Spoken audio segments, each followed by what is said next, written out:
learning to attack, but it's just the best. And he's there, it's over! Fernando Cifuentes has found it!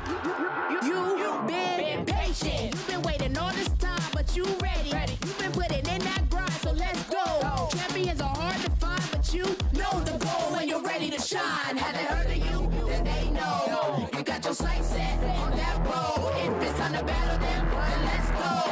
Cause you'll never stop. Show them what you got. Stays asleep. I'm not yet Close out. combat onto a Morgan. Is that enough? Yes! Jump across, gets the knockout. Defeats Voltua. Show them what you got. Yeah, they already know. You got your sights set on victory road. Show them what you got. Yeah, they already know. You got your sights set on victory road.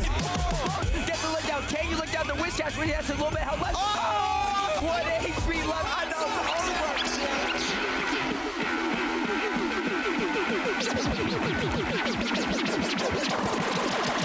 Show them what you got. Yeah, they already know. You got your sights set on victory road. Show them what you got. Yeah, they already know. You got your sights set on victory road. Put your hands up.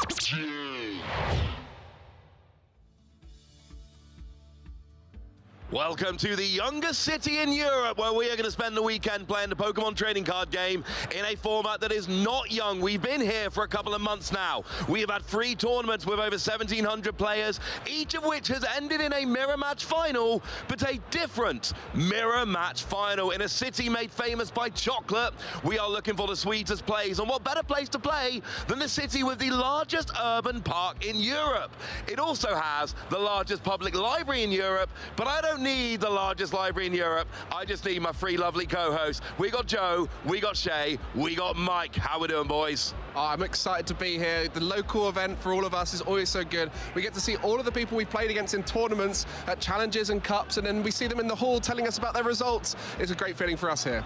And I believe there's someone here, one of us, who made their start at Pokemon TCG Regionals in Birmingham. Yeah, I did. My very first regionals were going back super long time. I mean, like 2015, 2016, in Sutton Coldfield, which is, you know, very nearby, but basically is in Birmingham. Also very near my house. I live maybe like 10-minute drive away from here, so this one feels very special to me. Hometown regional, or as close as you can realistically get, so I can't wait to get started with this action. See, I have one more fact about Birmingham along those lines. 90% of the UK is accessible from Birmingham in 4 hours or less. My house is in the other 10%. I'm used to traveling. There's going to be a lot of traveling going on over this format. There are a lot of tournaments we're going to be heading to between now and the World Championships. Yep, Birmingham, of course. This is the last regional before the European International Championships. That's the largest tournament on the calendar for us Europeans, but of course it's really a global event. Players from all over are going to be coming to this tournament for even more prizing, even more points on the line. Then we have our final regional, which is Stockholm, followed by a couple of special events before we start looking towards New Orleans and, of course, the World Championships in Anaheim in August. I feel like looking at that, Ross, you're just looking at big numbers of travel distance and how far each of them is away. But London, another close one. We're so close between Birmingham and London. A lot of players are going to be travelling over to the UK, staying here between them so they can do both events back to back. I will certainly be at both events. Lots of time on the train, but that's all right. I'm used to it at this point. Speaking of points, there are points on offer this weekend, and of course, at all of our regional level events and even your League Cups, your League Challenges, because you need to try and get high enough on the leaderboard to get an invite to the Pokemon World Championships. It's never been more important to accumulate points. As you can see, 125 Masters from Europe will qualify for the World Championship, so you need to stay at the top and maintain it throughout the season, and the best way to do that is get those high finishes.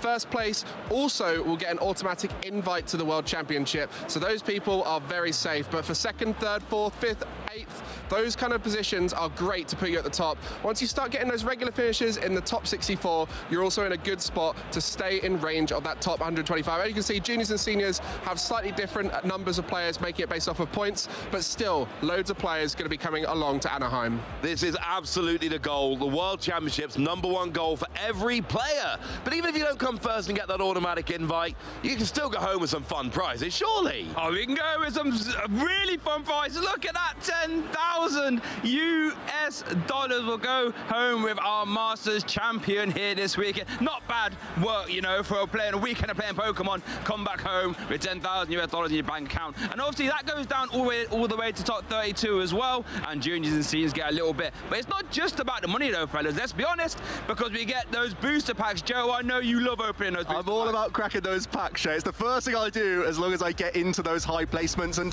those packs trickle down as well. That's normally where I'm finishing, a little bit lower than that top 64. But it's always great that you still walk away with a chunk of packs in hand. Oh, anytime I can finish a tournament, go back to the hotel, crack a bunch of packs, I am very happy. I remember in Germany many years ago, we were mocking Freya for pulling so many Mega Ordino. We're all like, ha, Mega Ordino's never going to win anything. And then the World Championships happened. We all should have been playing Mega Ordino. I mean, that's the thing right now in terms of what decks to play. We're in such a wide format where maybe this event will even find a new deck. Even though we're so mature in the format, there's about 30 to 40-ish decks that make it to day 2. Yes. Like, honestly, it's crazy how wide the format is right now. So consequently, you guys have to stay tuned to see what something that we've not seen before could appear on the stream. Oh, and that was the point I was making. These surprise decks, they come around. We always remember them. What I want you to remember right now, though, is how this format is going to work. We've got day 1, we've got day 2, we've got a top cut. I think we need to take a slightly closer look at how we're going to be running through this tournament.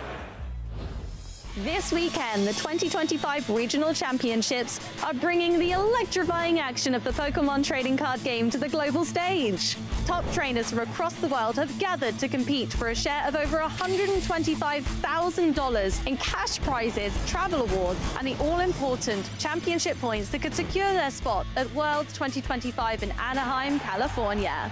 It's a 2-day battle for glory. Trainers kick off the weekend in Swiss rounds, with each match being a best-of-3 showdown. To advance to day 2, trainers need to rack up total match points to exceed the threshold for their division.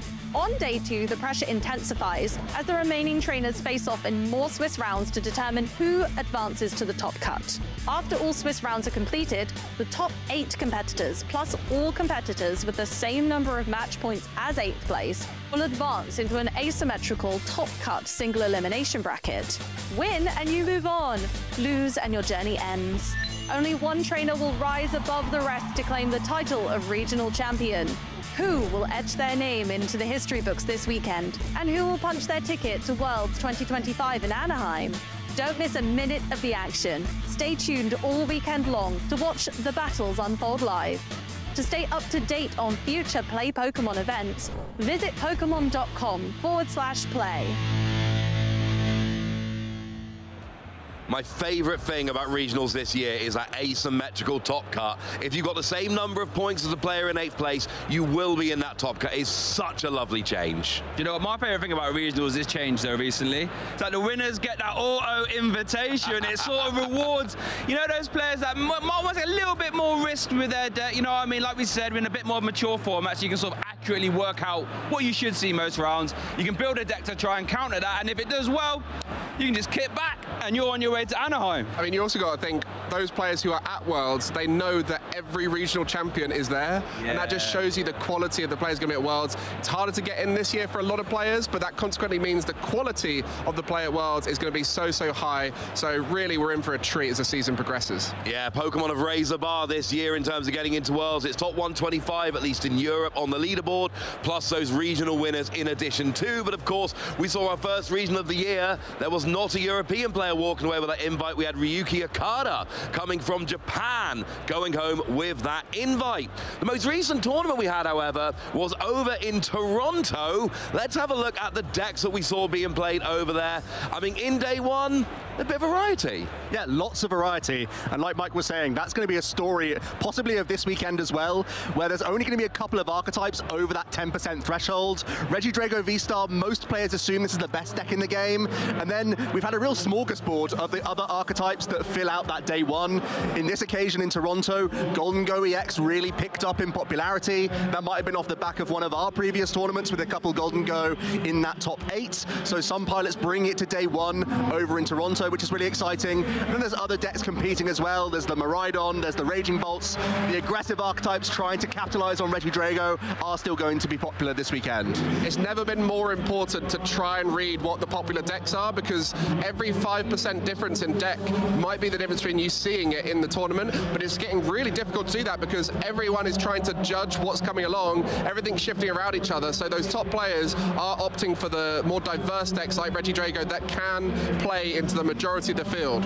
They can, but then let's have a look, because in day 2, things looked a little bit different. Yeah, I think the big shout out to me has to be Regidrago just saying, on day 1, okay, I can see the rest of the field trying to come up, trying to play, you know, but don't forget, I'm the big deck of the format. Let me just cement a big solid 12% gap between it and the second place deck there, Charizard, in terms of representation. Absolutely huge. But again, I love seeing all these other decks popping up. You know, we've got the Iron Thorns, Dragapult, Gardevoir, Lugia, Sorax Control. We weren't even on the first page, lads, and they've all catapulted themselves in there. Yeah, somebody said yesterday, Dragapult, you know, good deck. Iron Thorns did quite well at Worlds. Somebody told me, mashing those two together, turns out that's a pretty good call. Let's have a look at the top 8 then, and what decks actually made it into, you know, when we had that asymmetrical top cut, you get rid of a couple of players, we end up with our top 8, and hopefully we can see the top 8 of Toronto here and see those decks that were left standing. Was it just a Regidrago show? It sure was. Look at that. So much Regidrago in that top 8. Again, it shows domination, but to be fair, that's only been the case for Toronto. Regidrago's done well in other tournaments as well, but it's been much more diverse. It seemed like Toronto was the tournament where Regidrago really showed up. There's Vincent there sort of rubbing his hands that he could feast on some of the Regidrago. He made top 4 in the tournament, and also there's that Pidgeot control archetype. Not many pilots choose to take this archetype, but it's a really tricky one and can have win conditions into all sorts of decks. But really, it was the Regidrago show, I think, in Toronto. He has a lot of experience with the deck now for these players. We've had it for about 5 months, 6 months, where it's been good in the format, and consequently people are getting those reps in. And as this is one of the last tournaments in this format and the last one here in Europe, I think a lot of players are going to lean on their comfort pick, which is the best deck in the format, it seems, and also one they're very familiar with. Okay, so we had a top 8 which was full of Regidrago. Let's remind ourselves what the final looked like over in Toronto. Obviously, Regidrago mirror match. Yeah, and what a game it was, super entertaining, and one of the best final finishes I've ever seen. That Swinging Fiend coming out of nowhere, got the right coin flip there, and sent the Pheasantipity to the discard pile, and that secured Calvin Connor regional championship. But Joe, as you were saying before yesterday, it was such an intricate game. There were so many lines, right? Yeah, and I think I've seen a number of top players analyze this best of 3 set, and it could have gone in a lot of different directions from some small adaptations from both pilots, and I think Cal identified that, honestly, that 50-50 coin flip was his highest chance to win at that point in the game, just based on the resources remaining, and it's very rare that the Pokemon trading card game will come down to something like that, but when it does, it creates amazing moments, and it's a historic win for Calvin, who's been a fantastic player for a number of years, but has finally got that regional win under his belt. It's always nice to see the players that have been around for a long time. Everyone in the community knows how good they are, but they've not quite gotten over the hump and got that win. It is always so nice to see them finally getting that win. But it's not just been a Regidrago show in this format. You know, we started off in Sacramento, where we had a Miraidon mirror match in the final. We went to Stuttgart, where we had a Charizard mirror match in the final. Regidrago has been around the whole time, don't get me wrong, and we did have that mirror match in Toronto. But let's not be pretending Regidrago has been dominating since Surging Sparks became legal. We've got a pretty wide open format with Regidrago as the presumptive best deck, I think is the way I would put it. Yeah, and I think it's also, once a deck has a bit of a target on it, the decks that beat it will often go up in popularity, and so consequently it might not be a good pick for this event on that basis alone. And I think especially in the European region, it's been less popular than over in North America, so there's a lot of factors when it comes into what decks we're going to see at this event, and also which players are choosing those decks, because the better the player choosing the deck, the more likely that one is to do well, and that's why I think Regidrago's done so well in North America. But over here we have a lot of very creative players who like to play away from the top decks. Yeah, agree with that entirely. Now, we want to be hearing from you guys all weekend. We want you joining in. We want you watching. Make sure you are following the stream all weekend. We've got Pokemon.com/broadcast. Look, I think TCG is the best show in town. We've all picked TCG, let's be honest, but we have got a wonderful group of people showing you VG action all weekend. We have another wonderful group of people showing you Pokemon Go action all weekend. So if you want to flick around and indulge in all 3 games, that might be a pretty fun way to spend the weekend. But if you want to actually get in touch with us, don't worry. You can do that as well. We have various social channels, X, YouTube, Facebook, Instagram. Just remember, /Pokemon, #PlayPokemon. And remember that if you're on Twitch, it is Twitch/Pokemon TCG for us. Pokemon if you want to get the VG action. Oh, the VG action is going to be exciting this weekend. They're going back to a format that they had at Worlds, and already I've noticed their first game, they thought they'd solved the meta, and suddenly someone's going with a completely different Pokemon with Eternatus, and I think that's what we're hoping to see a bit here. Even though we feel like we've solved this meta a little bit, there's going to be someone out there who's come up with something spicy, and we're looking forward to seeing it. I think sometimes it's the very start and the very end of a format. That's when things get most interesting. Very start, everyone's got their predictions, no one knows exactly what's going on. Very end of a meta, some people have been sitting watching, they've seen all 3 of the huge regionals we've had, and they've been thinking up something a little bit spicy. And I think these are the moments when you start to think things are settling. That's the perfect time to pounce for a number of pilots. When they start expecting 15+% of one deck, that's when they can really try and capitalize on matchups. So I do think there's going to be more variety from those handful of builders that think they've cracked it. Well, you say you think that, Joe. Why don't we have a look at what we all actually think? We make predictions for these events, and we got our predictions ready to show here. So at home in the chat, tell us right now, who do you think has nailed these predictions? And I think we got to start with Shay here. I think if we're looking for the most niche picks, I think it might be you there, Shay. Yeah, my pick's quite one-dimensional. I love a bit of Star Chronos. I like taking extra turns. I like stopping my opponent from playing the game, essentially. So Star Chronos says, I'm going to take 2 prize cards. And I'm going to take another 2 more, and that's going to be the game pretty much wrapped up. And I put the 4 in there because I saw some Archaeodon players. Bear in mind, did just win the Champions League event, by the way. It did. It's a good strong deck, and the Thornton just helps you get the Star Chronos off more. So that's why my picks were like that. Honestly, I think Thornton might be the most fun card to play in a turn. 100%. Whenever you pull off a Thornton turn, you know you've done something special.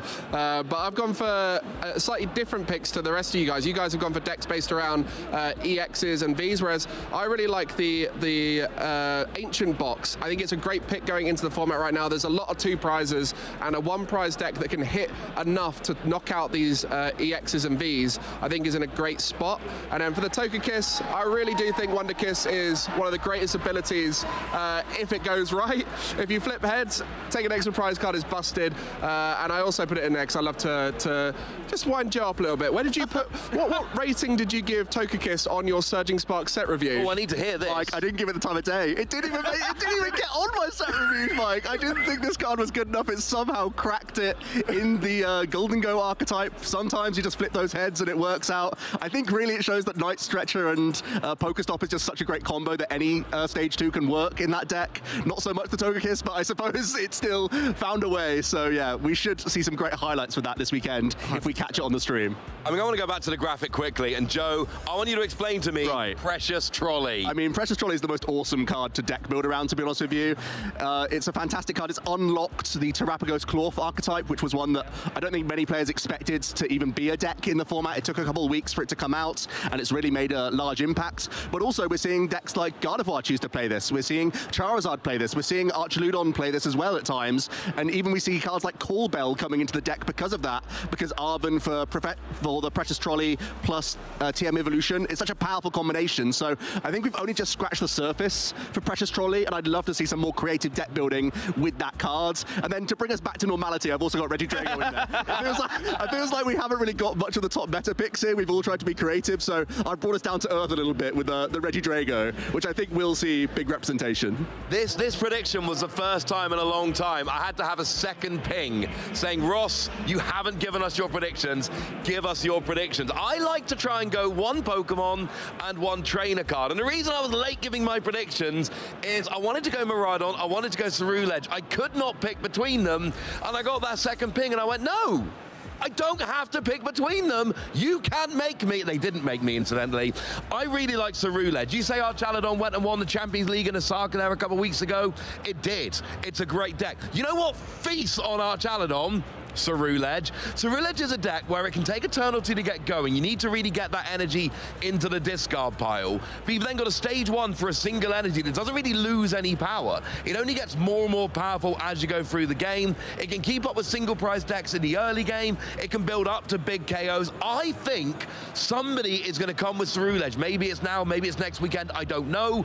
I think Cerulege is going to have a big moment where everyone goes, who saw that coming? And I'm going to go back to this bracket, this little prediction scan. I'm going to go, I saw this coming. I reckon you're a few weeks early. I think once Prismatic Evolutions becomes legal, it's going to have its time. It works really well with Budu. It works really well against Budu, which you're all thinking about once that becomes legal. But for now, it is definitely an unusual pick from you there, Ross. But fair play to you. If it does come through, then you can hold your head up high and said you saw it coming. And Miraidon in this format, you know, let's say we had a mirror match starting the format over in Sacramento, in some of the Japanese tournaments. In this format, we have seen Miraidon do very, very well as well. So I like picking Miraidon. I love that card. But this is a format where Miraidon has shown to be a top pick. Oh, Ross, I'm gonna also carry on. I was gonna say, Ross, I'm sorry, but I've noticed something with your picks. I think you might be letting a bit of favoritism cloud your picks. Yeah, I think if we have a look here for a second, you know, 2 or 3. Explain to the viewer. I mean, do you actually think the deck is this good to pick it 2 out of 3 times, or are we letting favoritism cloud your judgment? Did it not make top 8 in Dortmund when I predicted it? Okay, maybe I'll let you. And then it made the mirror match in the final of Sacramento. And then it had top 8 finishes in Sapporo Champions League and Osaka Champions League. Like, there was a time when it got bad, when Miraidon was legitimately unplayable. Maybe I just started predicting the future Miraidon, the single prize. And maybe that made top 8 at a tournament I predicted it as well. Yeah, you're absolutely right, Shay. I am predicting it, and I keep being right. I think you also predicted Miraidon, the first ever tournament Miraidon was legal. Oh, don't worry about that, Mike. We can go back and check that. Oh, yeah, I think we should have. Oh wait, here it comes. Come on. What's the connection here? Come on, all the way back since Barcelona 2024. I'm noticing a theme there. So when you're talking about, you know, I was in the chat having to pick my predictions, and it would take me a long time. Realistically, it shouldn't be taking you a long time. Why do they even ask you? 50% of your picks in the same card. Why do they ask? You will know there have been tournaments I didn't predict Miraidon because I didn't think it was good. You want to go back? Why don't we go all the way back to the very first tournament it was legal? EUIC. Yeah, I wanted to go there, yeah. 23, when everyone said, oh, Miraidon, that's not ready yet. How did that end up? Rob Kinbram, that's a name. Won UK Nationals a few years ago. Top 8 with Miraidon. I spent all weekend arguing with people that Miraidon was good. It made top 8 at the tournament.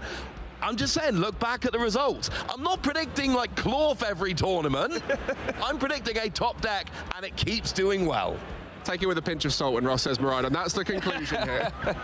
I mean, I'm always rooting for Miraidon. I'm rooting so hard this weekend now. It's going to be favoritism all over the stream. Oh dear. Well, Miraidon is a good deck. I mean, as much as we hate on it, it has got better in Surging Sparks. You know, that Pikachu EX, one of the big cards from Surging Sparks, allows Miraidon to have an Area 0 approach now. Secret Box often allows you to get everything going all from one Arven. It is a dangerous deck, and I think with the Magneton as well, you can realistically go Iron Hands into Iron Hands and then still have fuel after that. And I think that's made the deck a lot less casino based on those generators having to hit every single time. Now you have some stability in the deck, which is really welcome, I think. Indeed. If anybody's wondering, no, I was not told I was going to be ambushed by that graphic. Good news is, we're not going to ambush you anymore. We're going to show you what happened the last time we had a European regional over in Stuttgart. So let's take a look back at the last regional while we get ready for this brand new regional in Birmingham. Hey there, champions in the making. I'm Freya Pierce, and I'm here to break down all the excitement from the 2025 Pokemon Trading Card Game Stuttgart Regional Championships. Is the boss's orders available? It's in deck, we get the win! Swiss round 8, 2-0. No, we're going ahead and taking the win! A whopping 1,702 players kicked off day 1 in Stuttgart in the Masters Division, all vying for that precious World Championship invite.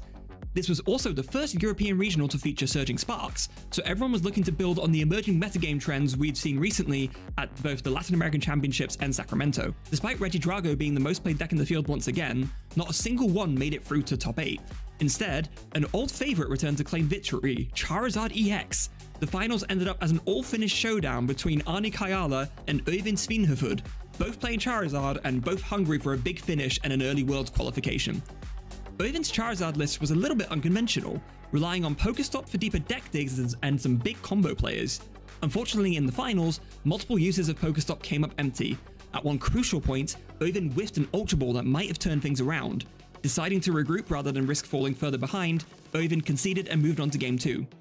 For the second game, Øyvind shifted gears, using Pheasantipity EX's Cruel Arrow to knock out Arnie's lone Pidgey early on, but Arnie was ready, with a crafty Thornton to swap the Rotom V back with the Pidgey, enabling Pidgeot to be evolved straight away and powered up.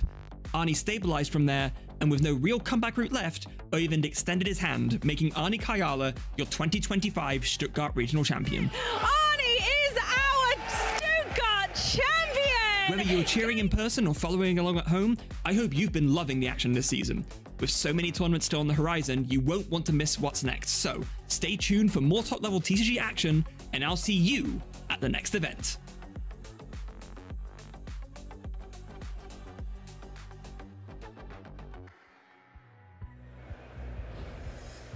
Well, who would have predicted it, eh? Miraidon from Ross earlier on, but we're here, me and Joe, Mike and Joe. We're going to be taking you through the action of our first streamed round, which will be round 3. Currently, they are in round 2, so we'll be getting you up to date with what's going on here at the event until then. But for you, Joe, this is such a powerful event for us in the UK scene to be able to see all of our players coming through and showing us what they're capable of. For you, what do you expect to see out of the UK scene here at Birmingham? It's a great question. The last time we were in Birmingham, 2017, there was only 360 players out in that hall. Now there's over 2,000, which is such a different mindset into the sort of tournament mentality. I know that a lot of the UK players, they like to target formats rather than play the best deck. That's normally how I feel, certainly from my testing group, possibly your testing circles as well. You're trying to expect the most popular archetype, and then oftentimes we prefer to have a good matchup into the best deck than pilot it ourselves. That's not going to be the case across the board, of course, but really I've seen a number of pilots talk about how do I beat Regidrago the best this weekend? How do I beat the Charizard matchup? How can I target these sorts of archetypes and then make my pick based on that? So, as you were saying on the sofas, I think there will be some countering going on with some different archetypes this weekend. Yeah, and a lot of great players here at this event, not just from Europe, but from further afield. We have Asian players coming over, which we'll start to see more and more this season, players from Japan. We've also got players from North America, Oceania, the typical international traveling players too. So it's going to be more than just the UK players on home soil. Our scene is getting stronger and stronger, and as you mentioned, 2,000 players here. What does that do in terms of the quality of play? You know, each round is now getting harder and harder for these top players. Yeah, well, if someone's willing to travel over 25 hours from Japan to come and play the tournament, you know that they're pretty confident in their ability to play the Pokemon trading card game. Certainly Japanese players, now that they can get an invite under our structure if they win tournaments, it could be easier for them than trying to win a 5,000 player out in Japan. So that's going to be a new wave of competition there. And of course, they have had more weeks and months to test in this format. They're probably more advanced in their metagaming for it, so I think that's a big change. But also lots of great American players. Now that it's a leapfrog system, it's not hit a bar, you got your invite, you're safe. Now any additional points you can accumulate is always a bonus for you. So keep going to these tournaments, keep getting your points under the belt, and that's how you're just going to stabilize yourself in that top 125 for your region. Really out here, you're only playing against your other players in the region. You don't mind if there's an NA pilot right above you having great records. You care more about your other European friends and how they're doing throughout the weekend. So it's not just about how you're doing, you're also looking at your neighbors around you, certainly in those rankings, to make sure that you're safe for that World's invite. Yeah, and with this tournament, there's so much data out there for everyone to work off. We've had so many Surging Sparks events. So consequently, I feel like we're going to see a lot of decks refined to very similar 60 cards. But then it comes down to which of those players is going to break that 60 card list. Which one's going to find that one card in the list that changes it and makes it viable for this tournament. And I think we're really going to see a little bit of that from some of our top pilots who are very good deck builders, who might find maybe 1, 2, 3 cards that they add into a list, maybe reducing a bit of consistency to find that extra bit of power. Maybe they found a way to make it work into the format and change power cards for other power cards, but I really do think you guys have got to stay tuned because it's not just going to be the same Surging Sparks you've seen throughout the rest of this format. Yeah, and like you said, it's not only just deck list choice, it's those 1 or 2 card tweaks. How often have we seen Regidrago change 1 stadium card and it changes like 2 matchups and actually changes its field really a lot of the time? I think Gardevoir's picking up in play recently. We're going to see more Lost Vacuum as a consequence of that, and that can also just randomly catch out a number of other archetypes that rely on Bravery Charm, for example, and all these other things. So those minor tweaks are also the things to really look out for this weekend into how it can adapt the sort of matchups that we're going to be seeing here. Speaking of changing stadiums, we had a fantastic match at Stuttgart where we had 2 players who are very familiar with each other's decks, worked together to build them. One player went for consistency, the other one went for the Pokestop. Irvind and Arnie at Stuttgart had a great final where they really showed the differences in their deck building styles. It looks like from this board position, Arnie is just running away with the game, and that was kind of the case in that second game, which was really a demonstration of Pokestop betraying Oyvind, which is a bit of a shame. He put it in his deck for a bit of extra reach, a bit of extra fun to an extent as well, but it really betrayed him in this Masters final, unfortunately.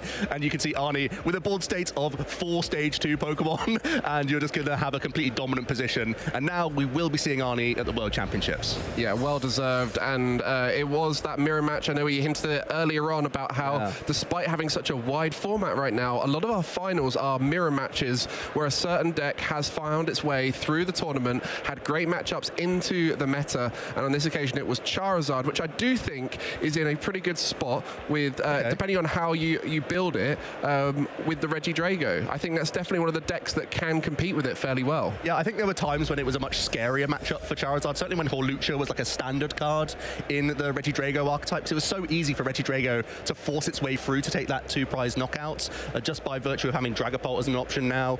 Now, really, if Regidrago wants to take multiple prizes, they probably have to go Kyurem early, unless there's an easy boss situation for them, and that's the best case scenario if there's like a Rotom in play or something like that. But if you're having to Kyurem early, you lose a lot of resources. Charizard loves playing from behind with INO, catching up with those counter catches, that sort of thing. So I think the matchup has got a little bit closer. I'd still be wary of facing the Regidrago as Charizard. That's still my concern with the archetype. But it was the most popular deck in the field in Stuttgart, and it still came out with a win. So Charizard definitely going to be a solid play this weekend. Yeah, I think it's another one of those decks that really is showing the quality of the player that's piloting it. Charizard able to be played better and the list be improved based off of the quality of the player, and we saw that exactly with Arnie in the way.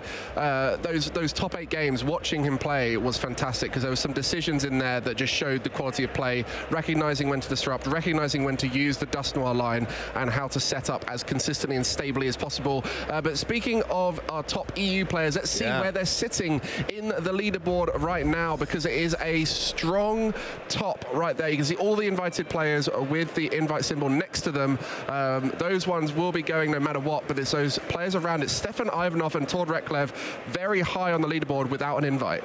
Yep, they're still going to be trying to push their way up there. They're getting themselves into a great range of points, but of course, no guarantees right now. With top 125, like we said, there's still so many tournaments where we can be leapfrogging opponents, so you're constantly looking to improve on your tournament results. By this point in the season, a lot of these, certainly the top players, they've already probably accumulated a number of their League Cup points, a lot of their League Challenge points, so the sort of disparity is all going to come down to these big tournaments. Now, of course, here in Europe, there's still the EUIC. That's the most amount of points up for grabs all in one tournament. That's probably also going to have a big swing later down the line, but if you can do well at Birmingham, you can solidify your place in that top 16. Yeah, and I think this invite structure has really shown the top players shining and coming to the top, because you have to consistently have top finishes, which is a lot to ask. You know, any player on their day can have a top finish, and that's something that we're always expecting a breakout performance in the top 8 perhaps, but to be able to do that regularly making top 16s and above across multiple events, that's where we're starting to see the best of the best rise. Yeah, and let's see some of the players we have our eye out for out in the field here in Birmingham. Yuan, he's having a really understated sort of season so far. He's had a couple top 16 placements and top, day 2 high finishes. Hasn't quite hit that top 8 yet, but he's been piloting Regidrago this entire time. I've played against him personally in some of these regionals. He absolutely destroyed me, so I know he's a fantastic player, and he's certainly one to watch. He's currently ranked 10 on our leaderboards, and he's just waiting to break into those top 8 placements. Definitely one I have my eye on. Yeah, we just mentioned mentioned Arnie a lot as well and why we're watching him, but of course Alex Dow, not normally seen at this point in the show as a player to watch. But why have we put Alex there? Well, back in 2017, Alex was the winner of Birmingham, so he's technically holding on to his title. He's defending it here this weekend, just a few years later, and I was actually commentating back then as well, watching him in the final. A proud moment for both of us there. Let's see how we can do this weekend, and if he can brush off the dust and do well this time around. Yeah, a very good player still. I know only 272nd in Europe. Well, who's counting? Yeah, who's counting? Not quite in the running for top 125, but very capable of having a strong finish at an event, making it all the way to that top 8. So we will keep an eye out on how Alex is doing. And I think that's the key here is all of you guys at home, make sure you let us know what's happening. If there's a crazy story out there, we want to hear about it, because there's so many players that we might be missing, because, well, like you said, there's over 2,000 players here. Yeah. That means that there's going to be a storyline, a great deck, a great player who's on their rise right now. And speaking of stories, we've also already got someone on the socials who's got in touch with us. As you can see, that's how you can get involved. But Alex, he's dug through the archives. He's gone all the way back through X. He's found the post back from 2017, him holding his trophy. He looks a little younger there, very happy as well. Great to see Euless. I wonder if he's out there now doing a little point at the screen. Hey, that's me from a few years back. Amazing scenes. That's what it was like all those years ago. A little bit different now, I'd say. And at that time, it was a back-to-back regional champion as well, which was one of the only times that's happened in Pokemon history. So once upon a time was a great player. Playing Gyarados back then. Different format now. Certainly different format. It was a big, beefy one-prizer that could take one-hit knockouts. So trying to accumulate it back to sort of this era, maybe something like Ancient Box, one of your favorite picks. That's kind of what we're looking at here, where you had to jump through some hoops to try and get those KOs, but once you did, you were in a really good position. So kind of similar, even though they played entirely differently. Well, a lot has changed, and it will continue to change, as I'm sure you guys are excited for Prismatic Evolutions that will be coming out where you are, but it's not legal at this event. So many of the players are doing their last goodbye in the European region to this current format and preparing for the EUIC format, which will include that Prismatic Evolutions. So if you're wondering where that Budu is on stream, it won't be here. Don't worry. Don't worry. You haven't misread the format. It is just going to be one last hurrah for Surging Sparks here in Europe. Even though that's the case, I think there will already be players who looked at the Champions League, saw the gameplay, and possibly even picked up a few things. I think certainly the Archaludon Dialga archetype, it didn't play any new cards from Prismatic Evolutions. Sure, it possibly benefited from the fact that other archetypes were in the metagame and lists were changing, and it sort of teched accordingly for that. Maybe it was in a more favorable field, but I still feel the Archaludon Dialga deck, I know it's obviously Shay's prediction, but I also think that could be really picking up in popularity, because we've seen now the result from a 5,000 player tournament that, hey, why aren't we playing this archetype a little bit more? And with all the V-Stars, for a long time, we looked at them and went, this one day will be good, and Regidrago V-Star was one of those cards. We're waiting for the right partners for it, and then it will become viable, and that's exactly what happened. Dialga V-Star was another one of those cards where you look at that V-Star attack, and you think there is no world where this doesn't become one of the best cards at some point in the future. And when Matang came out, we thought that was going to be the case, and it wasn't quite enough, but I think this is the best Dialga V-Star has ever looked, with that Archaludon being able to provide the energy whilst also being a great attacker on its own. So this has a lot more matchup spreads that work in its favor, where Dialga V-Star on its own with Matang was very reliant on using the strengths of Dialga V-Star. Yeah, it felt like you were all or nothing on Dialga in that sort of archetype, so if it didn't all come together, you really weren't doing much. But now you can do quite a lot from just the Archaludon. It comes into play, it accelerates to itself, 220 damage with 300 hit points. That's all really respectable things. And then you've also got that threat in the back of Dialga at any point. It can be thorntoned into, or you can just evolve a couple Archaludon in one turn and get a turn attachment in. Suddenly you're taking 2 turns, and that's always been the most terrifying prospect in Pokemon, when your opponent isn't allowed to react to what you're doing. Certainly taking 2 turns. Sometimes you can get 2 uses of Pheasantipity, 2 uses of Pokestop, 2 uses of Radiant Greninja. You're ending on a massive hand size, and your opponent's just kind of, ooh, I can't really do anything. I'm just sort of letting you, I'm just saying yes to every action right now. Yeah, that's terrifying. Normally in every turn, if someone uses a boss's orders or an Iono, you're thinking, thank goodness for that, they didn't do the other one.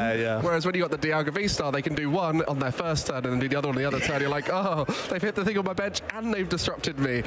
So there is a lot of strength in that, and it can often close out those behind games for Archaludon where it's struggling a little bit. And I think you mentioned the 220 damage. I think that's something that we are all seeing being a big number in the format, and it's thanks to all of these important Vs and EXs that are used to make the decks more consistent, like Pheasantipity, Rotom V, Luminion, as well as some of the attackers in the format. And consequently, that has allowed Terrapagos to shine at various points, but it's been out of the format for a little while recently. Yeah, this is one that's interesting to me because I think at the start of Surging Sparks, there was reasonable concern for the Terrapagos Dustoir archetype. There was Pikachu EX that we didn't really know how it was going to perform. It could have gone into Lost Zone box. It could have been its own archetype. It was helping out in Miraidon. I think there was that concern that Terrapagos was in a slightly worse position as soon as Surging Sparks dropped. But now we've had those weeks to really look at the format. Lost Zone box hasn't really picked up in too much percentage. I'd be surprised if it was over 5% this weekend, for example. And that opens the door once again for Terrapagos Dustoir to be an archetype in the format. It did so well in Stellar Crown, and it kind of disappeared overnight. But I already know, looking at some of the deck lists from some of the top pilots, it might be making a resurgence this weekend. Yeah, we're always looking out for those top players who are looking to coach the community. And let's just say Terrapagos has been out there a lot, so is Archelodon, so we expect to see some of those potentially increase in popularity as people are learning the best ways to play them. And for you who's joining for the first time, we are going to be going through a lot of games at this event, and we'll be showing you as many different decks as possible. Today we will have many rounds of Pokemon, which will then lead us into day 2, where the best of the players will rise to the top, and it will all accumulate into a small little group of maybe 8, maybe more, depending on how many are on the top record. We'll have an asymmetrical top cut, and then from there we'll find out our champions. There's so much Pokemon action for you guys to follow, and we'll take you through all of the different decks, all the different players who you guys want to watch. And regionals are ruthless these days. If you want to be in that top 8 plus 1 or 2 other people sometimes, based on how the standings work out, you can only really take 1 or 2 losses throughout the tournament, 1 or 2 ties in there as well. So we're really going to be looking at the cream of the crop competitors this weekend, be it from their internal play, great deck decision, or decent matchups. You know, sometimes matchups can carry you quite far in the tournament, so that bit of metagaming beforehand, there's so much work you can do before the tournament even begins to give yourself the best chance of success. But then, of course, it all comes out on the tables today and tomorrow. Yeah, and many stories will form throughout the weekend. Many new players here. A lot of people at their first ever regional. It always happens here in the UK. Yeah. We have such a huge community of local players who all then find their way to 1, maybe 2 events in the year, and it tends to be Birmingham and EUIC. So they're all trying to find their way along today through the tournament. I know a lot of my locals are coming for their first or their second regional event. I'm sure it's similar for you, as many of the players are really getting into the game right now and trying to take it more and more seriously. And I think this is the best time to be getting into Pokemon with such a diverse range of decks that you can play, so you can find the one that suits you and not feel like you have to play that one particularly tricky deck that the top players have shown is the best deck here. Yeah, I really enjoy the fact that there's easily 15, 16, 17 archetypes that, as long as you're comfortable with, you can justify it for yourself. And that's one of the things that will always lead to a really interesting day for everyone. You're going to face matchups that you possibly haven't even prepared against just yet, or only had 1 or 2 games against. So that can mean that also that in-game play element, that sort of mental fortitude of how I can overcome challenges I haven't been in before, is also a really big factor for our players this weekend. And being able to win those tougher matchups, the ones which you're not meant to win, if you can find a way to sneak through those, that's where you really shine on top. And there'll be lots of players trying to do that here. For you, Joe, though, if you were to play at this tournament and you were to try and pick a deck, this is always something we were always talking about. Like, if we were playing, what would you pick? For myself, I would have gone with Golden Go. Okay. I think it's in a great spot right now, hence why I got the Togekiss in my caster pick. But we had a little chat about it, and you wouldn't be sure what deck you'd be playing. It's always a strange one. So in Stuttgart, I did play Miraidon, but even during that tournament, I was thinking that Miraidon is in a worse position just like a week after. So I felt like I may have missed the boat to cash in on Miraidon. I still had a decent placement I made day 2, but I found it a lot tougher in that day 2, and the field was sort of turning against me. I still feel like Miraidon could be okay this weekend, just because I feel there might be a small uptick in Lugia. I feel there'll be that uptick in Regidrago. But then I'm also concerned about the Archaludon picking up in play as well, Golden Go as well being popular. So that's a bit of a dodge and weave archetype. The boring answer is Regidrago V-Star is basically able to take on everything because it has 5 different attackers, right? So any of those 5 attacks can find a way to make it difficult for your opponent to win. So that's probably like the correct answer, I want to say. But I also have a tendency to like the aggressive archetype. So something like Miraidon, possibly the Cloth Terrapagos archetype with a trolley, because I just love that A-spec so much. Fun, isn't it? Would be the other sort of thing that I'd be looking for personally this weekend. Well, we have to try and make a prediction beforehand about what deck we think would do well into the meta, and then there's that sweet spot early on in the day where we get to find out what the meta share is, and that moment is right now. now where we get to see whether our predictions were correct. And there you go. Wow. What a meta spread. You can see there it's so diverse even here at the end of the format. Yeah, this doesn't tell the full story, of course, because there are going to be so many archetypes around that 5-6%, a little bit lower than our sort of top 6 here. But as we expected, Mike, only a couple archetypes breaking that 10% plus threshold. Regidrago, so many players out in the field will tell you it's the best deck, but only 13% of players chose to pilot it this weekend, 10% from that Charizard as well. And then we do have just one of those like aggressive racing decks in our top 6 in terms of popularity, going back to the Raging Bolt EX rather than the other options. What do you think about that? I mean, this isn't even half of the decks, just looking at that. But yeah, the Raging Bolt, a great pick. A lot of people's comfort picks as well. As you mentioned, a lot of newer players are coming into the game and playing either Charizard or Raging Bolt, as they are the more accessible lists for newer players right now. But Gardevoir, again, a great deck that can beat a lot of format, but scared of that Regidrago V-Star potentially, as it can be tough if they get set up well. But Iron Thorn's Dragapult, this is one of those decks that just came out of nowhere, and then suddenly we start going down, and like we know that this is just the start of what there is. We could be looking at decks for ages and still see really powerful decks beyond that Claw at 12th. And yeah, my goodness, lots of 5 and 4% in there. I was expecting way more Lugia than this. It's an archetype that's been a little bit in fear of that Iron Thorns, as well as a little bit of Miraidon. Miraidon not being that popular, though. So Lugia really dipping in popularity. I feel like Terrapagos Noctowl has had a bit of an uptick, actually. It's more popular than the Clorf archetype, which has been sort of flip-flopped over the last few tournaments. 85 pilots this weekend trying to have Terrapagos Noctowl. So there is a bit of a resurgence there. There are still those aggressive archetypes in Roaring Moon and Miraidon. They obviously play quite differently, but at the end of the day, their core strategy is win in 3 attacks and choose to go second, right? So they give your opponent very few turns to respond to you and try and get out the blocks very early on. And even amongst these archetypes, there's differences that are quite significant. I mean, just looking at the Golden Go EX, you've got the Palkia build and the Tokius build, which have completely different matchup spreads. And so consequently, just within each of these percentages, we've got huge divergences in the way that these decks are playing. My goodness, it means we could see all sorts this weekend. Who knows what's going to be on our stream for the matches, and our players have to be prepared for such a wide field. How do you feel that changes your preparation? Do you want to play 1 or 2 games against everything, or do you still just focus on the top decks and sort of figure it out against the rest? I mean, I went Golden Go in my head because it's good into the top decks, but then they're not even a third of the room. So it is really tough. I think you need to have a deck that you're comfortable with, trust that you'll play it to the best of your ability. I think that is way more important in this format than anything else, because you playing optimally is the biggest skill that will dictate how far you go. A top player playing a bad matchup will still win a lot of those bad matchups just based off of their skill alone. And I think that's what's so exciting about the diverse meta, is it allows people who've not seen something or prepped for something to be able to come up with the strategy on the fly and still make a way through that matchup despite it being potentially unfavored. That's something that I always like to think about, certainly for our top echelon of players. You'll look down the list of the EU leaderboard, and sometimes you'll see a name and think, oh, he's been playing that for 6 months, he's been playing that for 8 months. Oh, this guy's just changed 3 different decks in the last 3 tournaments. So there's different ways to play the trading card game. You're right, Mike. Right now, I think possibly the best way to success is just be comfortable. Know that you're playing to the best of your ability and not making mistakes with your own archetype. That's probably the best way to do it, because the format is so wide. You could face more or less anything, and you're probably not going to face anything more than once either. You'd be like, it's rare to even see 2 Regidrago in the first day of the competition, despite everyone thinking that it's a very scary matchup. And that means that anyone could really make day 2 with whatever archetype, provided they're playing well this weekend. Yeah, I also find it funny how something like Snorlax Control changes people's deck list so much, and it wasn't even there on the graphics. So I think right now we're having a little bit of a chat about how the deck is going, but this is just our thoughts here. I think really the most important thing is what's happening out there. So Shay, what's going out on the floor? Thank you for that, Mike. I tell you, I love this early event atmosphere because everyone still has a chance of doing well. And if you haven't been to an event like this, just look at how big these events are. Look at the scale. It's just unbelievable. And we're quite lucky here in Birmingham. It's one of the biggest events we've had here in Europe. But as you sort of see down the tables, you know, at this early on, everyone still has a shot of making those day 2 placements. You know, top 8s are still on the cards.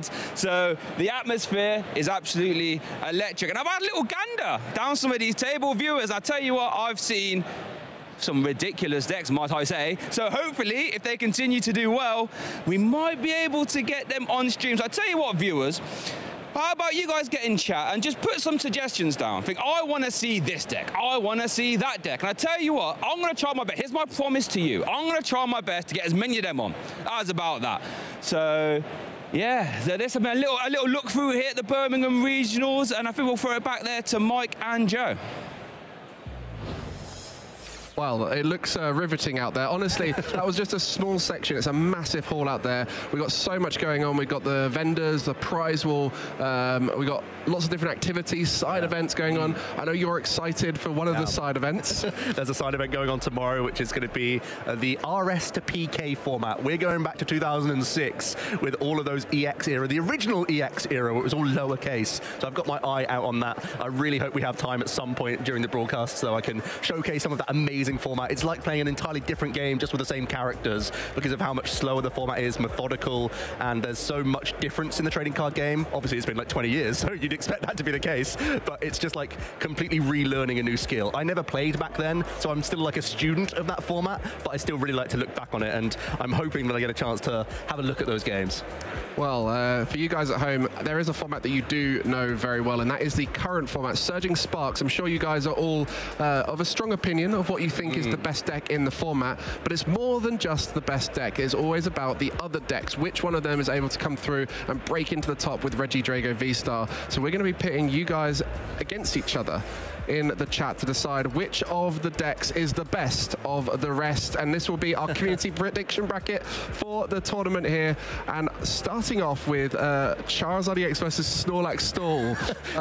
They're in a matchup against each other. It wouldn't be that close, I don't think. I feel like we have to detach ourselves from that and just think individually how strong are these archetypes right now in the field. It's always a strange one because we're trying to think, if you were to ask most people, I think like 8 out of 10 would say that Regidrago is probably the best deck. So we've said, take that out of the question time, make sure that we have lots of different archetypes, and that's why we're going to have much more diverse voting, I think, this time around. I love it how most of those decks are EXs, and they've got these lovely names. It's like, or Vs or whatever, and you're like, we've got Charizard EX, you know, we're against Snorlax Stall, it's got a great name, and then there's Clorf. Yeah. And this Clorf has just come through, and it's shown off why it's such a strong card. We knew it was good at some point, but for this time, we're going to be focusing on Snorlax and Charizard here. Yeah. I believe I have been given Snorlax. Yeah, I've just heard in my ear that I've got Charizard to argue for. Not sure who's going to go first in the argument. We'll make sure we know who that's going to be. But yeah, there's going to be an interesting argument for both, to be honest with you.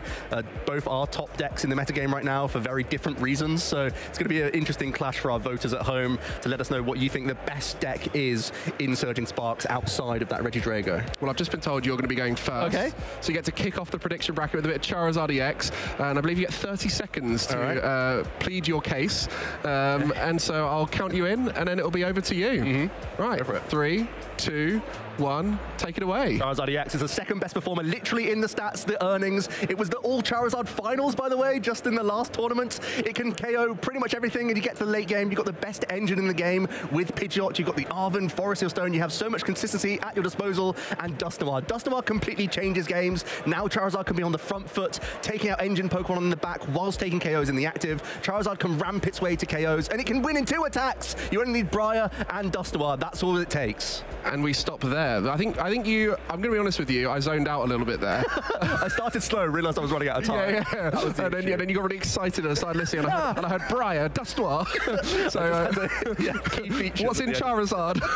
But I think you nailed it. Charizard is one of the most successful decks in terms of stats. Yes. And I think it's also one of the most accessible decks right now. So anyone at home who's looking to get into the game, it's a great deck right now for you to pick up with that Charizard League Battle deck. I know locally loads of our newer players are playing Charizard, so definitely one to get involved in. But I've got to do Snorlax Stall now. All right, looks like I'm going to be counting you in for that Snorlax then. I'm going to give you 30 seconds on the clock to plead your case for Snorlax block control. And we're going to be starting in 3, 2, 1, go. Well, Snorlax Stall is one of those decks that you don't see much of, but everyone is scared of, and for a right reason. It has one of the best win percentage of any of the decks in the format, and that's because it is so busted into all the top decks that don't have switch outs, that cannot deal with the disruptive nature of it and the long game plan of a Snorlax Stall. So many cards in it that you wouldn't even think to play around. Things like Misfortune Sisters, Eerie, ways to disrupt. That flute, the accompanying flute is what a card. You can get any of your Pokemon onto the bench, you don't want to see them, and consequently lots of decks are scared of it. it. And there you go. You got it in. You got it in just in time. Fantastic. Good argument as well. I mean, personally, I'm terrified of Snorlax. And I'm always trying to think about my deck list. That's always the last minute sort of decision a lot of players have. They're at 59 cards and you're like, do I respect Snorlax or do I fit this extra consistency card? And that's always the last minute debate. I think there'll be players staying up last night late to make that decision, and possibly even this morning before they hit submit their final time, because that is just a boogeyman in the room. And sometimes you see players flip over a Snorlax and then the opponent immediately slaps their head and goes, oh, I can't believe I hit that 3% in the room, or whatever it is. I mean, you guys can vote now, so make sure you get those votes in. We'll be counting all those up and letting you know the results in a little bit. But if it was a matchup between Snorlax, Stall and Charizard, I think most of the time Snorlax would come out on top of that. But that's the problem for Snorlax. There's so many decks in the room that can beat it every time. But consequently, the other way around is way more true, that there's a lot more decks that can't beat Snorlax. And so that's why it would be a good pick for a pilot who was comfortable with it. Yep.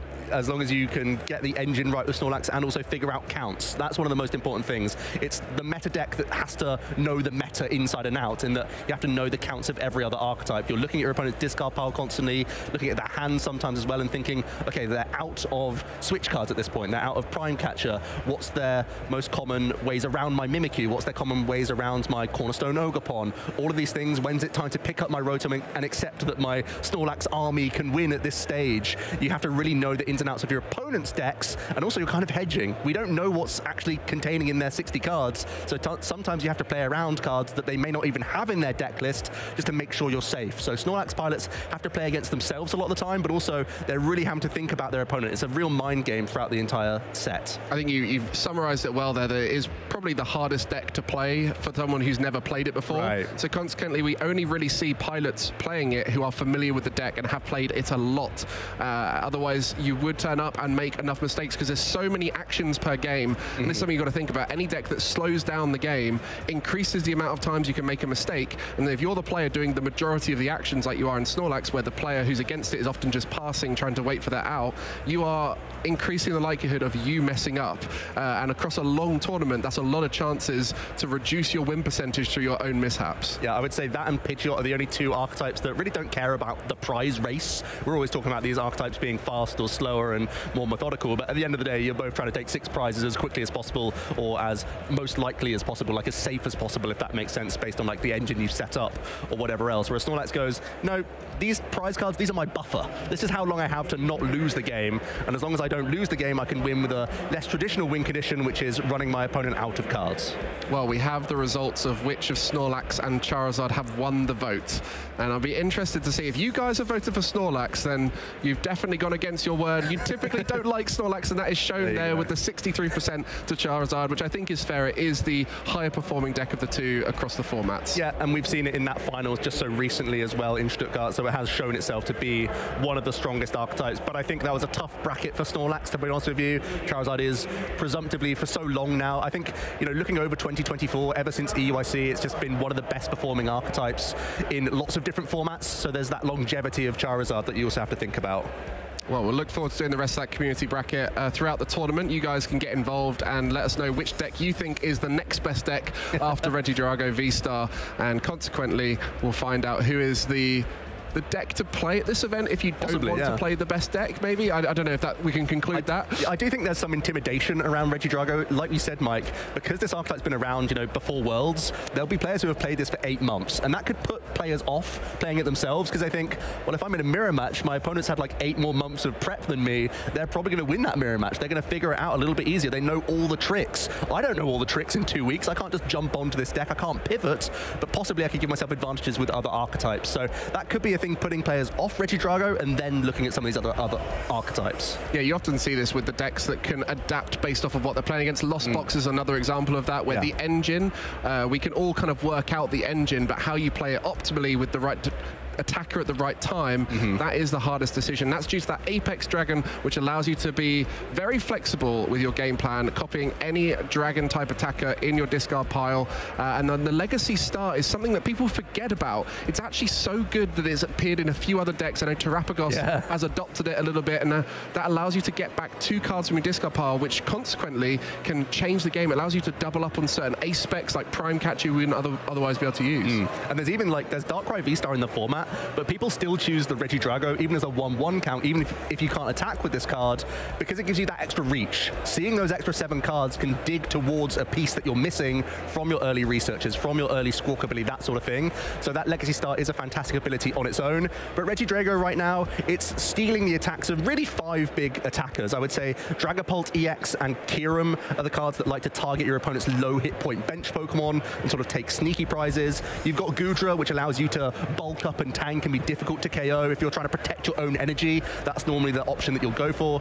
You've got big 280 damage swings coming in from Giratina, and then we've got the newcomer, the Alolan Exeggutor EX coming in with the Swinging Sphene, where you're flipping a coin and you're either taking out the opponent's active or the opponent's bench Pokemon. So there are times where you can't go for this. It's a bad option because if there's an evolution in the active, or if there's only one prize Pokemon like on the bench or something like that, you can never announce this attack. But in a number of matchups, that's the go-to option now. Yeah, those big basic matchups, you can only knock out a basic Pokemon, so it's great for those situations where they have lots of 2 prizes on the board. But what you mentioned there is the first 2 attackers, the Dragapult and the Kyurem, for most Regidrago players, the first time they pick up the deck, they go, these 2 are my main attackers, I'm going to use them every time. Right. You really start to see the best players come through when they recognize what is the right time to use Goodra, what is the right time to use Giratina. And consequently, that's where those top players shine, because they're using every attacker in the right situation. I'll be honest, whenever I play Regidrago, I never use Goodra. And I realize after the game, I'm like, oh, that was a Goodra moment. Yeah. A big Goodra moment right there.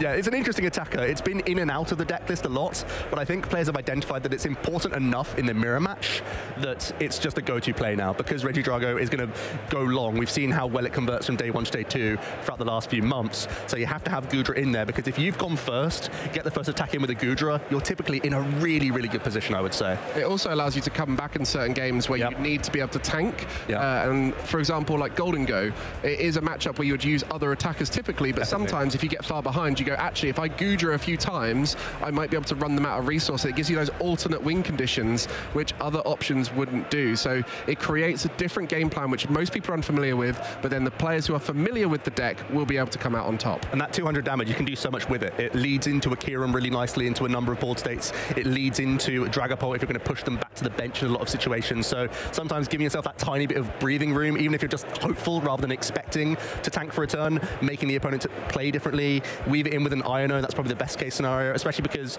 that 200 is rarely triggering a Pheasantipity, which is normally the great way that people get out of Iono. If you're not taking prizes on a turn, using that Goodra, throwing them to that low hand size, that could be the swing turn. 100%. And for you guys who are just tuning in, we are waiting for round 2 to finish up. We'll be joining the action in round 3, where we'll try and get as good a matchups as possible for you throughout the day. We're hoping to try and show as many decks as possible, but also some of your favorite players. We'll be getting them on the stream, so make sure you let us know who you want to see, what decks you want to see, especially as we are starting to get towards the end of this Surging Sparks format. Is there any decks that you guys are hoping to see one last time, maybe, or maybe they're about to get stronger and you want to see what people are thinking of doing before Prismatic Evolutions comes out? Yeah, Prismatic Evolutions is going to be a strange set, because not many new archetypes come in, but decks are going to jump up and down in terms of play rates. I think there's an expectation that Charizard and Regidrago, these sort of top archetypes right now, might be dipping. They don't really enjoy Badoo too much. They can't play it too easily in their deck lists either. And then there's going to be a rise of other archetypes as well. And Ross is already on the Ceruledge hype. I think that's going to be picking up in play. Archludon as well has expectation to be a lot stronger. As much as you hate it, maybe even Hydreigon. Hydreigon, maybe. I don't know. I wouldn't go that far. I think I wouldn't quite go that far. We'll give that a few months. Then. Yeah, give it a bit longer. Maybe rotation. So I start looking at that card again with any sort of respect. Right now, I don't give it too much. Who knows, though? I could be surprised by pilots. I mean, Towards played it at a regional. I never thought I'd say that. Yeah, well, maybe it'll be something that's common sayings in the future. But the meta here for the Masters, we got a chance to look at that. But it's not the only tournament going on in the hall. We also have our juniors and our seniors playing here, and we have a huge turnout as well for that. And it's always great to see how they've picked up on the meta, typically going for those decks that they are more familiar with, so ones they played for longer. As we mentioned, it's so important right now to play the decks that you're comfortable with, and you can sort of see that with some of the decks that have been around for a good few months here. Yeah, the juniors actually gravitating towards the top tier stuff and just sort of sticking to what's tried and trusted. 160 juniors out there in the field. That's a fantastic turnout here in Birmingham, and it seems to be a toss-up between Charizard and Raging Bolt as the two most popular archetypes, and that Regidrago V-Star also retains its sort of popularity. But then also there's the Dragapult Iron Thorns archetype. That's kind of a new one that's really popped up recently with that Precious Trolley A-Spec turning the fortunes of this archetype around. Gardevoir making a small resurgence, and that Clorf deck as well being piloted by a number of players. Yeah, no, it's nice to see the decks that are doing well being recognised by the juniors. Sure. And they're not willing to bend to the meta to try and come up with their own little sneaky strategy. They recognise I will get the most wins with the best deck, and I think we as masters could probably learn a few things from these juniors. And actually, the seniors picture shows that even better here. 230 seniors out in the field, and they're just saying, why am I not playing the best deck? 21% of Regidrago V-Star. The masters must be insane to not be doing it more often. That is by far the most popular archetype out in the field for our seniors division. Charizard still retaining that popularity, and Raging Bolt, just like the juniors, a fairly popular pick for them right now. Yeah, well, you mentioned it before about how Birmingham last time when we played it in 2017, there was only 360 players. Yeah. Whereas now we've got 2,000 in the Masters.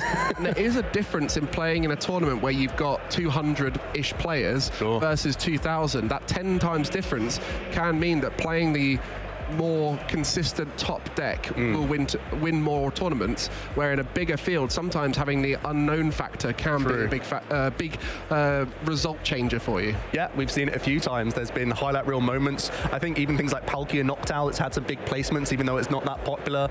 I think of Gouging Fire, of course. That's like a high profile aggressive archetype that literally like a handful of people at most are playing that, and it can go far just by virtue of your opponent thinking they're in a good position, but surprise, there's these tech cards within my deck list that completely change the situation, and I can win a game off of that. Yeah, and for all these players who are competing, they're always looking to try and get those CP for not just the full season, but for the Travel Awards. And for those of you who don't know, between each IC, there is an opportunity for players to accumulate points and make it to that next event through a Travel Award. And currently they're playing for NAIC. Correct. Yeah. So between for LAIC to EUIC, you're competing to try and get the next IC an opportunity to travel there. And I think it's a great way for those players who really want to commit to it to snowball that ability to travel around the world, or to maybe travel around their region and get opportunities to go intercontinental and have an opportunity at a big tournament. Yeah, if players back themselves and know that they have a portion of the calendar that they can travel a lot, you know, even going across seas just to sort of get a refund almost in your travel stipend to an internationals, because they're so important. These are the biggest tournaments in the calendar. They have a ridiculous amount of championship points, even more than the regional level here, and there's even more prizing and prestige. Let's be honest, everyone wants to be an international champion. It's such an exclusive club. The regional club is also pretty exclusive, but there are people who have like 5 or 6 of those. There's very few people who have multiple IC wins under their belt. And with the more points on the line, it's a great opportunity for this season to get your Anaheim invite if you can go along to those ICs. So we'll be seeing plenty of players trying to accumulate points for the Travel Award.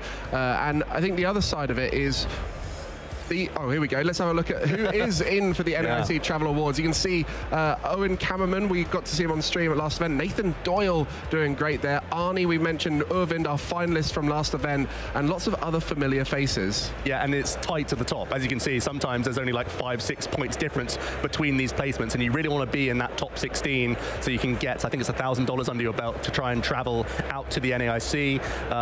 It's going to be another fantastic tournament. I was out there in New Orleans last year, and it was very hot. It was tough out there for me, but other than the temperature, it was a fantastic tournament and an amazing hall, and there's such a spectacle around the NAIC now. It feels like a massive culmination of Pokemon, especially with the World Championships being more prestigious this year. It feels like the NAIC is going to be the big celebration of Pokemon this season.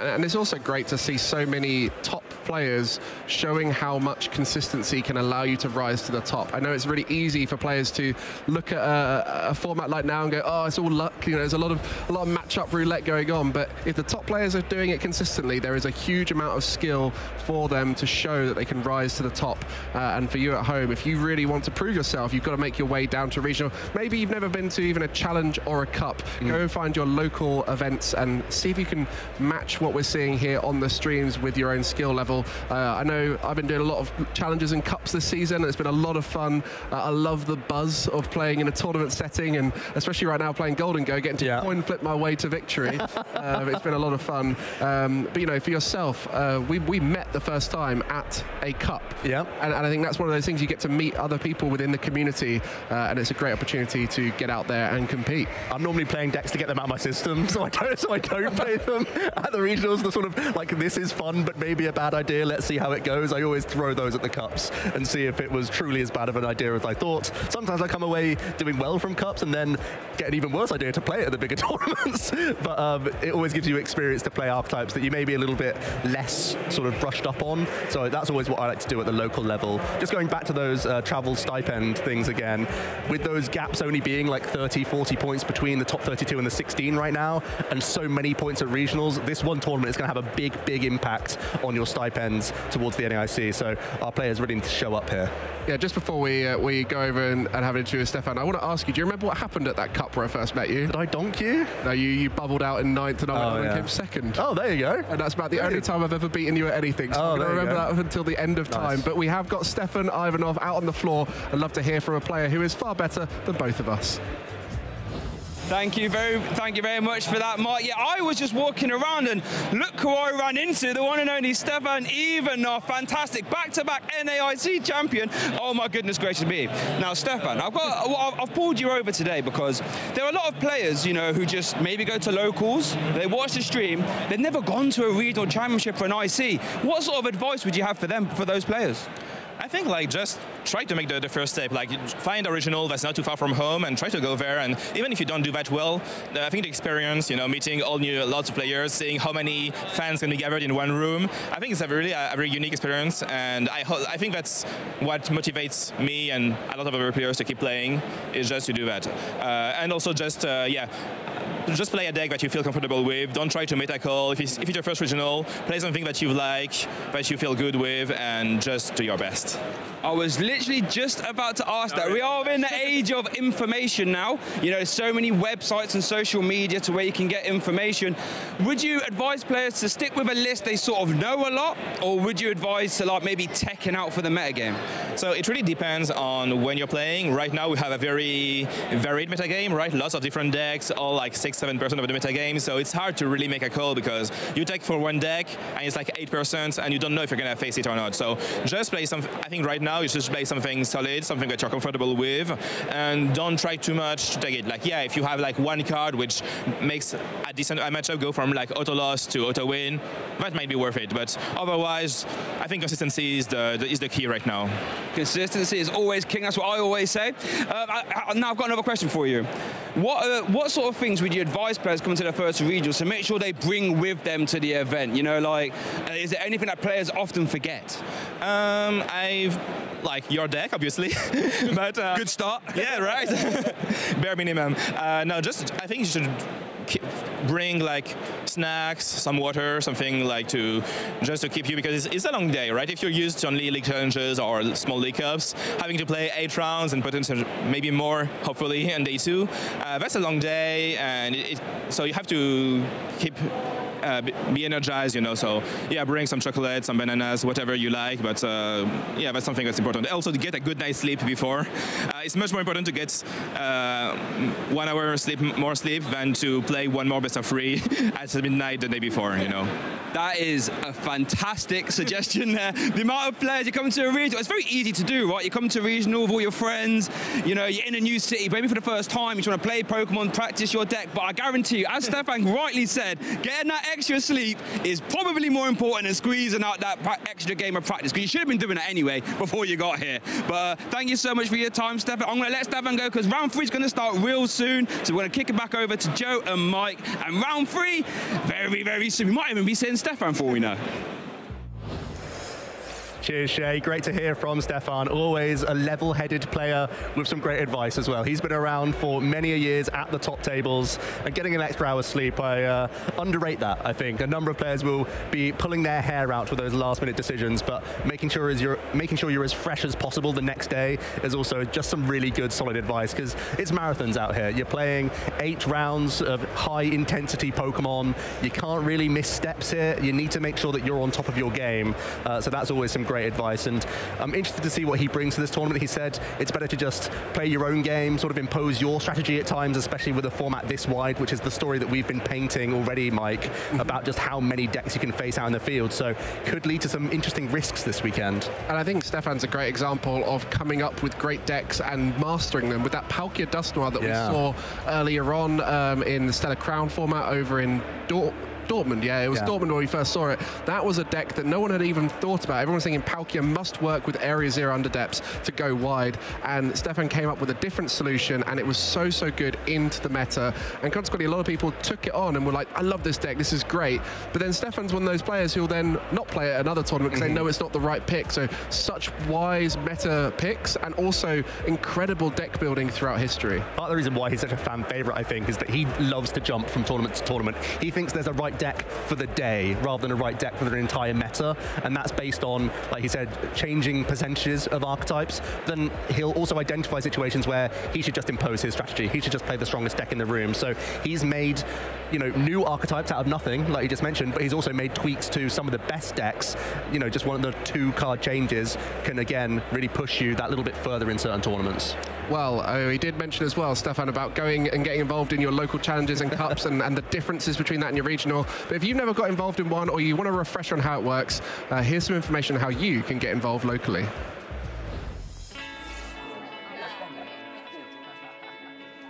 Hey, do you want to play?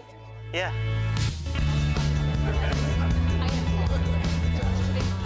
Nice. One shot? Wait, that guy, yeah.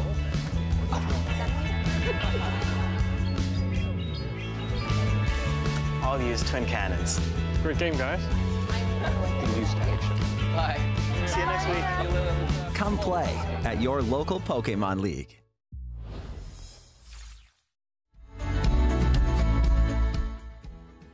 Field for more tournaments, make sure you scan this QR code on screen and it'll let you know where the nearest tournaments available are. Whether it's just your weekly leagues or whether you're planning to compete in as many tournaments as possible, it's one of the best resources for players to find out how to get involved in more tournaments.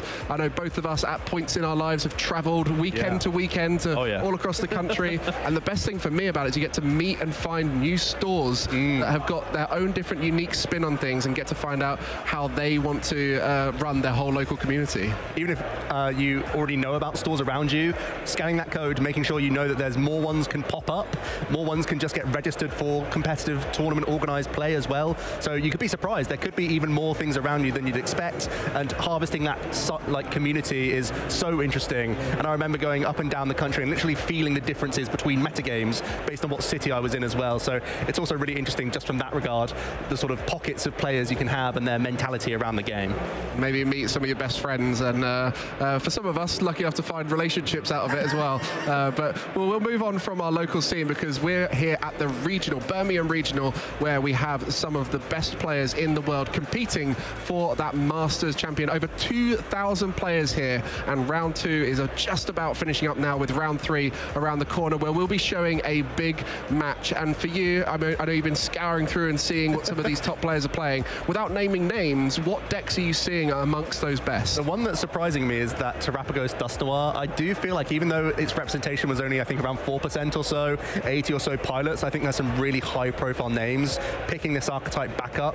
And it's not really gained any new cards. It's playing the same 60 really back as it was in the Stellar Crown format, but they may have found just like a pocket, a reason to play this again in the metagame, which is the thing that I have on my personal radar this weekend. Hard deck to play as well. There's a lot of lines, a lot of tutoring out of your deck, and whenever you get to choose a card, it puts a lot of power into the hands of the player, and consequently a decision can win or lose you games as early on in the game, even affect the final turns. I've had it so many times where I've got a boss out thinking this is great right now, get to the end of the game and think, oh, it would have been better to save it for this moment, and only those top players have that foresight to recognize those moments. And Terrapagos is one of those decks as well which has often had a lower percentage of play on day 1, but consequently converted very well into day 2 because a lot of these top players choose to play it. Yeah, you can't play this if you don't know what you're doing with the archetype, because you're going into the deck and choosing 5 cards, selecting them as well. You're not just digging, seeing what happens, and hey, what are these 7 cards, what can I do with them? You're looking at a hand, seeing one Noctowl, and seeing the potential of where that can take you. It can take you down all sorts of different avenues, and making that decision tree, refining it down to as strong as a position as you can possibly make yourself, not just from an attacking sense, but also having more engine line Pokemon in the back, that Pidgeot, of course, being another fantastic one, all about going into the deck, selecting those crucial cards. That's one of the fundamental things I love about Terrapagos. You have the fan rotom, so it means it takes very little for you to get into games, and from there, the sort of keys are in your hands. You can take control of the matchup just by virtue of that Noctowl, and you can dual seek your way to a really strong position.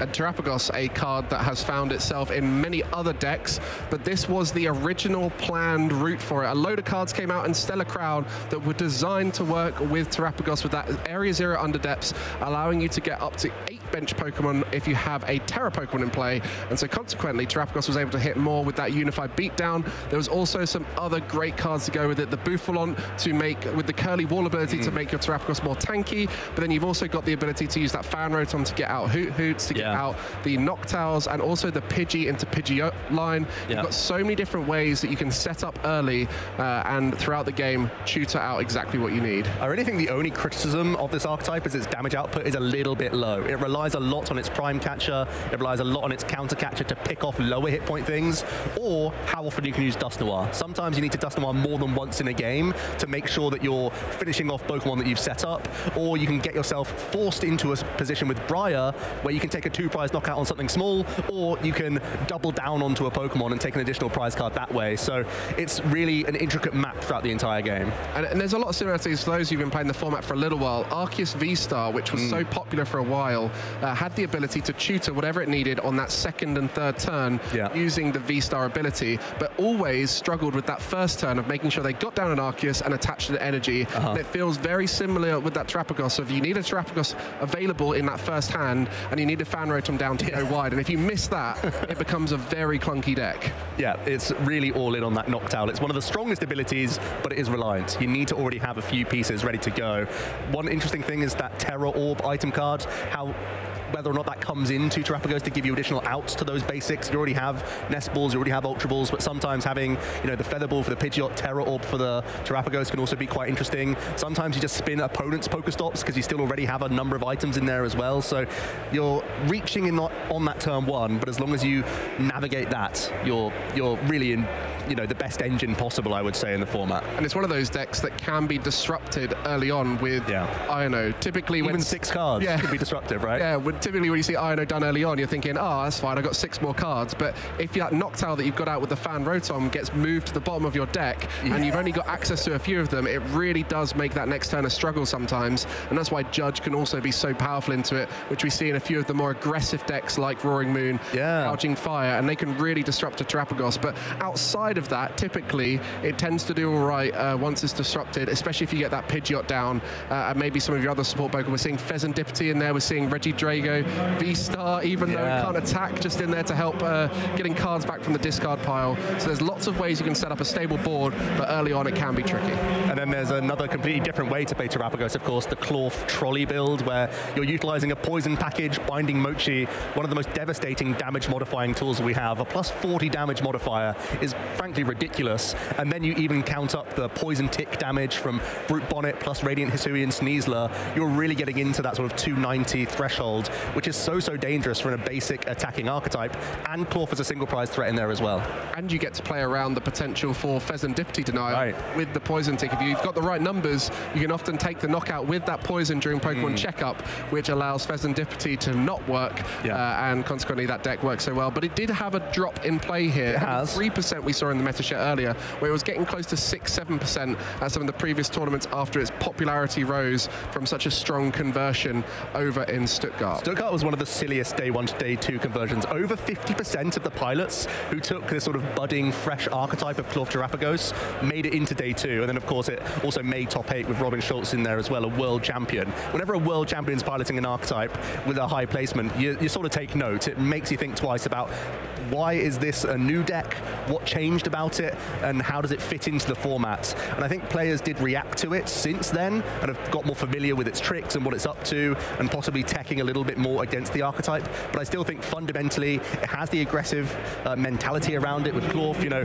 Unified Beatdown says you can't use it on the first turn going second, and that's because it would have been too ridiculous. But now we still have a way to do it with Clorf, which is possibly even better because it's a single prize option now as well. Yes, it does require some extra pieces, like you normally need Binding Mochi to actually reach, you know, critical numbers with the archetype, but it can be so powerful when that gets online. And with Serendipity on its own end and Luminion in the deck, you have lots of reach towards your late game as well. And the Petron is such a fun little card at the start. But we're talking about Robin Schultz being one of those players who can find a deck that everyone's underrating and recognize that it's better. I know he played Ancient Box at a tournament where everyone said it was going to be rubbish and recognizing there was value there. So a player to watch when you're thinking about finding a deck that's not necessarily in the spotlight. But for you guys, we do want to shine a spotlight on as you get involved through socials. You're letting us know what you're enjoying at this event, what your experience has been like at this event. You know, we all love to hear all the stories of traveling here. You know, we've got such a variety within the casting team of I got stopped by about 2 hours worth of traffic. Meanwhile, Shay could have almost walked here. It's that close. And we love seeing what you guys have been up to. So we've got a few of your posts, which we're going to be checking out here. So from Pokedad and Lad, good luck to everyone at Birmingham TCG Regional. Looking forward to seeing all our friends and having some laughs. Hope everyone has a blast. I think that sums this up for the UK scene perfectly. Yeah, everyone echoes that sentiment, no doubt. There's already action going on right now. We're just wrapping up that round 2 before we can bring you the first action, but I'm starting to look down the tables and I'm starting to see more and more games conclude, which is always a good sign. Wishing all the competitors out there great luck, and I hope they have a fantastic time, because we're all lovers of Pokemon. We're all here just to have some fun, even though there's great prizing at the end of the day. So great to see that. Yeah, and we've got some plushies here, the support plushies. We love to see them.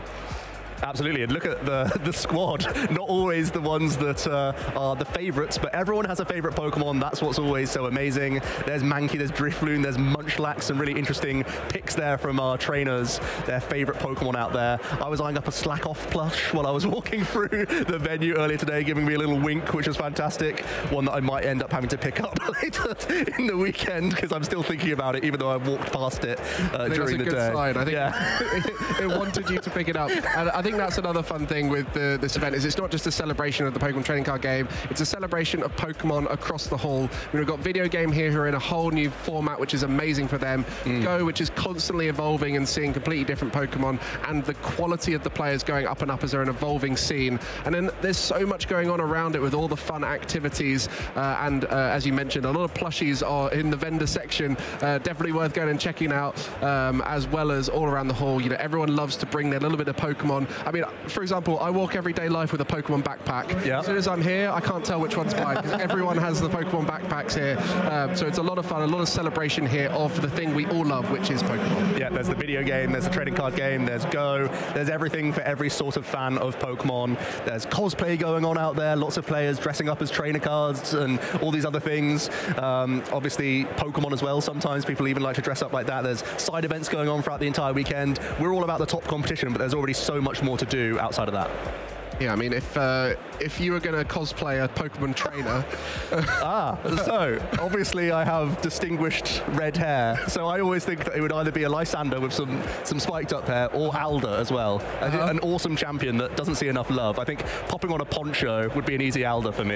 There you go. What about Sophocles? Could do Sophocles as well, yeah. I mean... maybe a bit old. Yeah, Sophocles, yeah. I think I've gone past that stage, but... Yeah, there was a time in my life where I thought I could do a Machamp and just get some like mechanical arms. Yeah. But I was like, I've got to get to a point where I feel like I've got a Machamp body. I think Shay's ready for Machamp. Yeah, I don't know if you're there. He's Urshifu, isn't he? Yeah, that's true as well. But yeah, there's so much fun with all the different trainers, especially as we're starting to get more spotlight on the trainers going into the future of Pokemon. Oh, that's so true. I think a lot of people are excited to represent their favourite trainers, as we all are. And we've got my favourite Pokemon here. There he is. With the most well-known trainer for it. Yeah. So Stephen, one of my favourite trainers. And for you guys, we'll hopefully be getting your favourite decks on stream, as we mentioned. So make sure you use those socials to let us know what you want to see on the stream. And sure, let us know what's going on in the hall, because we don't get to see it all through the day, and we want to find out what the stories are going on out there. I love getting messages from all my friends saying how they're doing, and catching up in our little community channels, and Severin saying how their record's going. So it is a lot of fun here, keeping up with what's going on out there. And actually, there's a lot of buzz in the hall right now, because round 2's concluded. The round 3 pairings are up, which means it's not going to be long now till we start getting into the action. A number of our players are already on 2-0 records, hoping that it's going to be their day here in Birmingham. Yeah, and I'm excited to see who we get on stream. And as you mentioned, a lot of top players playing decks we are less expected to see, and that's always an exciting moment, because it really does highlight what is capable when you start to really go away and prepare for a tournament, as a lot of our players are improving the quality of their play through more commitment to the game, more chances to travel around the world, more chances to refine their decks and really prepare the best they can. So only the better quality gameplay we get to see off the back of that. You know, the finals are starting to be spectacles. Yeah. We mentioned about the Reggie Drago mirror. Typically a mirror is one that we don't want to watch, but one of the best spectacles over when Calvin Connor took the win. And I think that's really where we're at with the game now, is the best players are showing off lines that we would never have even seen before. Yeah, I normally feel like there are times where I can follow games along pretty well, and then every now and then I'll be caught with a curveball and I see they produce a much better play than I'm ever expecting, and then I'm thinking, yeah, that's why they're at the top tables, that's why they're making all the money with the fantastic deck lists, but also just a fantastic means of playing these decks. There are experts out there in the field, and yeah, there's probably going to be hundreds of pilots right now who are hoping they can make it towards the top because they've been there in the past and they're hoping this is another weekend for them.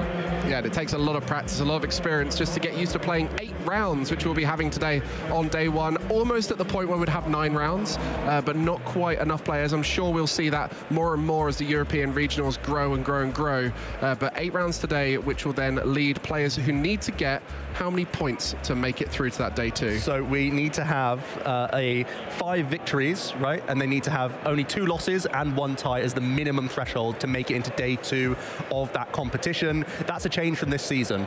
Previously, you had to have a 6-2-1 record in a 9-round tournament. Now we have 8 rounds for the number of players we have at least this weekend.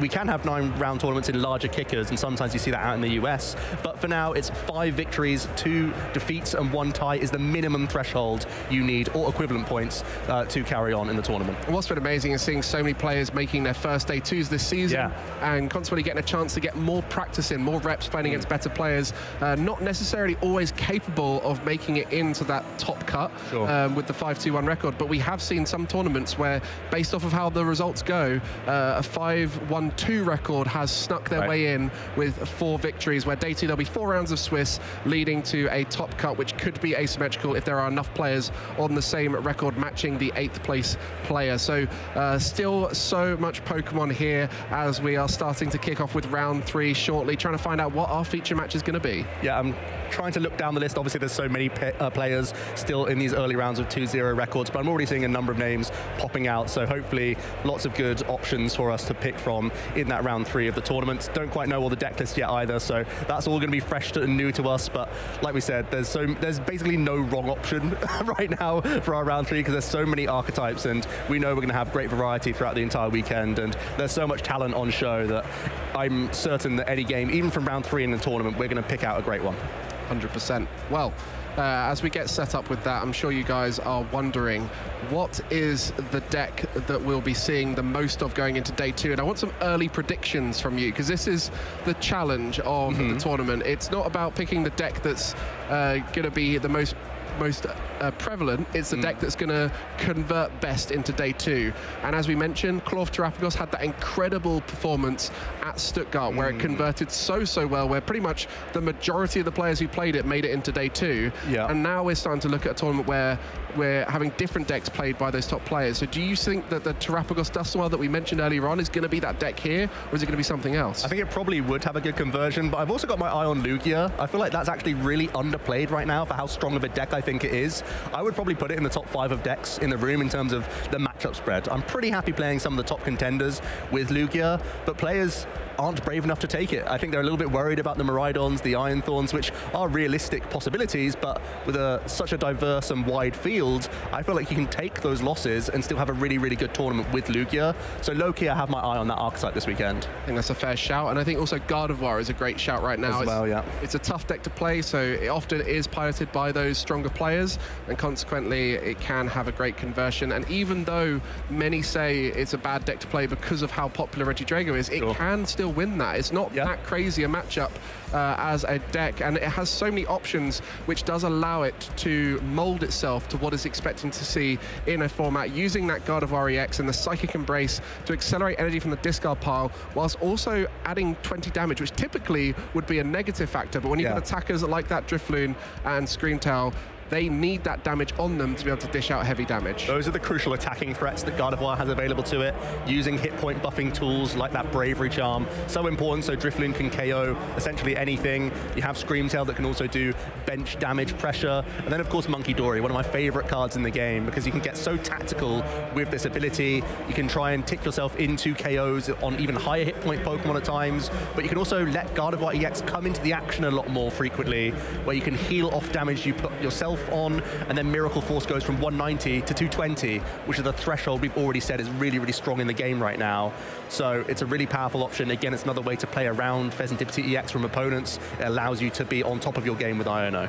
I think with decks like this, when so many of the top players can't agree on a structure of the deck, whether it's the ace spec, whether it's the engine to get set up, we saw the Cool Bell Precious Trolley build, we've seen Secret Box be an option, and then also how many Monkey Dory. We've seen everything from 1 up to 3 Monkey Dory, and consequently, the deck could be refined more by those top players. And if the right player with the right mindset on deck building comes up with a strong list for the day, they could come through and really increase their likelihood of winning. It's always an interesting thing to think about with such diversity within one list. It's a real vote of confidence of like the power level of the fundamentals that Curlier is incredible. Using a one-prize attacker is incredible. The ability has inevitability towards the late game where your damage is just guaranteed no matter what as you work there. But seeing those A-spec changes, I'm personally on the sort of hype train of Secret Box and Rare Candy. I like that option, having the option to be aggressive when you need to. But then opponents also have to play around a potential unfair stamp on turn 2, so they might be wary of taking a knockout. The fact that other pilots play the list differently can also help the pilots of Gardevoir, because your opponent is also worried about cards that may not even be in your list. Yeah, I think that reminds me a lot of Lost Box, when you'd see a come phase flipped over and you'd think, okay, right. That doesn't help me. what have we got here? Need more info. And then you start looking at the energy colors and you're like, what have we got here? And that's what's the case with Gardevoir. Like there is a structure to it that every deck plays, but the fact that it can play several different ace specs alone puts it in a position where the way it plays into you will change a lot. That unfair stamp, as you mentioned, such a big card that if they are playing it, you have to play very differently. If they're not playing it, then somehow you've got to work out what they are playing, and that could be later on in the game before you get a chance to work it out. So really testing our top players out there who are coming across Gardevoir, and I think that's the case for a lot of the stronger decks here, where there's a lot of skill involved in them. Charizard's the same. I think Charizard has been a prime example of a deck that can have different ace specs throughout its time, and it's currently sitting very comfortably with that unfair stamp. Sure, I think that's the case. I actually really like Precious Trolley in Charizard as well, because I really like to have Pidgey, sometimes multiple Pidgey if it's a matchup that can sort of target them. Getting that Duskull down as well feels so critical. Threatening Dusknoir completely changes board states. Your opponent has to get additional basics down. They have to assume that Charizard can reach ridiculous numbers much earlier on in the game. Normally, you sort of have this reprieve of Charizard where you only see 180 damage, and you're like, okay, I can sponge hits with pretty much everything here. My opponent can't do too much. As soon as there's a Duskull, your eyes widen, because there's the option of Counter Catcher now. There's the option of Charizard KOing essentially anything on the board. So it really widens your opportunities, and I think Charizard's one of the decks that has the most powerful stuff it can do, provided it goes wide, and Trolley allows that. Yeah, the amount of times you would have a Forest Seal or an Arven or something like that for either a Nest Ball or a Buddy Buddy, and then you're like, oh, I wish I had both of those, and suddenly you can do that and more.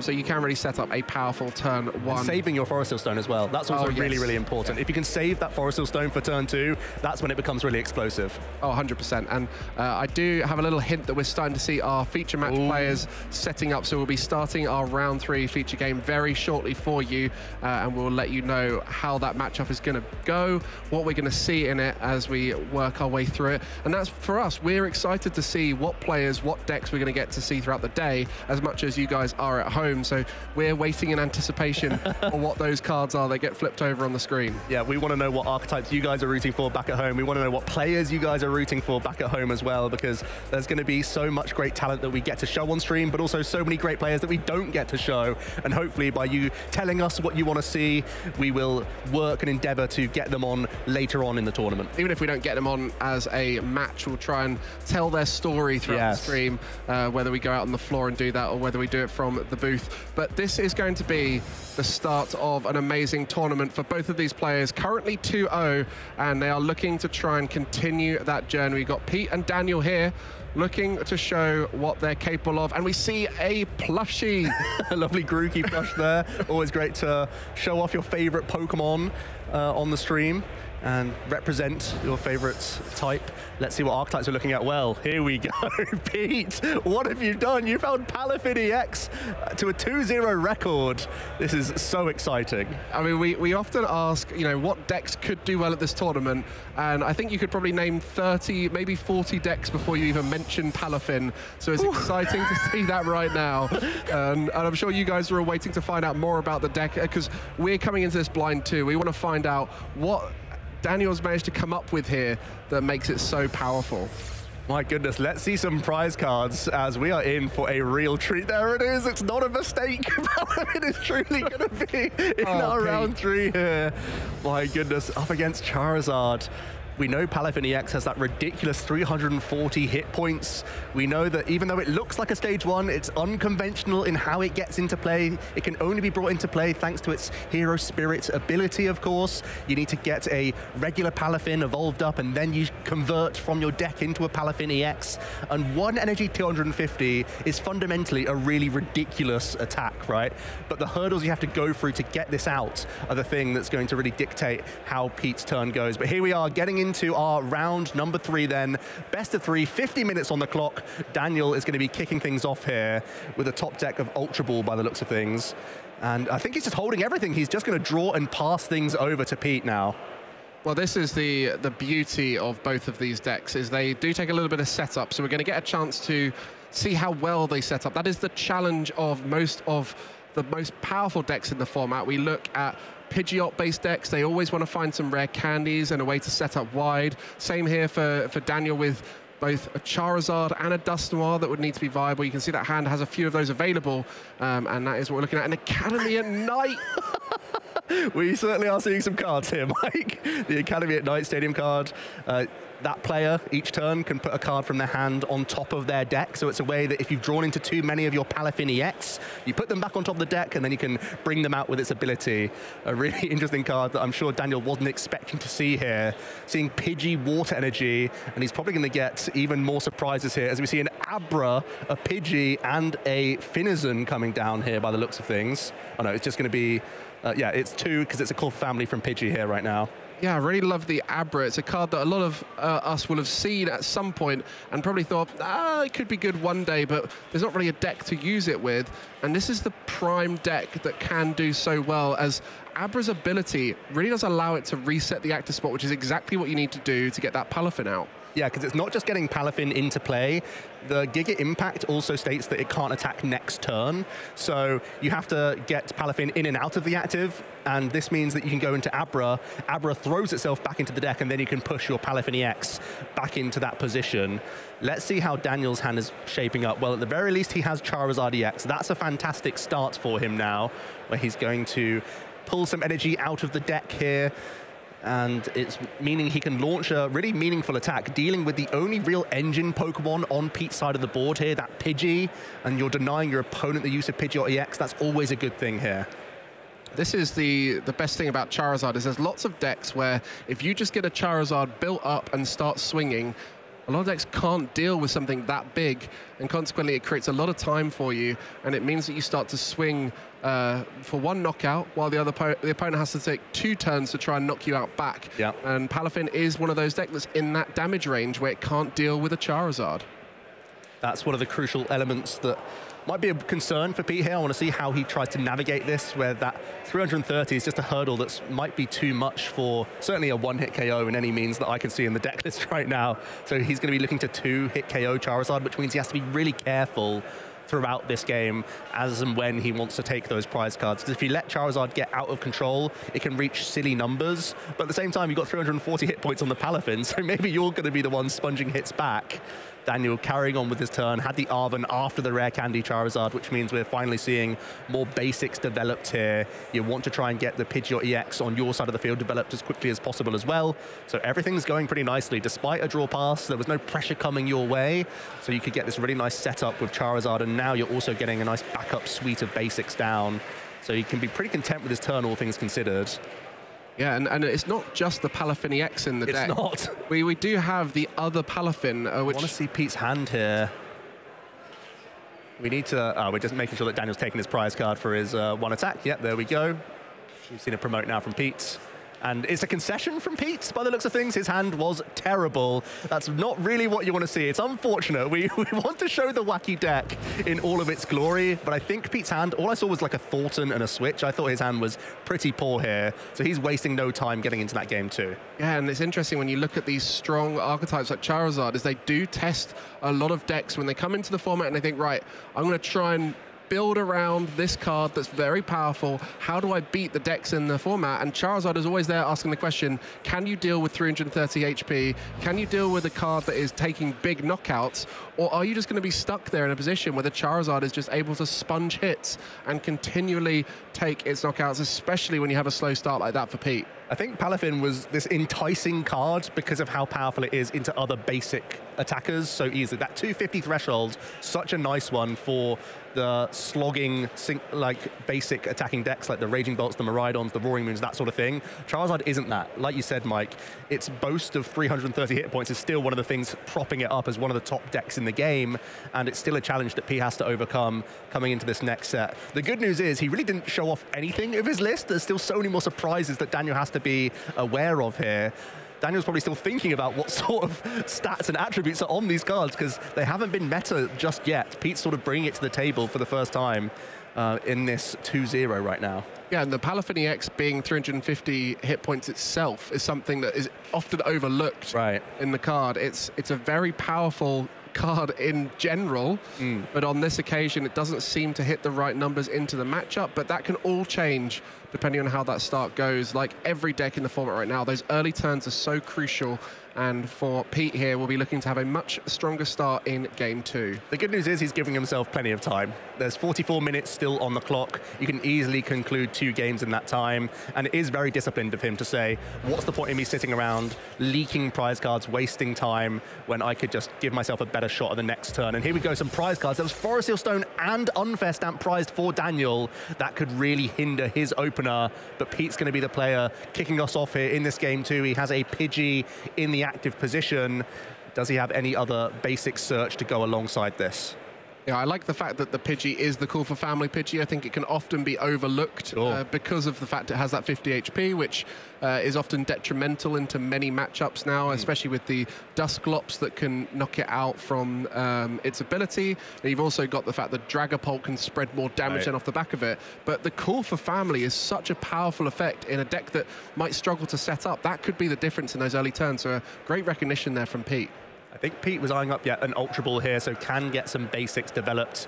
Gets rid of a Thornton and a Kieran. That Kieran allows him to push to 280 damage, which I'm sure you guys already have some alarm bells ringing. That's fantastic damage output for dealing with V-Star Pokemon in the meta, so that's one of the ways Pete gets to reach with his Palafin EX, and it is going to be a little basic Finizen here coming onto the board. And I'm not sure what else is in hand. No, it's just going to be a pass over to Daniel, who has the Duskull lead. We'll see what else he has access to. Arven far less powerful for him in this situation because the one of Forest Seal Stone is in his prize cards, but could still be useful if it is in hand. There's at least Ultra Ball, there's Rare Candy for next turn. I think there's an Ino in hand, but you're holding on to Rare Candy. It's all stuff that's great for next turn. But here we go, Aluminium V in the hand. And then you saw the supporter, the Xerosic Machination. What an interesting card to include. And I think it's very easy for us to look at this matchup and just go, Pete, what have you come up with here? But actually, Daniel has put his own spin on Charizard EX, which we love to see. The Luminion is going to go into the deck, finding a supporter card. You would imagine it's still going to be, the Arven here. Even though you can't get Forest Seal Stone out, you still need that Buddy Poffin. Start getting, well, plenty of Rare Candy in the hand, actually, for Daniel. So getting a Pidgey and a Charmander is reasonable here. If you're concerned that Pete can take a Gusting prize, you might get double Charmander and play it a little bit safer. It really depends. And you can also, I suppose, just get a Defiance Band out of the deck for the sake of thinning here. Yeah, I think that's the moment there, realizing the Forest Seal is not available for this Arven search. But still, I think going wide, as you mentioned earlier when we were talking about Charizard and why Precious Trolley is starting to find its way into Charizard, is going fully wide at the start can often be a huge factor for this deck. So Daniel is looking to do that as much as possible, and we'll be getting 2 basic Pokemon with 70 HP or less here with the Buddy Poffin, and we'll be content with this setup. Yep. Hedging that it's going to be difficult for Pete to get that Palafin EX out in addition to a boss's orders on your lone Charmander. is the only thing that was the main debate here. Otherwise, you would go double Charmander, giving yourself the safest route. Now Daniel's thinking that he can have his cake and eat it too, in that he can get a Pidgeot and a Charizard out next turn. He's already holding on to Ultra Ball, double Candy and Charizard, so if Pete only takes a single prize knockout, Daniel's going to have a ridiculous board state next turn. Everything's looking good for him. Ooh, and these players are going to be looking to try and set up quickly and get things consistent. And I think the Pidgeot is the key to that for both sides. And it's a very similar engine in that sense of, if I can get a Pidgeot set up, I can do all of these unusual things I need to do with my deck for the rest of the game. And that will be the aim of their second turns. Come on, Pete, show us something special. we're always rooting. There's Irida. Irida off the top. That's going to be able to find a water Pokemon and an item. Well, there's Feather Ball in the deck as well. And I think there was Rare Candy in the hand for Pete. So you can Candy Pidgeot, and you can get a Palafin here. The Palafin has the 0 to hero ability. When this Pokemon moves from the active spot to the bench, you can search your deck for a Palafin EX and switch it into this Pokemon. So provided enough switching cards, as it is going to be the Feather Ball, incidentally, Pidgeot EX, not only great for its ability, but also has a natural free retreat cost. There's a switch in hand, so the combinations here seem to be making sense. The free retreat, the Pidgeot, works very naturally with the deck. Then you can move. You can certainly move back out, but can you get your Palafin EX into the active once again is the main question here for Pete. There's Boss's Orders in hand as well. We have played Irida, though, of course. So the Pidgeot now will find that way to get. You need the energy as well. There's a lot to get together. Even though the card of Palafin EX looks so simple to use with just 1 energy for 250 damage, it is the kind of setup beforehand that's put a lot of people off. And we're seeing now what Pete is having to do to try and get that set up. And it is a tough debate. You can see just the terrifying thing is, if you go all in on your EX and don't launch an attack, there's a way that Daniel can KO either a Pidgeot or even a Palafin EX if it's your only one, with the combination of Dusknoir and Charizard. He's going to be grabbing just Abra here from the Pidgeot by the looks of things. Not going to be using Buddy Buddy Poffin, which is a surprise to me. Oh, it might be changed up for Buddy Buddy Poffin now. So then you can get a freebie of an additional Finizen. We like that at the very least. Yeah, there we go. Just trying to get the setup a little bit more. So we'll be able to get the Palafin EX out, but not necessarily able to attack with it, which is the challenge here. It's just a few little combo pieces required. Maybe to just make this retreat work. into Abra and pass. Have a more passive turn. Oh, it's tough. Retreat just to get Palafin EX out, and then switch into Abra here and still pass with the EX in play. Here we go, 0 to hero ability is popping off. It is going to be a Palafin EX hitting the board with its Hero's Spirit. Can only be put into play via the 0 to hero ability. And we go straight into a 340 hit point behemoth. And Abra's actually going to jump back into the deck here. So Palafin EX is in the active. Is there a water to go alongside this, or are you just hoping to sponge a hit? It looks like it's going to be a pass, and Daniel, rightfully so, is going to take a read of this card before making any action for his turn. Well, it's all the little things that you forget about on cards you're not seeing from things like retreat cost, weakness, HP, stuff that's like you kind of have a vague idea of what Palafin EX does. And you're thinking, if I have to ever gust something up, will it be a Palafin EX in that situation? And so just trying to get as much information as possible to deal with this unusual situation that Daniel now is going to be using that Ultra Ball and trying to set up the board ready for an attack. I think he's going to be in a ridiculous position, to be honest with you. He's already holding on to 2 rare candies, and that's before using Pidgeot. There's already Dusknoir and Charizard in hand, I believe. So we could see 3 candies this turn. There's already 2, and that's before using Quick Search. Wow. We could get Dusknoir out, and we could be trying to blow something up with our Dusknoir here. The Cursed Blast could double down into the Pidgeot, possibly even with something like Counter Catcher coming out from the Quick Search. The world is Daniel's oyster right now. That hand was so insane. This is what we've spoken about, the skill ceiling of decks where you can tutor cards out of your deck can change how much a player succeeds at an event, because you are able to make decisions that completely change the rest of the game. And this decision right here is one of those. It's so important to make it work. And if that Dusknoir comes out, it suddenly allows for the switch of a new Pokemon into the active. I think I just saw a Dusklops. Maybe Daniel wants to hold off on rare candy. Yeah, maybe taking it slow. And that, again, is another decision that could be quite tricky to make. Of if I take it slower, does that increase my likelihood to win? I think I wouldn't have minded a supporter being played here instead. Get that Candy, Dust Noir. Maybe he's just thinking he'll evolve into Dusclops, then just Iono here. You've still got, there's the 50 damage coming on to the Palafin. You've got additional damage mod from your Defiance band. So Charizard now will be doing 240 if you commit to the Defiance band. But it's not the perfect math we were looking for with the Dust Noir. Yeah, that is tough. I mean, that's the challenge at this stage of the game, is trying to work out, if I go aggressive, will that bite me in the future? Or do I try and take it chill and find a way to win this game through a more methodical approach? It is going to be the Defiance band committed to Charizard EX. Could just be looking for the future as well. Daniel now thinking about whether or not to use any other attack or just launch the Burning Darkness here. It is just going to be the attack from Charizard, putting a really respectable chunk into this Palafin EX. Yeah, and the prize card given away through that with that Dusclops and using Curse Blast, just for the 5 damage counters at this point. But some damage on board now, and knowing that Pete didn't have an energy that last turn, you know that Pidgeot is going to have to be required for the energy unless it was the top deck. Or Pete might try and risk it and try and use a supporter to dig deeper and find other options, but that would have its own risk involved too. What are we looking at in Pete's hand? He's got his own Pidgeot, of course. If you have to go for something like Irida, you can get an Earthen Vessel for water energy. It's going to be a Luminion coming in here to get things going as well. Pete also utilizing a couple of V Pokemon and a Forest Stone within his deck list.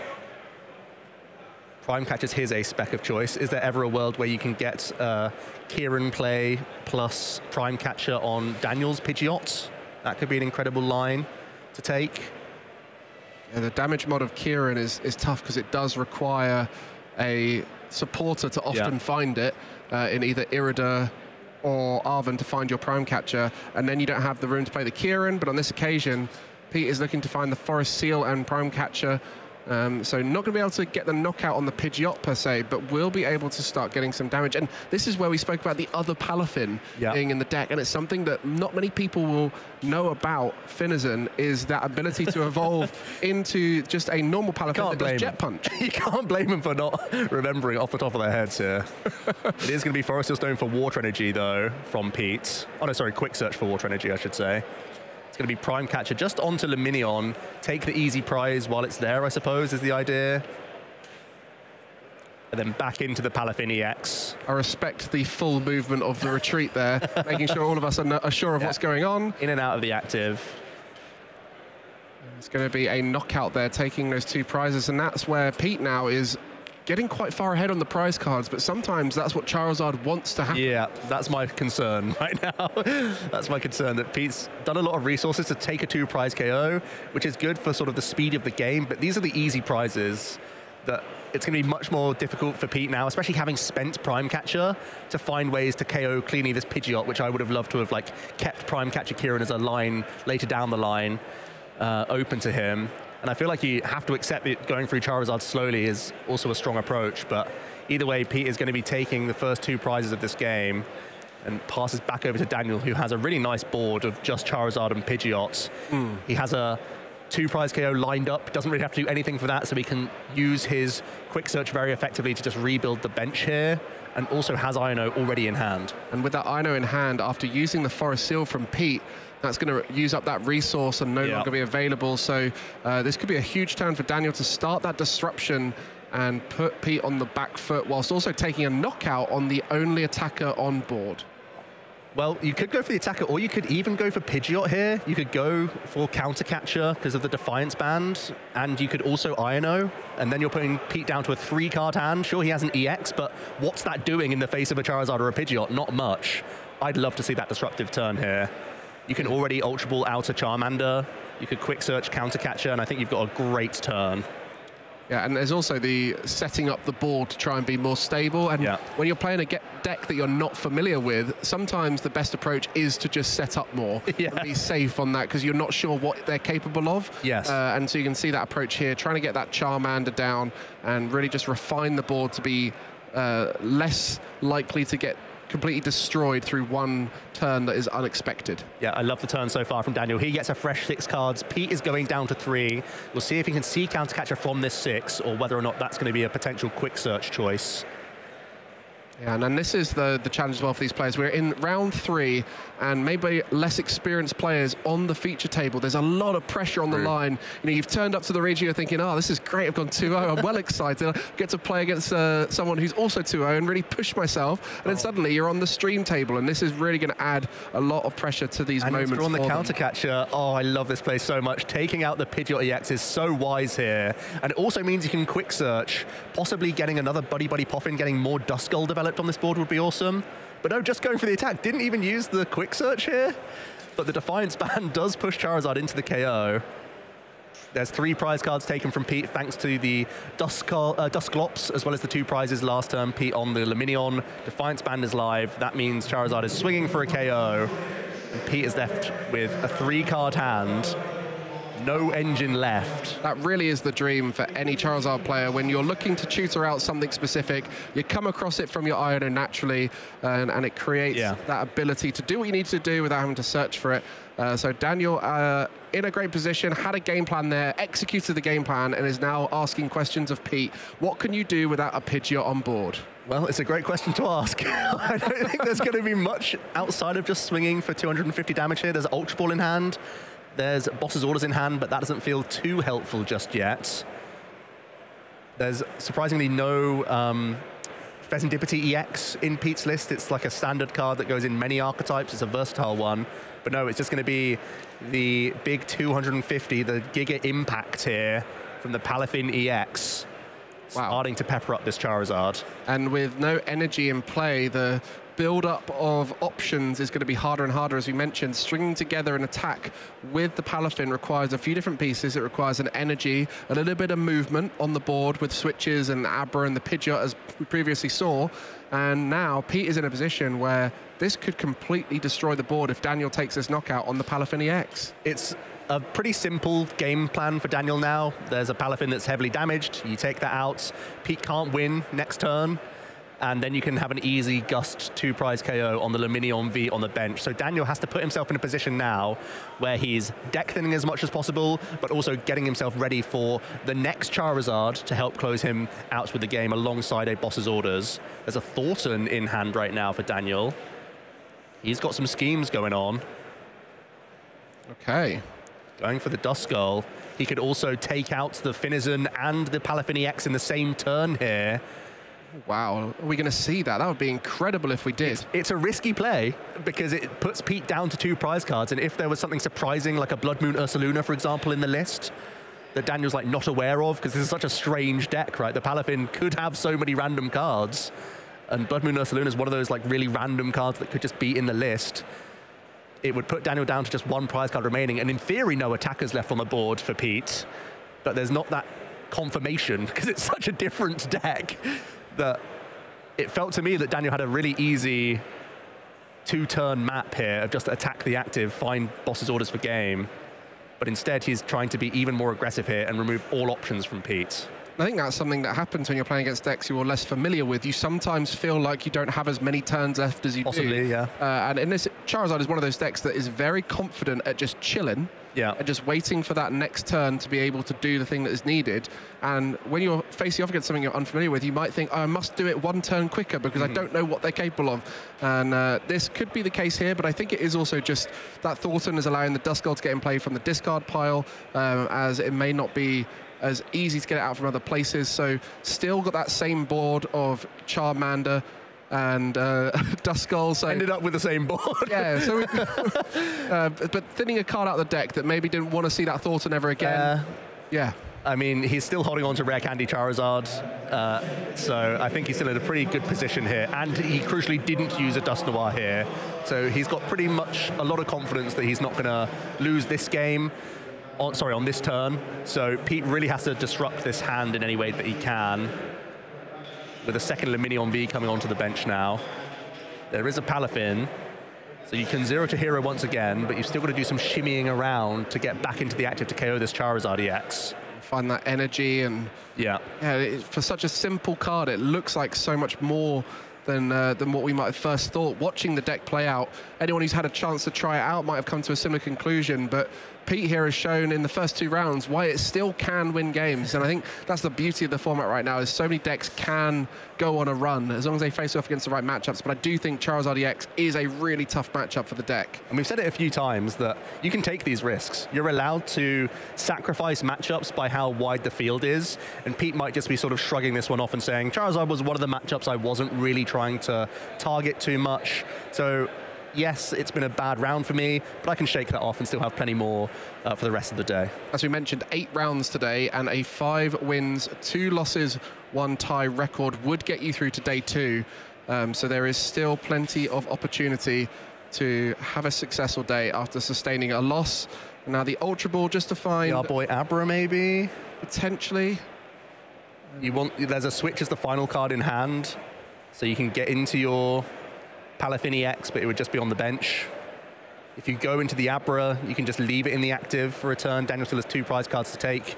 Would have to have Boss's Orders, but of course there's a Pidgeot EX on the board, so it's expected at this stage. It's going to be the switch into the 0 to hero.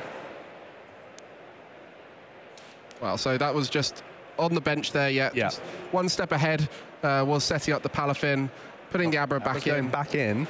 You can try and sponge with Palafin, but you're at a 0-card hand, I think, at this stage, and now next turn you have to find another Palafin. It's a lot you're going to need. But I guess at this stage, 340 HP is a lot. Pete is hoping to survive a turn and start the comeback next turn. There is always room for mistakes as well. You know, this is such a high-pressure matchup for both these players. Early on in the tournament, getting put onto the feature table, and Daniel now going to try and find a way to close it out this turn. Pidgeot allowing to find the exact card needed in the situation. And I think we're about to see it is. It is Boss's Orders, a great card to close out so many matchups. On this occasion, it's going to be the hero that Daniel needed to beat down the Palafin and Luminion for the knockout. Daniel Derbyshire is 3-0 here in Birmingham. Congratulations to Daniel. That was a surprisingly stressful situation, I think, for him, because there's always that thought in the back of your mind that, yes, I'm in a good position. It looks like everything's going to plan, but when I'm up against an archetype that I'm not too sure about, is there something I'm missing? Is there something that I'm forgetting? But congratulations to Daniel on a really good display with Charizard there. Stuck to the fundamentals, you know, got Charizard and Pidgeot both established, so you have that cherry picking of the best cards, and he identified some really crucial ones there to see him through to a really solid 2-0 victory. Unfortunately, the hero was not Palafin here, it was Charizard, and it has been one of the strongest decks in the format as of the last year, and it is showing exactly why. The consistency it has with the Pidgeot and being able to just put such a big, strong Pokemon in the active with 330 HP was enough to make Pete scoop it all up, recognizing there was no way to victory there. In game 2, it seemed to go a little bit more the way Pete was hoping for. Sure. That disruption just completely took all the momentum out of the Palafin. I still think this turn 2 was still ridiculous. Having Charizard Pidgeot, there was even the potential to get a Dustoir. It could have been even more explosive than this, but Daniel just went for the Dusclops to move it out of the active position, still said that there's just a very hefty Charizard that Pete can't really handle too much, and I really love this choice as well. The INO plus counter catcher play, remove your opponent's Pidgeot, almost playing like a Charizard mirror match. The Charizard's too chunky, let me take out that Pidgeot, remove my opponent's options, and that's when I can be in control of the game. Yeah, maybe the matchup was less familiar, but the routes to take in the matchup were familiar. Pidgeot is always the scariest thing on board if you're trying to disrupt someone, because it can get them out of anything, and in that occasion we did see Pete at the end with a 0-card hand off the back of that disruption and 2 liabilities on board with the Luminion, and the fish and the dolphin could not make it happen. It's just too much for Palafin to take on. I love that we mentioned like 20 or so decks to say how wide the field is, and then a Palafin pops up. That really is the state of affairs in the Pokemon trading card game these days, is that you can make all sorts of archetypes work. I'm sure Pete is going to look back at that stream game and think, I didn't have the best rub of the green. I didn't really have my optimal supporters going on too early on. My engine was disrupted pretty swiftly by my opponent. This deck can function, it can work much better. I just need to possibly in a different matchup where the 250 is a golden number, or sometimes the 280 is enough for you to get through the game, especially with that prime catcher. There's often other 2 prizes that you can take out, and that's where it truly is a hero.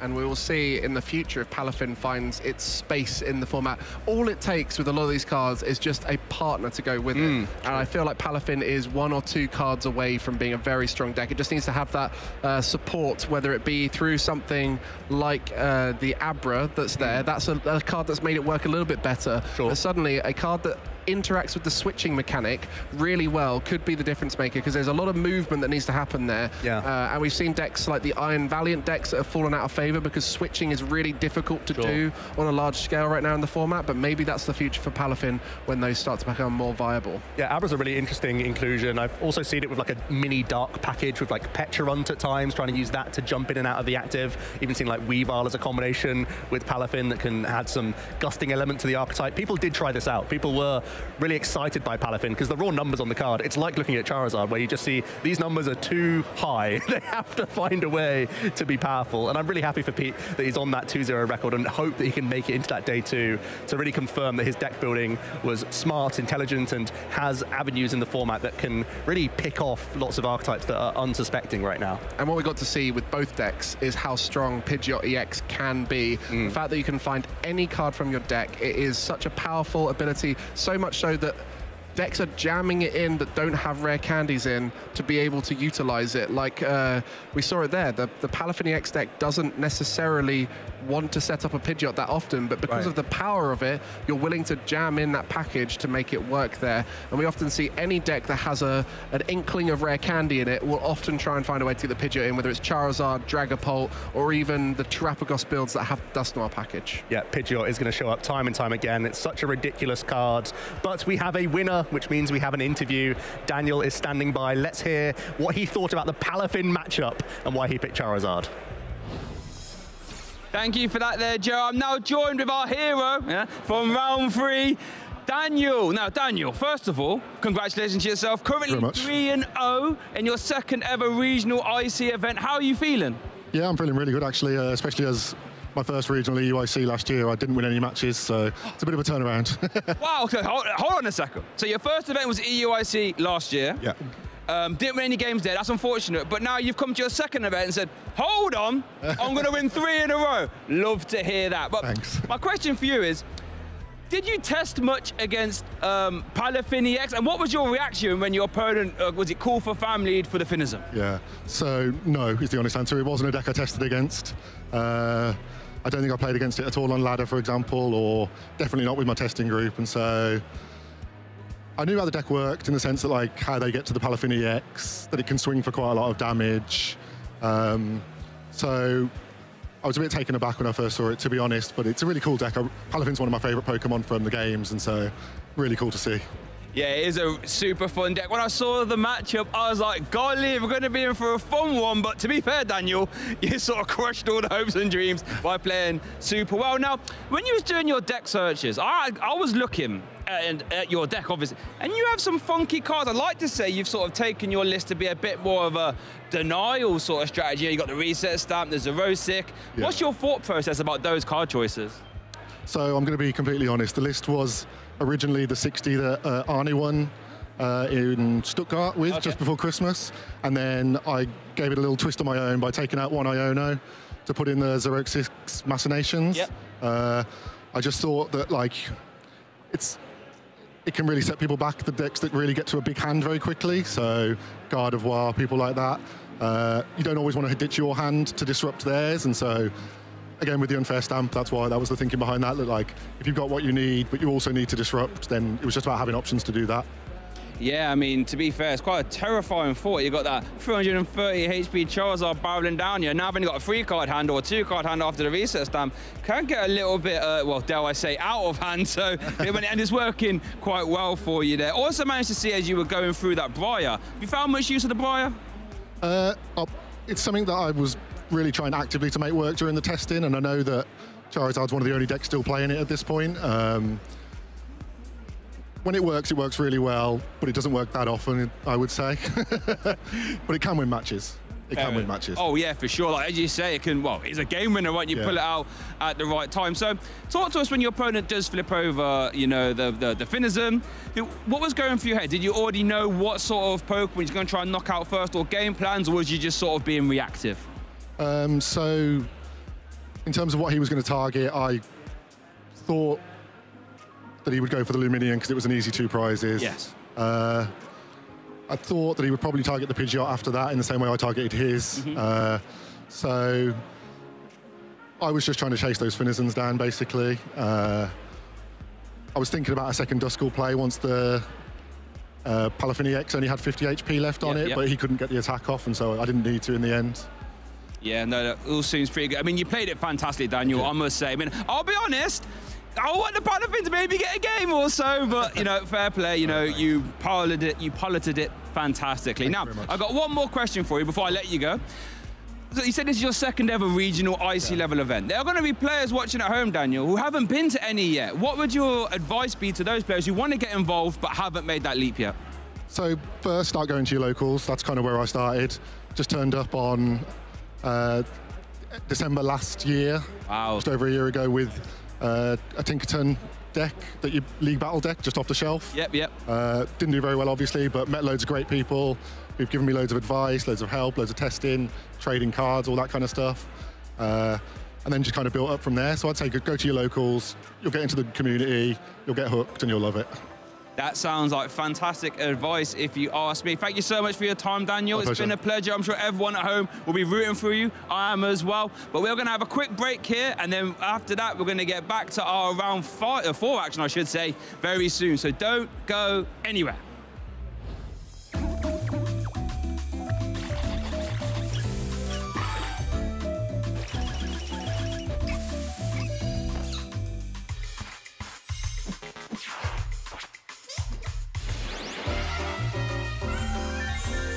Hey trainers, I'm Freya Pierce, and I'm here to recap the 2025 Latin America International Championships for the Pokémon trading card game.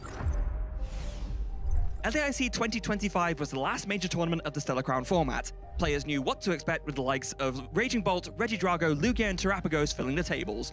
Brazil's Henry Cuninari faced Sergio Lopez from the US in a Charizard EX mirror match for the Junior Championships. Henry took a swift 2-0 victory, with a little help from Fulton to surprise evolve Dusknoir and Curse Blast his way to victory. And Henry Cuninari will close out game number 2 and becomes your LAIC champion. In the senior division, Gabriel Fernandez met Justin Templar in another Brazil-US face-off. A masterful display from each player earned them 1 game apiece.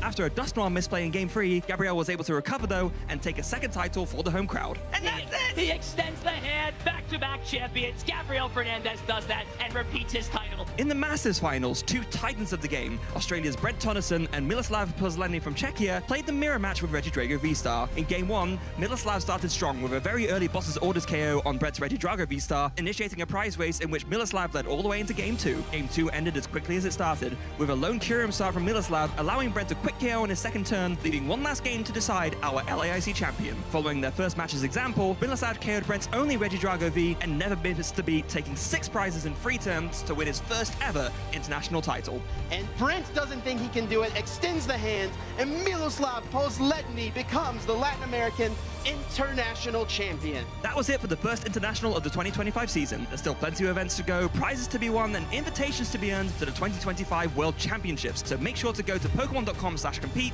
to find out how you can take part and aim to be the very best like no one ever was. I started playing the Pokemon TCG in 2011. If I had a starter Pokemon, it would be Umbreon. My catchphrase is usually, I'm just vibing. I look up to Justin Bakari as a competitive TCG player and a very good friend. My overall goal playing Pokemon is to win a championship at any level, and if I win one, I want to keep winning. My favorite event food is the concession hot dogs. I don't know why, but they hit different. My favorite type of music is typically EDM that has like a hard drop that just gets the blood pumping. Probably. Hello everyone, my name is Alex Dow, and I think it's time we had a little chat about Charizard EX.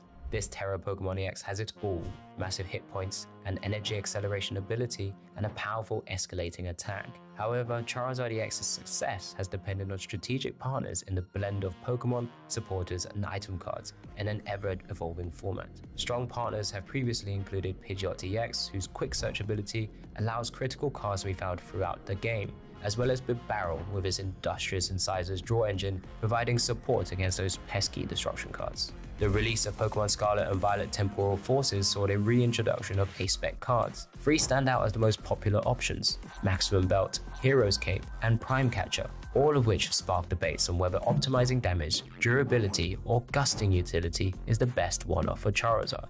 But don't forget all the other viable tech inclusions. With the introduction of new cards like Buddy Buddy Poffin, early game support can be seen with Cleffa with his grasping draw attack, alongside the usual combination of Broton V and Luminium V for their vital abilities. And then we have unique supporters such as Professor's Churro Scenario and Eri, which are crucial for specific matchups.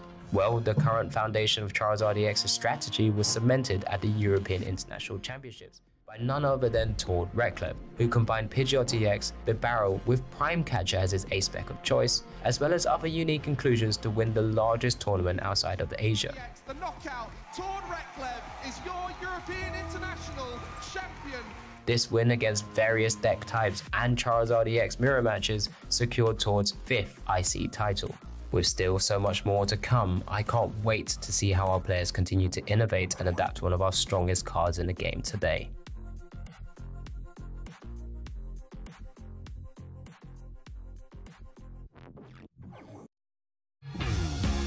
Caleb Gettimer has brought everything to this table.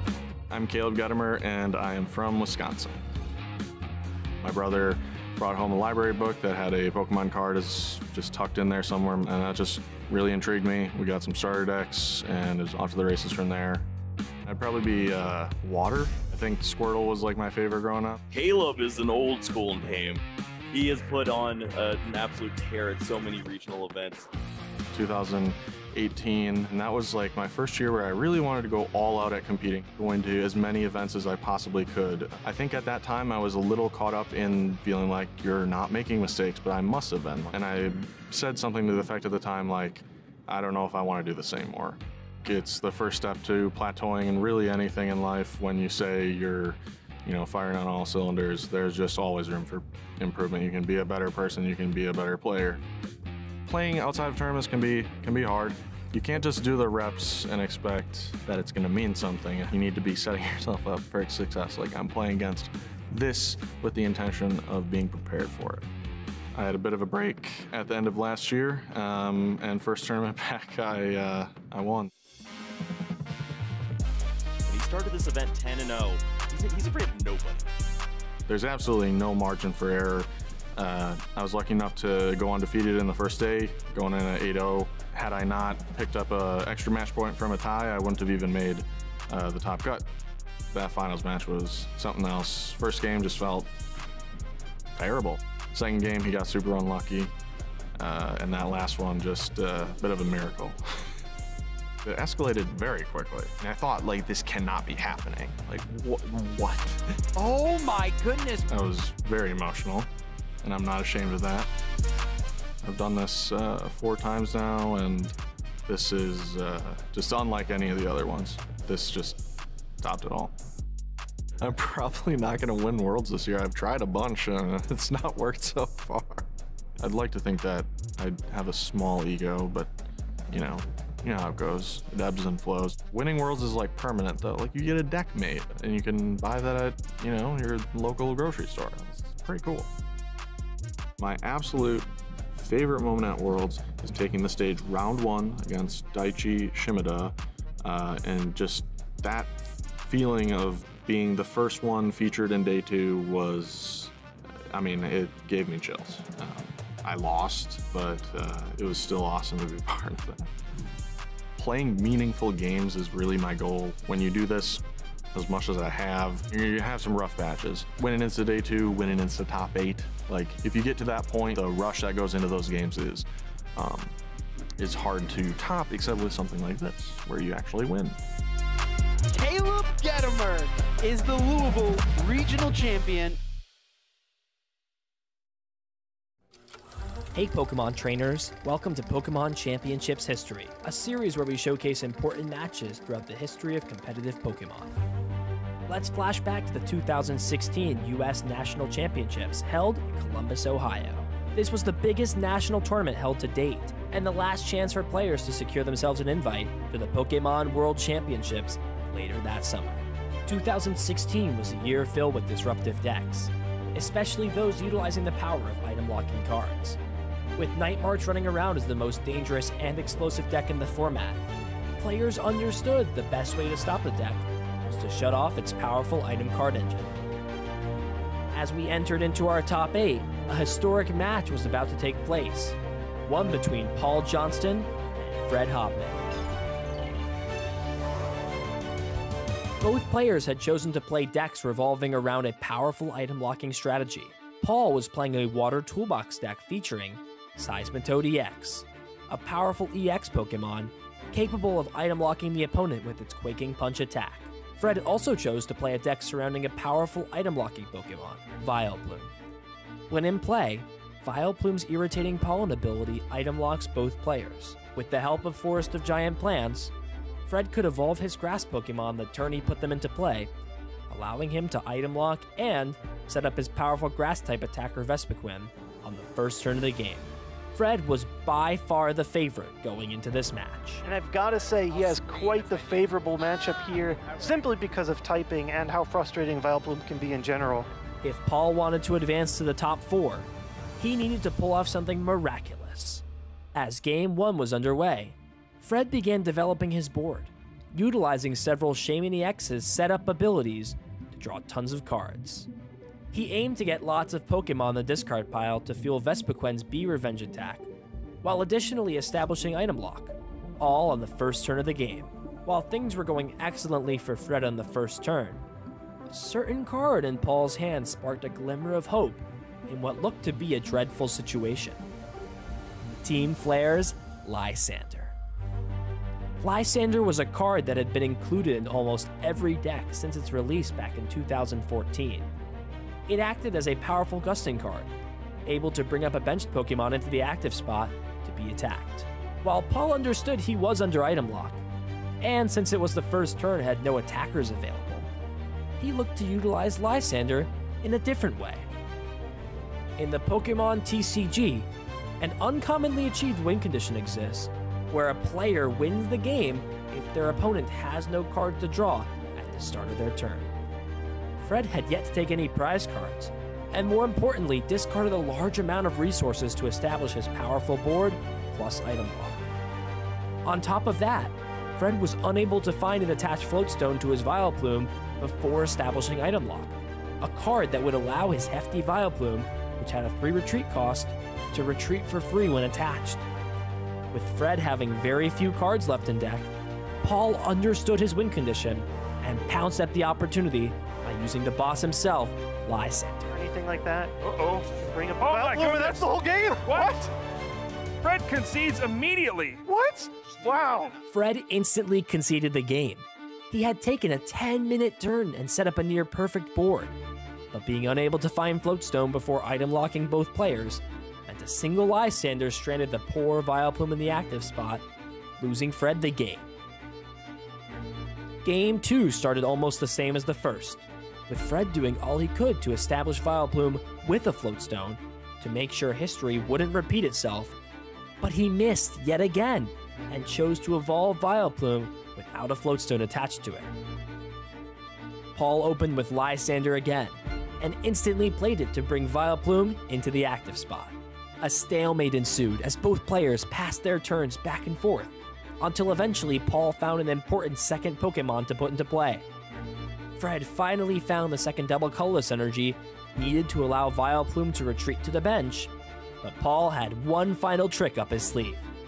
3 Lysander was all it took for Paul to win one of the craziest, most bizarre top 8 matches to ever occur in the Pokemon trading card game. Paul didn't use a single attack the entire set, but with the help of Lysander, capitalized on Fred missing just a single card both games to secure himself a win in top 8 of the National Championships. Thank you for watching. Let us know some of your favorite moments in TCG history by using the hashtag #PlayPokemon.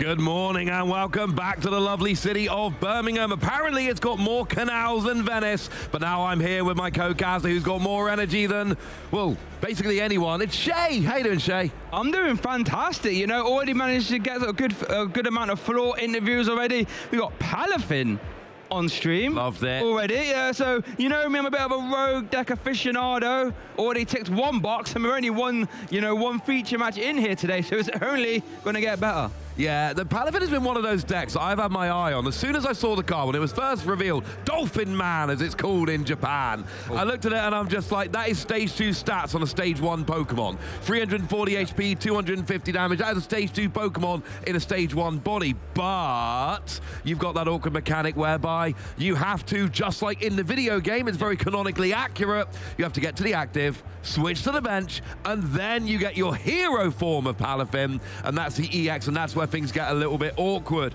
It's never worked out, and I'm really hoping maybe this weekend people could be showing us, look, we just need a little bit of extra help.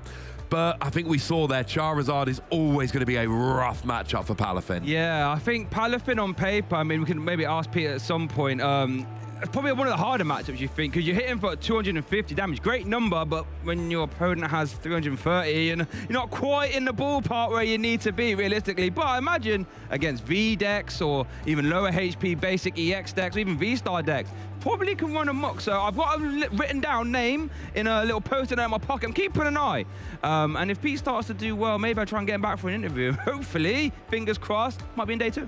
Yeah, I would love to see some Palafin in day 2. We talked in the open. We're in a mature format here. We've had 3 1,700+ person regionals in this metagame.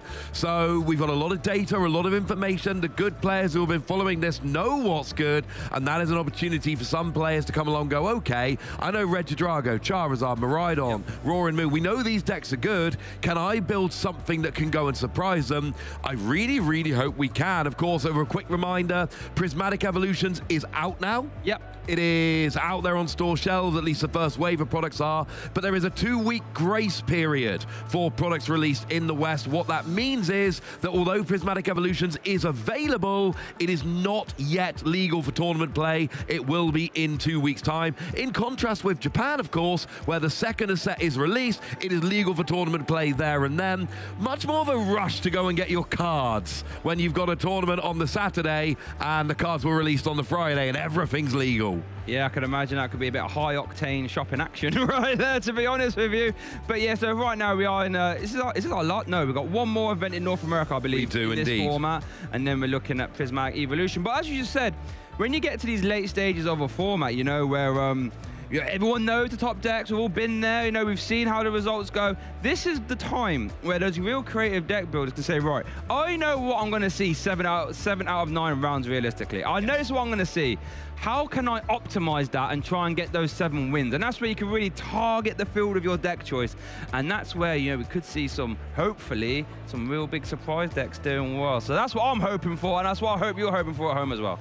Always like some surprises. Now, we do have something to sort out before we get into our next round of action. I was accosted on the sofa earlier. I was accused.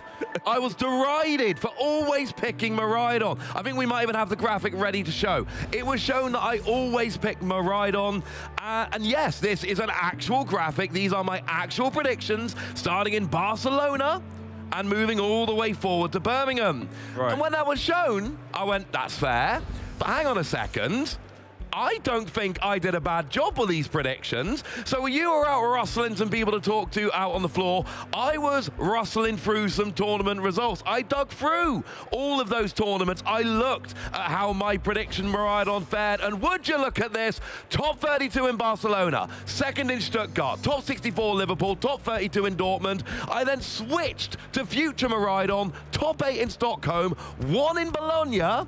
Then we had a top 8 for Miraidon EX in Dortmund, The one event I didn't pick Miraidon, I picked I picked Dragapult, which was in the winning Regidrago list and came second by itself.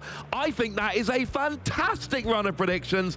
Miraidon has done me well. So yeah, I do pick Miraidon. And you know what? It gets into day 2. It does well. That is a good run. And that's not even counting the top 8 at the UIC, which was my first Miraidon prediction. I mean, that's fair, but you weren't listening correctly to what I was saying. I said, why do you always pick Miraidon EX? I'm not counting those future one prize of Miraidon pick. I'm not counting that. And you know the old phrase, you know, we are in the UK right now. There's a good old UK phrase, a broken clock is right twice a day. So you keep picking it, you know, at some point, you know, we're going to get a couple big wins, but top 64s, why is that even there? Why are we bragging about a top 64? Any deck can make top 64. The tournament where you picked Dialga, did it make top 64? Probably. We'll have to go check. I haven't checked. I'm sure we can find some cards you predicted, Shay, that did not make top 64. I'm just saying there were 3 points on that graphic where I went away from Miraidon EX, and we had a top 8, a win, and a win. The tournaments I don't predict Miraidon EX, there's a reason. I was right on all 3 of them. And look, I'm never here saying Miraidon is the unquestioned best deck in the format. Right. I'm saying it is a very good deck. It is one that I've got my eye on. It is one that I'm expecting to do well. I'll be honest with you, I saw it at just under 4% of the meta this weekend, one space above Cloth. I am worried this weekend about, this is the most worried I have been about my Miraidon prediction since Barcelona, way back when on that graphic. But I needed everyone at home to know it is not a blind Miraidon pick. It is. I think about this very carefully. And look, Miraidon has done me very well. I just wish I'd picked a Miraidon badge this weekend. I love me some Fuecoco. Should have pulled a Miraidon badge. I promise you. You said you think long and hard, but you don't. But there's all Miraidon. You just sit there, Miraidon this, and the one time you switched over to the one prize, it's just like, well. Top 8 and a win. Yeah, but what I'm saying. Top 8 and a win. I'm just saying, do you take these picks serious? That's all I'm asking. Because like, you just ride on the X every time. Oh, no, you do not. Like, genuinely, when I'm making these picks, I'm on my computer and I'm like, right, let's go to. No, you're on your computer and you just go Miraidon, and then that's what you do. I've got one tab open with the last couple of regional results. I've got another tab open where I'm looking at the Japanese results in the same meta that we're going to be playing in. Okay. And I am digging through mountains of data, and I sit there for like 20 minutes looking at tournament results. And most of the time, I sit there and I go, yeah, you know what? If I was playing, I'd still play Miraidon. Fair enough. It's a long old process. Fair. You're right. The result is Miraidon. I'm just saying it takes me a while to get there. Okay, fair enough. I wasn't privy to that back knowledge, so maybe I'll let you off a little bit. I thought maybe you sit there, Miraidon, but if there is a bit of research, but the research always concludes, you know what? You know, that tandem unit ability is still quite good. I would have played it anyway. I'll let you off a little bit then. I'll let you off. Very nice. Now, I wasn't in Sacramento. No. Although I hear it's a lovely place. Of course, we have got 2 California Worlds in a row coming up in Anaheim and San Francisco. Good. We did, a couple of months ago, we had a tournament in this format in California, in Sacramento. Let's remind ourselves what the finalist decks were in Sacramento. Oh, look, the winner was Landon Kettler with... Come on. What deck's that? I don't know. I can see a secret box. Regional champion? I can see a Pikachu, yeah. And if I was in Sacramento, you know I would have predicted Miraidon. So, how does the deck work? Yeah, talk to us. So it's all built around that Miraidon. We got Tandem Unit, lets you go and search your deck for 2 Lightning Pokemon, basic Pokemon, and put them on your bench. The great thing about it is, though, you can use one Miraidon to search for a second Miraidon, and then use that second Miraidon to go and get 2 other Lightning Pokemon, so you end up with a lot of Lightning Pokemon. Actually got some really good tricks from Surging Sparks. We've got Magneton that lets you KO it, but then you get a big boost of energy. You've got Pikachu, which is a Stellar Terra Pokemon, which actually unlocks Area 0 Underdepths, but it also cannot be one-hit KO'd, goes down to 10 HP remaining instead. And it's not a Lightning Pokemon, but we did get Latias EX in Surging Sparks, which gives free retreat to all of your basic Pokemon, which is all of your Pokemon. And then you've got a lot of options. You can use Area 0 Underdepths. Now you've unlocked it with Pikachu to get 8 bench spaces. You can do huge damage with Lightning Rondo. You can take extra prizes with Iron Hands, amp you very much. I mean, come on. Yeah, no, I mean, being honest, Rai's one of the decks I've just slowly got more and more tools out the toolbox, as you say. Rai 2V, didn't even mention that, big nuke attacker, you know, a Magneton, accelerate all his energies. The Latias is a really strong addition. And we saw actually in the finals that the secret box can just, you know, get you from 0 to hero ridiculously fast. Yeah, that secret box as an ace, but I loved secret box. As soon as I started hyping that, and look, people at home might know, I'm no stranger to hyping cards. I have been known to hype a card or two in my time. But secret box was an ace bet that I looked at and I was like, that is busted. And it was never quite as good as I made it out to be, but we see it, you know, getting into stuff like Ancient Box and Miraidon. But I'm going to give you a favor now. I'm going to talk about a tournament that wasn't won by Miraidon. Okay, what's Let's that have a look at the Stuttgart winning deck. Yeah, let's have a look then. Charizard EX from Arnie, a fantastic player, able to etch himself with a nice invitation to the World Championships with Charizard. And I guess now think about it, Charizard, I feel, and Miraidon have almost had similar sort of paths through the metagame, right? Where they've sort of slowly over time just gained little pieces here or there. And, you know, Charizard is, you know, you've got the Pidgeot, obviously. We've got the Dust Noir line chipping in, extra damage. Pheasantipity letting you draw those extra cards. We already know that Rotom V Instant Charge lets you grab 3 extra cards on the first turn of the game. And as we saw in our last feature match, actually, Unfair Stamp saying, what, did you just have the nerve to KO a Pidgey or a Charmander? Boom! Have a 2-card hand. Now here's my 330 HP Charizard EX that is doing attaching energy as well. I know. It's just so efficient. And you got the Pidgeot just like, hold on, Ross, what card do you need this turn? That's what the Pidgeot says. Oh, I need a boss. So Pidgeot's like, there it is. Oh, you want Unfair Stamp? Have a bit of that.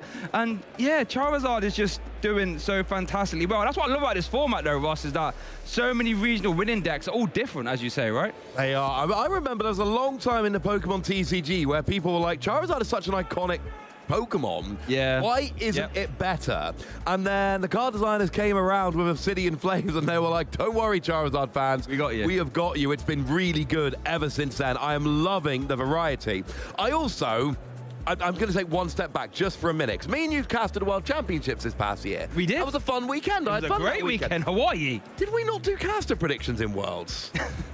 We did, I guess. I think we did, and I think I predicted Miraidon, and I think it made top 4 at Worlds, and there are a lot of people that think that deck was the favorite going in, you know. Bit unfortunate against eventual winner Fernando Cifuentes in top 4, but, you know. That's a tough matchup. It's a tough matchup, but, yeah, say Miraidon.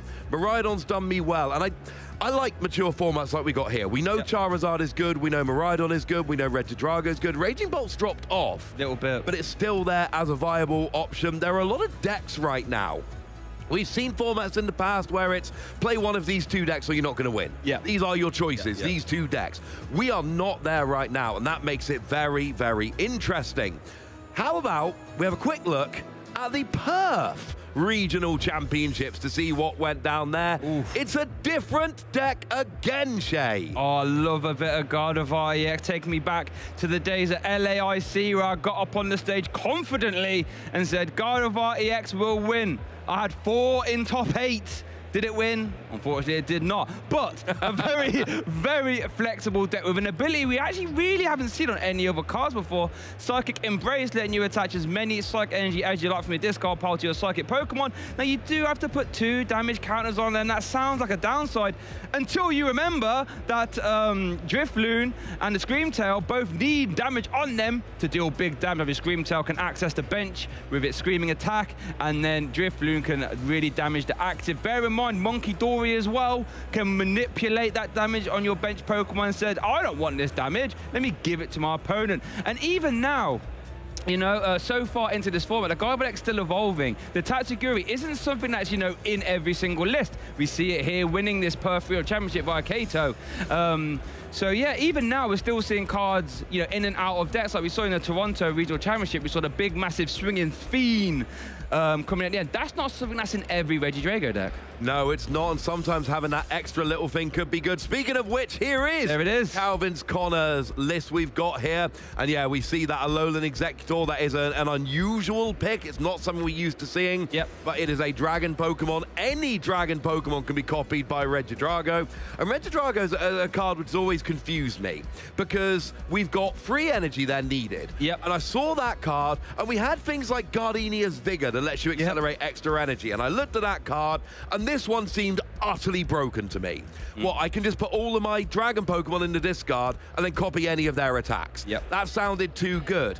But the answer was Gardenia's Vigor and other ways to accelerate energy were not good enough. Regidrago, I thought, was going to be the best deck in the format, and it flopped on release. It wasn't a good deck. Yeah. Then Twilight Masquerade happened, and we got Teal Mask Ogerpon, Regidrago's best friend. Also, key part of the Raging Bolt deck. You notice it was in 7 of the top 8 decks in Toronto had Teal Mask Ogerpon as like a key part of the deck. Yep.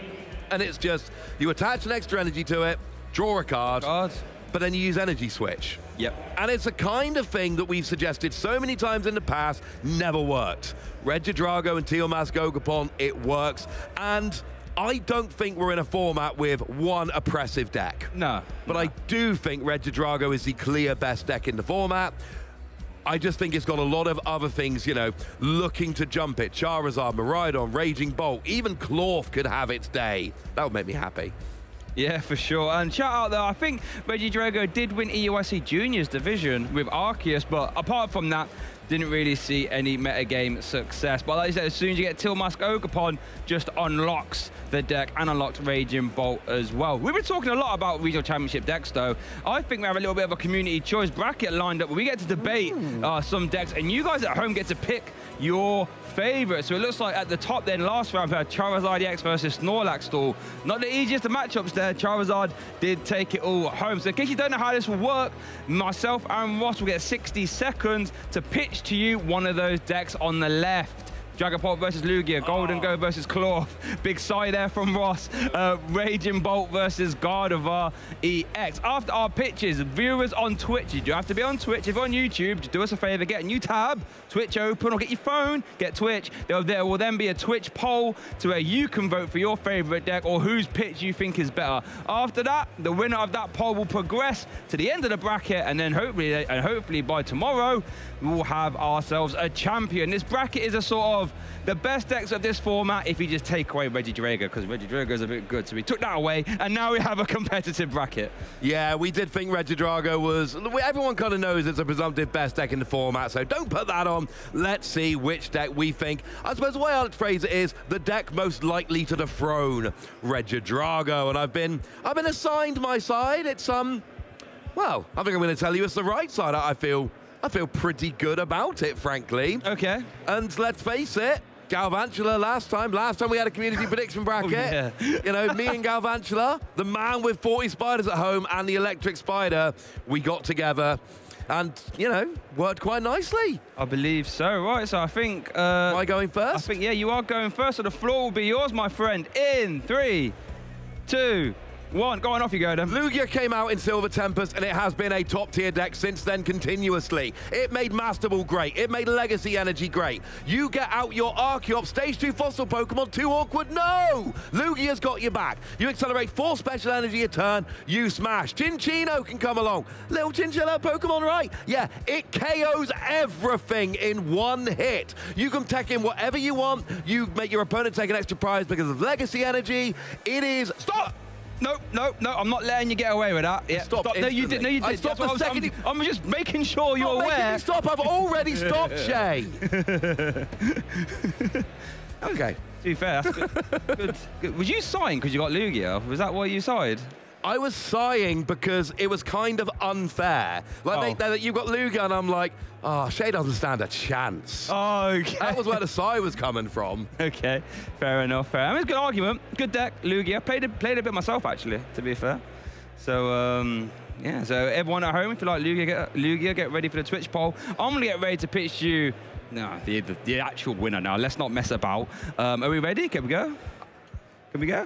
Okay. In 4, 2, 3, 1. What's going on? Go! Right, Dragapult EX. What a fantastic card. One of the most hype cards coming out of that set. It has 1 regional championships. Super efficient. 2 energy.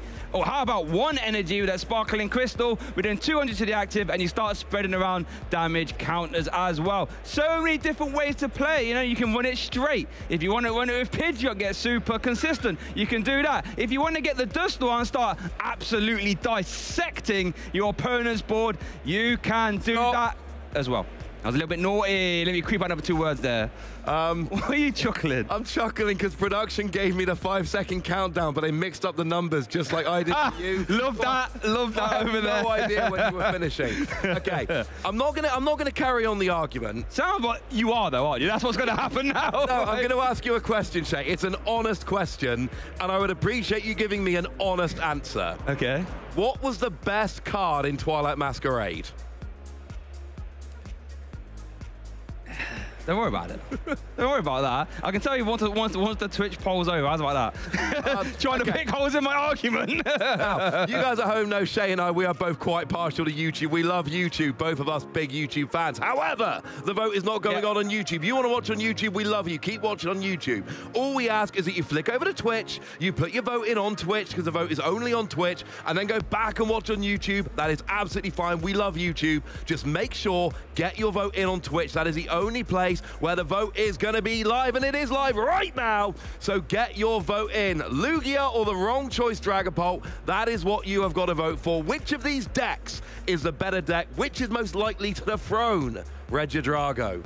Oh, that's an interesting way of putting it. Yeah, make sure you get involved in that Twitch tab. And as was correctly said, if you are watching on YouTube, as I'm a YouTube person myself, new tab, get your phone up, tablet, whatever it is, I don't mind. Get yourself on Twitch, vote for Dragapult, the actual correct answer. Don't listen to this man. Get the actual correct answer up, and then we can see Dragapult progress through the event, you know? And that's sounds like a good plan to me, I feel. So get involved, Twitch, poll, vote for Dragapult, and, you know, vote for the correct winner here. The strongest card, the best card, Phantom Diving, all over the shop, here, there, and everywhere. And yeah, I'm excited to see what are we battling out with next. Dragapult versus what, Ross, to be honest? Don't mind me, I'm just voting for Lugia on my phone. This is not... what's going on here? I voted. If we win by... No, I'm not spoiling anything for you, Shay. He genuinely's got it off as well. Of course, I told you I'm voting for Lugia. I'm not lying. That's how desperate this man... He doesn't trust you. He doesn't trust you. He has to get involved himself. I trust you. My phone slipped over. I've turned it over. I believe in you. Vote for the correct answer. All I'm saying is, I would not ask you to vote for Lugia if I was not willing to get my phone out and vote for Lugia at the same time. This man, he's asking you to vote for Dragapult. But, you know, he's too distracted by casting to vote himself. I'm not distracted. I just trust the viewers. That's the difference between you and me. Clearly, you don't trust the viewers. I trust you to pick the right one. So, hey, Shay. Hands away. My phone. Look, I'm not on my phone. Can you say the same? Ask me what the best card was in Silver Tempest. I said I'll tell you after the Twitch poll is over. I did say that. I did say that. Oh, that's okay. We have got the results. All right. Make me happy, lovely fans watching at home. You've been Phantom Diving over this Twitch poll. Oh, 72, Ross. 72! Even voting myself, we only got to 28%. 72. That is what we call an old school beatdown right there. Okay. Now, I have a confession to make, Shay. What's that?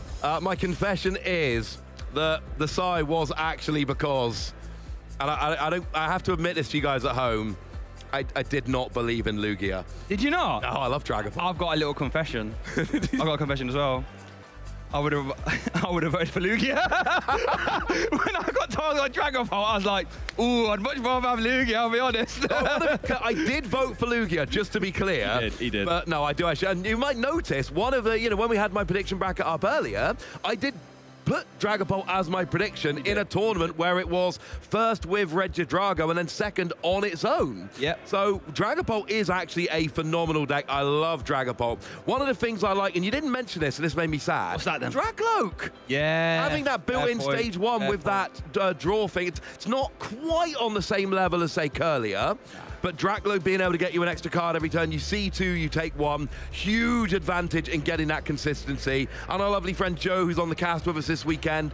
He has referred to Dragapult several times as having the best attack in the game. 200 to the active while dropping 6 damage counters any way you like. I'm inclined to agree with him. It is a phenomenal attack, plus 320 HP, I believe. No weakness is a huge advantage. No, I absolutely adore Dragapult. I think it's a wonderful deck. Lugia, I put Lugia in the same category for me as, say, Baxcalibur decks, and that is decks that I can't play because they don't like me. If I can take a winning regional Lugia list, and I think I'm a pretty decent player at this point. I've been playing Pokemon seriously, like properly competitively since like 2009, right? So I'm more than a decade and a half in. I can pilot Pokemon decks at this point. But Lugia, I'm just kind of like, oh, I appear to have no Archeops. They will not get in a discard pile. Oh, it's turn 4 and I've lost. Me and Lugia, we don't get on, and that's fine. Yeah, I feel those kind of decks, it's all, I would describe it as almost like I'm having to fight the deck every round. I'm like, we're on the same side deck, you know, I want to win. I know you want to win as well, so how about we actually get some Archeops in the discard pile so we can start to Primal Turbo for sure. But yeah, but the thing is with Lugia, 4 special energy a turn is ridiculous. It is absolutely absurd. That is madness. And Legacy Energy, I mean, any deck, Legacy Energy makes you take an extra prize. It literally means that the Pokemon is, you know, when you attach to a Pokemon, that Pokemon is KO'd, you give up 1 fewer prize than you otherwise would. Any deck where you can make your opponent take more KOs, take more prizes to win the game, that is a gigantic advantage. You know, having something like a Chinchino gets a 1-hit KO on a big 2-prize Pokemon, and then you say to your opponent, look, you got 2 choices, right? Either KO me back for no prizes, or don't KO me and I'm just going to KO something else next turn. It is unfair. Lugia has been a real top deck since Silver Tempest initially dropped and that card became legal. I do think right now Regidrago is, Dragapult is the better of the 2 decks. Yeah, I think so. I think Lugia's had like a... Lugia's peak, you could argue, is maybe stronger when it's at its most powerful. But I think now, 100% Dragapult is definitely the better deck. But I tell you what, those Silver Tempest Lugia days, golly, I'm gonna get the chat into a little tizzy right now because I know when I say this, people don't agree with me. I'm gonna say it anyway. Silver Tempest Lugia V-Star, strongest deck of all time. Oh no, you're not gonna get chat. You're gonna get me in a tizzy. Well, go on then. What? Gardevoir Gallade. Yeah, no. Well, Gardevoir Gallade can't auto KO. Gardevoir Gallade hasn't got what's it called? Hasn't got double dip fangs. Hasn't got Tempest Dive Big KO. Hasn't got amazing destruction in a single turn. Can't do any of them. Yeah, I'm willing to bet there are exactly 0 people watching who played during Gardevoir Gallade that would agree with you. Well, fine. I don't care. That's my opinion. I think don't get me wrong. Don't get me wrong, right? 40% of LAIC was Lugia V-Star. 40%. Yeah. It was great. It was a phenomenal deck. It was an absolutely... There are very few decks I would describe as truly dominant. I 100% agree with you in saying that Lugia in the Silver Tempest meta was dominant. The way we generally phrased it was, if you want to win, play Lugia. Yes. Like, genuinely, you would come into a tournament, and obviously you could win without Lugia, but your chance was so much lower. Top players just went, if I want to win, I got to play Lugia. And it was all about winning the Lugia mirror. That is absolutely true. Yeah. I just think you are drastically underestimating the dominance of Gardevoir Gallade back in the kind of late 2000s. I mean, I'm not, but was it ever 40? Well, to be fair, it's really hard to get data from those events, to be fair. But no, it's probably second strongest deck in my opinion. But well, one of my goals this weekend, there is the other Pokemon Ross is in the building. Ross. Okay, yeah. Okay, and he got 2 second-place finishes at Worlds. Every so often, somebody congratulates me for getting second place at Worlds. That never happened. That was the other Pokemon Ross. He was playing. He was. During Gardevoir Gallade days. So if I can get to chat with him this weekend, which is absolutely one of my goals, for sure. I'm going to ask him that question. I feel really confident he's going to agree with me. Okay, fair enough. Well, we'll put it to other Ross then. How's about that? Make sure you stick around. We are going to try and interview him, and we're going to try and get him on stream, hopefully. So keep an eye out for that. But how about we've gone quite far away from this format. Let's reel it all back in. Yes. So let's talk about, if you're at a regional, we're coming into round 4. Let's say you're at 3-0. What's going through players' heads if you was at 3-0 right now? 3-0 now is very different to 3-0 way back. It used to be 3-0, you would be thinking, I'm pretty much in for day 2. But realistically, you need 6 wins here. That's the goal. But really, it's not 6 wins. If I'm coming into this tournament and I have a realistic expectation of top 8, I'm thinking 7. Yep. 6 wins is going to get me into day 2. 7 wins is going to get me into position in day 2. So I've got 3 wins out of 3. I'm feeling good. I'm feeling like my deck is working. I've had some good matchups, depending on how they've gone, of course. And I'm feeling confident, but I am also feeling far from job done at this point.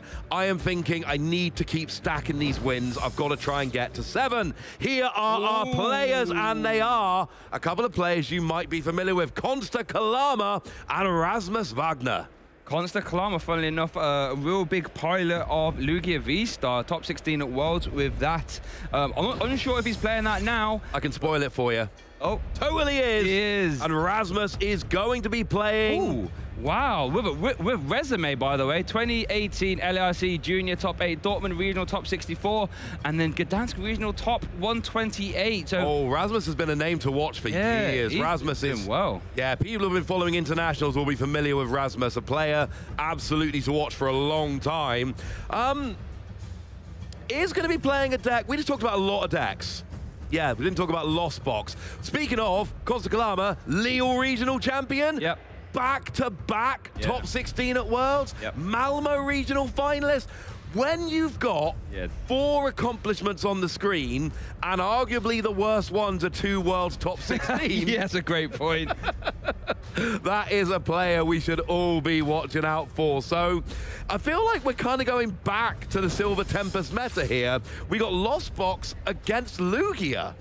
Yeah, Lost Box is an interesting one, right? You know, now that Reggie Drago has the Trifrost at his disposal, it makes Lost Box a really dangerous play, actually, because Trifrost can just wipe so much stuff at the same time.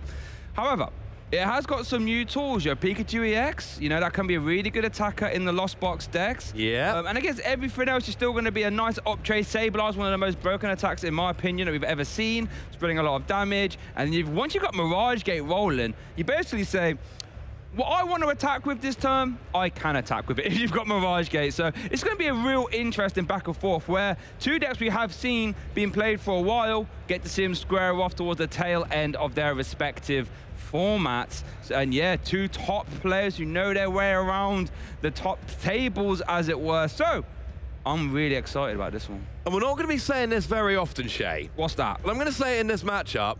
We've got Wo Chien. There is a Wo Chien in this Lockbox deck. We might have a live reaction to the live Wo Chien reaction. Great. I'm a little bit excited about that. Wow. So yeah, that's something to keep an eye on. Has that real good bench access attack. I think it's 40 for each prize card your opponent's taken, I believe. Let's consult the polls. There is Wo Chien, actually. So we're not seeing it. There won't be no live reactions at, well, maybe this game. Let's consult the prize. Over for Consta there. 2 copies of Boss's Orders, 2 Energy there. And then for Rasmus, 2 copies of Chorus Experiment, actually. Could be interesting. And Hazardous Greed is 20 damage, but if you've got 3 or fewer cards remaining in your deck, 120 to 2 benched Pokemon, which is actually super annoying. Archeops has 150. It would be a great way to potentially try and get a double KO on them. It's not the best deck for this attack. But here we go. We do see the 5th bump. Our Swiss round 4 feature match here at Birmingham Regionals is getting started on the left. Consta Kalama kicking us off. Back-to-back World Top 16. Here we go. Playing out Lugia V-Star Archetype. While Consta is going to play this Ultra Ball, discarding a Luminion. And it looks like the Gift Energy. Let's take a second to discuss this Lugia V-Star deck in case you're not 100% sure how it works. So there is 2 mini games you've got to do with Lugia V-Star to get into the game. First one, you need to get Archeops into the discard pile. Why is that? Because Lugia V-Star, with its Summoning Star V-Star power once per game, can pluck 2 colorless Pokemon from your discard pile and put them straight onto your bench as long as they don't have a rule box. Now, why would we want Archeops, you might be asking? It's got a ridiculous ability, Primal Turbo, letting you accelerate 2 special energy from your deck to your Pokemon. And at that point, as Ross was saying earlier, Legacy Energy can reduce the prize card your opponent can take. And you've got a whole multitude of attackers like Weird Eevee, Iron Hands EX, Fluttermane, even Blood Moon Ursaluna, and then that big Chinchino special roll, 70 for each special energy card attached to it. Well, you might notice the first search we've got for Consta here is a Fluttermane. He apparently knows what Rasmus is playing, because Fluttermane, when it's in the active, stops your opponent's active Pokemon having abilities, and of course this deck that we see so much, this Lost Zone deck, what does it rely on? Comfey in the active, using Flower Selecting to get one card in your hand and one card in the Lost Zone. Fluttermane turns off Flower Selecting. That is the engine for Rasmus here. So a great play from Consta here. He must have known Rasmus was playing something like this. Against other decks, it's not such a big deal. You can use abilities on the bench. Fluttermane specifically turns off the active Pokemon's abilities. This is an anti-Comfey move. It's interesting, because I would imagine Consta's probably playing that against any Iron Thorns, right? Because the Iron Thorn initialization will stop any Lugia V-Star from using Summoning Star. Your only defense against that is that Fluttermane. However, Rasmus does have his own defense against that with the Hyper Blower Iron Bundle to push the Fluttermane to the bench. That is its ability. It's like a skate rope on an ability. So now Rasmus can start to use the Comfey. But Ross, why does Rasmus want to have Comfey in the active using its ability? So the whole point of this deck is you need to get cards into the Lost Zone to activate your other cards. So Comfey's got Flower Selecting. You look at the top two cards of your deck. One goes in your hand, one goes into the Lost Zone. You draw cards, you build up your Lost Zone, at which point we got things like Mirage Gate. Lets you search your deck for 2 different types of basic energy and attach them to your Pokemon. But it's a card that only works if you have 7 cards in your Lost Zone. So it's all about building up the Lost Zone, and then you can play a myriad of different attackers, because your Mirage Gate will get all of them rolling nice and quickly. Like Iron Hands, that does get the first energy. A slow turn for Rasmus. It did at least get... Wait, I'm assuming we got one Flower Selecting, did we? Yeah, we got one. We got one card in the Lost Zone, yes. Okay, that's good. That's what we needed. Oh, and Consta's using Rasmus's own Pokestop here. Hit a Lugia V-Star, did not hit an Archeops. But did hit some Ball Search. Here we go, great ball. Look at top 7, grab any Pokemon. Is there an Archeops? What? No. Lugia V-Star is not bad, though. We'll take that. But this is what I said about Lugia. You have to play the mini-game. It's not that advantageous to have Lugia V-Star out unless you have the Archeops in the discard pile, especially since Rasmus pushed the Fluttermane back out of the active. So it looks like we are going to see a Chinchino being taken there off the Great Ball, and then Ultra Ball being eyed up here. Looks like Luminion and the Chinchino getting discarded. I wonder what this is going to be for.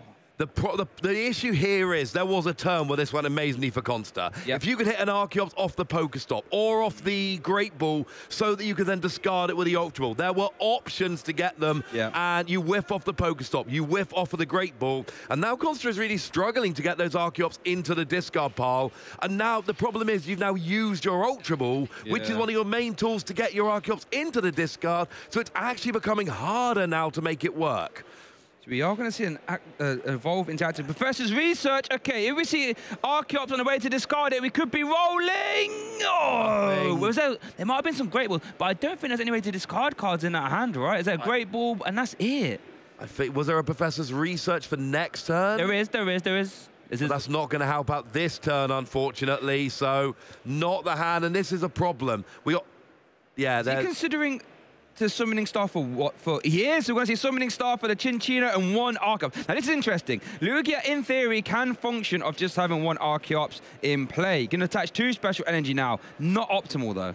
No, I said a while ago I'd never seen a player voluntarily get 1 Archeops outside of a control deck and actually win the game. Now, it did happen on a regional this season, so I have now seen it happen, but the vast, vast, vast majority of the time, when a player settles for 1 Archeops rather than 2, they find themselves running out of energy. The other issue here is, if Rasmus is able to gust and KO that Archeops, that is it. There is no more energy acceleration. Doing it to 2 is difficult. Doing it to 1 is a lot easier, but we do have an attack from the Lugia right now. KOing the Comfey. And actually, this is a fast start. And it's going to discard the Pokestop potentially as well. That is Tempest Dive secondary effect. So 200 damage into the active. I'm going to get rid of Pokestop as well. Maybe Carter's thinking, right, your setup hasn't been the greatest. Maybe I can just try and Tempest Dive you out of this game. You haven't done a lot. Let's see if Rasmus can get back in this game. First of all, Buddy Poffin, fantastic card. Going to get a whole multitude of Pokemon here. Now remember, Rasmus has prized 2 copies of the Chorus Experiment. That is normally a fantastic way to get cards into your Lost Zone. Look at the top 5, 3 go in your hand, 2 go in the Lost Zone. Might be hard for Rasmus to actually get hands on them which could slow him down. Has he got enough? Can he afford to eat another Tempest Dive without firing off an attack back? I'm not sure. It's not going to be an ideal situation. One of the things we saw last turn, Rasmus had to go and search out the Iron Bundle to get rid of the Fluttermane. That could have been a Comfey instead, which meant he would have started this turn with a Comfey in the active. That is at least one flower selecting lost, maybe two from having to go for the Iron Bundle. Now we get the flower selecting rolling, but that Fluttermane slowed Rasmus down. KOing the Comfey slowed Rasmus down, and I think that's what Consta's going for here. I can go with one Archeops because I think I've got such a faster start, it's going to get me over the line. We do see Trekking Shoes, I believe it discarded a Switch in the end, yes? Yep, Switch got discarded and took the second card. We want to see a manual attachment to Iron Hands. Has 2 energy attached to it, and then a pass. All right, over to Consta. Got a free turn here, as it were. Obviously can't reach into that Iron Hands EX for a big KO because that Iron Hands has 230. Tempest Dive can't hit that. We're going to see a great ball. And I don't think... Oh, there's a bit late there, Archeops, as you hit the hand. Unfortunately, now it doesn't matter what happens to the Archeops. You don't play the pre-evolutions. You've already used Summoning Star. Archeops will not be coming into play. You have one for the game. One thing that's really important now for Consta is maximizing energy attachments. Yep. You've only got one Archeops. You need 3 attachments every turn. 1 from hand, 2 from Archeops. Every turn onto your preferred attacker. It has to happen because you don't have the luxury of going, oh, I'll get them next time with my other Archeops. You have got to get the energy out. And we see him going straight for an Iron Hands here. Iron Hands will take 2 prizes off a Comfey, just saying. It will.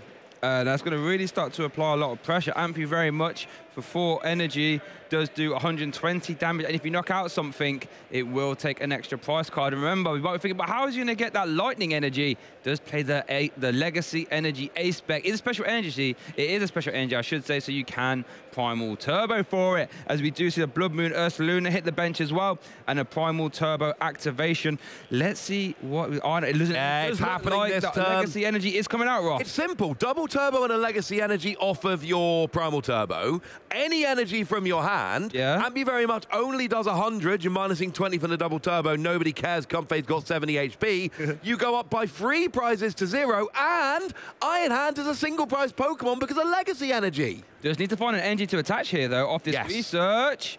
Just need there we go. And it's a jet as well. That's even better, because now you get to get into the active without discarding energy from your Lugia. And as I said a minute ago, protect the energy. Yep, that is a fantastic point. So we are going to see Jet Energy going to fling the Iron Hands EX into the active. Ampy very much is live. Ampy very much 2 prize cards there for Consta. Rasmus is yet to fire off an attack. What can he do? Starting off a turn with a flower selecting, Switch and a Colrus. Easy decision there. Colrus, look at top 5. 3 go in your hand, 2 go in the lost zone.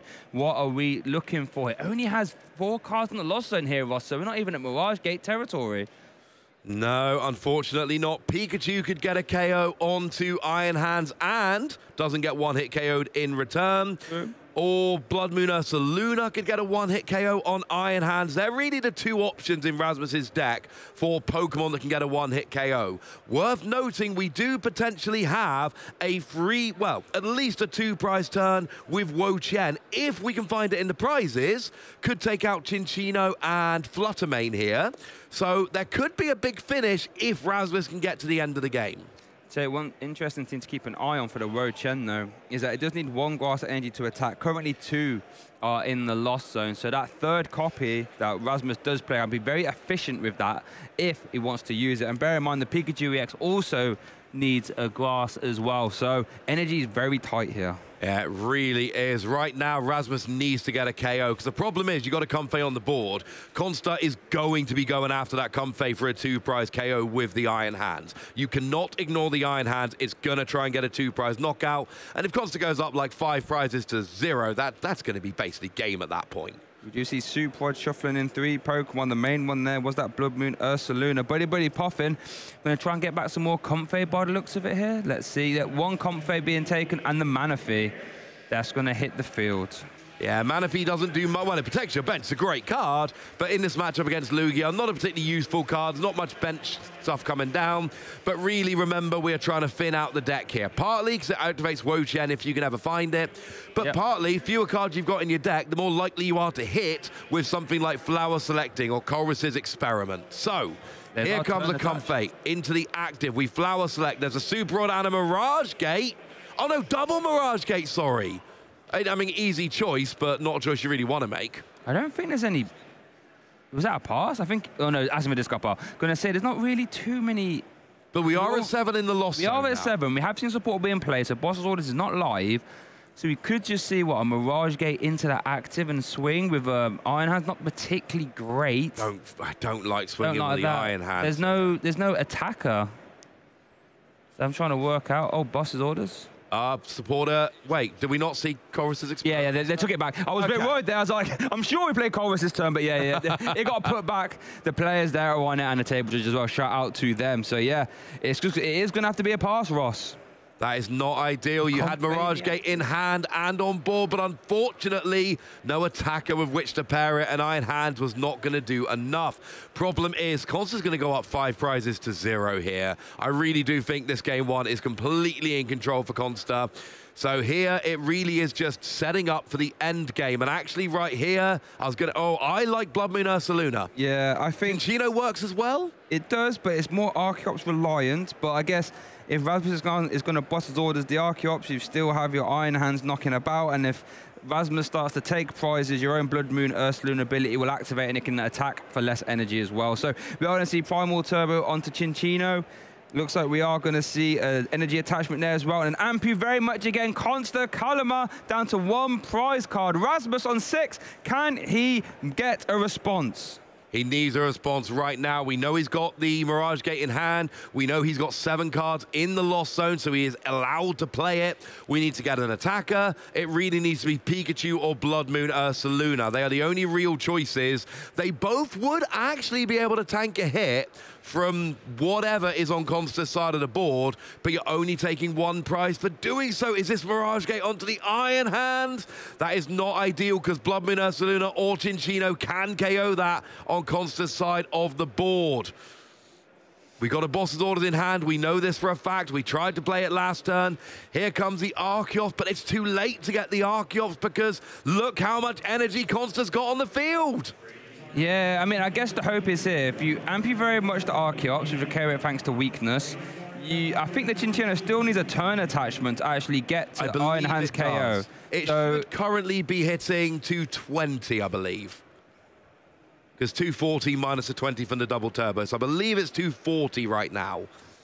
740, yes, 740, yes, okay. Right, so oh, but there's a turn attachment from the hand, Boss's Orders, or you can just Boss's Orders as well. Amp you very much to pick up the last prize. Quite honestly, Consta had a multitude of ways of getting out of that, and he's currently 1-0 in our feature match for round 4 here at Birmingham Regionals with that Lugia V-Star deck that we were talking about earlier. Indeed, a correction. He was hitting 190 with Cinccino, 3 times 17 minus 20. It still was 1 turn attachment. The math was still right, 1 turn, but I said the wrong number. I'd like to correct myself. Congratulations to Consta. Let's have a look at the replay, see how that game 1 went. So we saw Consta here getting that single Archeops. It's a little bit dicey, but Lugia was able to KO the Comfey early after forcing Rasmus to go to effort to get rid of the Fluttermane. We then saw this huge turn where we just hit that special energy at the end there, which allowed the KO with the Iron Hands onto the Comfey, going up 3 prizes to 0. And then we just see Consta setting up the board, taking out another Comfey and saying, I have set up enough. I am not going to lose game 1. Yeah, anytime you're a Lost Box player and your opponent answers amp you very much too many times, you're not going to win many of those games, and Consta was able to secure himself that game 1. But as we said before, though, Rasmus knows his way around these top tables. Oh, yes. He always had to come back from some 1-0 deficits before. So I think he's going to be ready to try and mount a comeback here. We'll need to do a reverse sweep. Good news is we have got 34 minutes to do it. Plenty of time, realistically. You know, Lugia is a pretty fast deck. Lost Box can be fast if it gets those cards in the Lost Zone quick. So I'll be intrigued to see if Consta tries to manipulate that Flutter Mane again. What do you think? I think absolutely. Rasmus will have the choice to go first here, though, which I think I would take as a Lost Zone player. 100%. And has at least one extra card because Consta just mulliganed. One thing I really want to bring attention to, the decision of Consta to go single Archeops. It is almost always a bad idea to go single Archeops. Almost. Always a bad idea. And what Consta did in that last game wonderfully was go, I look at your setup, I don't like your setup. I know, because Consta had the cards in hand to get double Archeops next turn. Yes. He knows if he waits one turn, he's got it, but he recognized that the speed with which he could start taking prizes, he knew I can Lugia now, I'm pretty sure I can Iron Hands next turn, I am sure I'm going up 3 prizes to 0, that is worth giving up an Archeops. It was a good gamble, and now we see Rasmus going first, starting off with a flower selecting. Start off with a Hisuian Heavy Ball, I should say, first. Oh, wow. And it looks like, I was about to say, the Cramorant was actually in the prizes for Rasmus, not for long. Hisuian Heavy Ball, going to grab it straight out of there, letting you look at your prize cards. You can take any basic Pokemons, put the Hisuian Heavy Ball in there instead, and then shuffle up the prizes. So now Cramorant is back. Maybe not the most useful in this matchup, perhaps, but very good attacker, letting you go for 0 energy, 110 damage. Love to see that, as those prize cards are going to get put back there. Manaphy still there. Mirage Gate, Switch, Night Stretcher, probably the main ones to look out for. Yeah, Manaphy in the prizes this matchup is great. You don't need it. One of the things I love about Cramorant here, it's a really good check against Flutter Mane. And the fact that you searched it out basically says to Consta, you put Flutter Mane active, oh no, then you lose your ability. I was about to say, yeah, it turns out that lost positions. Oh, I mean, I guess you could Mirage Gate to it if you really wanted to. You could Mirage Gate to it, but no. Oh, of course, it's the lost provisions ability. How silly of me. I got halfway through talking, I'm like, no, come on, Wassy. Not the best idea. So it's really good. It's a good check against Tinchino. There we go. I meant to say Tinchino. Okay, we'll let you off there then. We are going to see Flower selecting. We are going to get a Buddy Puffin sent to the Lost Zone. We're going to see Attach retreat into the second Comfey. Let's see what these ones find here. Metal Energy and a Pokestop. Pokestop, interesting. That's getting sent to the Lost Zone. Oh, we have another Pokestop in hand. One. Good. Here we go. 2. Good. Ooh. Bad. Don't want that. I believe there might be a Power Pad in the hand. No, there's not. So at the very least, there's one in the discard pile, but 3 uses of Flower selecting here. This is a polar opposite of last game. You want Switch Cart to use more Comfey, but you want Power Pad to get your supporters back. There was a Power Pad eventually, Shay. Did not work. There's only one copy in the deck, and it ain't coming back. That's it. Power Pad will not be a factor, and we know for a fact that one Colress just got sent to the Lost Zone. Over to Consta, though. Ultra Ball. There was no Archeops in that discard pile, unfortunately. Boss Auras and Chinchino. Right, let's see what Consta can do. Has led that Luminion V. Not great. That's weak to Lightning.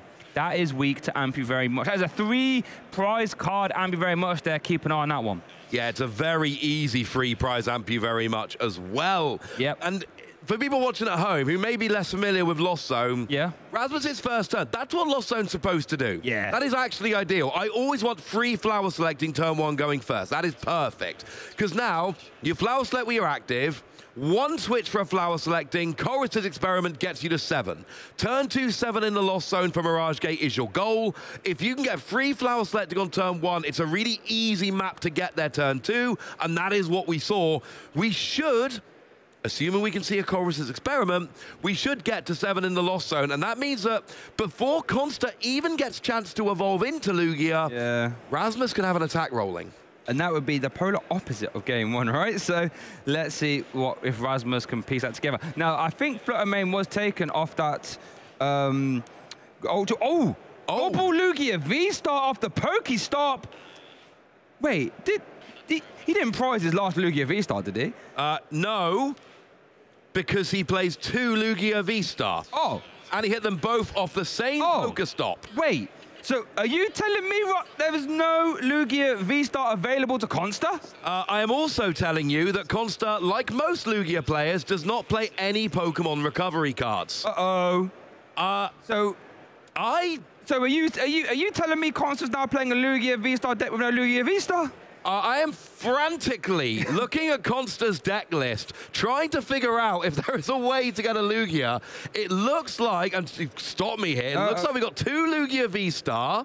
Oh no, we just drew into one. He just drew into a third one, right? Maybe. Oh, there is a third Lugia V-Star. Okay, there is exactly one Lugia V-Star. You had me worried there, Ross. Wait, no, it's much later on the deck list.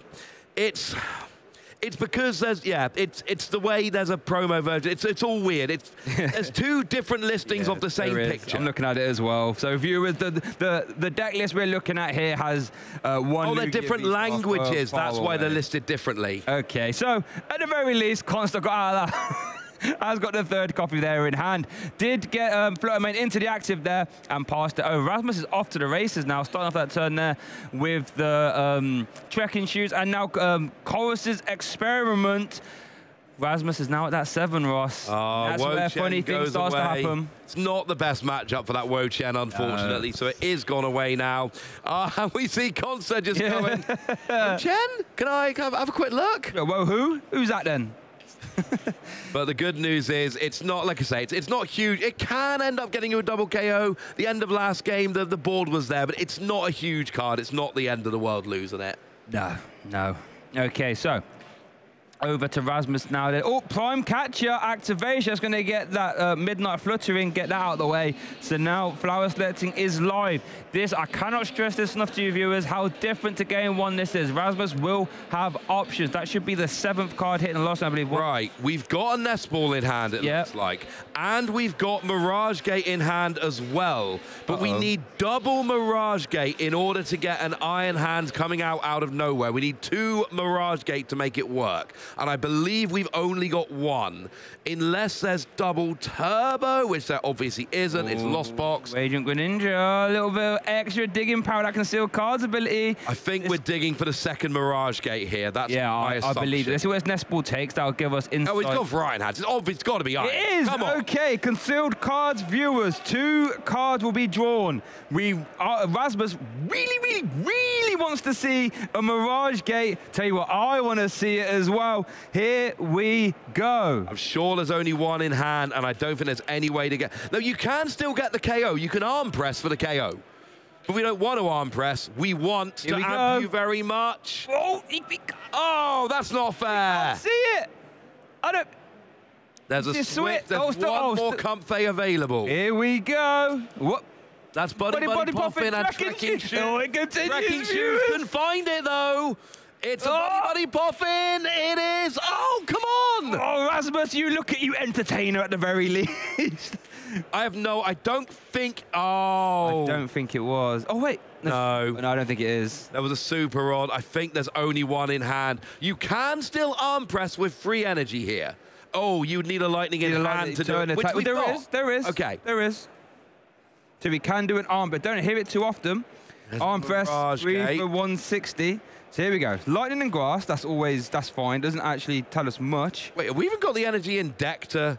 No, I think, but there is a Super Rod in hand. So I believe you can Super Rod the energy back and then Mirage Gate. So I don't think that would have been an issue. No. So just to confirm, yep, so we're going to have to turn attach the lightning. So you can arm press. Now, you could play another Comfey and switch cart. I'm not saying you should.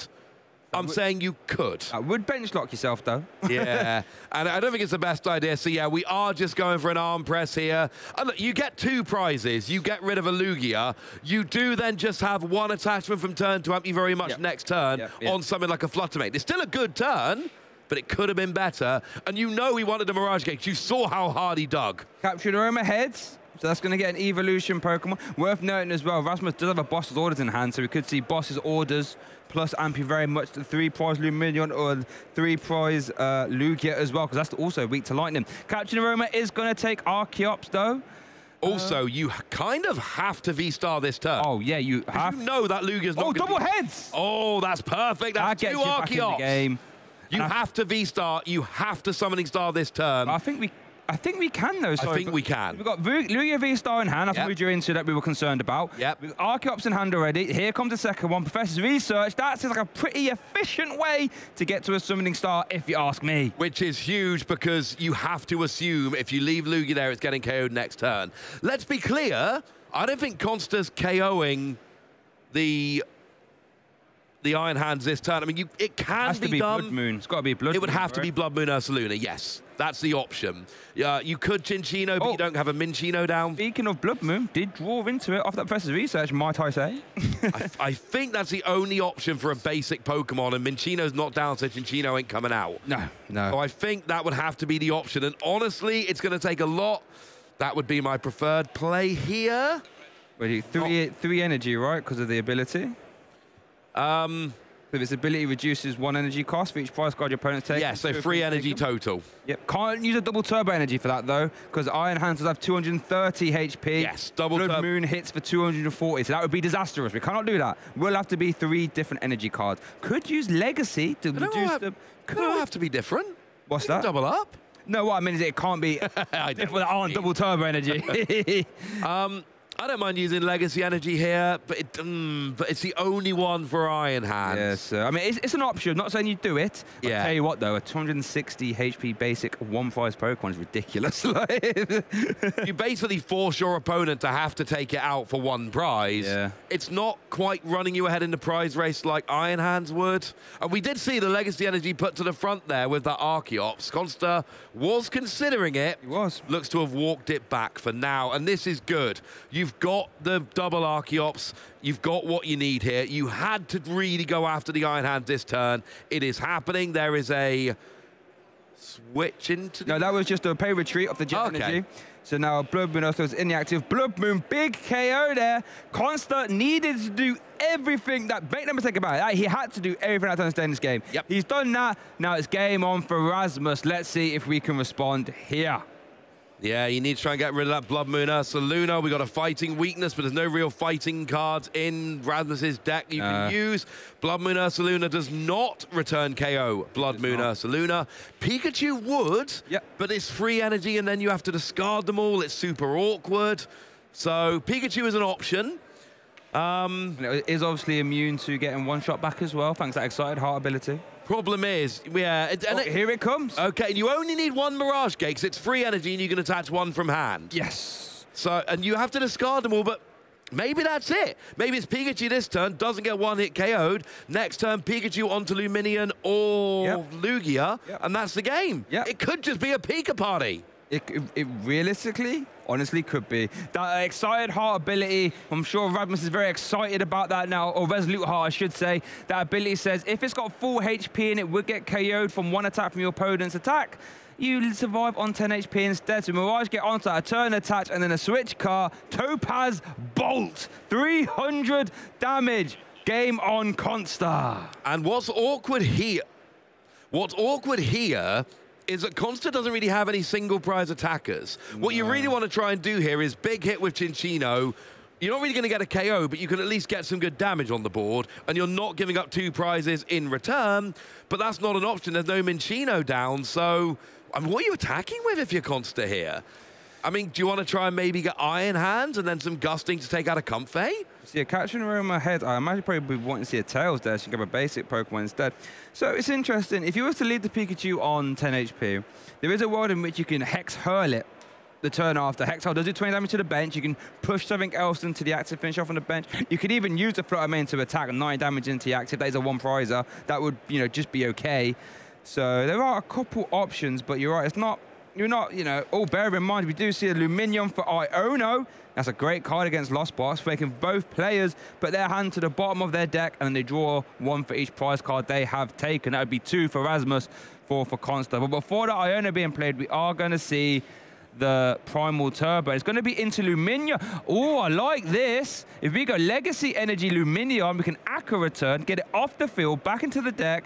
You can attack the Pikachu, reduce that Resolute Heart ability from ever working, and then promote a 1-prizer, maybe Flutter Mane, as we do see Legacy Energy again attached to Luminia. And there's Iono Ross. Yeah, you're basically forcing Rasmus to have a Mirage Gate, energy, and then some kind of gusting option. Yes. You kind of want Mesagoza as well here. You don't really want to give that poker stop. And I think we drew, I think it was the first card. We did draw into that Mesagoza. I don't want my, like if I'm playing Iono to get my opponent to a low hand size, I don't want them to have poker stop as well. Yeah. That just seems like, you know, helping them out too much. You know they're going to have Comfey. You know they've got Radiant Greninja. Like, Lost Box is not hurt by Iono in the same way that some decks are. So I'd want to get rid of the Pokestop personally, at least give them fewer options. Because all Mesagoza does is allow your opponent to get a Pokemon. They don't want Pokemon, they want energy. As we do see that's going to be... So in case you don't know, Luminion's attack, Aqua Return, 120 damage, and it shuffles itself back into the deck. Going to promote that one prize Flutter Mane, which does turn off abilities as well. While it, well, turns on your opponent's active ability while it's in the active. Could be relevant. So let's see what happens here. Looks like Rasmus is going to promote the Pikachu EX and start the turn. Hyper Blower on the Iron Bundle. Looks like being eyed up here. That would push the Flutter Mane out the active. But which is huge because Comfey right now is, I said, Comfey helps out massively when you're Ionode. Not if there's a Flutter Mane in the active, it doesn't. Okay, so that was taken there, the Iron Bundle. Was that taken off the Mesagoza? It must have been as well, right? So the Mesagoza proving, you know, a bit unfortunate there. Yeah, well, I said you didn't have to Pokemon. do that. You have to do it, yeah. Didn't until Flutter Mane went in the active, and then you kind of did. So now we're forcing an Archeops into the active. It's still a one-prizer, but at least you get access. Now, here's Colress's experiment. We do have a Mirage Gate. We do have... okay, so we got Mirage Gate. We have a Pokestop. Wow. And we have a Colress's experiment, which won't do much right now. Well, is there a world in which we can get to the amp this turn? It'd be tough. I don't think we can amp. We would. I think there's. I believe we've seen 2 Mirage Gate. Ah, yes. Which would leave 2 in the deck, but I think he's only got 1. But maybe if we Pokestop. But then you kind of don't want to. Yeah, you don't want to put energy back and then Pokestop. Yeah. We are just peekering here. You want to see Mirage Gate to the active. Super shuffling some energy. Got Mirage Gate. There's a turn attach. But we've not got... We're going to Topaz Bolt for 1 prize card. Looks like we are. Going to go down to 1 prize card there for Rasmus. Consta can get back. Oh, it's going to be tough. 1 prize card for Rasmus, 4 for Consta. Oh, Legacy Energy is now a moot point. Not relevant because Rasmus only needs 1. We'd have to attack with a 1 prizer. It is worth noting... What's that then? There's no energy on Consta's side of the board, and he's just lost an Archeops. Great point. So actually, it's going to be really hard, like... Just getting an attack off here. Yeah. I mean, you can do it, absolutely, but you Archeops onto the Luminion, attach for turn, but then you lose all the energy again. Oh, yeah. And you've got to reset again next turn, if you're still there next turn. Yeah, so at least we're going to tap Legacy Energy plus double turbo. We'll take a KO. Then you have to put Lugia active, because that's got the highest HP on your board. Yeah. And we are potentially, but see, that's the thing. You put your Iron Hands down, but you can't attach any energy to it right now. Turn attached to it, unless you draw one here. Oh, which he actually did. He did. Oh, that's huge because you need 2 prizes this turn, 2 prizes next, and now that 1 Archeops will be enough to get Iron Hands rolling next turn, and there's a boss in hand as well. I think Consta's got game in hand next turn. Yep. If Rasmus can't, you know, close the door, I think Rasmus does have a boss's order, but then actually hasn't got any energy himself. Nope. This is coming super down to the wire here, folks. Constant attaches missed energy for turn to the Iron Hands. There we do see an Aqua Return again, potentially. We're going to replace that stage. I don't mind replacing that stadium again, but we did see that Rasmus did shuffle in the Hyper Blower, so that will be an option, the Iron Bundle, I should say. So there we do see a stadium replacement. I want to point out here. What's that? Consta is not... Oh, here we see a heads of Mesagoza can search for any Pokemon. Consta has never played a Minccino or a Cinccino. Yeah. If he had at any point played one of them, Rasmus could go Gust, KO with Cramorant. I don't think that's a coincidence, Shay. I think Consta has deliberately left the easy 1 prizes off the board to turn off Cramorant as an option. It is working. We see a Flutter Mane in the active. Comfey cannot use Flower Selecting. Rasmus has no energy. I think Consta's played this amazingly. We see Mesagoza coming down here. I have no idea what it was. It must have been a head. He's picking up the deck. All right, here we go. So there is the Iron Bundle. I told you, didn't I? It did get shuffled back in. Second turn in a row that Consta's got rid of Pokestop for Mesagoza and left a Flutter Mane in the active. And the second turn in a row, Rasmus has flipped heads, got the Iron Bundle to get rid of the Flutter Mane. Oh, this is actually sneaky. Wait. No, that Arceus doesn't have 40 damage. Yeah, it's about to say that. Okay, it hasn't got like 40 it's in range, damage, but it's not. Okay. We should get that removed hopefully at some point. That is Arceus, confusing. Yeah. Otherwise, you would just cram it, right? But yeah, no. So we're using Colossus experiment here. What do we got? There is a Mirage Gate. There is a Blood Moon Ursaluna. Hate to be the one to say it, but Wo Chen could win the game right now. It's not there. It's not in the... Wait. Is Blood Moon Ursaluna plus Prime Catcher? That would Blood Moon Ursaluna's ability is... Blood Moon Ursaluna right now would attack for 1 energy. Well, it's been sent to the Lost Zone, so that's no longer an option. I guess it hasn't got energy in hand, actually, so moot point. We are going to see the Hyper Blower activation. Oh, it looks like Constant's going to consult the discard pile, working out what actually do you have left. And it's actually one of the things you have to keep an eye on if you're playing against Lost Box. If you are Lost Box players, keep an eye on your resources. Everything is so meticulous, as we do see the Iron Hands EX hitting the active. Constant basically saying, I don't think you can get through this, so I'm going to put this here and say good luck to you. Yeah, that Blood Moon Ursaluna would need just 1 energy, but does not, unfortunately, seem to be an option now. It's hit the Lost Zone. So what are we even attacking with at this point? Wo Chen's in the Lost Zone, Blood Moon Ursaluna's in the Lost Zone, Pikachu's been KO'd, Cramorant will not do nearly enough damage. Definitely. Iron Hands? We haven't got any way of... There's no energy, though. There's no way of accelerating energy. I think you're correct. We are going to see the flowers selecting. These have to be some monstrous flowers to get Rasmus out of this. There is... It's Cram... Is that Cramorant, and is that a counter catcher, I believe? Okay, Cramorant hits a discard, a Lost Zone, sorry. We're going to switch into another Comfey. Flower selecting. Oh, how many cards left in deck? 3 cards left in deck. We have an energy. He's playing fast We are now. super running.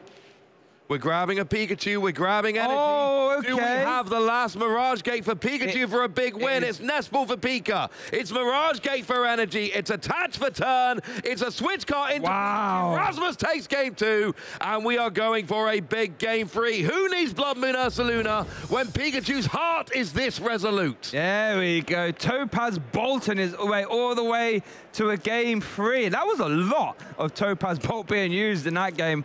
And wow, Rasmus being able to go right down to the wire, navigate that deck beautifully, and just said, all I need to do is Topaz Bolt again. And so he said, hold on, let me just Super Rod here, Mirage Gate here. All of a sudden, we're shuffling up for a game 3. And what I really like about this new Lost Zone, it seems to be Pika built. Like, you've still got, oh, here we go with a replay. We'll talk Pika in a minute. Actually, let's talk Pika now in the replay. So we did see here in the early game, we got Rasmus setting up, trying to get 7 cards in the Lost Zone. We get to 8. Iron Hands whiffed the second Mirage Gate, so we just got a KO on the Lugia. That missed prize turned out big. Consta came back with a big KO with your Blood Moon Ursaluna, but then it was a Pikachu show, taking 2 prizes off of that Blood Moon Ursaluna, taking 1 prize off of that Archeops. We then hit an intermission where Rasmus takes a couple turns off, but then we get the Nest Ball, the Mirage Gate, the energy, the switch cart, and Pikachu comes in to finish the job. And I was convinced, when you see a Topaz Bolt for 1 prize, I thought, that's really inefficient. 3 energy, discard them all to get 1 prize card, but super relevant in the end. And yeah, Rasmus shuffles them all up. 11 minutes, I mean, to be fair, it's possible we can get a full game 3, and hopefully we do. But as you said, what were you going to say about the Lost Box decks and how they're playing now with Pikachu? What were you going to say there? I think Pikachu has changed a lot. There's 2 things that we saw Pikachu do in that matchup, which was huge. Take a big 2-prize KO, force your opponent into a 2-hit KO. Yes. And that's huge when you can get both of them working. The issue with Pikachu is the energy cost is horrendous. Yeah. Grass, lightning, metal, and you have to discard all 3 of them. But what we got with Lost Zone here, which is so crucial, Mirage Gate attached for turn. Yep. Blood Moon Ursaluna in the early game needs 2 Mirage Gate. Yep. Iron Hands needs 2 Mirage Gate. Pikachu only ever needs 1 if you've got your turn attachment. That is the key. 3 Mirage Gates in the prizes for Rasmus. Goodness gracious me, what's going on? And assuming he takes the prizes like most people do, they are not going to come out. 2 of them are going to be the last 2 prizes. That is horrendous. That's not what you want to see if you're Erasmus. Con's going to start us off, though. Captain Aroma. We want to see a heads, realistically. Heads gets you an evolution Pokemon. Tails gets you a basic. We'll find out soon enough what will Consta be taking. But wow, 3. Oh, goodness gracious, 3. Oh, it was heads, because it looks like an Archeops is being eyed up. Oftentimes, it's Archeops in the early game. You're looking for that heads. There's no such thing as an item card that just lets you search out an evolution Pokemon. If there was, definitely Lugia would be playing it. The best we've got is capturing Aroma, and it's literally a 50-50 chance of getting a basic or an evolution. You're going to get the wrong one sometimes, but it works often enough to make it worth it for Lugia. I tell you what, there was a card that did that back in Silver Tempest format, like Evolution Incense, and that was a good card. A ridiculous card in Lugia. It did see a lot of play in Lugia. All right, so here we go. Ultra Ball, going to discard that Archeops, by the looks of it, easy pickings, and the Professor's Research there as well. Now, I imagine, since there is a second copy of Professor's Research in the hand, this could be taking another copy of Archeops, and all of a sudden next turn, all you got to do is get your Lugia V-Star out and you're rolling. Could be eyeing up a second Lugia V. Don't mind it, basically saying if any shenanigans happen, I've got another Lugia V-Star. I mean, well, another Lugia V. I'll get there eventually. To summoning star off of. But also maybe debating putting the Flutter Mane, sorry, into the active, because there is a double turbo energy in the hand, so you can Ultra Ball for Flutter Mane, DCE attach, retreat, and then leave that Flutter Mane in the active. Midnight Flutter and turn off those abilities. And we know that Rasmus will just go for the Iron Blower, the Iron Bundle with that Hyper Blower ability. We know they're going to do that. They've done it like 4 times already. And it's already there. It's already in the active. But you at least force your opponent to have to go through the effort of doing so. Got to get it out the active. Just pay retreat. And Iron Bundle only works on the bench, not in the active. Even if it did work in the active, Flutter Mane would stop it. But it doesn't anyway. It only works off the bench. So Consta's not been really getting anything from Flutter Mane in terms of actually shutting Rasmus down. It's just been making Rasmus be a bit awkward. We see the second Lugia there. The chances of Lugia getting KO'd are slim. They're not 0. Not 0, but I tell you what, with 3 Mirage Gates in the prizes, it is actually 0. So that Lugia V's. Oh, I guess actually, you know, you could amp with a D. You would have to arm press. But you could arm press. I apologize. You are correct. Yeah, now, you could. Which you did see in the last game. It would need like 3 Comfey and a Chorus's Experiment, and then using your 1 Lost Vacuum to get rid of one of your own Stadium or tools while Lost Sending half in your hand. You can get to 7 in 1 turn going second. It is awkward, but it is possible. It is the dreamer scenario. When you only have 7 minutes on the clock, I mean, it might be the play you try and work towards. It'd be tough. We are going to see a Nest Ball being played. I think Rasmus is working out what's in those prize cards. Thinking, goodness gracious me, those Mirage Gates currently chilling. Nest Ball does conclude for the Comfey. Now, I've not had a chance to consult Rasmus's hand yet. I'd imagine there is a way to get this Iron Bundle out of there, because like, even though there is no Flutter Mane, Iron Bundle has no business being in the active. So I'm sure Rasmus wants to get out of there. And it's a base set Switch, which anybody knows is the optimal version of Switch to be playing. All the cool kids are using base set Switch. Right now, Comfey is using Flower Selecting. We've got Buddy Puffin. And a Chorus. Yeah, you got to set the Chorus unless you've got one in hand. Have to. There's a chance. I don't know how old Rasmus is, but I think there's a good chance that a base set Switch could be older than him. Shout out to that. So, and we do see Chorus being played. Yeah, it looks like we're losing a Switch and a Pow Pow. We've got Trekking Shoes and a Chorus for next turn. Here comes the Trekking Shoes. Do we want to take? We do. Whatever it was, we wanted to take it. Yeah, Comfey's good. And then we can switch cart into Comfey here if we wish, or pay retreat works too. So let's see another Flower Selecting. Super gone. Bear in mind that is Rasmus' only copy of Power Pads. That's not going to be a factor in this game again, since it is in the lost zone. And it looks like that's going to be a pass. Did hit a poker stop, but chose to stop his turn, realized he wasn't getting close enough to 7 this turn. 4 is a really good number because you just use Flower Set to your active Comfey, play Chorus's Experiment, boom, you're already up to 7. And here, Consta not taking the Archeops here. You're having the second copy of Lugia V actually, you know, working against him, because could have had a double Archeops here, but instead He's going to have to Professor research here. Do we see Archeops on a way to discard it? Meza goes on a coin flip. There's an Archeops. Do we see Ultra Ball? Yeah, energy and Jet Energy. We can read the wind, but that's not really where you want to be. Especially with like 5 minutes left. Yeah. You need to go fast. If the game doesn't conclude, we end 1-1. We end up in a tie. The ideal situation here is one of these players gets to win. There's your Mezagoza. There is still a chance to get another Pokemon here. One day they're gonna actually flip it so we can see left a few middles of tails because Consta has not gone for his deck. Oh, didn't even get the V-Star, actually, so we wouldn't even be able to summoning star for 1 here, because I just realized could have maybe done that again, but that's not an option. Mezagoza needed to be heads for that, so I think it is going to be a read the win. Now, there is a gift energy, but, well, to be fair, after the read the win, that hand's going to be too big to utilize gift energy. So you see, read the win, draw 3. Was that an Ultra Ball's the third card there? I think it might have been. Doesn't matter. One key point. I'm going to jump in here, Yep, Shay. go on and jump in. Iron Hands EX, amp you very much. 240 with weakness. It KOs a Lugia V. It does. It doesn't KO a V-Star. Right. Rasmus is trying to get 6 prizes in 4 minutes. Being able to take 3 prizes with an Iron Hands this turn is a much easier proposition. But it's not possible. Nope. There's only one Mirage Gate.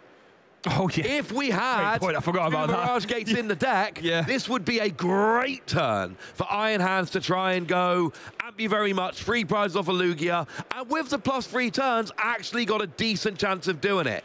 Pikachu has to be the option because you've only got 1 Mirage Gate. There is the only Mirage Gate, and the plan here very simply is take 2 prizes, hope to hit a Mirage Gate so you can carry on next turn. Pikachu discards all the energy attached to it. If you don't hit a Mirage Gate on the prizes, it ain't attacking again. Tell you what, that is hitting this Lugia V for weakness. That's a 400 damage Topaz Bolt.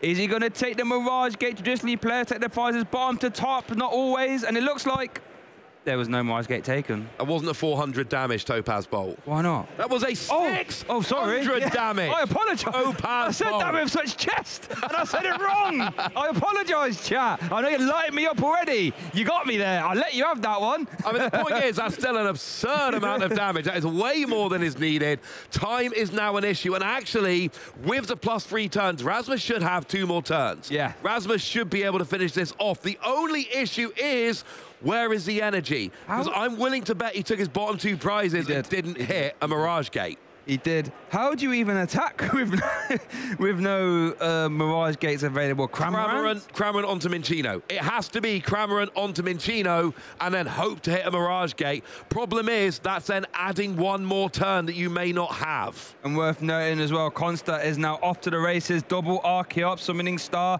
Tempest Dive. Oh, I was about to say, would carry the Pikachu? Obviously it doesn't. Resolute Heart. So the Pikachu can maybe buy a turn here.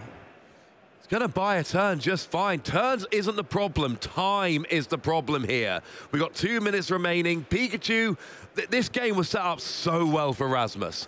Pikachu to take 2 prizes, don't get KO'd. Pikachu to take 1 or 2 more prizes, but you need a Mirage Gate every turn to do so. Chinchino is going to come in here. It's not going to 1-hit KO, but you don't mind trading 2 Chinchino for 1 Pikachu. It's a 2-for-2 trade. Yeah. The issue here, I don't think Consta's... It's going to be difficult for Consta to get to 6 prizes here. With the Pikachu not being 1-hit KO'd, with single prize options like Cramorant and Comfey, you know, Rasmus can just wait for time to be called and go, I have no 2-prize Pokemon, you literally can't win. The issue here is whether Rasmus can rush, and I think without the Mirage Gate, the answer might be no. Yeah, I mean, let's see how it all pans out. And it looks like, I wonder if we're going to see Hex Hurl to try and finish off the Pikachu and then do a 3-prize turn that way. That's a fun play. I think it works. Hex Hurl does do 20 to the bench. For the most part, that is pretty inconsequential. Now, special roll, 210 damage with those 3 energy. That's going to leave Pikachu EX on 10. So if Consta can boss his orders up something nicely, finish that off with a Hex Hurl, that would be a 3-prize turn. So maybe it is possible. It's going to be tough. We'd love to see the turn end. We'd love to see Consta end before time for that to be realistically possible. And it looks like Legacy Energy is going to be attached along with that Gift Energy via the Primal Turbo. Consta, is Consta going to end his turbo before there's 35 seconds if our clock's correct? Oh! Now Consta is basically going, oh, you're going to leave your single prizes out? Well, amp you very much for that. Yeah. I'm going to take 2 prizes off each of them. So Consta here, it is awkward, but you're right. The Flutter Mane finishing off the Pikachu is huge. That has got to be the play. And then it's 2 KOs for the win. One with your Iron Hand and one with either Iron Hands or Lugia or Cinccino. Nobody really cares. Any will do fine. He did end his turn before.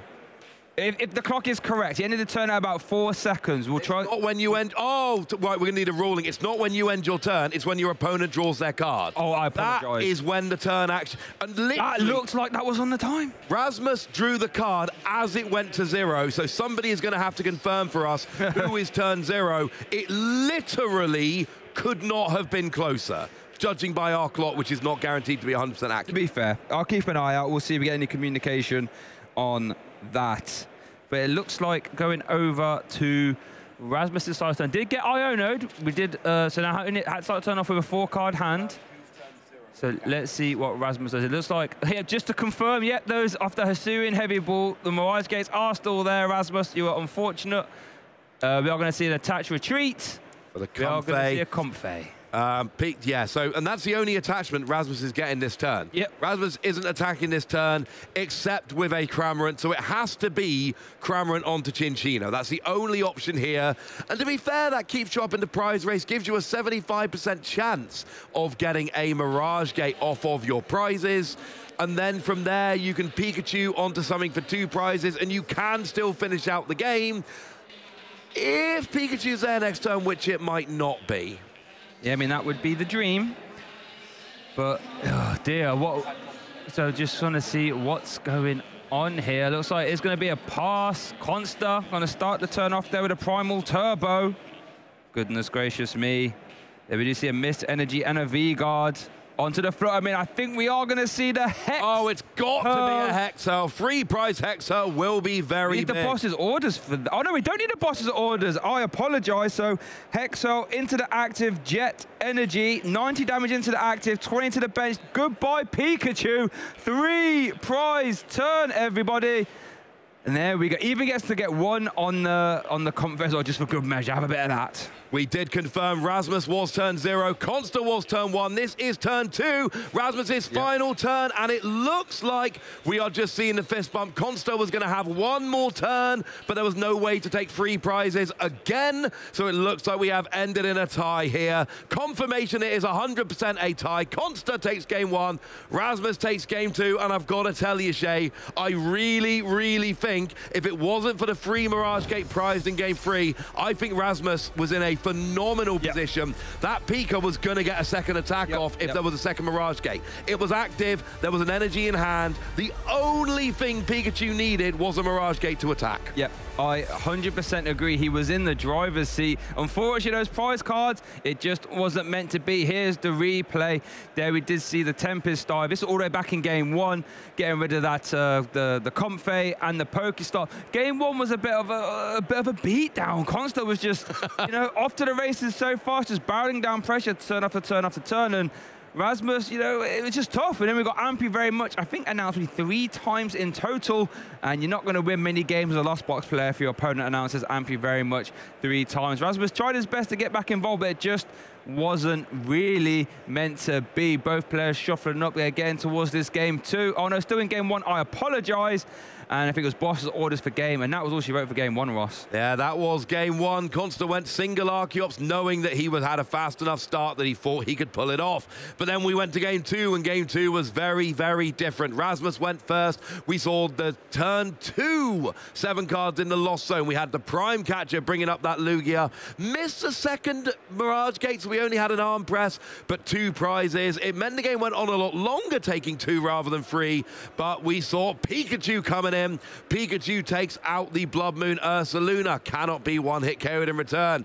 Pikachu takes out the Archeops. Can be KO'd then, but the damage has already been done. And then we get to the end game, and we went Nestball for Pikachu. Mirage Gate for Energy. Energy for turn. We saw a switch card into the active, and Pikachu's Resolute Heart carried it through to an impressive victory. And we went to game 3, and those prizes were brutal for Rasmus. Yeah, Rasmus's, you know, Rasmus's way of winning that game was just a mirage to him. They were in the prizes, was never really an option. Had he taken any Mirage Gate from that big Topaz Bolt for 600 damage, not 400, he would have had a chance to win, but unfortunately, wasn't meant to be. And here we did see a Hex Hole for 3 prize cards, which I don't think we get to see too often. So love to see Fluttermane actually getting involved in attacking, but that was all she wrote. Both players fist bump for the tie. No way for that game 3 to end. But what a round it was. It was a very fun back and forth best of 3. Game 1, Consta takes that huge gamble, getting a single Archeops, and it actually pays off.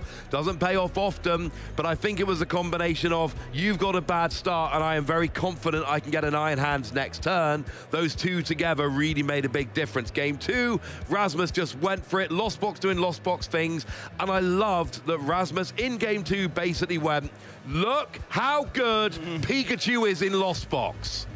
Yeah, you just imagine that Pikachu running up in a Topaz! Boom! Have a bit of that. 600 damage. So far, that's the highest damage we've seen on stream. Will it be the highest we see on stream all weekend? And you want me to find out? That's by you guys watching the whole stream. I have a theory. I think 600 is going to be mighty hard to beat, I think. 600. I'm just trying to think what we might have, and I'm like, Charizard. If your opponent's taken 5 prizes, then you're hitting 330.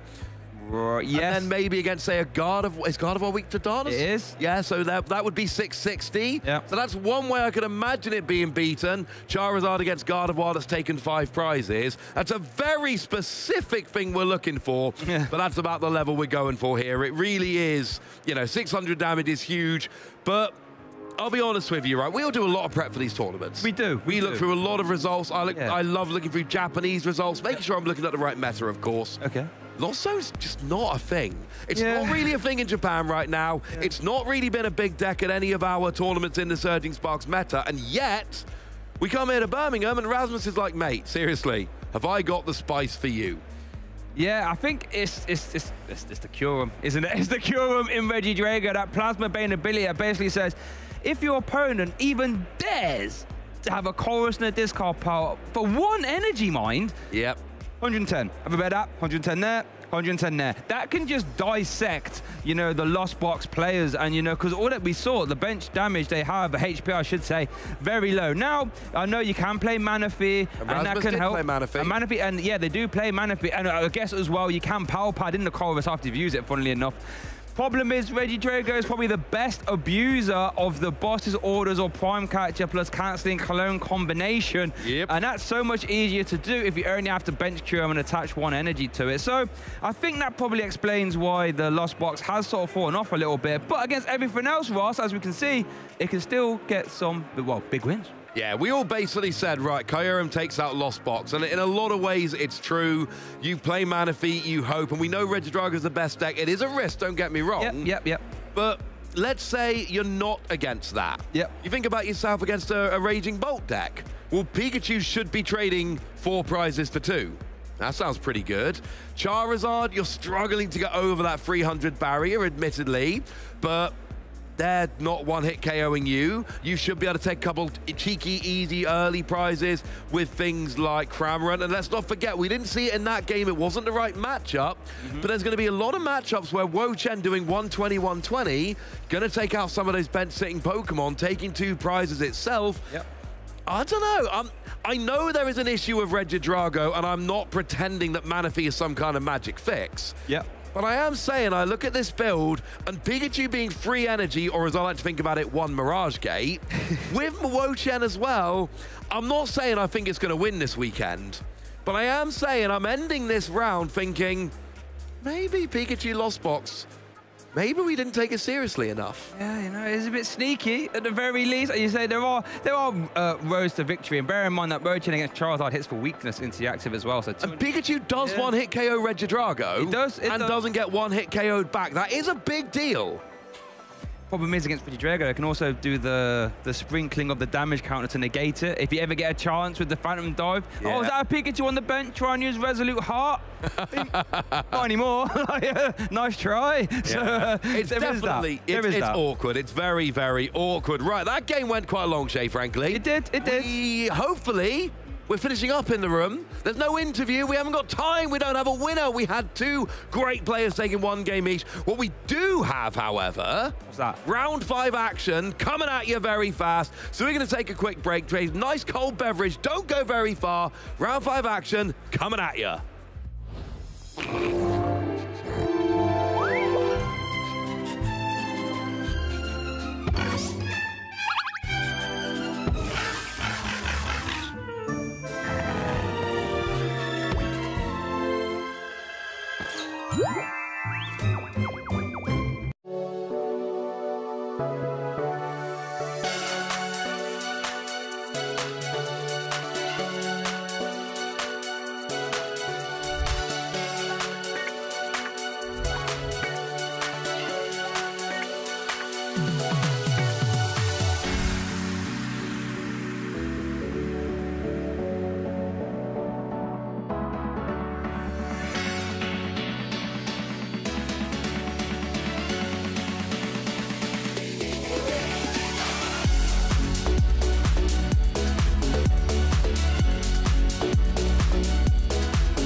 Well, this is actually my first regional, so I didn't actually prepare that much. But I thought, I watched some YouTube videos, went on Reddit, read about other people's experiences, and I have a whole cheering squad here, so, I think I go and meet with them after my games to get a little bit more energy, but yeah, that's basically it. Obviously have a good sleep, like an 8-hour sleep, and then have a good breakfast too next day. And then I think you should be good for a long day of Pokemon. If it's this tournament, I don't sleep. I toss and turn on a bed all night and just keep thinking, is my team ready to go? Have I done everything possible to be ready? And I just come in here and play free and play to what I think I can do. And as long as I do that, I have no regrets and I can go home at the end of the day happy. Yeah, I think it's really important to make sure that you've got energy to compete throughout the day. That means eating a healthy breakfast. That means getting close to 8 hours of sleep and just being in a good headspace for the tournament. Don't be afraid to give yourself breaks between rounds to do things like listen to music or enjoy fresh air outside the venue. I think it's really just about making sure that your body and mind are ready for a long day of tough competition. I, first of all, make sure that I get a full night's of rest if I can. Although I know sometimes we end up staying up late to test and make sure our decks are fine. Trying to eat some breakfast ahead of time and really mentally reset, make sure you're ready for a long day and taking one game at a time. Hi trainers, I'm Amy Wosley and welcome to Professor Amy's Classroom. Today we're learning Pokemon TCG mathematics. When building your deck, there are a few mathematical questions we need to ask ourselves. How much damage can my Pokemon deal and what HP totals are important right now? Let's look at an example. Raging Bolt EX has 240 HP. Say I'm building Miraidon EX, which can only deal 220 damage at a time. How can I ensure my damage is meaningful? Well, if I add 2 Zapdos to my bench, their abilities add 10 damage to my Lightning Pokemon's attacks, so I deal 240 in one go. Bye-bye, Raging Bolt. Let's do another. Jim O'Brien's Okie Dokie deck does 170 damage a turn with Good Punch, using the buff from its ability. 170 damage is enough to KO many 2-prize Pokemon in format, such as Squawkabilly EX, Luminion V, or Fezandipity EX and Terrapagos EX with weakness. With Okie Dokie being a single prize Pokemon, your opponent will take twice as long as you to take all their prize cards, while having to work through your huge HP total. So, although Good Punch for 70 damage may look small, with the magic of Pokemon mathematics, we come out with a brilliant deck that nobody was expecting to see on the stage at Louisville. The final mathematical tip I'll leave you with for your deck building today is how much energy do I need to put in my deck? Well, let's use Charizard EX as an example. I want to make sure that all of my Pokemon can use their attacks to take 6 prize cards across a game. Charizard EX needs 2 energy to attack, however it searches those energy out of the deck when it evolves. Handy! So, let's say I need Charizard to attack 3 times to take 3 2-prize knockouts. I may need 3 Charizard to do this, so 6 energy makes sense, right? Especially since I can search it out of the deck. But some may choose to run even fewer energy and utilize cards such as Super Rod to save space in the deck and streamline the flexibility of your cards. So, when building your deck, always remember to calculate your damage output to the HP of your opponent, consider weakness and how the meta is shaping up, and put enough energy for your attacks in your deck. Catch you next time, trainers, in Professor Amy's classroom.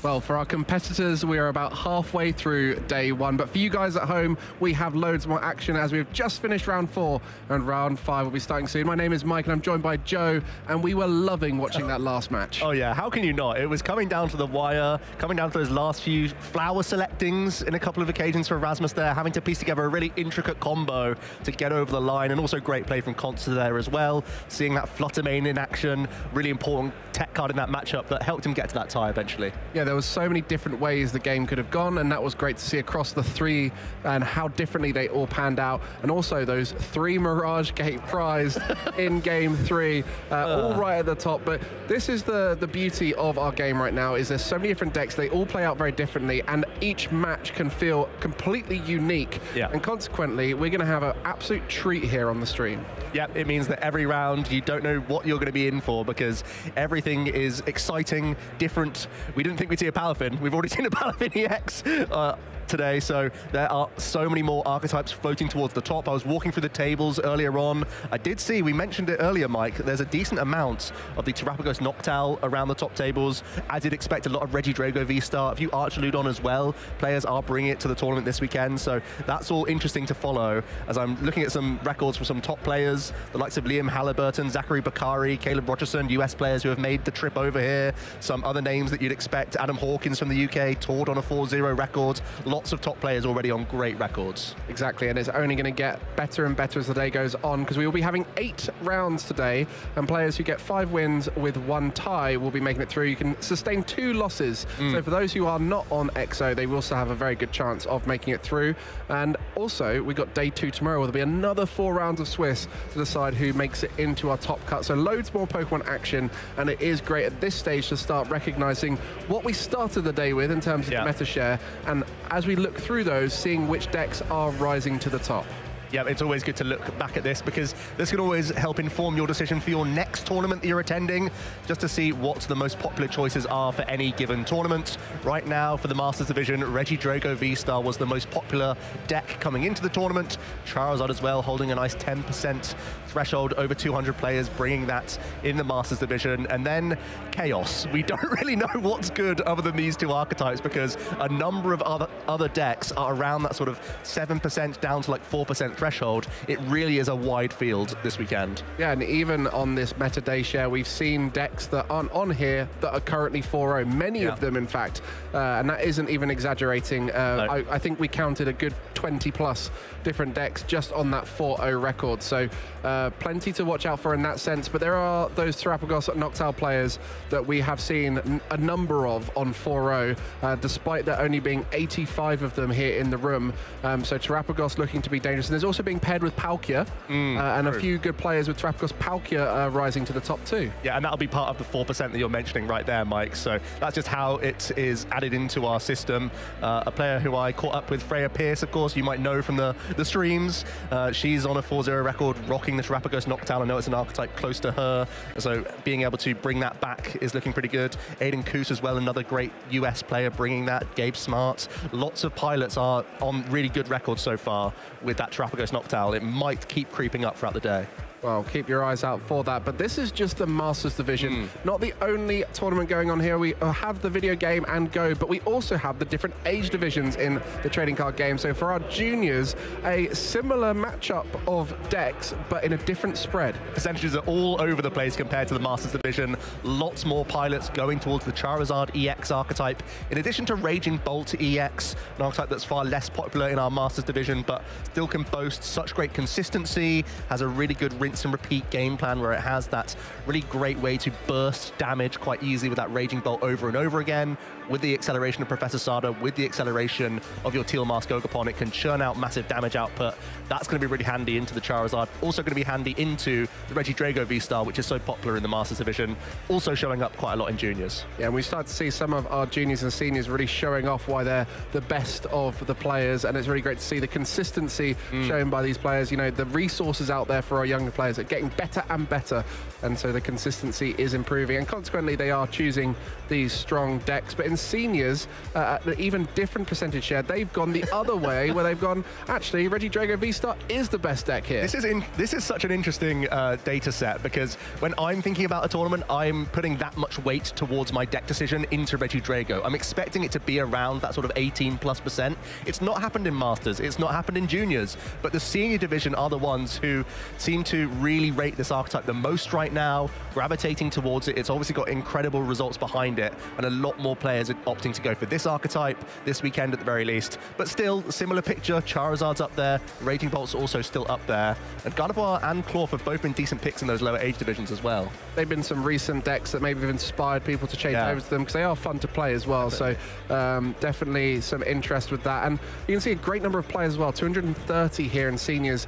This is the biggest European regional event we've ever had, and it's great to see it's reflected in all the age divisions.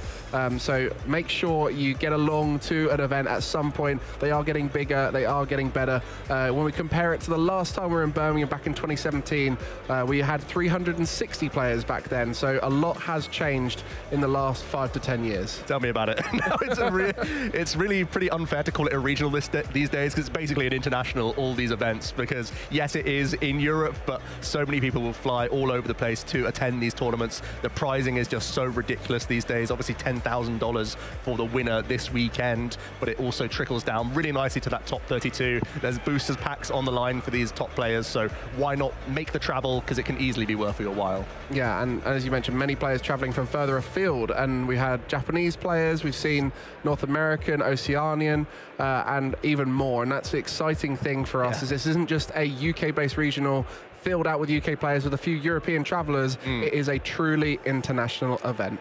And that's what it's all about. That's the coming together, everyone who loves this hobby. And we also like just seeing the best players, right? We want to see high-level action like we just saw in that previous round, nail-biting stuff where you can't make a misstep, because that's going to hurt your percentages to win the game and ultimately come out on top. So we have to see the high-level play, and there's certainly no lack of them this weekend.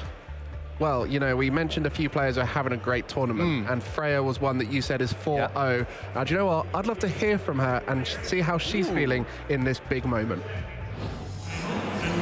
Thank you very much, Mike. I'm here with Freya. I ran into Freya on the floor and she said, hey, do you want to interview me? I said, Freya, I am only interviewing you if you are undefeated. She said, yes, I am. I went, right, I will interview you if you can give me a lovely present. She found me a Portuguese Don fan. So now we're here with the lovely Freya Pierce. 4-0, how are you feeling? Really, really good. Also nervous because it's been a while since I had a run this big at a major event, and I'm thinking, I just don't want to throw this away. That's like the main thing I'm thinking of right now. Yeah, well, that's the thing. We talk about mindset coming in. You're 4-0, you're going into round 5. How are you feeling in terms of confidence, in terms of day 2? Where's your head at? I'm feeling more confident than I felt in a while, especially because of the way the games have gone. They've been close games where I've still been able to squeeze out. And honestly, because slight spoiler, I'm playing Terapagos. Okay. And I feel like that's the kind of deck that can steal wins it has no business getting. Especially with Briar. Briar is basically one of the key pieces for doing that. And already a few of the wins I've had today, I think I had no business winning that game, and somehow I did. We know Terapagos is a viable deck. We know it has a place in the meta, but it's not your Charizard, your Regidrago, your Roaring Moon, you know, your Raging Bolt. It's not one of those giant top-tier decks. So what made you make the choice to bring it this weekend? As I'm sure you've probably seen, and I'm sure the folks at home have seen, the field is ridiculously wide for this tournament. Yeah, it is. So in play the thing you're going to mess up the least with. Play the deck that you know the best, inside and out, that you're going to mess up the least with, and that will win you the most games. So that's why I picked Terapagos, because I've played it like basically as long as it's been legal, and all the way through Dortmund and Gdansk now. And I'm still playing it now, and it's the deck I have the most practice with, and so far it's working. And it's not an easy deck to play, let's be clear. Oh, no. Decisions, there's what to grab off of Knockdowel, you've got different attackers and different attacks, you've got Briar to steal extra prizes. How do you feel about taking this in an 8-round tournament and your confidence in making those correct choices, and if that gives you an edge? I would like to think so, for sure. It is very, very hard, no question about that, and there has been a few situations already this weekend where I know I've not played 100% correctly, but I'm playing well enough that I'm still managing to win the games. But it's very, very hard, and that's why I feel like at the end of each series, I just feel like, oh my goodness, I just need to like clear my head of that, because my brain hurts after every round. I like what you said, because sometimes you get those cheeky, easy wins, and you feel like, wow, that was a good matchup. Yeah. Or I got a bit lucky on that one. But where you're having to eke out those difficult wins against the rough matchups, if you can do that consistently, that's how people get very, very far. And to give you some idea, my wins today, so my 4 matches have been Charizard, Hisuian Zoroark V-Star. Nice. Yeah.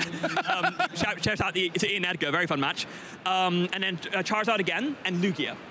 So it's been not amazing matchups, but also not terrible ones. They've all been really, really close, and it's just been squeaking out right at the end by finding the right combination of cards. And again, Briar and Dusknoir just steal games. That's just what they do. Okay, so big question. You're 4-0. You haven't played Regidrago yet. How does that go if you play Regidrago? I feel like going first is a big advantage. It's quite even.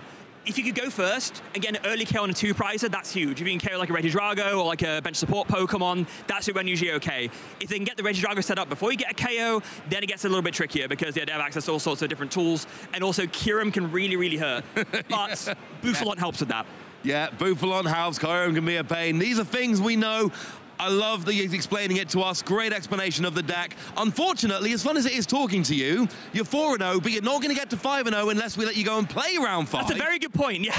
Enjoy the rest of your day. Good luck. Thank you. And casters, back to you guys. Thanks, Ross. Always great to catch up with Freya. Staying humble, staying calm right now. She knows she's been in these positions before at high-level tournaments, and it seems like she's on winning ways.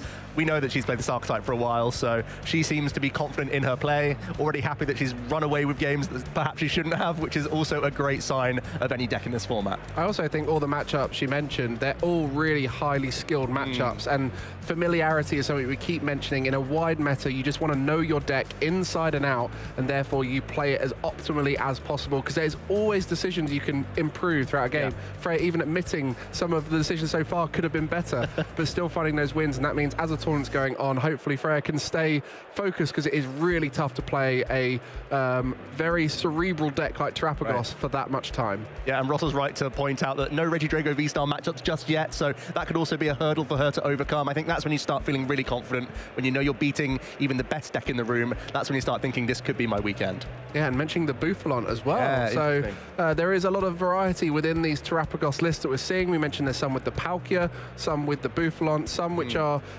going for more of a straight consistency route with Dusknoir. So a lot of variety when it comes to how the archetype can be played, and that's the beauty right now.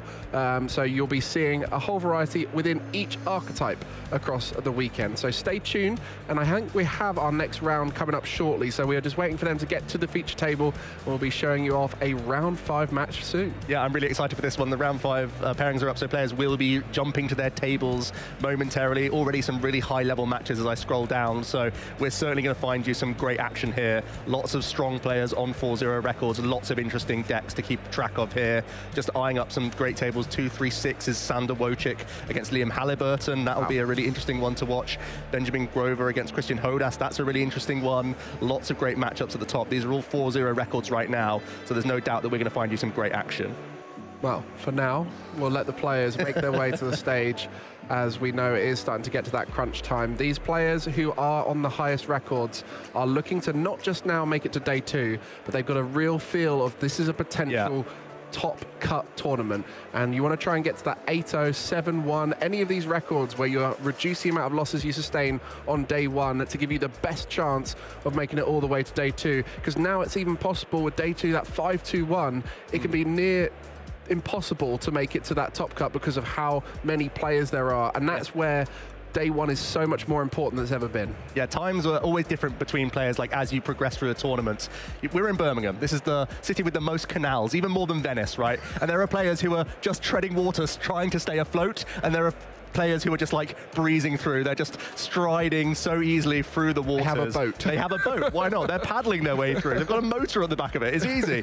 So there are players, and these are the ones on the 4-0 records. They just want to keep on swimming, keep going through the tournaments, because even though there is the picture of day 1 and day 2 that we separate, it's really a holistic view you need to have of the Swiss rounds. At the end of those 12 rounds, how many points have you managed to accumulate? That's what matters at the end of the day. So it's always great to bank those points early and not take those losses.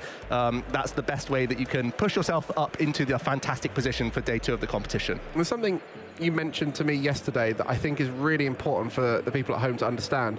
When you're planning for a meta, you're planning for the big decks. We've mentioned Reggie Drago, we've mentioned Raging Bolt, Charizard, and generally the number of those, if they are a good deck, should go up into day 2 because they're good enough to beat everything they play against. So where these players are preparing, you're starting to see those strong players rise to the top and actually have been preparing for that particular meta they're now playing. They've got past the unusual decks, the first-time regional players, and all these kind of people who've got less experience and less consistent decks. Now they have to try and find a way to win against strong players with the strongest decks. Yeah, that's always the biggest challenge, and that's what you want, really. You want to be facing... A lot of the time, I'm more afraid facing something that I'm unfamiliar with than something that I know well, because I know that I've put practice into the matchups. So even though you know they're playing optimally with a really, really high power level deck, that's still my comfort zone compared to just facing basically anything. And you're kind of just learning things as you go. I'm not sure if everyone has the same mentality around that. I think you can find yourself in a matchup that's favorable because they just have an outlandish choice, like we saw with Palafin, right? It didn't want to face Charizard. That's like just a fortunate situation for you. You've landed in, but in a lot of those situations, you could just be on the wrong end of that. Yeah, I remember when you had to play Mateusz at Lille. Yeah. After you lost to him, you wanted to find out whether you misplayed or played correctly based off of a card count. But there you go. There is our next round. Ross and Elmer going to be playing out here. Ross Cawthorn, what a history. My goodness, we're looking at one of the greats here, and no doubt about it. Ross Cawthorn has got second at the World Championships twice, not just in 2011, but also in 2005. His history is long and rich, even top 4 with that Vespiquen in 2016. These are just Worlds placements that we're looking at here because he's so good at so many tournaments, but the Worlds dwarf them all. He is honestly one of the best historic players at the World Championships, and that's the best sort of praise you could give him. What a treat that we get to have Ross here playing on the stage. So everyone excited to see that. And on the other side, another 4-0 player. And this is a great opportunity for Elmer to try and improve those results, playing a strong deck here, making the decisions to try and make a good run, but having some recent success. And this is what we love to see now. A lot of players within the last few years really building up those results, and top 64s quickly turn into 32s, 16s, and top cuts. Yeah, and not just anyone can make these top 64s and top 32s these days. We're looking at many 100-player, 1,000-player tournaments. To get top 64, that's putting you in like the top 1% of players in that room. So really, really strong records, and Elmer trying to put himself in position to finally break into one of those top 8s. Well, this is a good time to show it off against one of the all-time greats of Pokemon. Russ Cawthorn here, going to be playing Roaring Moon and against Reggie Drago V-Star. A great matchup here, as it will show what it's like to play a deck that is less represented in the room against the most represented deck here. And I'm very nervous already looking at the prize cards. The ace spec for Ross Cawthorn, the prime catcher was in the top left of his prizes. That might be a bit of an issue. We'll see how this game gets on. The fist bump in round number 5 here. For game 1 of our best of 3, Elmer is going to be kicking off with the Teal Mask Ogerpon. And I think there's at least a Reggie Drago in the hand. It's just whether or not you want to Teal Dance before the Earthen Vessel here. We're going to see one additional card. What else have we got? Ultra Ball is an interesting pickup.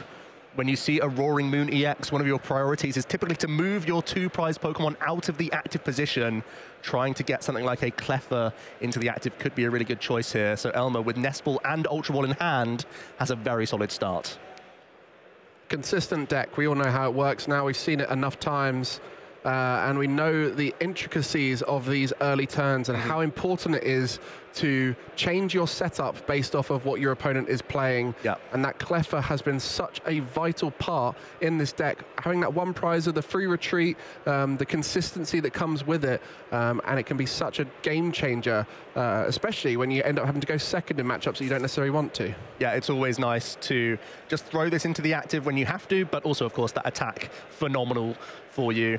Elmer is just doing some diligent prize noting here to see what is available and what's not. I think all the dragons were accessible. Dragapult EX, probably a pretty strong one in this matchup, because if Ross is going to take 1-hit KOs on Reggie Drago V-Star, that's typically going to require a Frenzied Gouging, and then Roaring Moon is going to damage itself heavily, so that could be an easy punish for Elmer down the line. Also might eye up things like Giratina V-Star in the list as well. I actually think there's no Swinging Sphene. There's no Alolan Executor EX in Elmer's list, so that would otherwise be a pretty decent option in this matchup, but I don't think that's available, so going to be leaning into the Dragapult, possibly the Giratina a little bit more in this instance.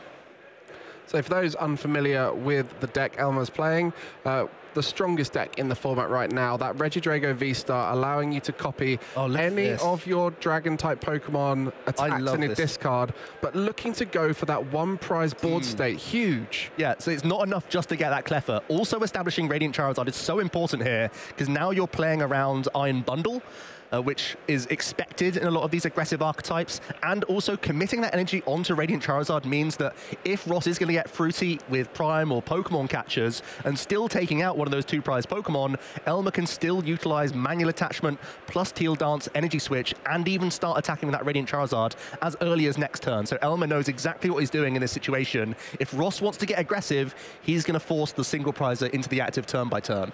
I see this early setup from a Regidrago V-Star player quite frequently, and I always know when you see it, this player knows what they're doing, because this is very forward thinking. This is, I'm thinking multiple turns ahead kind of gameplay, and not how do I get my Regidrago V-Star set up. So great to see that from Elmer. And now Ross just doing the deck check to start off with.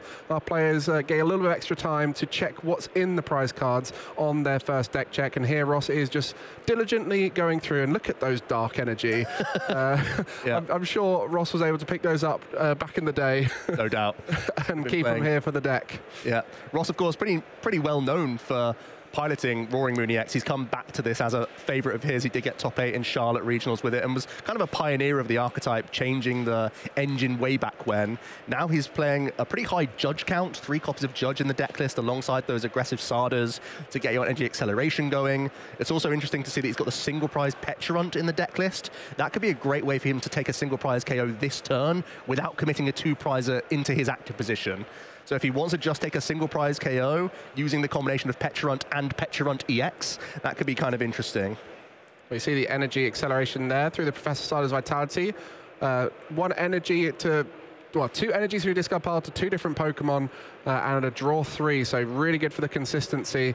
And Ross just looking to try and set up a bit of an attacker here, but may end up struggling with this hand because there's not a huge amount going on. Trying to dig through those trekking shoes. Might be able to set up a Squawkabilly to really dig through. Yeah, I think it has the Pokestop too. There's the Ultra Ball, so that's going to line up the Squawkabilly. There's Dark Patch in hand. There's, yeah, like you said, Pokestop can be discarded, but there's another one raring to go. So Ross can pitch everything here and see a nice additional 6 cards pretty happily. I think working towards that single prize Petron is probably his best avenue. He could also work towards the single prize Roaring Moon that's in his list. Unlike most Roaring Moon EX builds, there's the 4 Dark Patch. Sometimes you see a reduced count in that deck list, but it really is leaning quite heavily into that EX. But it does mean that even though the style has been used this turn, you can still line up either a Petron to attack or the single prize Roaring Moon.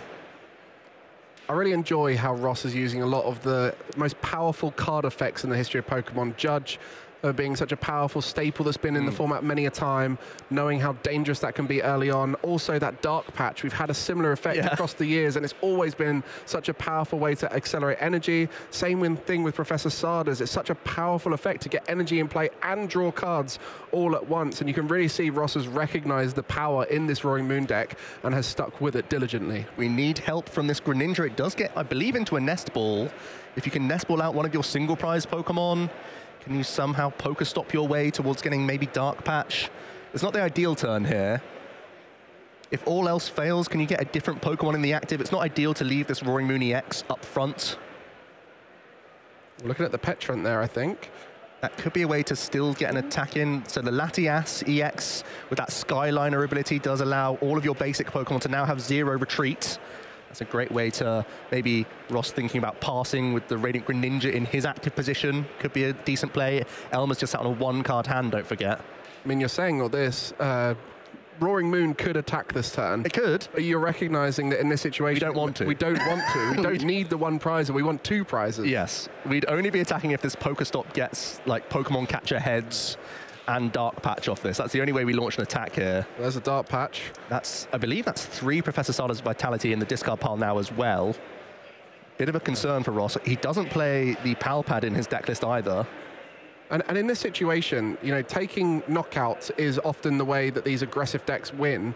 But based off of the board that Elmer has set up, why is Ross avoiding trying to take a knockout here? So it's how Elmer's developed his bench, right?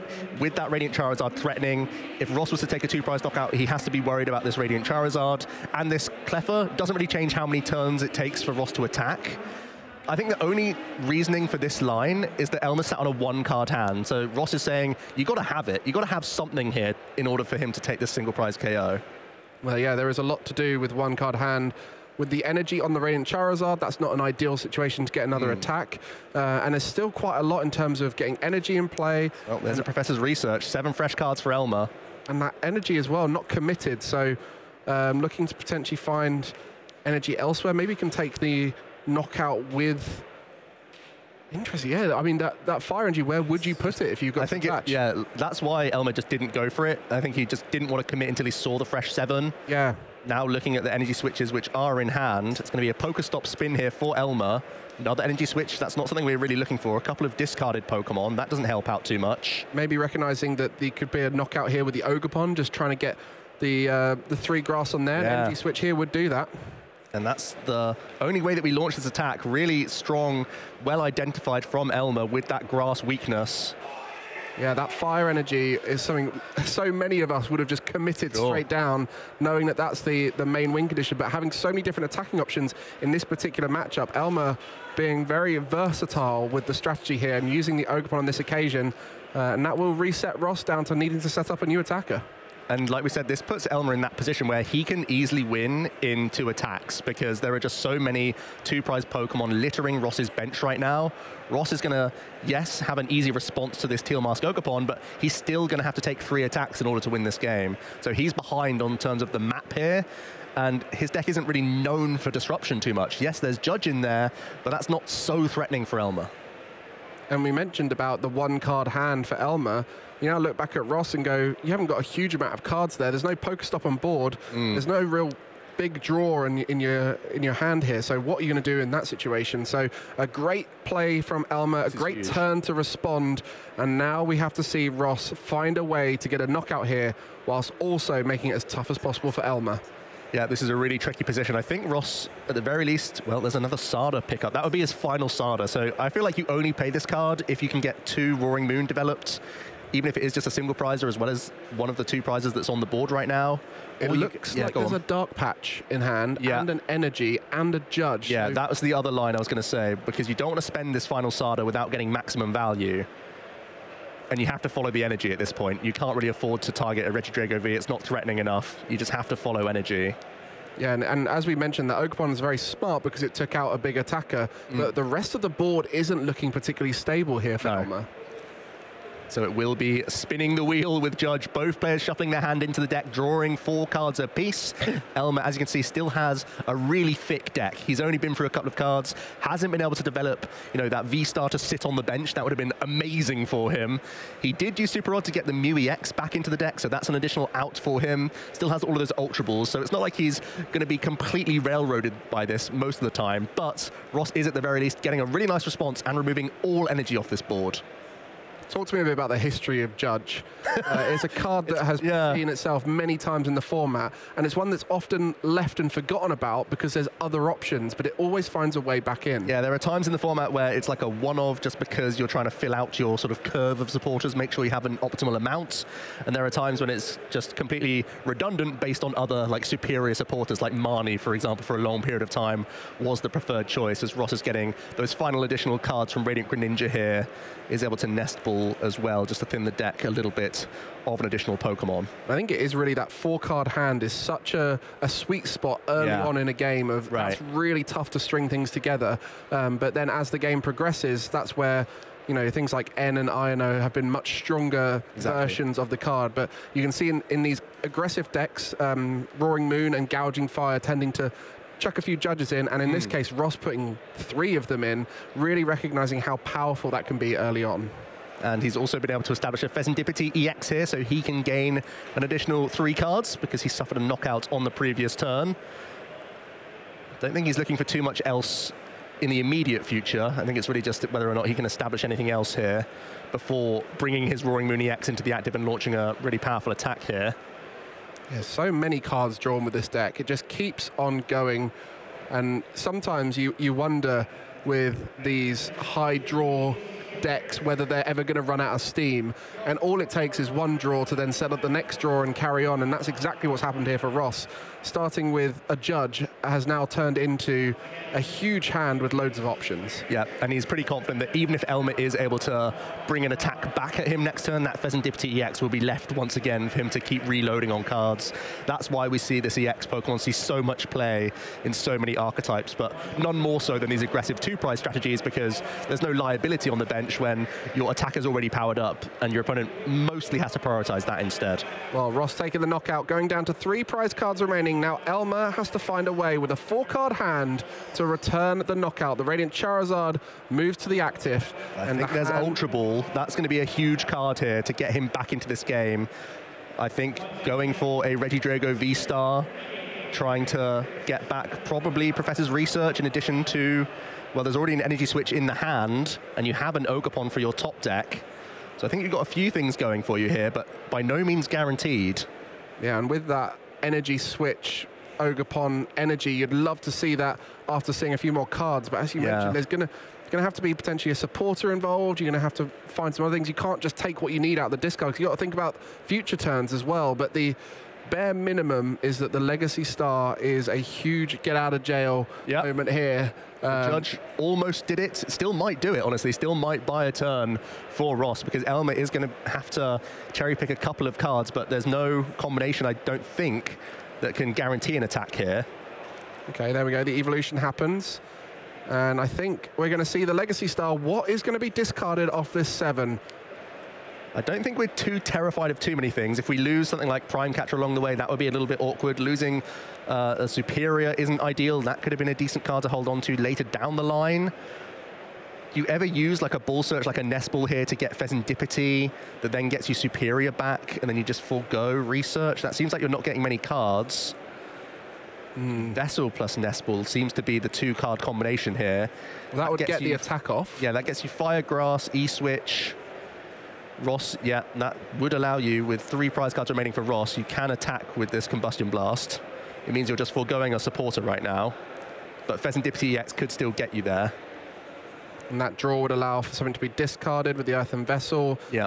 So the attack will be made here by Elmer, but it is really about what then happens after that. And I think in this situation, Ross is fine knocking out that Radiant Charizard because of the prize early on, taking out that Cleffa. Ross still needs to take 2 knockouts, so if one of them's a 1-prizer, it's not an issue.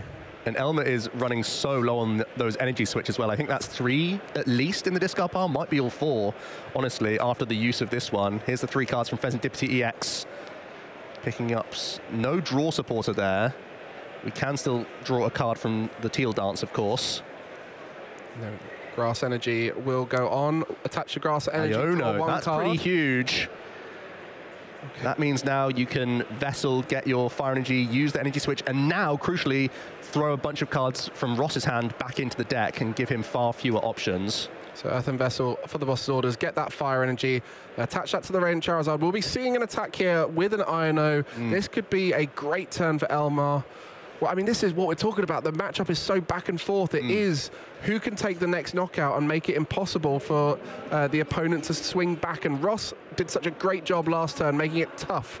But now this turn can change everything. I really need to take a look at the resources in the discard pile. Elmer started having a look, but didn't quite finish looking for the discard pile. I wanted to see just how many energy switches were played, as well as the Superior that didn't get recovered, because I think he's running quite low on resources now. That energy switch in hand there, so there is another one. I think that's his final energy switch.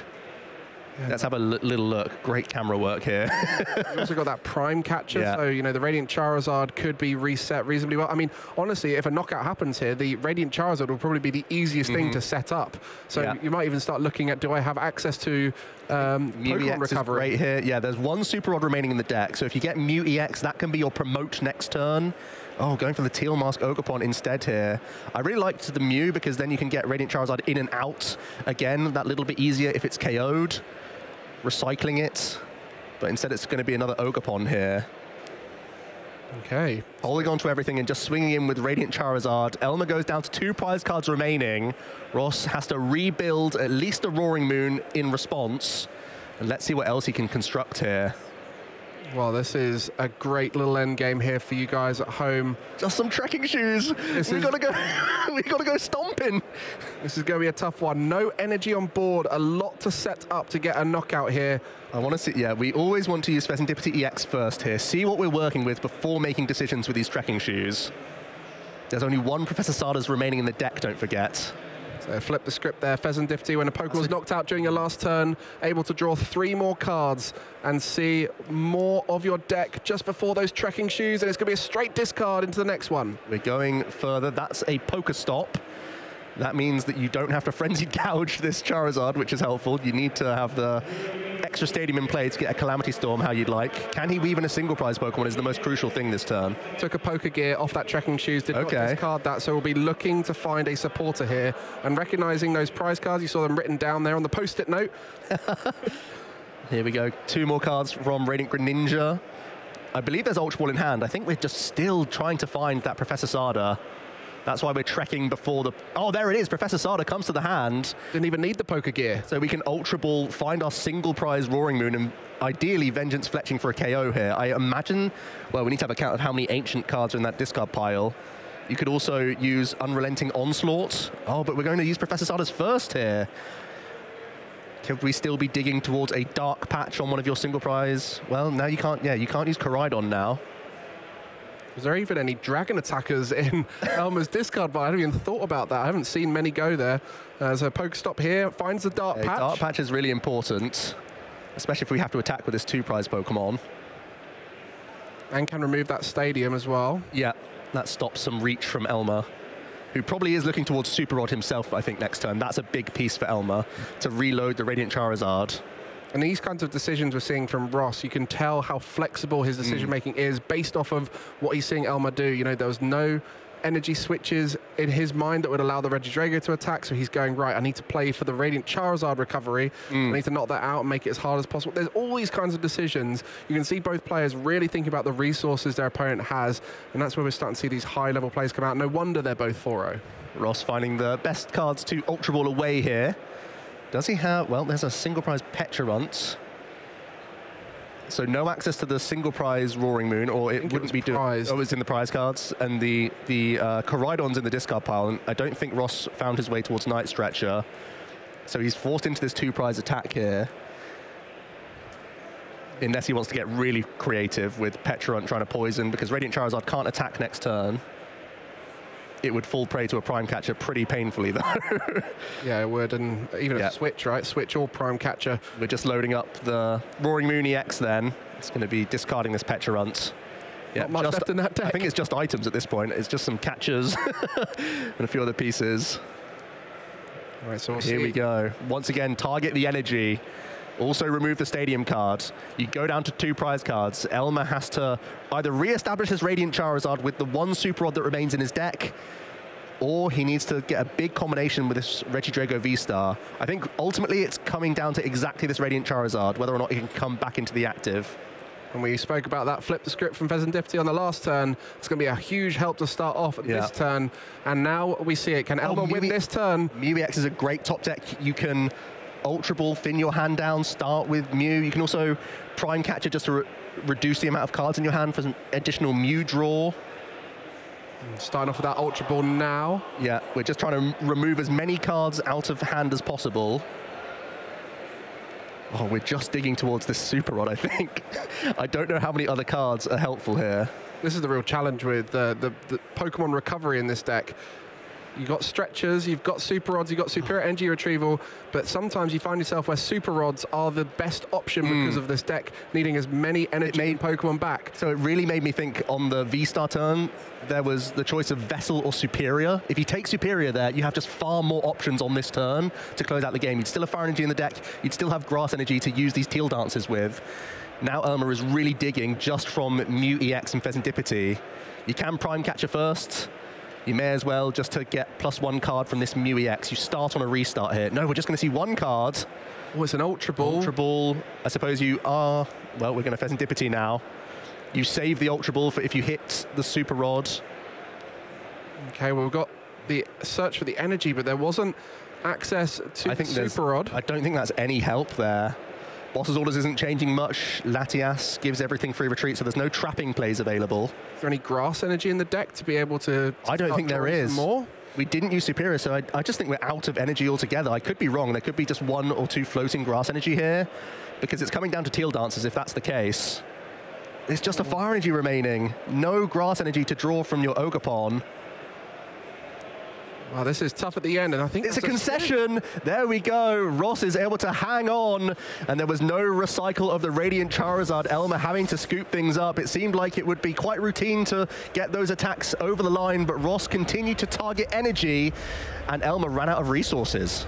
Wow, what a performance there, and recognizing what resources were gone and consequently what route was the correct one to go for, and also having to draw so many cards to decide those decisions, and that flexibility in the play Ross was showing is exactly why he came out on top in the end. And it was just so difficult for Elmer to get going due to some of those early turns, not getting much set up, led to these late turns of difficulty. The replay is so interesting because we were debating whether or not Ross even wanted to attack on that first turn. We were kind of going back and forth saying possibly not. I think Ross maybe have debated that with a 1-card hand, I may as well take out a potential draw engine Pokemon. Maybe I just immediately run away with the game, but that put him in this really strange situation where he still had to attack 3 times and left his 2 prize Pokemon out in the open for Elmer to capitalize on. But there were just too many resources discarded from the Legacy V-Star power, and just getting through the game early on, spending those energy switch, really put Elmer in that awkward position, and Ross was able to come away with the win. Really impressive stuff. That's the challenge of Regidrago, is the resource management. You know, you can motor through your deck as fast as you want, but sometimes you get to the end and you think of something that you want is actually in your discard pile. And that was the exact scenario there. The energy was not on the board, the Charizard was knocked out, and so suddenly you're in a position where to set up another attacker is going to take too much work. But now we're going into game 2 here of our round 5. Both players on this table are 4-0, looking to try and push themselves as far to the top as possible in day 1. Ooh, more headache for Ross. A couple of Professor Sada's Vitality in his discard pile, in his prize cards, which is a bit of a concern. He's also been forced to go first here. Elmer, of course, has the choice whether or not to go first or second. And Elmer, in this case, even though he's playing a V-Star archetype, has given Ross the priority to go first here. What do you think about that choice? I think it's just getting that setup that you want to be able to set up more, recognizing that you can do that Cleffa Radiant Charizard combo, and you'd rather be in a position that you're comfortable after the first turn rather than looking at a potential board where a knockout could ruin your rest of your game. Yeah, that's very true. When you're a game down, you just want to play as safe as possible. Just hope that you can get into the game and have a little bit more of a stable setup this time around. Ross, with that early Earthen Vessel, is going to be looking through his deck and just making sure he's aware of all the counts available as he picks out a couple of those Darkness Energy before carrying on with his turn. I didn't quite scout what else was going on in the hand. More Earthen Vessel going to cycle more Darkness Energy into the discard pile. It's so helpful for the Professor Sada, in addition to those Dark Patch throughout the game, so it's a no-brainer to throw a bunch of those in the discard pile early. I think it's just Pokestop after that, looking for Ball Search. It's also a common part of a lot of these aggressive decks is get the energy out of your deck, put it into the discard pile, then I can access it later. We see it in Golden Go. All of the ancient-based decks love to do it. And it does just increase the quality of Pokestops, of all your future draws, of your top decks even. So it's a really nice start to have for Ross, just getting rid of those cards you do not want to see off the top. And Ross is giving himself the best possible chance to have hits from his Pokestop with, in addition to his Ball Search cards, in addition to the Pokemon Catchers and Dark Patch, he also has 4 of those Trekking Shoe that we saw him using to help motor through the deck. Let's see the big 3 cards here. Do we have any Ball Search for any Roaring Moon? Well, a Trekking Shoe. You hate to lose a couple, Judge. But this Trekking Shoe could be the difference between getting a relevant attacker, another discard, a Nest Ball. The Trekking Shoe got us there. Just that draw from this deck, you just keep on digging and eventually you find what you need. Well, there you go. That's an advert for Trekking Shoe for anyone out there. It's such a flexible card. You only see a couple additional ones in the best case scenario, but when you give yourself maximum odds, that extra push can be a huge difference maker, because now we can get an energy established onto Roaring Moon quite happily, and that really changes the complexion of this turn, because now you're threatening an easy attack on the following turn. Just from a Sada or a Dark Patch plus an energy attachment, you're going to be right in the mix. Well, as far as first turns go, Ross is doing just about all you need to do for a Roaring Moon, is get one out, put an energy on it, and have some stability. With that Pokestop out is going to be a huge card next turn. Having a chance to use Pokestop twice before you even attack is a great position to be in these aggressive decks. But for Elmer, Squawkabilly start means we'll be seeing a lot of cards drawn this turn. I'm not seeing many usable cards, to be honest. We're going to get rid of a Temple of Sinnoh with an Earthen Vessel and thin some energy. One interesting thing about starting that Squawkabilly EX is that you can use Motivate if you really have to this turn.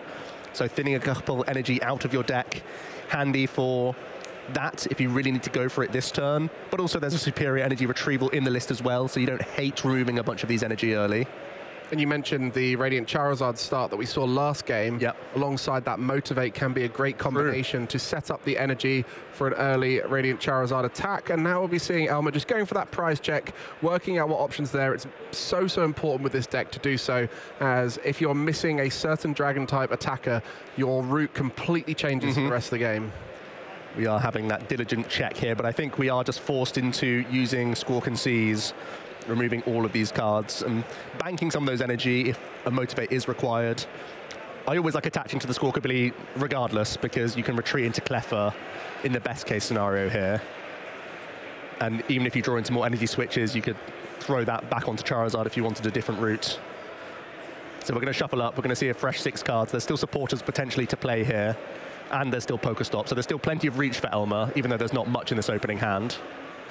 Well, this is a tense moment for every player. When you start with a weaker hand with a Squawkabilly in play, you are just banking on the next 6 cards being what you need to get going. I mean, the jamming tower is there as well, so going to be using Pokestop first. And some reasonable cards there. Not ideal to lose some Pokemon, but getting that Nest Ball will be key to help set up post-Squawkabilly. And it's going to be a Teal Mask Ogerpon EX coming onto the board. We know there's a number of Grass Energy in the hand, so that allows you to see just one more card before the Squawkabilly EX comes in. And bank some energy. Why not? Let's see an additional card. There is energy switch in hand, so if we see any ball search, that's good. Oh, it is a switch card. That's not so good. That's a card you want to be seeing towards the end of your game as a Regidrago player, and that's... Oh, that's so interesting. That's spinning the switch now. I guess that will allow for an attach somewhere else rather than having to attach to the Squawkabilly and retreat into the Cleffer. Yeah. So, I mean, this is the challenge. You're making decisions based off of cards you haven't seen yet. Another... That's the manual attachment for the turn going onto the Ogerpon. So that means that the Squawkabilly can't use that Motivate now. It probably, if anything else, it just indicates that Elmer wants to retreat this Ogerpon again. Oh, going aggressive. Well, maybe get not. A knockout on the Roaring Moon after the Squawkabilly. A lot on the line here for these 6 cards. We need to find another energy switch and another Ogerpon and another Grass Energy. It's a lot to ask for here. I guess you've always got the backup of retreat into the Cleffer if you have to. We did find that. We did not find the ideal aggressive line. That was really aggressive play from Elmer. Yeah, I mean, there is the energy in the Ogerpon, but no energy switch, it looks like, if you wanted to, but that would be using an Ultra Ball to do so. But now you need to think about your future turns, because that was aggressively leaning into that strategy. Now you have to think about your Regidrago, and that's not on the board currently. So Elmer now restabilizing and going for a more traditional setup turn and less of this aggressive Ogerpon shenanigans. The good news is you found Ultra Ball, so you can just retreat into that Cleffer. You gave yourself the line, if it was available, but now you can say, okay, I'm cooling my jets. I'm just going to draw a few cards instead here. Let me just get a little bit more developed, because things didn't quite pan out in the best case scenario. And also, in a weird way, having that Roaring Moon in the active takes away options for Ross, because Dark Patch is no longer an option to get the energy on. So forcing Ross down the line of you have to use Sada here if you want to take a knockout with this Roaring Moon, or start getting some shenanigans with the Petra EX and Latias.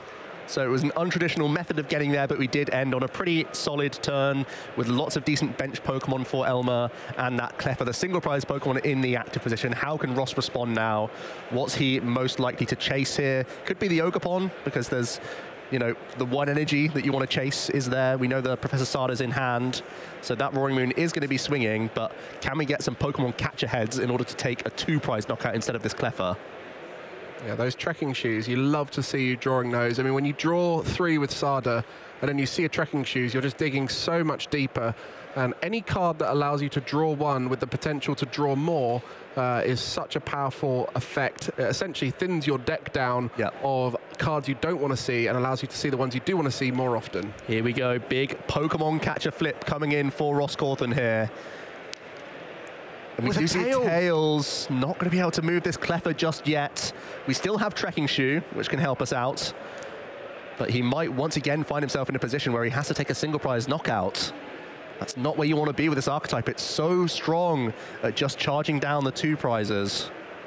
But we're not done yet. We can thin a couple energy with the Earthen Vessel, and then it's down to that Trekking Shoe. I mean, a lot of Roaring Moon would play the Iron Bundle. Yes. On this occasion, Ross not playing the Iron Bundle. No, he's just playing 4 Pokemon Catcher and 1 Prime Catcher. There's some debate even around the A spec in Roaring Moon these days, but he's still sticking with Prime Catcher as a guaranteed form of item Gust. Some players just go for the coin flips and have Iron Bundle as a bailout in exactly the situation. Well, on this occasion, Ross will be thinking, oh, I wish I had the Iron Bundle now, but that's the challenge of deck building. There's always a scenario for each of them. But on this particular moment, we can tell why the last matchup was completely different. It's a Cleffer in the active, but there is no Radiant Charizard return knockout to worry about. And so if a 2-prize knockout could come out here, Ross will be putting himself in a much stronger position. Wrecking Chief Sada, it's so rough. You have the rescue, the Night Stretcher in hand, so you probably need to keep this, honestly. I feel like it's too risky to bank on a different random card here. Yeah, you have to keep this one. I'm pretty sure you don't like it, but you kind of have to just go along with it. This is really rough here for Ross. Not much going on outside of this Roaring Moon in the active that can take a knockout, but it's a Cleffa, and that Pokemon Catcher Tails has really changed up this turn. Whew, what could have been? That's Pokemon Catcher for you. It's going to be a Petra and EX coming onto the bench for Ross now before swinging a manual attachment. You imagine he still takes a single prize KO here. I mean, I honestly, it's a tough route now, because we weren't sure about the Cleffa last time, but it made way more sense then than it does now. But actually, Ross is just going to ask the question, I think. And this is the advantage you have when you have a game in hand, is you can just go, I'm just going to keep swinging and ask a question. Interesting. Ross is going to use Petra Run TX to help move his Roaring Moon EX out of the active position, out of the line of fire. And Pheasantipity EX is going to get poisoned, brought into the active position. It's just a passive pass from Ross. He'd rather just say, Elmer, try and at least take 2 prizes just on Pheasantipity and let me at least have an attacker set up. Yeah, interesting. But there's already Prime Catcher in hand for Elmer. So I've got bad news for Ross, more than likely. Yeah, and this just gives Elmer a bit more time to set up after that aggressive attempt before. A huge amount of opportunity this turn to not only take a knockout, but establish a very stable board for the rest of the game, which can't be said for Ross looking across. And those 3 2-prize Pokemon, with one of them fully energized, but in the danger zone. Oh, yeah. That Prime Catcher has turned that into the danger zone very much, and Ross will be hoping to survive one more turn, but it could all come crumbling down. And Elmer's already identified that using the Ogerpon as attackers is a really, really strong strategy here, and that's why we're going to see the pivot with the Prime Catcher. It means that you can sort of keep your engine in the back. That Regidrago V-Star can draw you so many cards. This is going to be a Professor's Research here as we dig towards the Earthen Vessels predominantly here, or Grass Energy themselves. I believe a lot of Earthen Vessels were discarded. They were. So now it's going to be no Grass Energy at all, actually. Yeah, Grass Energy is the challenge here. 2 needed and an energy switch. We have to use our Legacy Star, by the looks of things, to get back an Earthen Vessel. That's something you don't see every day. And depending on what's discarded, it might be awkward. We're just eyeing up what the discard is going to be here from Elmer. You always get rid of the Kyurem. That's an easy choice, but everything else is a tough choice. I think Fire Energy is probably your best option. Yeah. Feels like the best route. It's not the energy you're looking for this turn. You can always recycle it. But now we have to try and dig towards physical Grass Energy or these Earthen Vessel if you're not discarding those. Because as you can see, Elmer's shuffling up and there's not that many cards. If I'm eyeballing it, it's probably about 20 or so cards. You're going to be removing 7 off the top. We're already low on resources. We've not even taken prizes yet. And this could be where Ross will still play out this game based off of the resource management that this Legacy Star could cause a headache on. And there's a Fire Energy. The Mew, no Grass Energy was discarded there. So the Earthen Vessel would be a good card here to select. Yeah, you're always taking the Earthen Vessel. We know that much. I'm not sure. I don't think there's even any Super Rod in the discard pile just yet. There's one in the hand. So you're always taking this. You've already got Iono in hand for next turn. I think just another energy switch could be reasonable to recover here. I think there's been at least 1 discarded so far.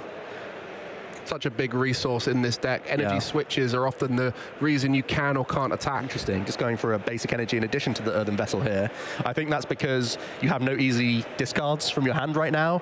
So you take the Grass just so you can use the first Heal Dance, and then you hope that your top deck is either a Grass Energy or just another blank card that you can Vessel a little bit more comfortably here. Yeah, and that will be exactly what happens here. A draw for 1 with that Teal Dance. Nice. It's a Grass Energy. That means you can get a manual attachment in, save Earthen Vessel quite happily. Well, or you could dig again, and still you're hoping to draw blanks effectively. See, this is the bad outcome. I wanted to just attach this Grass Energy, knowing that it was okay, but now you have the awkward discard of the Radiant Charizard, because Superior is a higher priority card to keep now. But you could have held on to Charizard. This is the challenge of the deck. It's always a challenge. There's going to be benefits to both avenues here. And the deck only plays 2 Fire Energy, so they can be quite key to manage, especially with the Superior Energy Retrieval and the Super Rods. And you can see the challenge there of the discard. But with the Super Rod in hand, it can be a reactive recovery of that Radiant Charizard. So I think that's the idea here. Not too bad, but look how thin that deck is. Yeah, I think it was 5 cards remain in the deck right now. That's it. We're probably putting some more back in with Super Rod, but possibly not even this turn. It means you do have a lot of control over what's remaining. I think one of the only things to bear in mind is how many switch cards remain. Is there even a strange avenue that Ross can take here with bringing up the high retreat cost Regidrago V-Star? We know Switch and Prime Catcher have been spent. And the Petrunt as well, you can lock them into the active and cause that poison to be in Pokemon Checkup back into your turn. There are some unusual routes that are possible with Roaring Moon. Typically it is just swing, swing, swing, but on this occasion we're going to see what Ross is capable of as 2 prizes are taken for Elmer. Yep, always nice to initiate that race. Ross tried to protect his Roaring Moon, but it still got picked off. We know that Ross is at the very least holding on to Night Stretcher plus Sada, so he can recover this Roaring Moon EX, use Professor Sada to draw some additional cards. He has Pheasantipity available to him now, so he will be seeing a bunch more cards here. It's just what's the correct avenue. I think he's in a much worse position than in that game 1, but there is still that potential to be disruptive here with resources because of how thin the deck is for Elmer. Yeah, deck out is now a genuine win condition. We always love to see these alternate win conditions from the smarter players who spot it from far away. Even just the amount of time that remains right now, there's 10 minutes and 40 seconds remain, so you're at 1 victory. You can just slow the game down enough to a point where your opponent can't take all of those prize cards in enough turns. That could also be playing on Ross's mind as well. Looking to get that Roaring Moon back with the Night Stretcher. What a card it has been in so many decks. Yeah, allowing the favorites. Versatility of recovery of whether it's 1 Pokemon or 1 energy card can really help string together these kinds of turns. It's so versatile, and even though it's just a 1-for-1, it's such a favorable exchange because you can be so flexible with these cards, especially with the format with so many one-of important abilities in the game.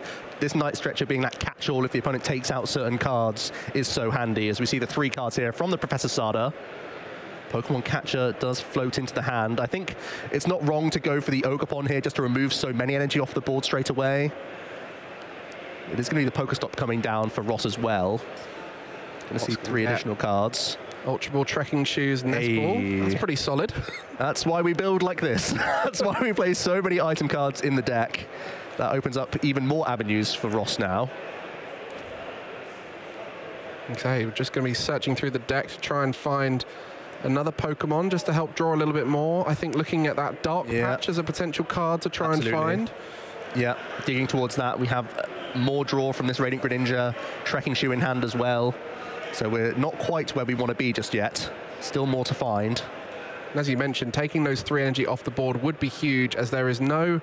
I guess the Ogerpon is a good attacker in this matchup, as we've seen so far, but then that is the point where once that's gone, what next? If you keep hunting those Ogerpon, the Charizard does reduce its attack cost, which is a small concern, but you're at least denying a lot of like mid-game draw, and there's only a few cards remaining for Elmer, so any individual card you can make more disruptive is pretty handy here. You can see a manual attachment for Ross.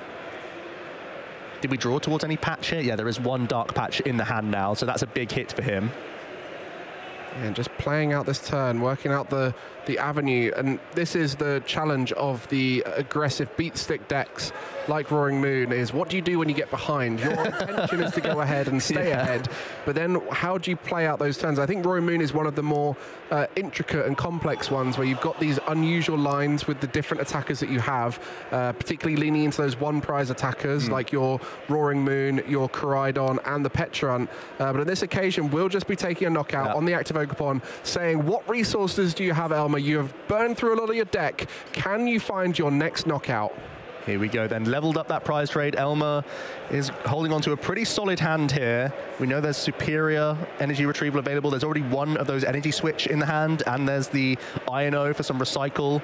There's Pheasantipity EX as well, so you can pretty much see all of the cards he wants to from the deck. We know he's cycled pretty aggressively, and as we're going to see here, a count was that 7 or 8 cards remaining in the deck post the Super Rod. Going to see the Nest Ball first of all.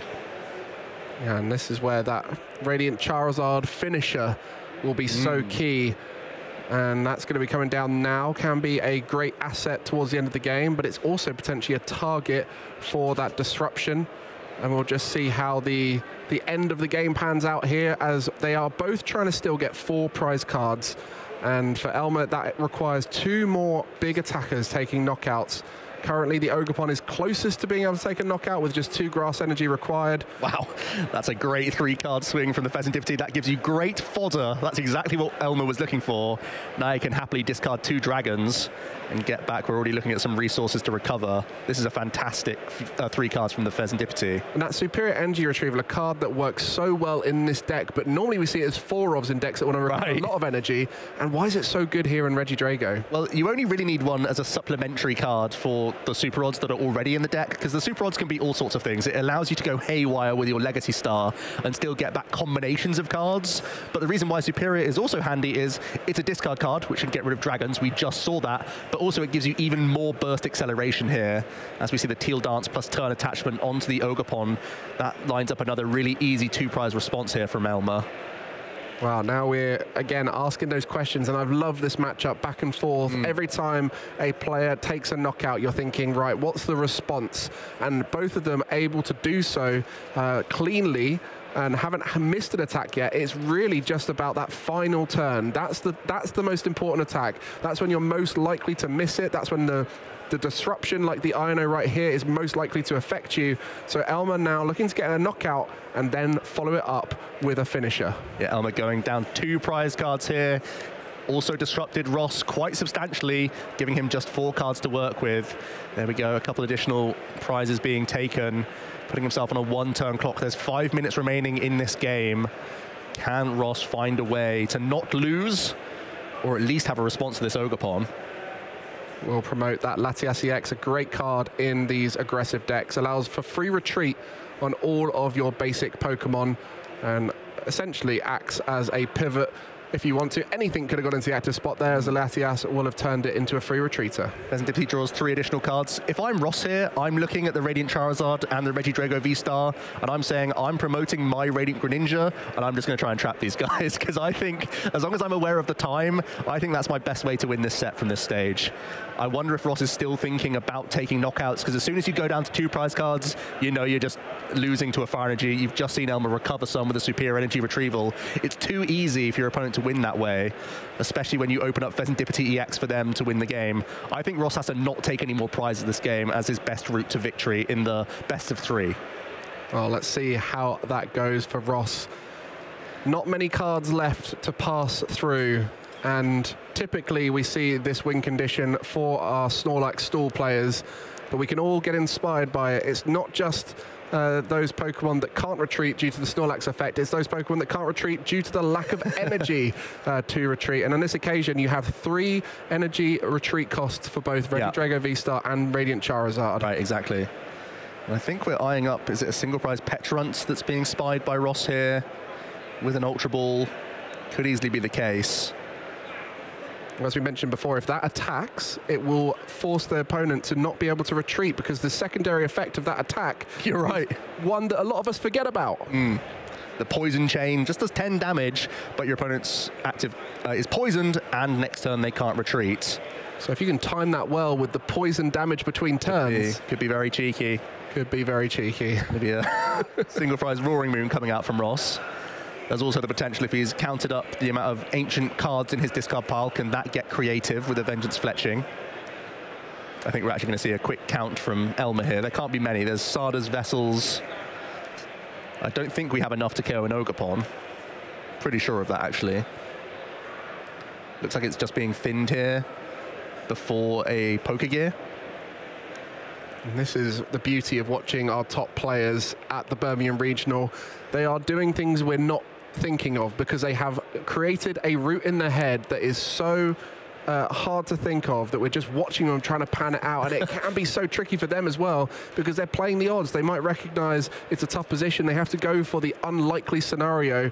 Interesting. If I'm right here, I just saw a discard of Pokemon Catcher from the tracking shoe there from Ross, so he might have a different plan in mind, as I believe we're seeing a Pokegear here. Yeah, there's going to be a Judge now coming to the hand for Ross. I believe the tracking shoe did just discard a Pokemon Catcher. Yeah, it did. So maybe he's banking on the heads flip. He's already got one in the hand, don't forget. I mean, if he was going for that route, he would have played the Pokemon Catcher earlier on to test and see if it's going to work. You're right. But it seems like it's another Pokegear coming in here. Ross possibly not content with the Judge. Maybe looking for a boss to guarantee boss's orders. Okay, so instead of looking to go for the Pokemon Catcher, looking for the guaranteed gust, which then opens up that bigger dig that we saw just then to make the Pokegears more likely to hit it. And Ross can't have too many cards in his deck either at this stage. Let's see what avenue Ross wants to take. I feel like benching one of these single prize, high hit point ancient Pokemon, bring it in. Ooh, Ross is definitely thinking about it. Going for this boss's orders trapping play is certainly reasonable in my book. Okay, and the Ultra Ball there as well. Oh, wow. Could be looking to discard the boss's orders. Still has different plans than us. Of course, we have Caster Vision. We know the clock a lot better than Ross does. Oh, wow. He's just going from intuition here. Okay, what is the card looking for here? We've got the other Roaring Moon, but now bench locked, all 5 bench spots taken up, so this would just be to thin. Is this, yeah, just thinning towards exactly a different out. Now just going for the Judge, so not wanting to gust at all here. Discarded boss's orders, discarded a Pokemon Catcher already with a Trekking Shoe, chose not to play the one in hand, and now you're refreshing Elmer to a fresh 4 cards. Still trying to make it difficult for them. Imagine attacks aren't really on the menu here still for him, because I'm still terrified of that Pheasantipity EX. If you start launching attacks, you're just going to fall prey to that, I feel. Well, we'll see, and there's the Pokestop in hand, and maybe looking to set up for the Roaring Moon on the bench there to get an attack off. Maybe looking to set up for a single prize in the active turn. Let's see the Pokestop. Well, Pokemon Catcher, we knew he wasn't willing to play earlier. Nest Ball doesn't change anything, that's unplayable. What is Ross's end game this turn? There's no guarantee that Elmer can even launch an attack, even if you just pass with something like the Latias in the active. But that's really risky. It is just going to be the pass. Recognizing the Latias EX does not have a grass weakness, so not the ability to take a knockout here off of the Ogerpon alone. We have a Teal Dance. Elmer looking for boss's orders that could help out here. That would be the game. Prime Catcher, I believe, is also in the deck, so the Pokestop could be a great way for him to win as well. Whereas Prime Catcher already spent. I believe, yeah, Prime Catcher's been played early, right? Yeah, it there has we been. see it. So Switch and Prime Catcher gone. So just boss's orders is what we're digging to here. Let's see, one additional card from the Teal Mask Ogerpon. What we're going to see. There was an Iron Bundle. Not what we're looking for, but even this reprieve is really handy, to be honest, for Elmer. We're in turns of time, by the way. Confirmation of that. Elmer has to try and work towards game. He's turn 0, I believe. We'll get confirmation, as we're going to see an energy drop onto the bench Regidrago V-Star. And I think you just have to launch the attack here and say that you can probably win next turn. That's what we're going to see here from Elmer. 150 damage coming onto this Latias EX. Let's see what Ross can come up with. This is the challenge of these alternate win conditions at the end, is you're playing based off of knowledge of the opponent's deck. You're trying to work out what they don't have access to. And I think Ross in this situation has assumed that Boss is no longer available, and on that occasion was able to just leave the Latias there and can now start switching around to make it impossible for Elmer to take the win. And as long as I'm aware of the amount of turns left in the game, I feel like Ross has a really good reach here with Pokestop towards that Prime Catcher. I believe he's also got a Pokemon Catcher in hand. Now might be the time to initiate the strategy and bring up that Radiant Charizard, go into a single prize Pokemon and make Elmer have a big combination. We're going to start with that Pokemon Catcher. Here we go. Not had a heads yet on one, and he's going to get another Tails. It's going to be the spin of the Pokestop by the looks of things. That's the only way that we can reach towards Prime Catcher. There it is. And the energy and the Nest Ball, but we'll be just looking to try and gust up something here. This is a great turn to try and stall out the rest of the game. This is those alternate win conditions we love to see. It feels like we're watching Snorlax stall right now, trying to find a way in the final moments, but it's not. It's Roaring Moon looking to close out the game with one final turn of stall. Prime Catcher played. What's coming up here, Ross? You have to think it's going to be the Radiant Charizard. It's what we identified earlier on. Radiant Greninja comes into the active for Ross, and he's saying pass. Elmer has this one turn, as you can see, turn 2 of time. Can he work towards now moving energy switches onto this Radiant Charizard, as well as a boss's orders? There's Fire Energy in hand, there's Energy Switch in hand. What else are we working with? Ross might have found the avenue to cling on here and win in a really close 1-0. This Radiant Charizard needs a Fire Energy and 2 Grass Energy to spin the attack. stop. And there's a Super Rod, Ultra Ball, and a Grass Energy discarded. I think Elmer might just play this Ultra Ball and make sure, but I'm pretty certain nothing can help him now. I mean, even if he takes a knockout, needs to find a way to gust up a 2-prizer. I think Ross has found the way. Looking at those resources remaining, yeah, a couple of those bosses were already in the discard pile, so Ross was pretty content to pass with that Lati last turn. And I think that means Ross is, there we go, the fist bump, confirmation that Ross Cawthon is able to win a 1-0 victory here in those final turns of time. Ross was not able to be defeated, which means he progresses to a 5-0 record with Roaring Moon EX. When an aggressive deck takes a step back and recognizes it doesn't need to be aggressive anymore, and that is the temper control from Ross, recognizing in those moments that it's not all about knockouts, it can be about winning, and Ross has done so in tremendous fashion. Game 1 was about knockouts, even so much so that the Cleffer was taken out on that first attacking turn for Ross. Yeah, you always assume that these multi-prize basic decks like to just take 2-prize routes, but Ross identified a situation where taking out Cleffer could be beneficial for him. It did open the door for Elmer to weave in that Radiant Charizard that little bit easier. We had this big choice from the Legacy Star V-Star power. And to be honest, I think if Elmer is able to take the Superior Energy Retrieval in that instance, I think he would give himself many more outs as the game progressed. But Elmer was able to get that response KO, but wasn't able to crucially reload the Radiant Charizard. And that's where this matchup was so resource intense, and it really can be challenging for Regidrago to manage those resources when you're discarding cards out of your control, when you've got a hand which you need to discard and you can't choose the ones you want. And on this occasion, it was Ross who won the first game, and it started off with a little bit of judge discard of the Pokestop, and every Pokemon catcher, I think they all flipped 3 as well. Yeah. Yeah, he's got to get a new dice, Ross, I think. But he was still able to at least keep up and take out an Ogerpon. And as the timer sort of started to tick down and he was against the wall on prize cards, it became clear that Ross wasn't able to win this game. So the priority became just don't lose it.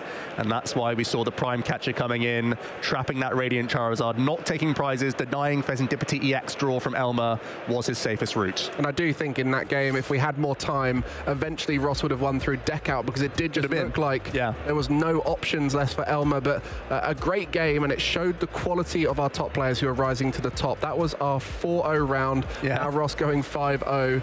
These players are really showing the skill ceiling is just getting higher and higher with the diversity of cards we've got, all the different decks and the matchups that we're having to play.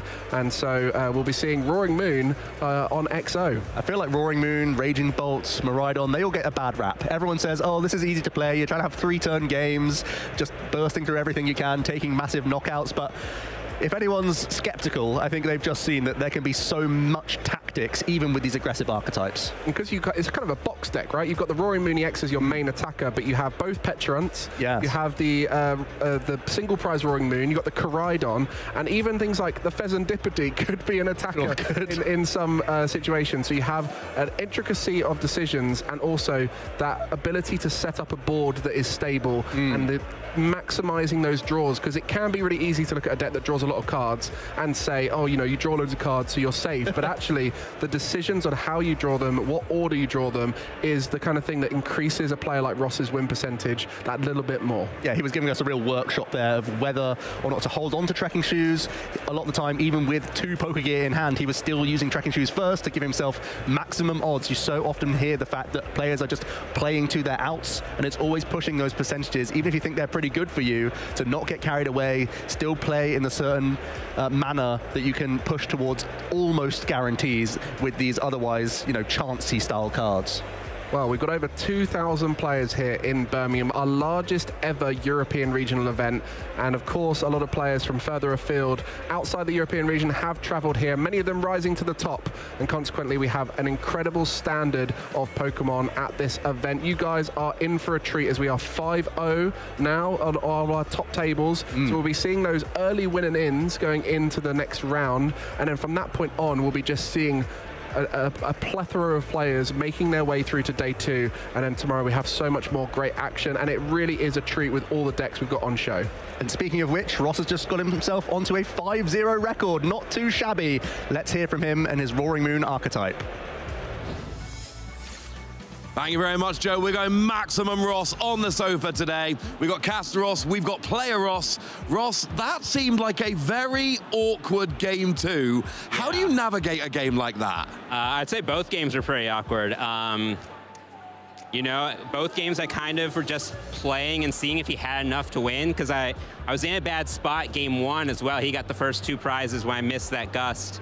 And I was just kind of relying that he would run out of stuff because he had to use the V-Star early both games, and it kind of worked out for me both games. So, you know, just kind of playing and seeing what happens.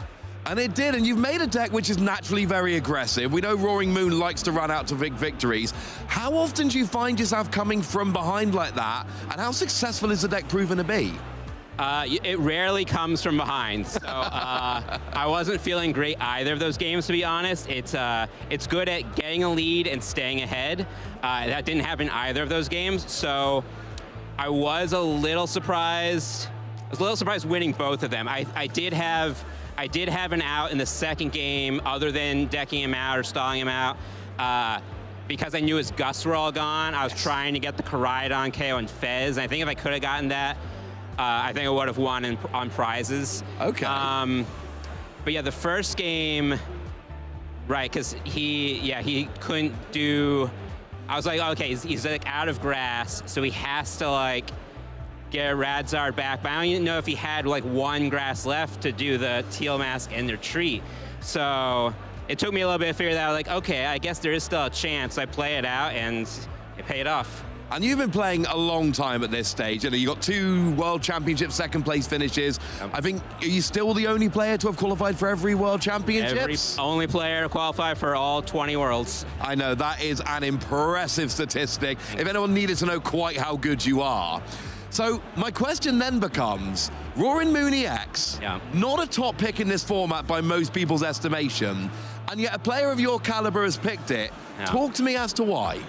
Well, remember, I kind of popularized Roaring Moon last year, at least on stateside. So, you know, I got the top 8 at Charlotte. I really liked Roaring Moon EX when it came out. It didn't initially have success, but I always had like that different build with the Moltres and not Forsada. So I kind of, you know, made that deck work. And I was kind of surprised seeing Moon do kind of well in recent events. So I kind of picked it up in the last few weeks. Say, okay, can this really work without the Moltres engine that I really liked that rotated out last year? Yep. And it does work, and it's got tricks to deal with pretty much any matchup, or at least have a 50-50 against any matchup. So I'm rolling with it. It is pretty good, and I'm not the first person to have success. It's been among the top decks the last few events. Maybe it's not the top 5, but I mean, the format's as diverse as any. Like, I think there's 10 or more different decks that could win this event. So it's been doing well, and I picked it up and learning the matchups, and I think it's really solid. I think you're absolutely onto something. You're sitting at 5-0 right now. The other thing I got to ask you is, obviously, you know, UK, it's quite far from where you are in the States. Yes. How do you get that motivation to come over here? Why this event? Sure, yeah, I think this is my first regional not in North America. I did, of course, London Worlds. I did 1 EUIC. I'm still on school break. I teach, so my school still has a long winter break, so classes don't start till Wednesday. Nice. So the schedule kind of worked out. But conversely, like, I won't be here for EUIC because that's during the school year. You know, I can't take the time off. So the schedule just kind of worked out. I missed the last couple North American regionals, so I haven't done much yet this season, so I had the time off. Figured, let's go to England and see if I can kickstart my season, and so far so good. I mean, I would say so, because of course your streak, it must be quite important to you at this stage. You are literally the only player to have the unbroken streak of Worlds, but this season, it's, you know, top 125, all win a regional. How do you feel about carrying on that streak this season? Well, honestly, I've been thinking about maybe taking a step back and not playing full time really the last few years. I feel like every year I feel like a little closer to maybe hanging it up more or less. Maybe not quitting completely, but you know, I mean, I've been doing the year-long grind for 20 years, so I've kind of been thinking that I think the streak's gonna end one way or another. If I decided only in the last couple months, I'm gonna try to go for it for this year.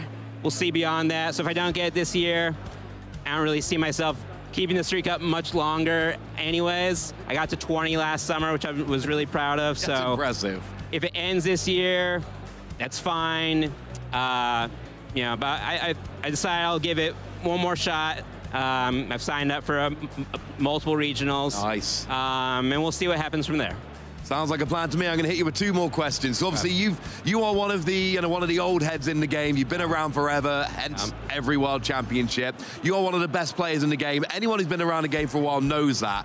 Can you give us a highlight of your time through the past like 20 years playing, or is that too mean a question? Well, no, I think there is one, and people have asked me that before. I mean, it's almost 20 years ago now, but the first time I got second at Worlds was 2005. I was 16 years old, so that was more than half my life ago. I mean, getting second was great, but I think really the big thing in top 8, I beat the defending world champion Sugiyashi Yamato. Yes. And of course, 2004 was the first Worlds where Japanese players joined the rest of the world. Yep. So at that time, this was a big deal. So Yamato, first time us Westerners that ever played with Japanese players. Japan swept all age divisions. It didn't go great for us. Yeah, Yamato won Masters. I think he was undefeated. He might have like... He was undefeated. Yeah, so... And I think he was undefeated in 05, or maybe like lost, maybe like conceded one to a friend. So for like a year, almost 2 years, no one in the Western world had seen him lose. And I got to beat him in top 8. So that, even more than getting the second, that was kind of my moment, because I wasn't known before that. So that was really my breakthrough, and that was an historic moment at the time, because he was, no one in the Western world had seen him ever lose, and I got to be the first to do that. That is a good highlight. Thank you very much for that. Right, last question, because Shay said something which I thought was a bit silly on stream earlier. I warned you about this one. Shay thinks Lugia in Silver Tempest was the most dominant deck ever, even more than Gardevoir Gallade in its heyday in the late 2000s. Yeah. Is Shay right about this? Well, let me put it this way. For Worlds especially, I hate playing the best deck, because I feel like the target's on my back. Anyone who knows my career, especially for Worlds, I always try to go rogue decks. I never played Lugia in the Silver Tempest format. I played Gudra, I played other stuff. The 1 year I played the unconditional best deck in the format was 2008 Guardy. And I had to grind into Worlds that year because I was stubborn and played Empoleon at US Nationals. So the 1 year of my entire career where I basically failed to make a rogue deck and had to play the best deck in the format was 08 Guardy. I feel like that's a testament to 08 Guardy is the best deck of all time, in my opinion. I'm glad you're agreeing with that. See, the Rosses are in agreement, Shay. He's off to the side. He heard that live. Thank you very much, Ross. Absolute pleasure talking to you finally after all this time. Yes. Thank you very much as well, Ross. Good to finally have Ross squared on camera. We finally made it happen. Well, casters, let's get back to you, shall we? Thanks so much, Ross Squared. I could sit and listen to Ross Cawthon all day. I sit and listen to Ross Gilbert all day. I'd much rather be listening to Ross Cawthon because he is just so interesting. He's a girth of knowledge. He's just absolutely incredible. A methodical, miraculous mind in the game. 20 years of World Championships. I mean, staying at that level of competitor, even when he has to take tournaments off because of his life schedule, he's just a phenomenal person to listen to. And that trip down memory lane is also so phenomenal. Definitely starstruck by Ross Cawthon coming down, and I'm so happy that we got to feature him today, and hopefully we see more of him this weekend. And at his first regional event outside of the US, what What a great moment for us to experience here. And I'm sure we'll get a chance to see more of him, even if it's not on the stream playing. I'm sure we'll catch up with him at various points throughout the tournament, because this is the run you want to watch for Ross as he tries to make his 21st Worlds journey. And imagine if by the end of this event we see him win and get that guaranteed in-fight. What a special moment that would be. He's just one player that you always have to keep your eye on. Whenever he is actually in attendance, he is such a phenomenal pilot. Looking at some of the other results coming in, some 5-0s. Freya Pierce, who we got a lovely interview with, is also on a 5-0 record. Brent Tonneson, Mr. Worldwide, who's always traveling from the furthest distances, also on a 5-0 record right now. Thomas Jones, a player who we know in Europe quite well with that Terrapagos Noctowl archetype, also on a 5-0 record. Lots of strong pilots already floating to the top. I also mentioned the game with Sander and Liam earlier on. Liam was able to take the victory there, so he's on a 5-0 record. Really want to show him at some point.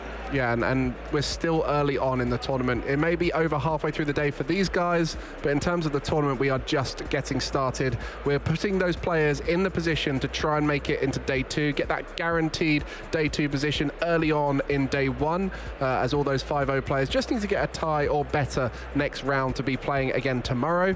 For everyone else, even if they've sustained 2 losses, still have a chance to make it into day 2. So there's a lot to play for today for everyone, and consequently, we are going to be bringing you lots of great games. And the big thing we've spoken about throughout the whole tournament is decks, how much they are a factor right now, as they are so wide. There's so many different variants. We just saw the best deck in the format with the Regidrago V-Star, but then saw Roaring Moon, which I don't even think was, I think it was like 9th in terms of popularity. Yeah, if that, I think, and so consequently we're seeing a whole variety of decks just on the stream, but you mentioned loads of players playing decks that we haven't even highlighted as a potential contender for this event, and consequently we have to keep an eye out for all of those rising to the top. Ross is one of those people who will always stay out of the limelight in terms of that best deck in format, and he even said he's only made the exception once in 20 years, and that shows that he was up against probably the strongest deck. But people are finding success with other archetypes, certainly in the room, so expect even more diverse strategies throughout this weekend as we show you the best representation we can, which is a really wide field out there.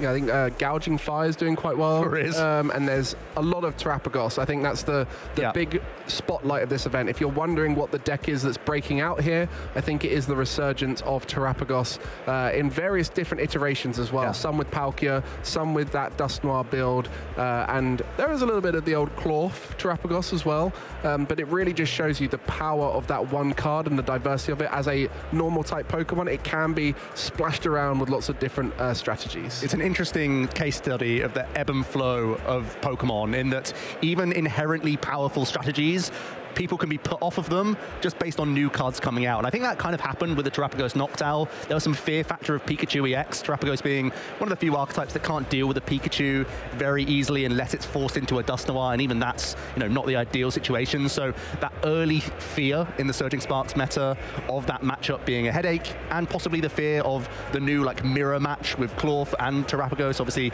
single prize attackers that can uptrade into you is never a good thing.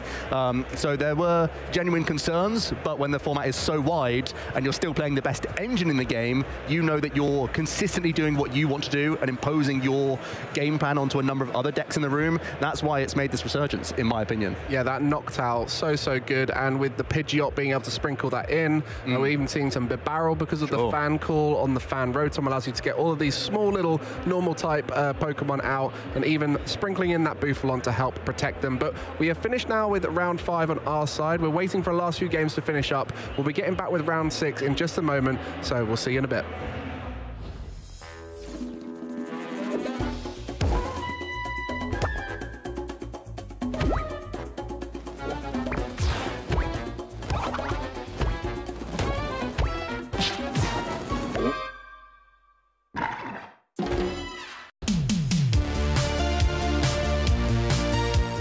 Into competitive Pokemon with my siblings all the way back in 2010 just by going to our local league. My first competitive Pokemon memory is probably when I won my first regional championships, also in 2010. My favorite Pokemon is Shuppet because it was the card I used to win my first major tournament. There's a lot of players who I look up to and respect in the community. I mean, one I think that most people look to is Tord, just because he kind of represents the ceiling in the game. And I'm a big fan of, past just being a competitor myself and playing in tournaments, I'm a big fan of competition and seeing what Tord can do, thinking about what's possible, even if I'm not the one competing at the top 5 years from now, seeing what the landscape of competition could become. I'm very enthusiastic about it and excited to see where it goes. I'm a big battle anyone. I think I'd have to go with Ash Ketchum. You know, he's the go-to, the champ. So yeah, morning person. I don't practice as much as I would like between tournaments. Of course, for the bigger tournaments like the ICs, I put in that little bit of extra prep, show up a little bit early to the locations. But my in-between major regional tournaments is definitely lacking overall. I would like to be testing more if possible. I'd probably call my girlfriend first if I won the World Championships. Well, I guess she would probably be there because she does usually come to the World Championships. So I'd probably have to give my mom a call. Favorite dessert? Cake. Any kind. Carrot cake, chocolate cake, vanilla cake, any kind of cake. My favorite part about coming to Pokemon events, I love competing in the competition. I think the real thing that keeps me coming consistently is my friends and my group that I play with consistently, seeing old friends. If they didn't really exist and I felt like I was like a little bit more outside the community, I don't know if I'd compete, but yeah, it really is the community that keeps me coming back consistently. Hey trainers, Chip Ritchie here. In this short video, I'm going to take you through the basics of how to play the Pokemon trading card game. The Pokemon trading card game is an exciting way to enjoy the world of Pokemon. You can play at home with friends and family, online against other trainers, or compete to earn championship points and try to be one of the very best. Players construct their own decks of exactly 60 cards to play with. Most trainers play in the standard format, which only allows for cards with the newest regulation marks to be used. You can only have up to 4 copies of a single card in your deck, with the exception of basic energy. There are 3 types of cards in this game: the Pokemon themselves, which you use to attack your opponent's Pokemon, trainer cards to help you support your deck's strategy, and energy cards to pay for your Pokemon's attack costs. There are 3 main types of Pokemon in this game: basic Pokemon, which can be put directly into play on your bench, Stage 1 Pokemon, which can be played on top of basic Pokemon to evolve them, and Stage 2 Pokemon, which evolve from Stage 1 Pokemon. Check the top left corner of your card to see what stage your Pokemon is, and also what Pokemon it evolves from. Pokemon have different attacks and abilities that they can use. Most attacks require a certain amount of energy cards in order to use them. We'll go more in depth on this later. Pokemon also have HP, which lets you know how much damage that Pokemon can take before it is knocked out. There are 4 types of trainer cards you can play: supporters, items, tools, and stadiums. It's very important to include plenty of trainer cards in your deck, as they will help you to more consistently execute your strategy. There are only 2 different classifications of energy card: basic energy and special energy. You need energy in order to use a Pokemon's attack. You can attach an energy card to one of your Pokemon once during each turn.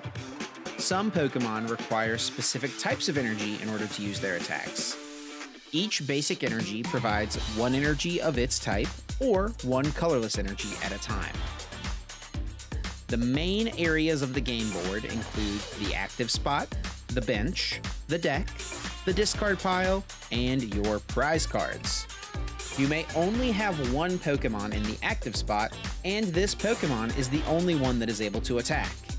You can have up to 5 Pokemon on your bench. To start the game, flip a coin or roll a dice to determine which player will get the first turn. Then, each player begins by drawing 7 cards. You must have a basic Pokemon in your hand in order to begin the game.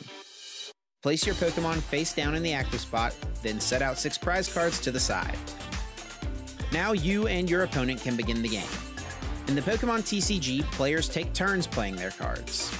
On your turn, the first thing you do is draw a card, and the final thing you do on your turn is announce an attack.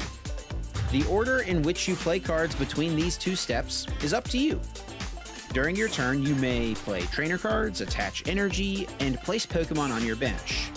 It's important to remember that the player going first is not allowed to play a support card or attack that first turn.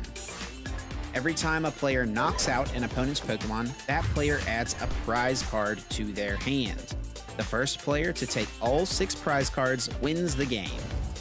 When a Pokemon is KO'd, it and all cards attached to it are sent to the discard pile. A Pokemon from the bench must immediately take its place in the active spot.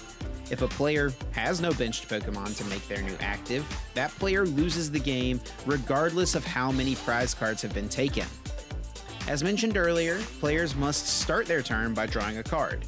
If a player has no cards remaining in their deck at the start of their turn, then that player loses the game.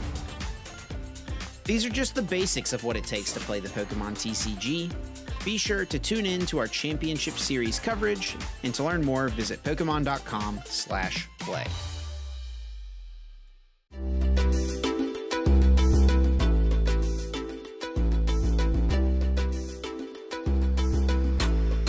So I think what makes the difference between a great trainer and other trainers is consistency and persistence. I think the amount of time you put into the game makes a lot of difference. And actually today that's reflecting on my score. So I didn't put as much time as needed. So now I'm out of the day 2. So persistence throughout the years, and sometimes there's some setbacks that will happen, and we will feel pretty down. But to keep at it and to not give up, I think that's the way, and that's what makes a difference. I would say that making a great Pokemon trainer would be someone who practice with friends, help build and everything. Just practice, practice, practice. I think the good Pokemon trainer is someone who really knows their Pokemon, really gets around with them. He's also in VGC. Just by practicing a lot with my Pokemon, I know them through and through, and that's how I win the games. Para ser un buen entrenador tienes que estudiar mucho, mantenerte constante en el meta y divertirte con tus amigos, que es lo principal. I think the most important thing is practice, because without practice you cannot go anywhere. And of course, I think second comes passion. Because even though you're the best player, if you don't have passion for the game, if you don't train every day, you will not win. So that's what it takes for winning. Yo pienso que para ser un buen entrenador, la habilidad de adaptarse a cualquier situación es muy importante. Para ser un buen entrenador Pokémon, considero que es importante la resiliencia y ser constante. Aunque hayan días malos, días buenos, seguir intentándolo, nunca rendirse. Solamente así se consigue el éxito. I think if you just like play with the things that you like, play with the friends that you like, use like strategies that work for you and you think is the best, no matter what anyone tells you, I think that's what makes you a good Pokemon trainer. Para ser bom treinador, precisa treinar seu Pokémon e pegar muitos Pokémons muito raros, até os míticos, e cuidar de Pokémon muito bem.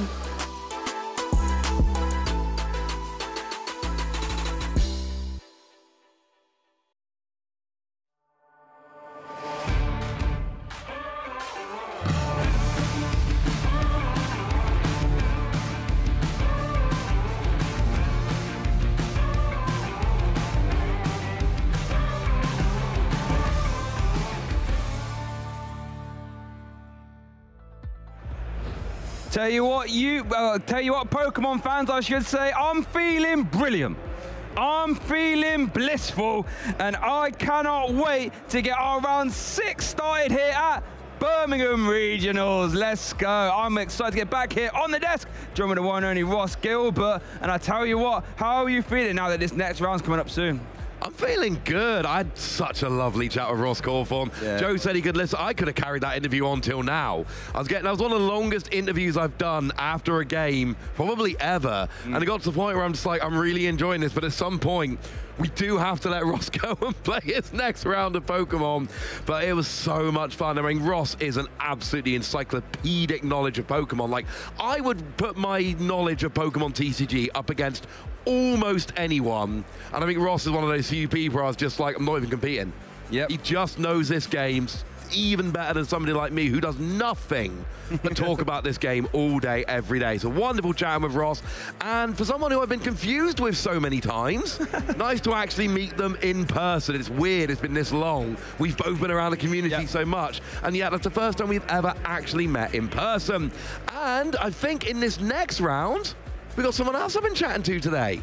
Yeah, someone, I think you actually did another interview as well. Someone, if you watch the streams quite a lot, you're probably gonna, well, at least be familiar. The one and only Freya Pierce is gonna be locked and loaded for our next feature match against a person you actually know as well. Yeah, Michael Cornwall, friend of mine. I've known Michael for many, many years. UK player. He's been around the circuit. There's a few little finishes here and there. Michael, I don't think, not that I can remember, has had a big finish in the game. But we've seen, you know, finishes here and there. You go and look at their accomplishments online and you'll see a little list of things there. Michael has been a good player for a very long time, but not really a household name, not yet. But I think has that power, that potential, a very, very good player and a very lovely person, might I say, against our good friend Freya, who we've known for, well, I think I've known Freya for over a decade at this point, and she is a top player, of course. Freya had back-to-back top 16 finishes at Worlds in 2016 with Night March and 2017 with Mega Ray Quasar. Freya's another player who's been searching for that big finish for a while now. Freya had 2 top 16 finishes at Worlds, one of which should have been a top 8. We can have that argument later, at least a top 8. But Freya, I know for a long time, she's been having decent finishes, but Freya's been looking for that one big result, because Freya is a phenomenal player. She's been looking for that result that makes everyone go, oh yeah, no, she really is this phenomenal player. And starting 5-0 with Terapagos in this tournament, that is a very good start for our lovely co-casting friend. And you can see there, there's top 32 at Worlds, top 32 at LAIC, and a top 32 at Harrogate Regional back in 2018. Yep, and obviously a fantastic caster as well, part of our TPCI stream team over here in Europe and some ICs. And there's Michael Cornwall, as you mentioned, been playing a game for a long time, top 32 in Liverpool, I should say, Dortmund Regional top 128, that was last year, and EUIC top 56. That's not an easy thing to do, top 256 at the ICs, you know? The amount of people they've got at ICs nowadays. And I was at Liverpool Regionals 2016. Obviously, I was at Liverpool. Actually, I think I bubbled top 32 at that tournament. Played Garchomp, had a wonderful time. Did you? Wow. I think I did. Yeah, everyone told me Garchomp was a terrible choice, and it probably was. But I bubbled top 32. Felt very good about myself. This game is not about me. It's about Freya and Michael. Having a look at the prizes here, nothing horrendous. No, could be a lot worse there. So players, viewers, I should say, Freya Pierce on the left, Michael Cornwall on the right. Freya is playing that Terapagos deck, and Michael is playing Dragapult. So while Freya consults her first turn, let's take a little bit of time to tell you about how this Terapagos EX deck works, in case you don't know. The focal point, as we do see a nest ball being played there, is that Terapagos card that is on the left, is our main attacker, Unified Beatdown, doing 30 plus 30, or 30 times, I should say, each bench Pokemon you have in play. So with Area 0 under depth, you can have 8 bench Pokemon in play. You're hitting for very good damage, not the greatest. How do we push that into, you know, more terrifying damage? How about you even a little Curse Blast from Dusknoir every now and then, letting you knock itself out, but you get to put 13 damage counters on one of your opponent's Pokemon. Now, you might have noticed that Terapagos didn't really have the highest amount of HP. That's sort of the weak point of the deck. However, as you can clearly see in the active, there is that Curly Wool Bouffalon who can help us out with that. As long as you have another Bouffalon in play, all your basic colorless Pokemon take 60 less damage from attacks. That is a ridiculous number. That gives a Terapagos an effective 290 HP, Ross. That's silly. That is not too shabby, and also worth noting the Noctowl, as long as you've got a Terra Pokemon in play, which obviously you will. When you evolve into it, you get to go and search for 2 trainer cards, so we've got a lot of consistency coming in here as well. Now we do see a Hoot coming down and a Pidgey for that Pidgeot line, so Freya's going for a deck here with lots of consistency plays. We pass to Michael with Dragapult, and Dragapult is a similar kind of thing. We're still going for that Dusknoir line, just like with Freya, but it's a little more straightforward in the get Dragapult, attack with Dragapult. 200 to the active, dropping 6 damage counters on the bench in any way you like. And actually, it's good job Freya went first here, because if Michael goes first and gets a decent start, you might notice things like Hoot, 70 HP. You're not KOing it, but you're getting very, very close. We've got things like Pidgey and Duskull, which are in range of that. So you can start either softening up some of these Pokemon, say 2-hit KO a Noctowl, or even just, it's only got 100 in total, or just get cheeky KOs on these basic Pokemon. So going first, Freya actually said it in our interview that going first against some of these decks can be a big advantage. I think this is one of those ones where it absolutely counts. It really does, as we do see that buddy popping, concluding there for Michael, going to grab 2 more copies of GP. And here we see an Arvin letting you grab a tool card and an item. Looks like we're going to be rescue board and potentially an energy search, like real old, what is that, fossil? That is a fossil energy search. Yeah, that's a nice card there. Energy search letting you grab anywhere 1 copy of a basic energy from your deck. And bear in mind as well, going first with Terrapagos, really important, because even though you can use Unified Beatdown for a double turbo energy, you can't use it on your first turn going second, as we do see an Technical Machine Evolution being played, Ross. Love it. 2 of those stage 1 Dratlock, which are actually kind of useful, right? Oh, yeah, they're incredibly useful. This is when we had our argument earlier of Lugia against Dragapult. This is the thing which I pointed out on your behalf afterwards. The Dratloak with those abilities, absolutely huge. Terrapagos straight into the active here, no mucking about. Session? No, what's going on? Oh, no, stuff getting sent to the discard pile, and okay, I apologize. That was an incredibly fast KO from Freya there. And yeah, goes up by 1 prize. Does make me worry about what she's got in her hand, though, because if we've got a KO that quick, does she have anything to work with? I'm not sure. I mean, there was some respite there. There's no energy in play for Michael. Now, it is possible for Michael to attack with 1 energy. You need that Sparkling Crystal Ace Spec, which I believe is currently in the hands. That Ace Spec is a tool card. When attached to a Terra Pokemon, you can basically remove 1 energy cost from your Terra Pokemon's attack. Earthen Vessel going to grab a Psychic and a Fire there, as we do see Recon Directive. Then you look at the top 2 cards of your deck. 1 goes in your hand, 1 goes to the bottom. Dragapult and a Klefki. If you don't have a Dragapult, you take that Dragapult. There's already 1 in hand. That's then you don't take the Dragapult. We're doing well. Sparkling Crystal in the hand already as well. Tatsuguri attracting all the customers, but I think Michael is going to be off to the races here. Sparkling Crystal attach Evolve, and that means Phantom Dive will be live. And there's only 1 Bouffalon in play, which means that Curly Wall is not activated, which is huge, because now Terrapagos steps down to 40 HP remaining, which is in range of the residual damage from a Phantom Dive,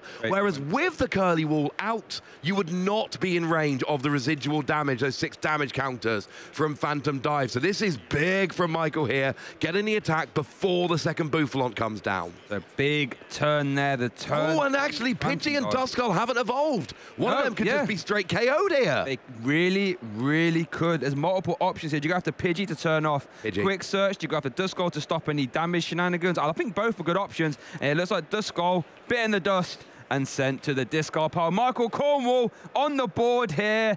Let's see if Freya can respond. As you said, the hand last turn dictates maybe not. Let's see what Freya can do. Now, I said Pidgey there because I like turning off your consistency. And my worry here is Freya gets a Knockdown. Knockdown gets Rare Candy and some kind of search to get the Pidgeot, and then you're rolling. But of course, there's a Dratloak on the bench, which would be in range of a Dusknoir, which is why Michael goes for the Duskull instead. We do see a Lost Vacuum going to remove that Sparkling Crystal Ace Spec, so Phantom Dive can no longer be used for 1 energy. Remember, Ace Specs are only a 1 per deck, so that's no longer an option. Freya has a DTE and a Rare Candy in hand, Ross.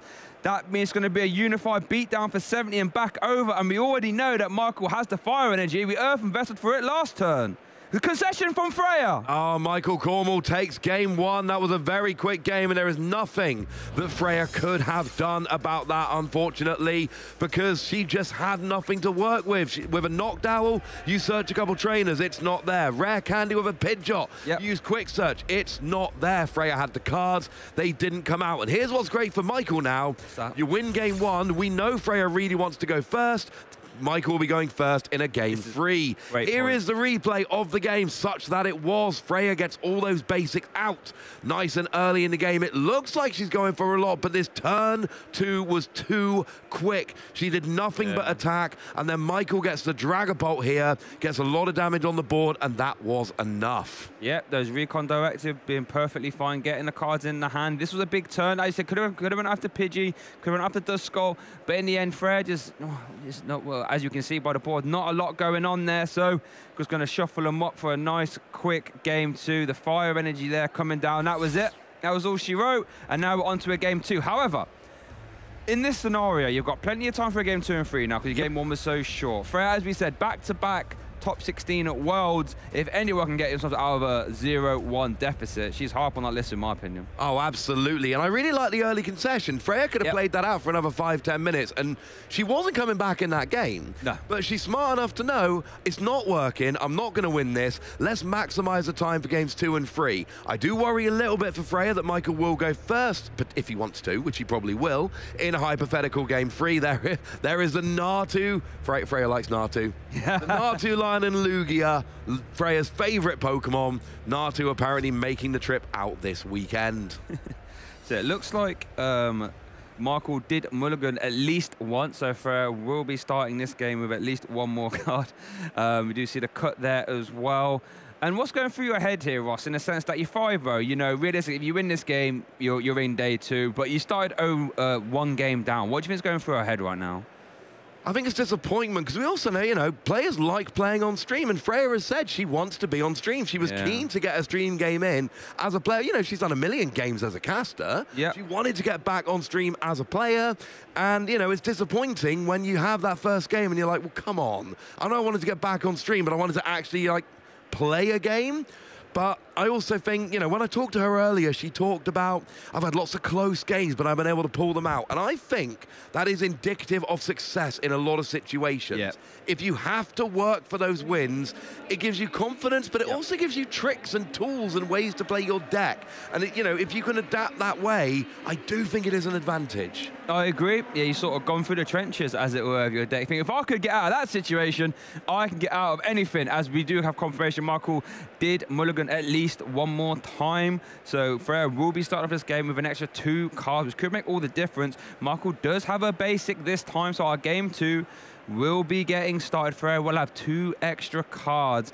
And I guess you're right, you know, if you're going through some tough scenarios, Freya's thinking, okay, that's fine. That's fine. Let me try and get out of this hole. But if you're Michael, thinking, what? Well, that was a nice quick game. I only have to win 1 more, and I'm in day 2. Let's check these 5 cards real quick. The Blood Moon, Ursaluna, 1 DTE, 1 Terrapagos, and that Thornton could be interesting for Michael. 1 Dreepy, 1 Draclock. Not the end of the world. Oh, he started Klefki, Ross. Oh, starting Klefki is nice and fun. Turning off your Fan Rotom abilities, yes. Like Fan Rotom. Klefki's Mischievous Lock, as long as it's active. All basic Pokemon have no abilities. And what's crucial here, Fan Rotom's ability, Fan Call, only works on your first turn. And I remember that because I was in a pre-release and I went, oh, and there it goes, sent to the discard pile. Such a good card. It gets your Boofalon, it gets your Hoot-Hoot. Gets your Hoot-Hoot. So good, not playable. I was in a pre-release and I went, I'm not going to use Fan Rotom turn 1. I don't need it. I'm going to save it for turn 2. And then I read the card properly on my second turn of the game. Yeah, honestly, that Klefki is a huge, because we saw Fan Rotom was already in hand. If that Klefki wasn't there, Fan Rotom, and it's just a pass. I'm sure that was a pass from Freya there. We'll get confirmation after the deck shuffle. But yeah, if Fan Rotom was live, Fan Rotom comes down. All of a sudden, looking at Hoot-Hoots, we're looking at Pidgey, we're looking at all sorts. But it potentially could just be Ultra Ball Hoot-Hoot pass. And we'll just get a confirmation now. Oh, no, it wasn't. I apologize. Freya's consulting a hand, but yeah, that Klefki might have just realistically, well, at the very least, it's added an extra hurdle for Freya to jump over. Yeah, would have got that Hoot-Hoot that Freya got with the Ultra Ball, but it also then would have got potentially a Boofalon and a Pidgey, and that Ultra Ball still would have been in hand, which would have given Freya the guaranteed Knockdown on turn 2 to start searching out those trainers. So it's not just that you lose the Fan Rotom, it's that you have to use the Ultra Ball that you'd rather have saved for turn 2.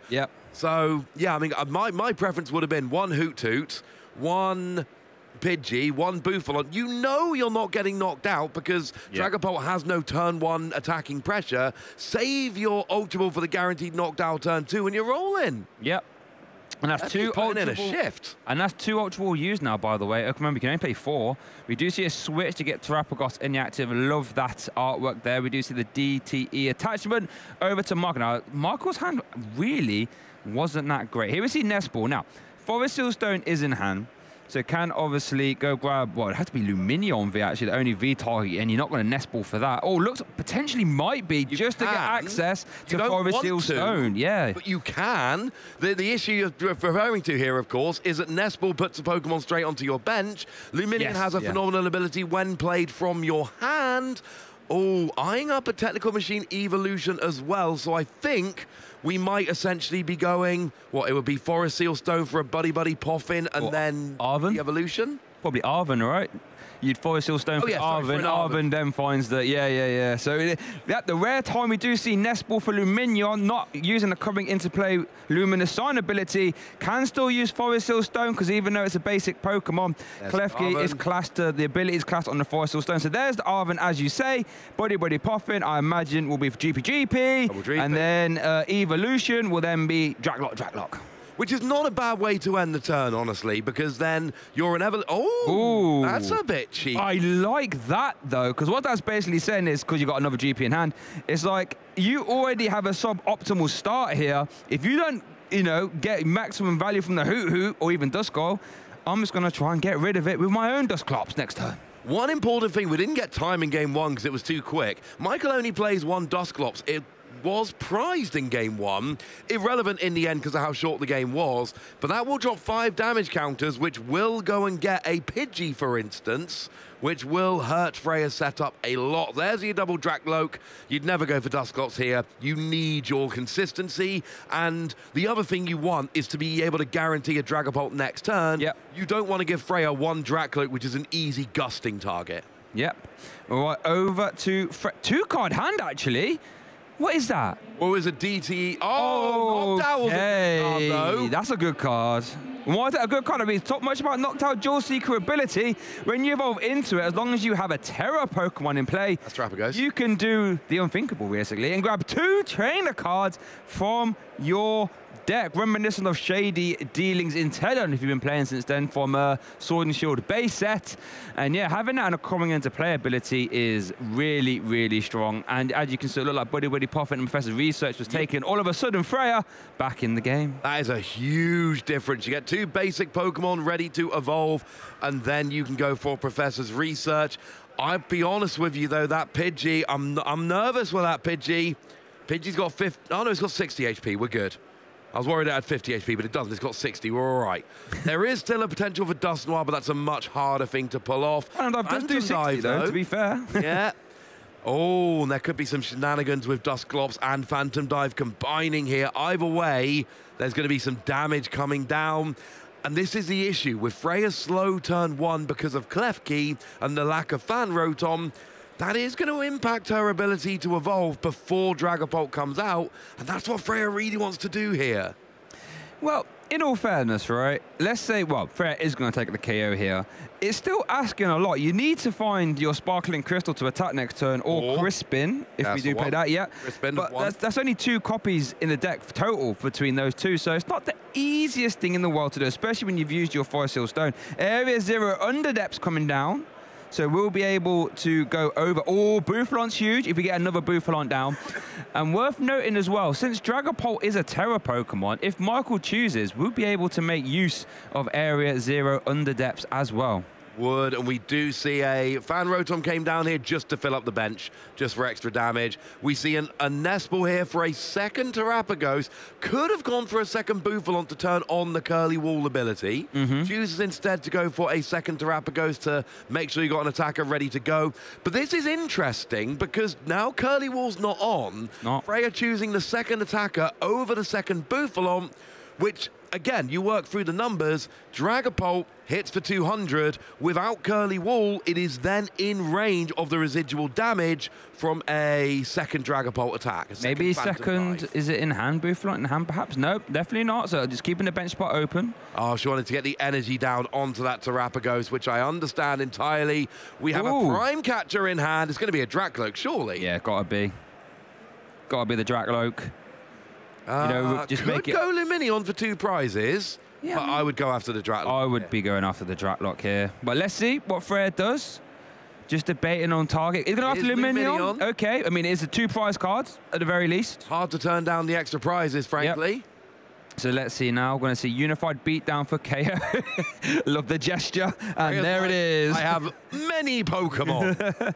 I'm not counting. I have many. You are KO'd. Oh, Michael's hand is going to be recon directed to get out of this mess. Reaping and Nespal's not perfect. Not really what we're after here. We need to see Sparkling Crystal, Crispin, or we need to see Dragapult or Pheasantipity. INO. Oh, they're both good cards because there was a KO last turn. But Klefki's in the active, won't be able to use Flip the Script, at least right now, because Klefki works for all basic Pokemon, not just your opponent. So we'd have to take the risk of maneuvering Klefki out the active to use Flip the Script. Interesting interaction there. And it looks like, could get the INO, is going to go for the INO instead. I think they're both potentially good choices. You're right, you do have to retreat the Klefki into a Dratloak in order to do that. But I still like drawing the free cards because then you can draw into a Crispin. If you INO, you have to hit Sparkling Crystal. Yeah. And that's what worries me a little bit. Or Nest Ball for Pheasantipity. That also works as well. That does work. Wait, did Michael just take a Nest Ball instead of a Dreepy and then Nest Ball for a Dreepy? Potentially. Yes. Potentially. The answer is yes. Chose Nest Ball for Dreepy and then apparently changed his mind and went Nest Ball for a Dreepy. Right. There is an energy. There is an INO. It has to be Sparkling Crystal. Arven could get you Sparkling Crystal. Rob. Crispin could get you the energy. But now after an INO, this is why I wanted Pheasantipity here. This really means you have to hit Sparkling Crystal. Arven. No. Both recon directives have been used now as well. In case you don't know, but it's both players put their hand to the bottom of the deck and they draw one for each prize card they have remaining. So Michael gets the 6 and Freya gets 4. But yeah, no Sparkling Crystal there, unfortunately, is in deck. Just went past it. Does Michael have a way? No, okay. I didn't think he had a way to search out Pheasantipity now. But even so, he's now bench-locked himself by getting out a second Duskull. So it is a moot point. Worth noting, of course, that a double Dusknoir would KO a Terrapagos.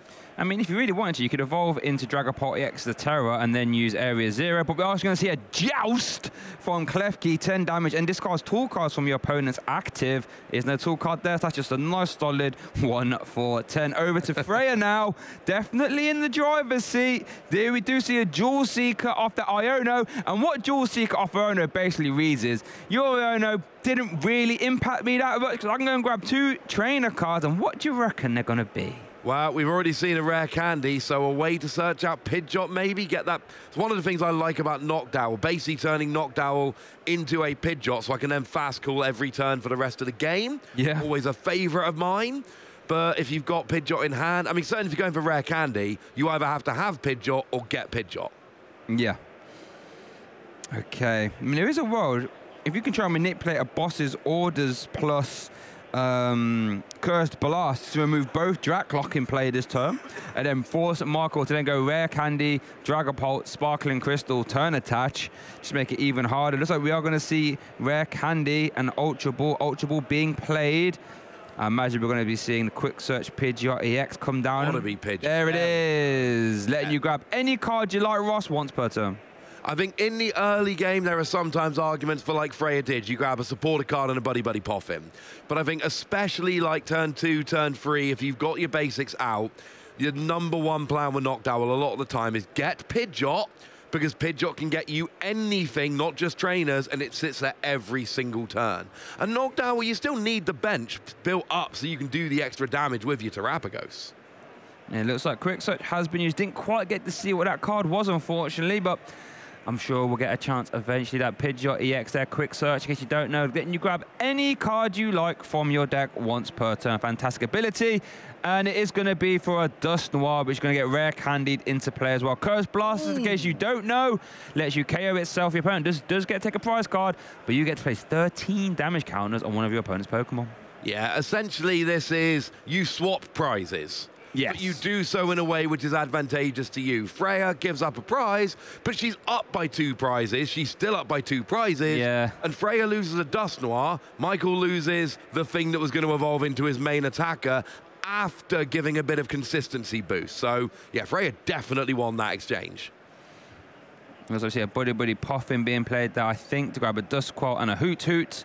And that's going to be a very big unified beatdown for as Klefki goes to send the discard pile. Now, I think Michael does have Arven in play and an Earthen Vessel. I mean, Arven in hand, I should say. So we can see the attack this turn. You Arven for Sparkling Crystal, and then you get your energy. But when Freya's on 2 prize cards, it's going to be quite hard to get out of this.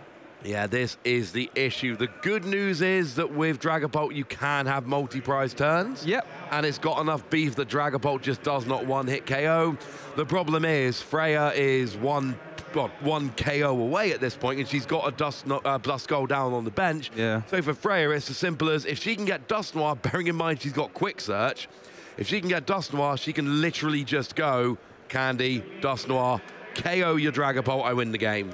Well, to be fair, you can Phantom Dive away the Duskull, and we know that Fortune for Freya is currently prized, so if that was the case, there would be no Dusknoir next turn, perhaps. Temple of Sinnoh, we did see that. It could be awkward for Freya to manipulate. That will obviously turn off the double turbo energy, making them effectively one colorless energy at the same time. So there are some avenues, but Freya does have ways to play around them, I think. Here we do see Rare Candy, Dusknoir.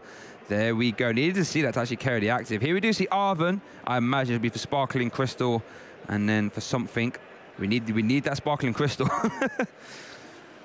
And Counter Catcher, okay. There is an argument here to not take a prize. Yeah. You essentially hit one Dusknoir, one Terapagos, then you Gust and KO the other, and if you hit each of the active once, that will KO them both without giving Freya a chance to put a Bouffalont or another Terapagos down, and then force her to have the Terapagos energy in one turn to respond. Maybe you try and combine it with a Temple of Sinnoh. It's asking a lot, but I'm just saying there is a way to KO both of them over the next 2 turns, take 4 prizes, and then you can actually Dusknoir something for the win.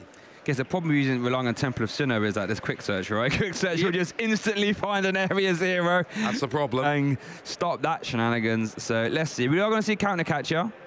Onto a Pidgeot. Love this. Oh, we're going to see potentially Curse Blast into the active as well to KO it. We are. Blast into the active. Also, now Temple of Sinnoh could be much more impactful, actually. Yes. In case you don't know what Temple of Sinnoh does, as we do going to see Tempest, Phantom Dive, sorry, KOing the, there we go. That's a free prize turn. Get a KO on the Pidgeot and the KO onto the Duskull. Michael could win the game next turn, potentially. Yep. Yeah, there is a, oh, no, actually can he? Yeah, because you can just evolve that one and then... Well, oh, no, you can't because there's one prize card. I apologise. There's no 60 HP Pokemon down, so I don't think that's actually a possibility. Radiant Alakazam, could that get you there? Painful Spoons? Radiant Alakazam could do so onto a Fan Rotom, for instance. Okay, but over to Freya now. We didn't see Temple of Sinnoh come down, actually, so Area 0 is currently still live. Let's see what Freya is going to start the turn off there with a Feather Ball. Then you grab any Pokemon with a free retreat cost. Let's see, I mean, I just grabbed what, Pidgeot? So we're going to see that being failed, actually. Oh, is no targets for that, I should say. Right. Wait, Freya's played Boss's Orders, right? Well, no, she played Prime Catch. She played Prime Catch, yeah, we haven't seen the Boss's Orders yet. She has one no. Boss's Orders in her deck, and Boss's Orders now just wins the game straight up. Oh, 100%. You just go and grab one of the prizes on the bench. So if that's in deck and available to her, she will just win the game here. I know she's used Prime Catcher. The fact that she hasn't got the... and that's why you have to take out the Pidgeot, incidentally. Yes. Because Gusting loses you the game. So getting a Pidgeot for Michael, absolutely the right play. I'm just wondering if Freya can work towards it. Her hand, once again, might be terrible. Yeah, I think... Blood Moon Ursa Luna, sorry. I was going to say, definitely just weighing up options here. There's definitely no insta-play cards, right, that get her out of this situation, because she would have played them by now. So we are going to see just a unified beat down here. What is that? 3, 6, 9, 12, 150, 180, 210, 190? Is that correct? That sounds a bit low, actually. 4, 5, 6, 7, 8, 220. 220. Yeah, 220. There we go. Oh, no, it was 190. I was right. Okay, over to Michael. Let's see. Recon Directive. Rare Candy could be useful.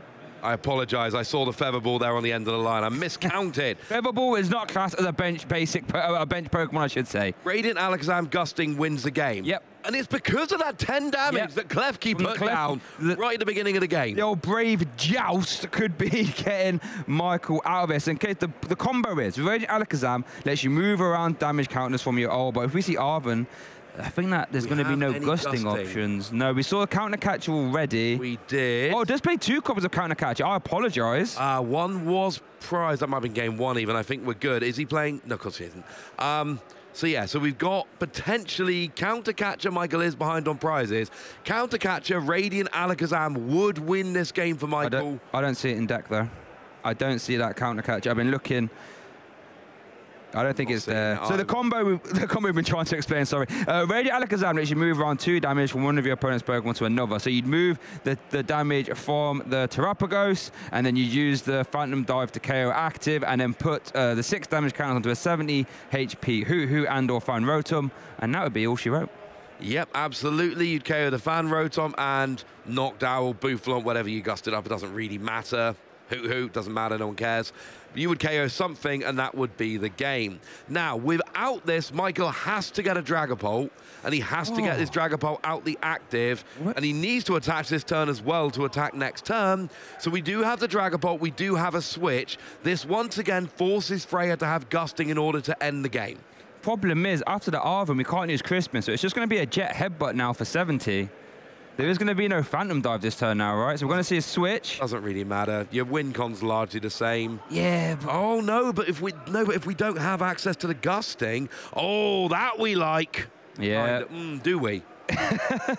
In case you don't know, Templar Sinnoh reduces all special energy to be 1 colorless, and obviously reducing the area 0 means you have to discard your bench Pokemon until you have 5 left. But Freya has still left the Fan Rotom on the board, which means there is a potential for put 6 damage counters and Radiant Alakazam to KO Fan Rotom next Look turn. at the hand, double DTE. I can't tell what that third card is on the left, but what is that? Is that Iono? In Iono, maybe? You're not going to Iron yourself to 1, are you? Let's be honest. I believe it's the Paldean Fates print of Iono, that lovely special illustration rare.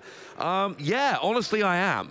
Like, if my hand is unplayable card, card that lets me see 1. Because it can always get you knocked out to get you straight back in the race, right, perhaps. Like, if that's my hand, then yes, I absolutely am playing Iono to 1. Because I also look at my opponent, I'm just like, they win next turn.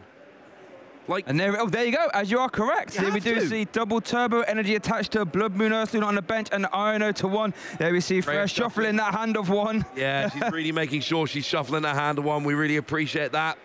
Oh, here we go, though. What? Was it knocked out? No. She would have slammed it down if it was. The thing is, now, Michael really just needs Radiant Alakazam and that's game. Like, that would win the game next turn. Oh, energy. And an energy. To be fair, has been... No, don't even need the energy. She can retreat. Oh, you can just retreat that one. Yeah, literally just Radiant Alakazam wins the game now. But we do get to... We get to the Blood Moon Ursaluna attack, though, right? No, we're just going to see the... I would still retreat into Blood Moon Ursaluna because the active can get KO'd. Blood Moon Ursaluna can't. But it looks like... I think Fred's debating on what to do here. Unified beatdown. That does, I mean, that's not a KO, is it? But it looks like we are just going to... Nest Ball was the one card of Iono. Okay, I think you have to leave the Blood Moon Ursaluna in the active, surely. Got to retreat to Blood Moon Ursaluna, because otherwise Dragapult can just attack. Just You're not attacking. Attack. No, there's no attack. Temple of Sinnoh. Okay, we're good. Oh, yeah, true. Okay, do we have... Is Radiant Alakazam prized? Am I missing something?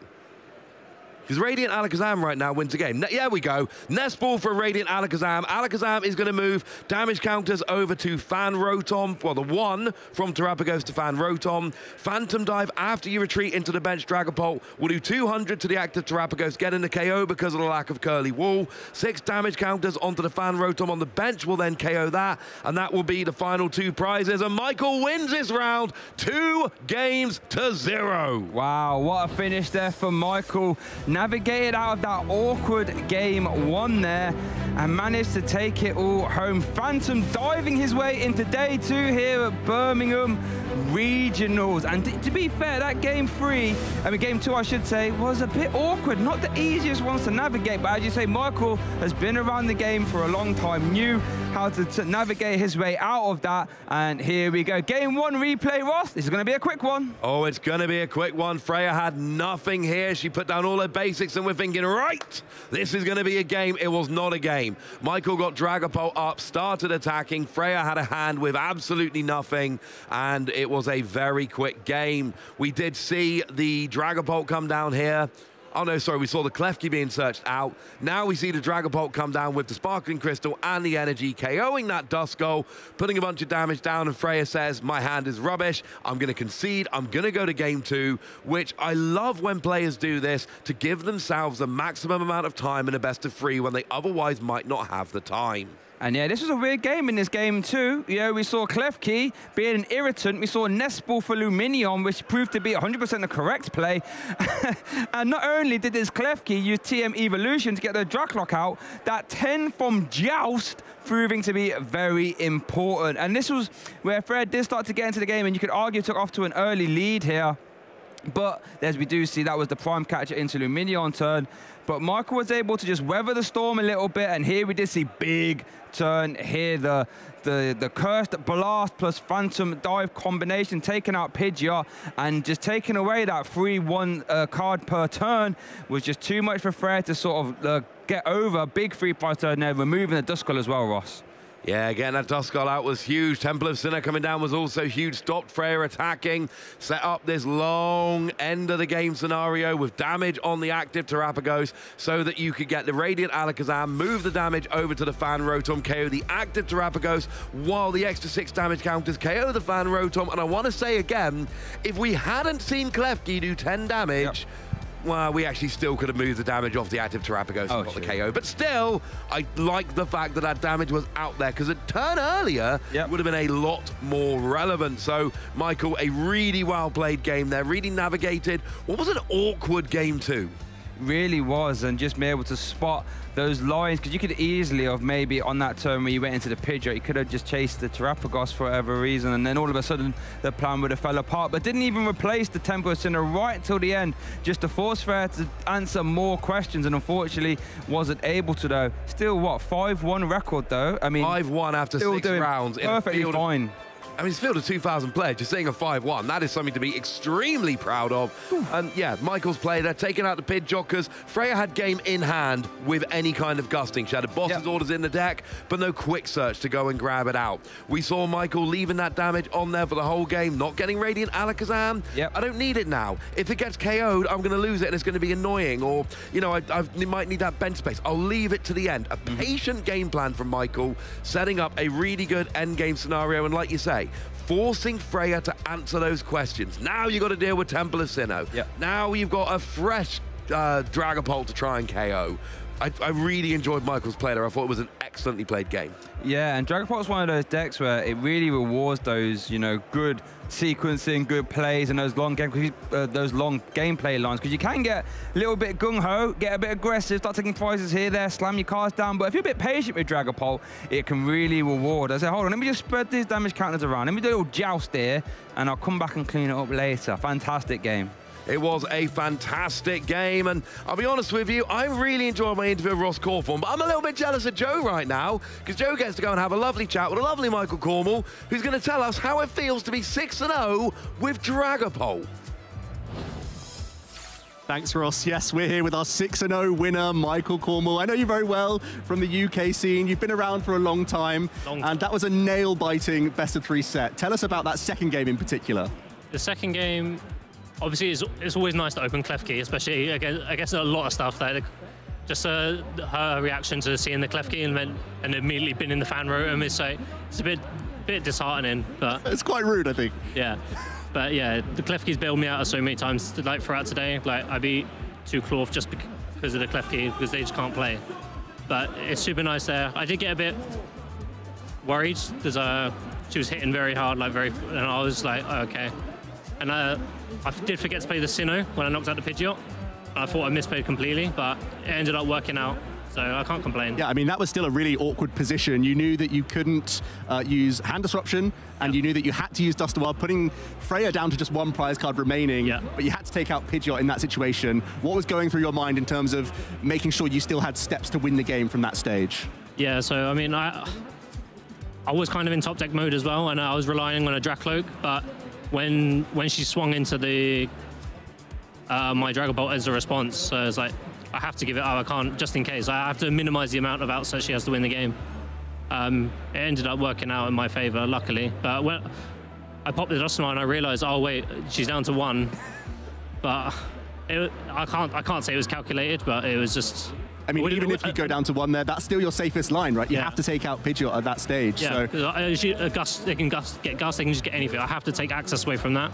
Yeah, and the Temple of Sinnoh, obviously crucial in that end game situation. Not only could Freya not attack, but also not retreat, which gave you so many lines to win. Is Temple of Sinnoh a big card for you today? Yeah, I mean, I always wanted a stadium bounce because I've seen a lot of pulp lists cut it, but I'm so scared of jamming Tower at the wrong time. It's just like I have to play a stadium bounce. It just so happens that Sinnoh's quite helpful in those sort of matchups, so it's good against that. It's not bad against Lugia to shut off mists and stuff like that. It just makes the most sense to use a Sinnoh. And just more generally, Dragapult with Dust Noir versus Dragapult with Iron Thorns. That's kind of been the new wave. What makes you enjoy the Dust Noir, and have you tried the Iron Thorns approach? I have not tried the Iron Thorns personally. I've heard a lot of people talking about it, like people in my friends group were testing it. The way they described it was, it's a better Dragapult list, but a worse Thorns list, which I understand some parts, but I think the Dust Noirs are so... There are times where you play Dragapult and you play such a long game, but it's so meticulous, like in the way you spread your damage. You can do that with Dust Noir. You can take a 6-prize turn if you really aim for it. Yeah. And when they're bricking, it's like, oh, I can't give them Fez, then I won't. I'm going to move all the damage around with Azam, and I'm just going to sprinkle everything and then end the game. And even shout out to the 10 damage Joust. That could have been really relevant in that game as well. I actually thought about it because, well, it would have been if... So my counter catcher, I didn't realise the second one's prize. Would have been going for that play to Zam, move that 10 damage onto the Hoot and just swing into the big little Pokemon. It's really cool to see that that's how it can work out with Dragapult. A really methodical archetype. Seems like you did identify a lot of the best lines. Is it something you've been playing for a long time, or have just chosen for this tournament? I've not been playing too much. I played a little bit for like a couple of cups. I did really enjoy it, but it just felt Bolt was at a very high point. And it's quite a tough matchup, like unless you played the Klefkis. At the time, no one was playing the Klefkis in their list, so I've decided to come off of it. I started playing Moon because it's like, if everyone's racing, I'm going to race. That was my mentality. I day 2 Dortmund with that mentality, so I can't complain. No, I do like Pult. Even going forward into EUIC, Badoo doesn't hurt Pult. You gain Badoo and you just put Lance in and you still set up the same. Yeah, that's great to see. And just going back to your sort of cup mentality, do you use cups as a way to prepare for these sorts of tournaments? Not too much. I go to occasionally cups mostly to just get a feel for a deck, because there's only so much Fury and Fury you can do. But I rocked up to a cup running Ancient Box, because in Fury it's like very strong and single prizer, but it's one of the decks. So you play at a cup, I went like 0-3 drop, because you miss an energy attachment, you lose the game, like. Yeah, that can be the case, but I do like that mentality of just bringing things, testing it out. That's what the local level is really all about, because there's less pressure, a lot more calm, and you can experiment. That's what the game's all about. Yeah. And in terms of your process for Dragapult then, how you came to such crucial cards like the Klefki, how did that come about in your testing? So for weeks, I was testing and doing Fury with some friends like Carl Blake and stuff like that, and Jack. Carl's doing pretty good as well, right? Yeah, he's doing very good. Yeah, we all had a couple of ideas for lists. We were originally, for weeks, we were testing Guardi with 2 to 3 Klefki. And again, still quite strong, stuff like that, because it does the same thing, but Guardi sets up. I decided to come off Guardi. I don't have the brain power anymore. Where I've been playing for so long, I don't have the brain power anymore to sit and play Guardi for 8 rounds and then play Swiss, play cut, or day 2 and then cut. It's just not for me anymore. Where Dragapult, it's not much easier. Not much easier, but I can coast a little bit more with Dragapult, and then it's just like, just Pokedex through your deck every 2 to 3 times a turn, and then that's kind of it. But we knew for a fact we wanted Klefki, because it just, if you open it, I won my last round against a Reggie Drago, because you just open Klefki, they can't Ogerpon, they can't Squawk. Like I said, I beat 2 Clorfs purely because of Klefki. They just opt to go second. Some of them opt to go seconds. You flip the Klefki over, they go draw pass, and then you just Arvin TM, which I managed to successfully pull off that a couple of times, just Arvin straight away and get a TM Evo, which is another card I've seen a lot of Dragapults not play. I just think it's so strong right now. It's like, you can't always rely on Rare Candy. Yeah, it's actually really interesting how you sort of reverse engineered it from a Gardevoir archetype. You've liked the Klefki, you like the TM evolution with the same fantastic stage 1 engine drawing you cards, and that's how you've come to such an interesting list. It's such a great way to hear that that's how you've come up with the approach, even though this has been a known archetype. And sometimes even just sitting there with Klefki inactive, it buys you time. Secondly, the 10 damage Joust is actually quite relevant in some matchups. Like, I was testing a lot against Zard. At early 10 damage Joust means you can zam that onto a Charmander later and then just take 2 prizes, or knock out a Zard and a Charmander, and you put them in such awful positions. It just puts so much pressure. That's another thing I like about Dragapult is like, you do have to think quite a few turns ahead in terms of like, okay, your prize mapping is quite important, but that your opponent you can't really play around it. It's just you either go in and get in there quick, or you fall behind and then that's it. Yeah, it seems like just any damage counter, you can make the most of it. So absolutely. Love to hear that from you. Love to hear your insights on this archetype. It's not the most popular one out there, but you're proving why it should be a considered play for going on into the tournament. We're going to see you more than likely in day 2 now, so that's all good. Yeah. I'm going to let you go, have a little breather, carry on winning. Congratulations, and we're going to head over to a little break now. Thank you. Oh, it's not a break, Joe. We're still here. And we want to talk about locals. Yeah, we all love locals. You know, mentioned it a bit there, being able to sort of, as Joe says, sort of practice some decks and a lesser pressure sort of environment. So if anyone's watching who doesn't get involved with locals, or maybe only plays online and wants to get involved in a tabletop, make sure to get involved with your locals. A great way to do it. You got pre-releases, league challenges, league cup, even weekly league where you can't earn championship points, but you get a little bit of fun and practice as well.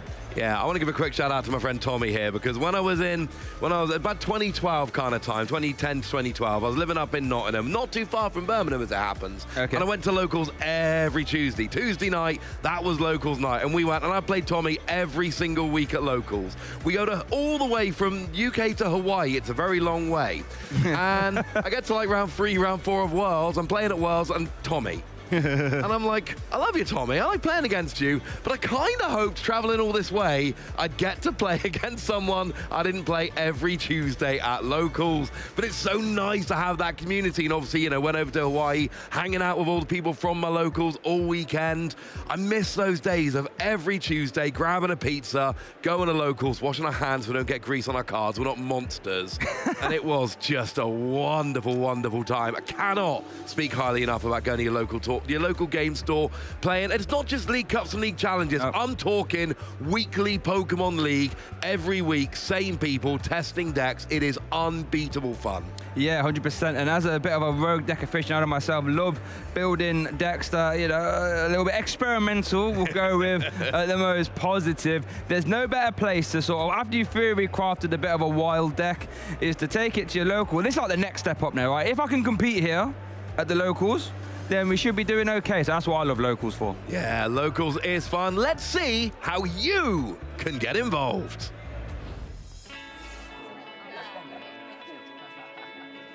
Hey, do you want to play? Yeah.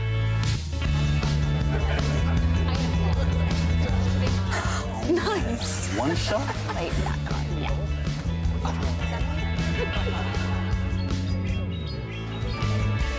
I'll use twin cannons.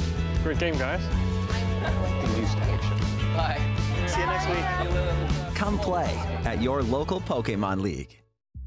Yeah, come and play at your local league, get involved, scan that QR code right now on your phone so you can find your local game store. Because honestly, like I saw in that video, that's what it's like, everyone's just there, having a fun time, smiling, video games, TCG trading, all that good stuff. And at the very least, Ross, if your deck isn't working well, you're going to be in a room full of people that like Pokemon. And I don't know about you, but that's the kind of rooms I want to be in at the very least. I have actually turned up a little while ago. I turned up to a little PR event. It was a little kind of local pre-release at a local store. Played against one of the people in that video, which is a little bit weird. Right, I've got a quiz for you before we go to a break. Okay, I love a quiz. I mean, it's the same quiz I give my co-caster every event. Okay. It's been 5 rounds. Well, we haven't got all the results in. Going into round 6, how many Miraidon are at 5-0?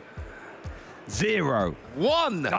With an extra 5 at 4-1. So I'm just telling now, don't ask me about Cerulege. I'll talk about Cerulege. We're done with Cerulege. But Miraidon, all right, I'm just telling you, Miraidon is representing in the room. We have players playing Miraidon who are very much in position for day 2. It could be shocking how well it does before the end of the weekend. Fair enough. I'm just telling you, I showed you the receipts earlier on today, and Miraidon, I always like to have a cheeky look how it's doing. It's doing all right. You just see Ross over there on a laptop, control left, Miraidon starts from the top, and little note there. Control left. I push control left and Miraidon appears. Oh, yeah. To type it. The computer knows what I want, Jay. Fair enough, fair enough. So, you know what? I'll hold my hands up. If it does well, I'm a man of my word. Fair enough, you got me. I still need a little bit of convincing myself, but, you know, to be fair, as I was walking around the top tables, I noticed there's a lot of control, actually, doing quite well.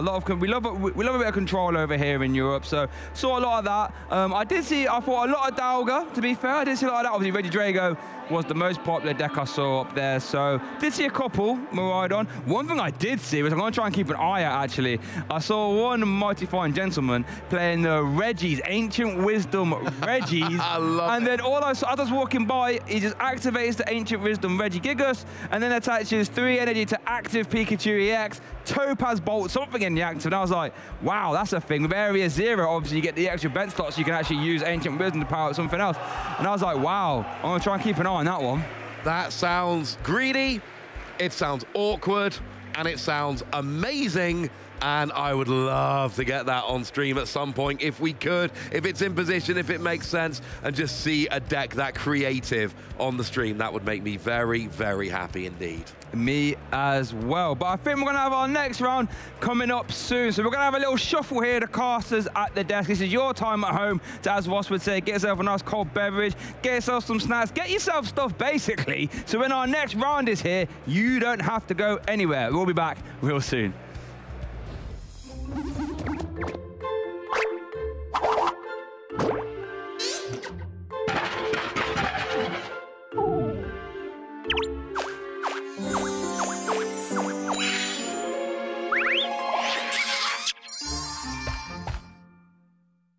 Welcome to the Pokemon Center pop-up here in Honolulu, Hawaii at Pokemon World 2024. We are here with some champions who are going to show us what it's like to shop with a pro, right, Spraggles? That's right. This is the best place to be here at the Pokemon World Championships. And who are you standing here with? And an international champion, Polaris.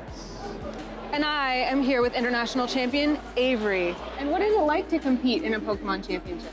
Well, kind of stressful. If you're doing a battle, you have to determine if you win or not. How do you feel about competing this year? It's pretty fun. Are you going to win, do you think? I hope so. What are your favorite things to shop for? Plushies. I mostly like the big ones. How do you feel coming here to compete in Hawaii? A little nervous because I don't know to play yet. I mean, you're a champion. You can make it happen. I love that I've gotten to meet you before, actually, at a Pokemon Center. I've met your family before. What's your favorite part about traveling to compete with all of these Pokemon events? It's really fun to play Pokemon. I just love the game. And what's the best part about bringing your family to all this stuff? My dad, mom, and Cyrus, they just come and they watch. And they like cheer me, and it's really fun for them. Do you think Cyrus will one day be a champion like you? Probably. I really hope so. What's your favorite thing about coming to the Pokemon Center? Definitely big plushies. What's the #1 thing you're looking for in there? A big Slowpoke. A big Slowpoke. You heard it here first, folks. A big Slowpoke. You told me that you like to look at giant plushies, and I couldn't find a giant plushie, but I found something really big for you. Are you ready? This Pokemon can turn into any Pokemon. What do you think? Pretty cool. All right, there you go. That's for you. You said you wanted a big plushie. I found you something even bigger. Oh. Okay. Yeah, it's big, right? What do you think? I think it's amazing. All right, well, you're taking it home, buddy. All right, let's go. Here we go. Told you it was huge, right? Pretty big. Watch it. Watch its head. Watch its head.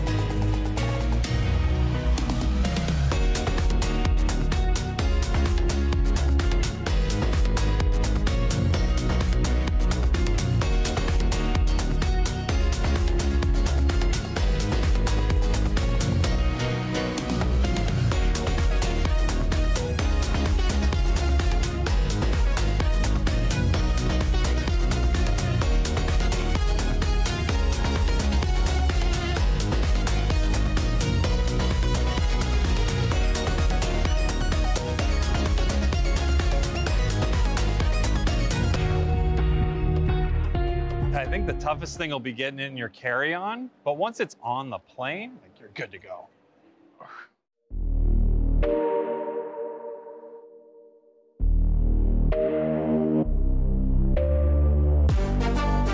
I first got into Pokemon like collecting as a child and playing with my brothers.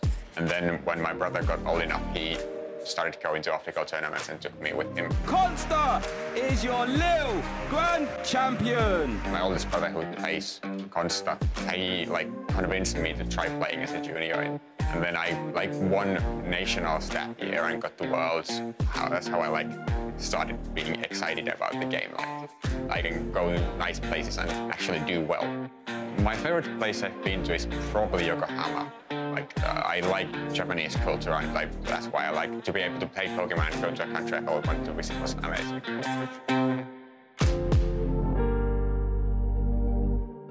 Since I've started competing in Pokemon, I've learned to manage my nerves better because you have to be able to focus on the game in a high-pressure situations. And also I've learned to not take mistakes that badly when you do them in the games. It's not the end of the world when you play. And with that, Yuho Kalama.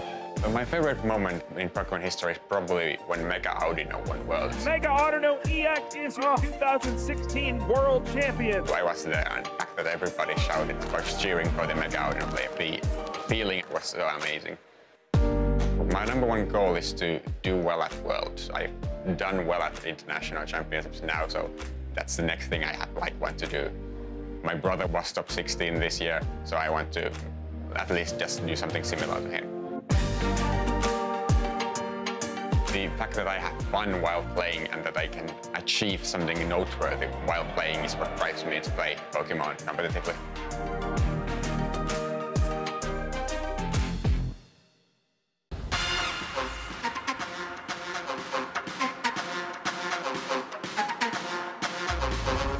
I would say a great trainer is someone who's like willing to work with other people and willing to like let other people help them be better, and also just someone who's nice to everyone, because I think it's really hard to be good at Pokemon if you're not willing to talk to other people and help them out.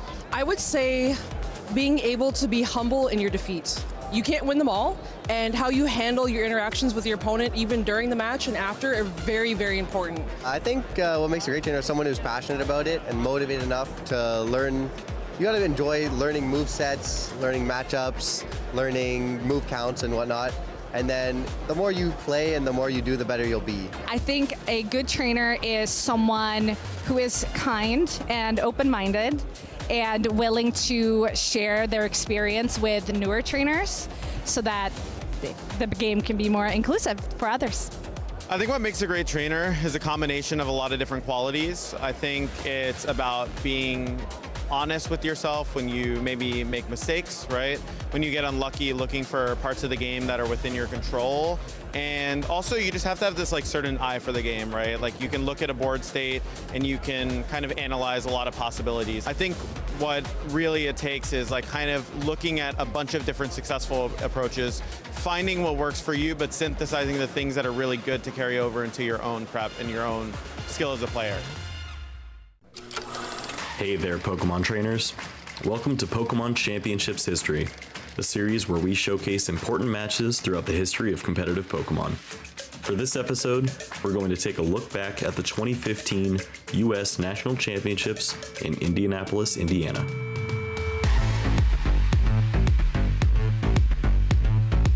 After a stacked top 8 bracket for the Masters division, we were left with 2 players remaining. The first finalist was Jason Klaczynski, the 3-time world champion with a resume, well, the casters said it best. No one has a resume like this even close in the Pokemon trading card game. He's won many more regionals than just that one in 2015. This was the furthest Jason had ever gone at the National Championships, and he was counting on the item and ability locking deck of Seismitoad EX and Garbotoxin Garbodor to get the job done. His opponent, Enrique Avila. Enrique was considered an up-and-comer in the scene and would have to take down Jason, the final boss, to claim the title. The resumes showed a clear favorite, but Enrique had sleeved up the secret deck of Wisconsin, Wailord EX. This massive Pokemon featured 250 hit points, the most in the TCG at this time. The strategy was unlike anything ever seen on a table of this magnitude. Deck out your opponent with a wall of tenacious Pokemon without ever announcing an attack. How prepared do you feel going up against a deck that is so new? Not prepared at all. I got 75 minutes plus 3 turns to figure it out. The stage was set, and Enrique started things off with that Wailord EX in the active position. Jason was taken aback by the size of this Pokemon. The game plan commenced.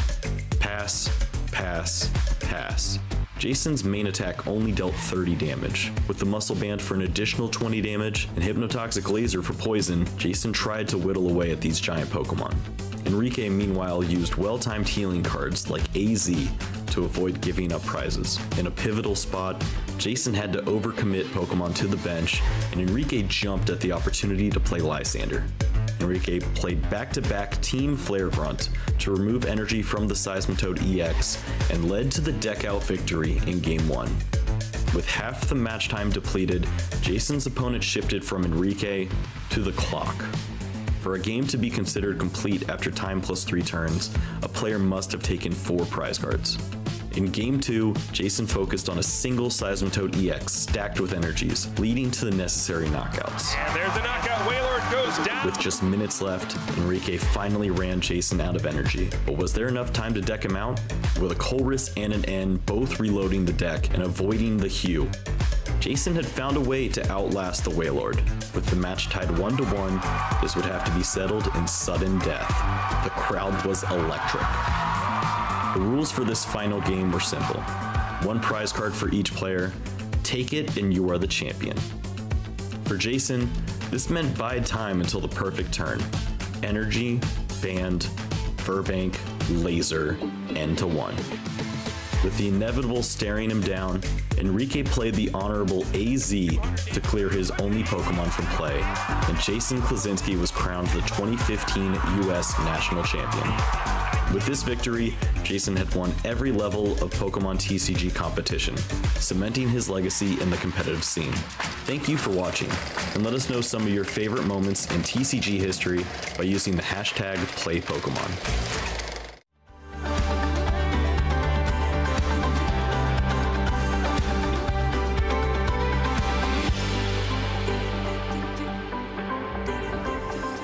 Well, with round 6 concluded, I can safely say we have some of our day 2 players already secured, but many more trying to do so now. My name is Mike, and I'm joined by Joe, and we are ready to take you through the action of round 7, where we'll see another load of players looking to make their way into day 2. It's been an amazing day so far, Joe, and I think we're only going to get more and more opportunities to see top players playing with incredible decks. No doubt, we're at the point where we're looking at fantastic records, and it's the business end of day 1, where you need to keep accumulating those match points. A number of players trying to reach that second day of competition. A number of our pilots are already at 18 match points, the required amount, and that means they can carry on into the next day of competition.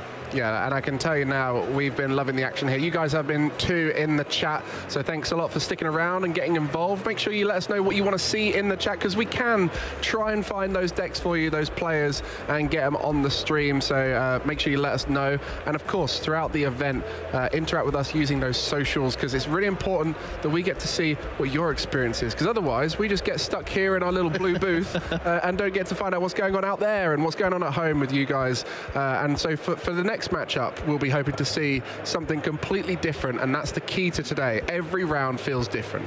Yeah, no doubt. As we saw just in the last round, we've been talking about Terrapagos for a long time. There are players floating towards the top. Unfortunate for Freya to get her first loss on the stream, but also really interesting to see a Dragapult Dustoir archetype. Not all that popular, but that just goes to show the variety that we have out there in the field. Yeah, now it's more of an Iron Thorns combining piece, right? Dragapult, whereas now it's sort of showing why it can be on its own, and it's one of those. I know you're a big fan of the attack that Dragapult has. That is something that you have backed since the moment it came out.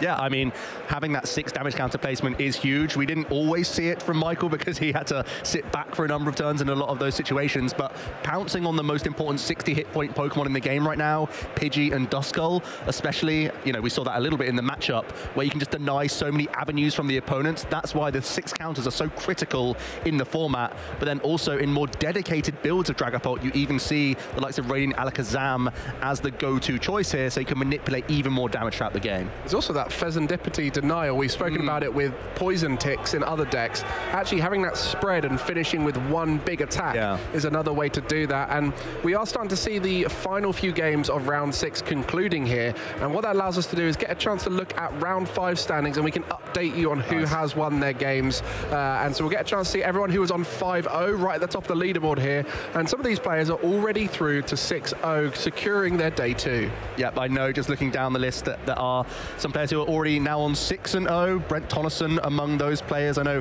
Arnie is also on that winning record, which is fantastic to see. 5-0 is where you want to be in the tournament, and a number of these pilots are continuing on that winning streak. Of course, we're sort of cutting the field down by a lot, so a number of these players will take their ties and potentially losses as they face other fantastic competitors, but they're getting themselves in the best position to carry on in the tournament, and our round 6 is still continuing right now. Not all games have concluded, so this is the most up-to-date information we can get you guys for the best players in the room right now, and there's so many that we want to show as well throughout the rest of the day. Yeah, I mean, it's great to see the best players rising to the top once again. I mean, Pedro is a player who consistently shows up, and one of the things that stands out about Pedro is they know certain decks very well, historically with Volcanion breaking into the scene with that, and then later on Lost Box was a big part of that. And with Lost Box rotating soon, I do wonder if Pedro is using this opportunity to sort of send off Lost Box in its final few tournaments and give it a chance to shine there. One of probably the best Lost Box players we've had since the deck came out. Lost Zone Box is such an interesting archetype because it has to wear itself so thin these days with like 4 or 5 different energy types, usually just in 1 or 2 counts. The Pokemon lines are all in 1-off counts, and the permanency of the Lost Zone is so much more than the discard pile. Oftentimes we have all sorts of ways that we can recover our Pokemon, our energy, sometimes even other cards from the discard pile we can get back into circulation, but the Lost Zone zone itself is so different in that you're never getting those cards back again. They're gone for the game, and a lot of the time you're working with imperfect information from your flower selecting, from your Colrus, that you're having to make such impactful decisions so early on in games that having not only the immediate turn in mind, but having the whole game planned out is why Lost Zone is a difficult archetype to play, but also can be so rewarding for our best players. And another player we mentioned briefly there, Arnie, who is now 6-0. Yeah. One of the youngest players who is having a great season right now. For those who knew Arnie through seniors and locally will know how good a player he was. I think for a lot of people at home, they're unfamiliar with this player, but maybe learn about him from Stuttgart after he won the Stuttgart Regional Champion. Talk to me about Arnie and what kind of a player he is. Well, he's been playing Charizard for a number of tournaments and is, spoilers, doing it again this weekend. You can't blame him because he's already won a regional with it. And he seems to be someone who gravitates to a deck and sticks on it for a little while. And here is actually his Stuttgart Regional winning 60, Mike. Yeah, when we spoke with him, he was so keen on explaining why his deck worked through consistency. He wasn't going, I've got this special card in there, it's going to do anything fancy. He just went, I've got 4 Buddy Buddy, got 4 Ultra Ball, I've got 4 Nest Ball. I'm not messing about. I just want to have 4 of everything useful in my deck.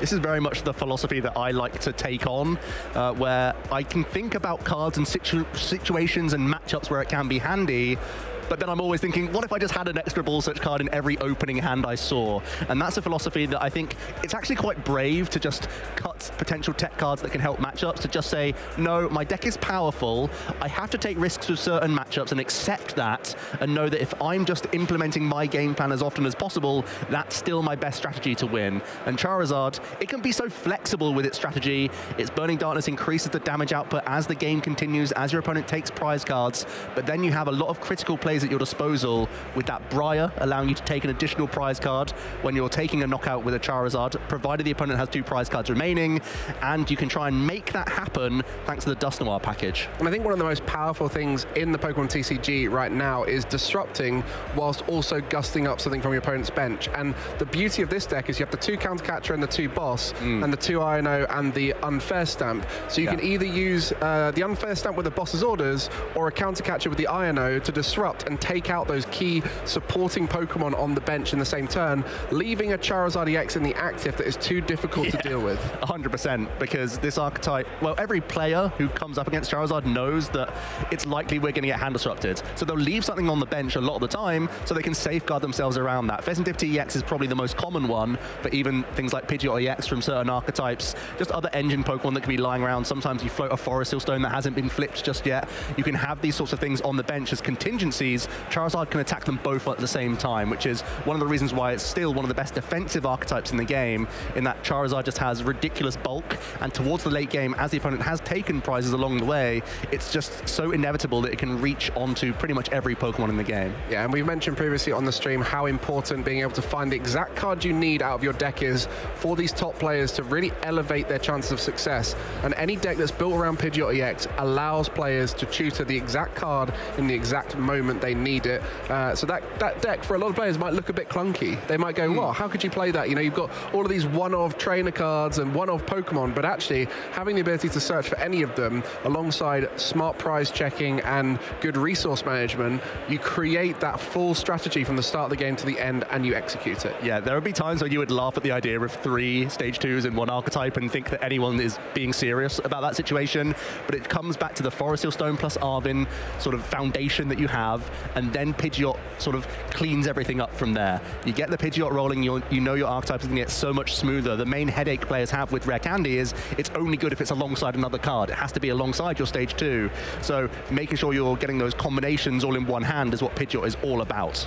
Well, looking at one winning deck recently, we can also look at the Sacramento winning deck and give you a chance to break that down. Maybe give you some inspiration looking at these decks here, and I'm sure Ross right now is very excited to see Miraidon on the screen. And this was one of those decks that I think people forgot about, recognizing it could come back with the Pikachu, but I think a lot of people overlooked it and said it wasn't good enough, but this was a proof that it was. Yeah, really, really interesting archetype, taking on the Pikachu EX, not as an attacking presence, but simply the fact that it's a terrestrial Pokemon and has an annoying ability, that Resolute Heart, making it difficult to KO, allows you to use Area 0 Underdepths, and that allows the Miraidon archetype to go from a 5 bench to an 8 Pokemon bench as long as you have a terrestrial Pokemon in play. And just look at the amount of ridiculous abilities that we can litter our bench with here. We've got Fesindipity EX, Mew EX, of course Squawkabilly EX will be one of your early game options. You have Luminion to cherry pick, certainly Boss's Orders is a priority card in this archetype, and even that Latias EX is another big upgrade for Miraidon. You save space in the deck list by not having to play switching cards, but also you just have so much more reliability with the amount of ball search that you have that you're actually more likely to launch a turn 1 attack, and that's still one of the fundamentals of Miraidon. Well, we often talk about how we'd order decks in terms of their strengths. Yeah. So we'll look at a deck and be like, this is the best deck in the format right now, Regidrago, for example, or this deck has the most options. Yeah. I think Miraidon wins in the situation of I have the most crazy first turns. Just when you watch a Miraidon deck and it hits everything, you hit the secret box, you go 8 wide, you've got 10 energy in play, and you're looking at it going, how have you done that in one turn? I know. It can have such a crazy setup turn that I don't think any other deck can rival. Yeah, and I love that aggressive nature of that archetype. We know that Iron Hands can be such a threat, but we actually have another winning deck list that we can take a look at. I believe it's from the Perth Regional Championships. Again, something completely different. There are so many ways that you can take the game right now in top archetypes, and this is Kato Arise winning deck list from Perth. There's a few Gardevoir rising to those top tables. It is a strong deck right now. A lot of people overlooking it because it can be so destroyed early on by that Regidrago V-Star. The Trifrost can completely batter the Curlier engine and the Ralts that are there. But with the Manaphy in the list and also these disruption cards like Clefairy and Fluttermane, you can stabilize early on in the game and really ask a lot of questions of decks that want to go fast. We're seeing more and more how crucial that Klefki actually is. I think it's such a good point out. Even Michael Cornwall, who just got to 6-0, and we were showing on the feature match, he was really dedicating a lot of his victories down to how powerful the Mischievous Lock can be. Buying yourself that little bit of wiggle room, that little bit of breathing space, certainly against Regidrago V-Star, denying the Teal Mask Ogapon, which then in turn denies the energy acceleration of that archetype, can really get you in a position to have a much more stable board presence. And when you're cycling through cards with that Curlier so effectively, utilizing your single prize Pokemon, it can be such a dangerous archetype. Yeah, it's interesting how all the different decks that are doing well right now vary with their strategy. Miraidon, very aggressive. We've shown Gardevoir there, loves to come from behind. Charizard, the same, can go either way, very balanced as a deck. Can be defensive Swift can also be quite aggressive at times.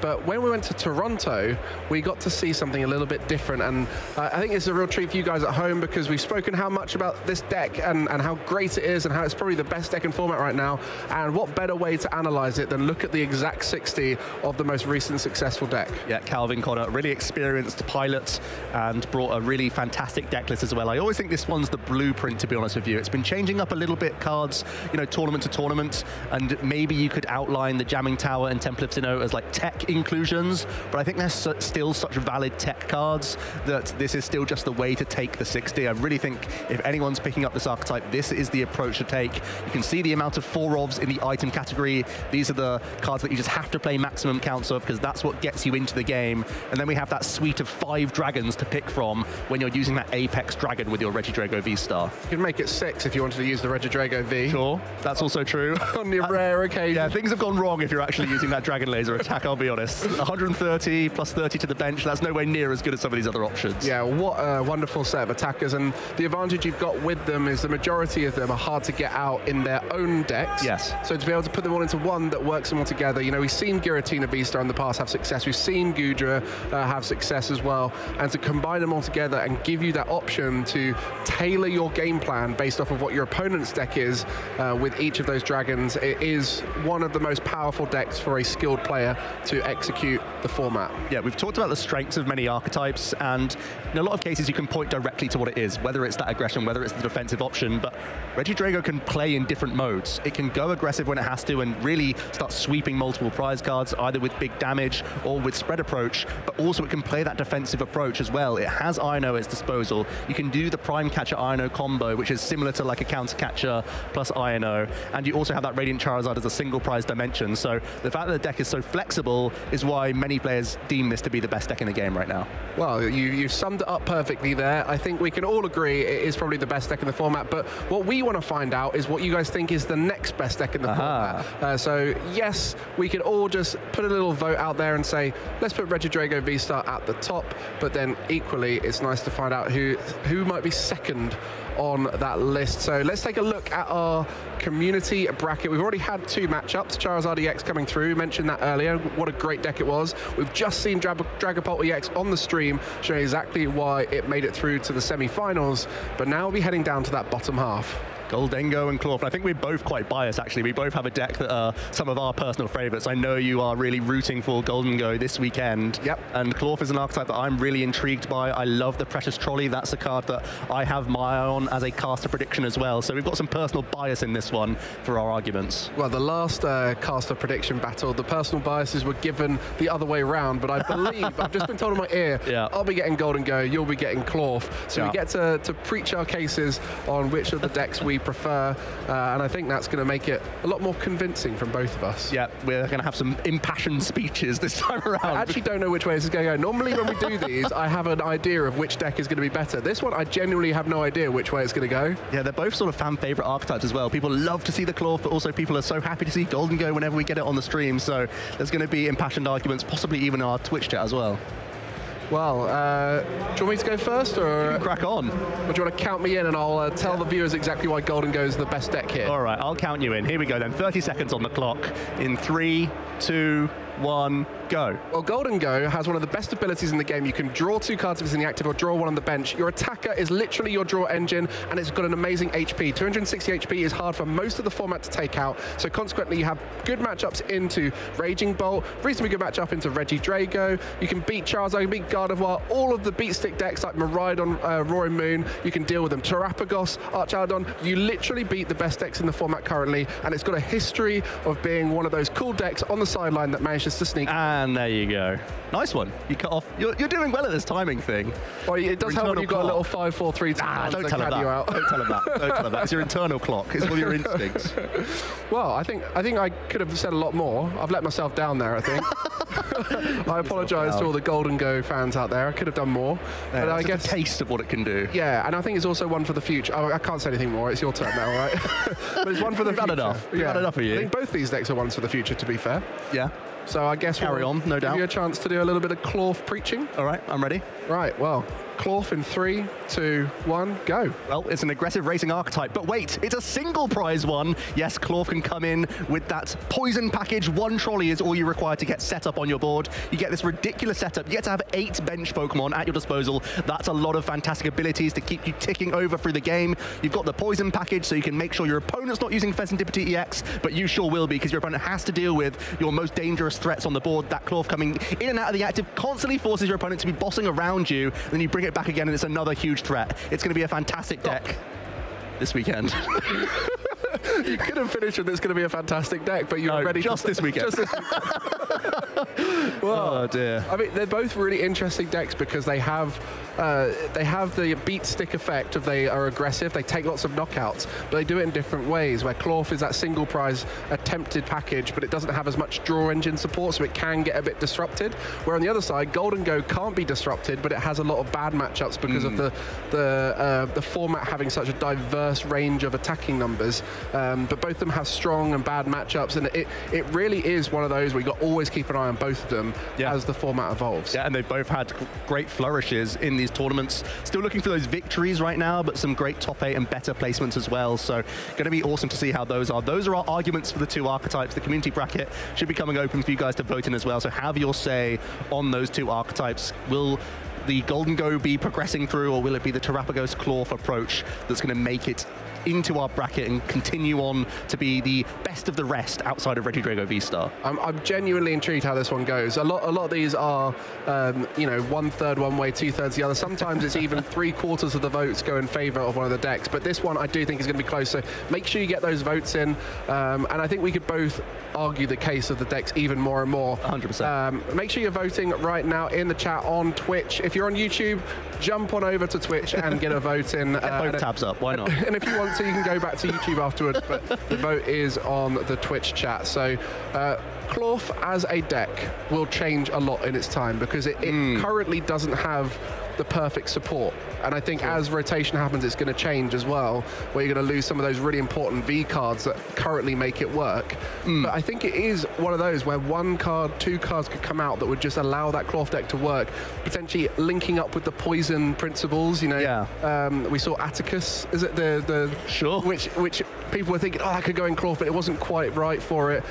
So I definitely want to keep an eye out on that as an archetype. And recently, Terapagos was that new life brought back into the deck. Yeah, that's such an interesting approach, and I don't think many people saw this deck coming, really. When the Surging Spark set was sort of announced, we saw the Precious Trolley, we saw it was an interesting card. We didn't really have an immediate home for it, but the archetype was so strong that it made itself a home. It just became its own archetype, and one of the best things about this approach is that you have such high hit point single prize Pokemon. Normally the sort of balance was that everyone could get the low hit point Pokemon easily with Buddy Buddy Poffin, but now the trolley opens the floodgates really for you to grab that poison package, which we always know was a really dangerous modifier. We knew that the Binding Mochi was such a powerful damage buff, and we know that that Pokemon checkup phase is such an important one to capitalize on, with Pheasantipity coming out and really being a core engine for a number of archetypes, that you can really be in control of that. And especially with Terapagos, which can dictate its damage based on its bench as well, you can make sure that you're ticking over with poison for KOs. And hit those bigger numbers. Well, let's find out which hit the bigger numbers here between Clorf and Golden Go. Which way has it gone? Oh, it's a landslide for Clorf. I mean, I was expecting that to be super close, to be honest with you. Yeah, that's an interesting one. Maybe you had a better argument. Maybe it was you that really swayed that matchup there. Don't big me up too much. I think Golden Go has plenty of great arguments as well.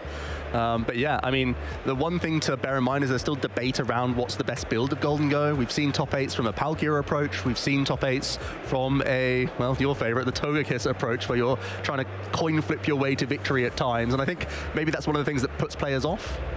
I mean, there's a lot of luck involved in many decks. It's just the way the luck is brought in with the Golden Go tends to be a little bit more coin flip heavy with that Togekiss. But I think Clorf right now is probably the better deck. If you were to go into this tournament and look at the conversion of the 2 decks, it's probably going to go in favor of Clorf. But historically, I think Golden Go has had a better time. Cloth has always felt like it needed to match the meta. It needed to be for weakness. It's only recently it's had a deck that can beat the majority of the meta with that Terapagos package. It felt like for a long time Yellow was just out on his soapbox saying, please trust me, I know this is really good. And he kept proving himself right with some great placements, but it feels like slowly more and more people are getting converted to Golden Go for these events. Yeah, and with it being a meta pick right now, based off of what the room is, I wonder if that's going to affect it in the future if the room does change, whether Golden Go wouldn't necessarily play so well into a future meta. And many great players have also started to pick it up recently, like Owen Kammerman being a top 8. So it also depends on who's piloting these archetypes. But I think we'll see those potentially get knocked out in the semi-final. I don't know, maybe they're not strong enough to make it all the way to the final, but we have got Cloth now in the semi-finals of our prediction bracket. For you guys at home, we are about to get started with our round 7. The players are sat down and we're going to be getting those on the screen for you soon. We've had 6 rounds today and many players are still on that 6-0 record, but we're going to take a chance to look at those players looking to try and win and into day 2. Yeah, that's what it's all about for these players at this stage. If you get yourself in day 2, you carry on in the competition, you give yourself the best chance to get into the cash, the boosters, and an even larger chunk of those points. Yeah, 100%, and that's exactly what we'll do here. Many of these will be on 5-0, some people on 4-1-1, and this occasion it will be a 4-1-1 matchup. The winner of this would go to 5-1-1, which would be enough points to secure day 2. And we're just speaking about Golden Go, and Antoine Boulet had a great finish recently, a top 8 finish with Golden Go themselves. Yeah, and they're seeming like they're in a good mood, and why not on a fantastic record. Antoine has had a lot of very strong finishes. Very recently, of course, in Stuttgart with that top 8 finish. Aichi Champions League top 4. Your eyes do not deceive you. Antoine has been worldwide, and even playing in these massive scale Japanese tournaments is such an impressive accomplishment for them. Yeah, and for a lot of you at home, you might recognize the name because Antoine, a very good translator. Yes. And so helped us all a lot. First on the scene, I think, most of the time. When it comes to seeing what the Japanese cards do, Antoine is a great resource for all of us to find out our future decks and cards that we'll be working with. And recently having great performances in Europe, showing the quality of player that Antoine is. Yep, and Jacob Malander there, no slouch himself, definitely a name you'll recognize if you're amongst the UK crowd, has had some decent regional finishes himself, and this is also going to be a matchup that I'm really excited to look at, actually. No surprise that Antoine once again bringing the Golden Go, but Jacob is bringing Archaludon EX, something we've been alluding to a couple of times, again, actually after a great Japanese finish quite recently in the Champions League. Now people are bringing it to this tournament this weekend, and Jacob is one of our highest representatives of the archetype. And this is a tough matchup for Archaludon. It's not as easy as many of the formats decks are for it. That's why it's got up in popularity, because it can beat a lot of these aggressive decks that are aiming to take big knockouts, but they themselves can't reach an Archaludon. But then when it comes to Golden Go can knock out anything and also has that awkward number of 260 HP, so it's hard for the Archaludon to attack back with only having 220 damage. I do not like those prize cards for Antoine. A couple of your gimme ghouls straight away, and the Togepi as well. There's the confirmation that we're trying to win an in here. Both players will get to a 5-1-1 match point record. We see the fist bump from both players. Both of them starting with a 2 prize Pokemon. Jacob with that Luminion V, Antoine with the Pheasantipity EX. It's Jacob going to be kicking off this game number 1. Yeah, no, I mean, this is not an ideal start in terms of the Pokemon. Neither of them happy with that, but then also the prize cards are a massive factor right now. We have that insight for Antoine. It's going to be difficult, but for Jacob, they're both going to be thinking, hang on, these are meant to come down a bit later, these 2 Pokemon.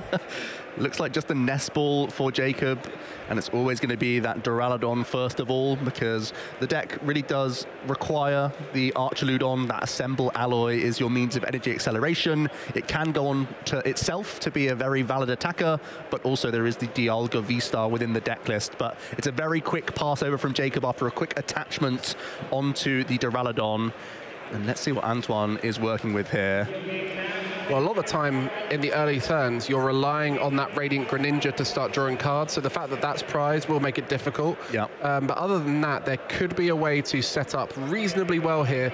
despite those prize cards, and that is not the most ideal Pokestop right there. Very unfortunate, because there's only 3 Cypher Maniacs code breaking and 3 Irida in the list. Not many supporter cards at all for draw, and typically you rely on these to cherry pick, most notably the Golden Go EX themselves. So losing those is a really awkward start for Antoine here. But at the very least, they do have a Ball Search card, going to be Ultra Balling, getting rid of a Rare Candy and a Togepi there by the looks of things, to at least get something established, as they're also going to take a look through their prize cards. Really important, especially with your Ace spec, the Energy Search Pro within the deck list. You even have to check basic energy with a search. Well, the big factor here is, do you put the Togepi down or not? Generally, in this matchup, you wouldn't need to, because you're going to be taking 2 prizes throughout the game. It means that it's, easy fodder for you instead in this case, and that's why it's going to be discarded in order for the Gimmighoul to come down. Antoine only having 2 to work with right now, when that's not only your main attacker, but also your main draw engine. It's a bit of a concern. Well, scrappy start for both players, but both of them able to get their main attackers down in their basic form, ready to evolve. And now it's over to Jacob to try and not only get the attacker on board, but stabilize that board state. It's just stretches and energy. It's going to be a Pokestop from Jacob's end, perhaps, here. Holding on to 2 copies of the Night Stretcher. Oh, no, there is at least the Professor's Research, so we will see a fresh 7 cards here. Jacob picks up the Ultra Ball. That could be quite handy if we need to discard some additional metal energy here. We've attached for the turn, so we can retreat this Luminion. Can we get another means of energy here? We could be Pokestopping just to remove metal altogether, or try and find Earthen Vessel that could get us towards an attack here. Here we go, big Pokestop. Earthen Vessel's a huge hit. And that Greninja as well, that's going to be going, so not able to access the Greninja, which is one of the best ways to get energy in the discard pile. But the Earthen Vessel will allow some energy into hand, and with the Ultra Ball in combination, this is going to be a chance to attack. Yeah, there's even Night Stretcher in hand, so Jacob could recover the Radiant Greninja and get even more draw going on here. That's actually the exact hit you wanted to have. So now you can initiate the prize race on this Pheasantipity EX in the active from Antoine. It's a really favorable exchange on this turn 1. Big research hit. I think we've got to make it pretty clear everyone at home, this is an unfavored matchup for Archaludon. You've got the fact that Golden Go can swing into you well, and you can't swing back. But with the Pheasantipity start, the slow start for Antoine, this is looking really tough early on here. The Ultra Ball will, oh wow, okay, so going for just a single prize KO, but saying, I'm not threatened by anything else on this board. I may as well use the Iron Bundle, force this Gimmighoul into the active position, and I'm not worried about the Pheasantipity 3 cards. I'll still just keep launching attacks with no issue on the following turn. I'm going to attach those to energy. The greatest factor of the Archaludon is the fact it can accelerate energy to itself. Yep, and it's going to be doing a really solid chunk here, that Metal Defender, 220 damage. We imagine with the Search of Iron Bundle, he will be, yeah, here we go. We're pushing the Gimmighoul into the active position. So a Metal Defender here from Archaludon is taking just a single prize card, but you pretty much are certain that your opponent has no kickback here. Well, the Flip the Script can now be activated as it needs a knockout from the previous turn to work. 3 cards drawn for Antoine and now able to start setting up, but with 2 gimmies in the prize cards, unable to provide the double Gimmighoul bench that is required here.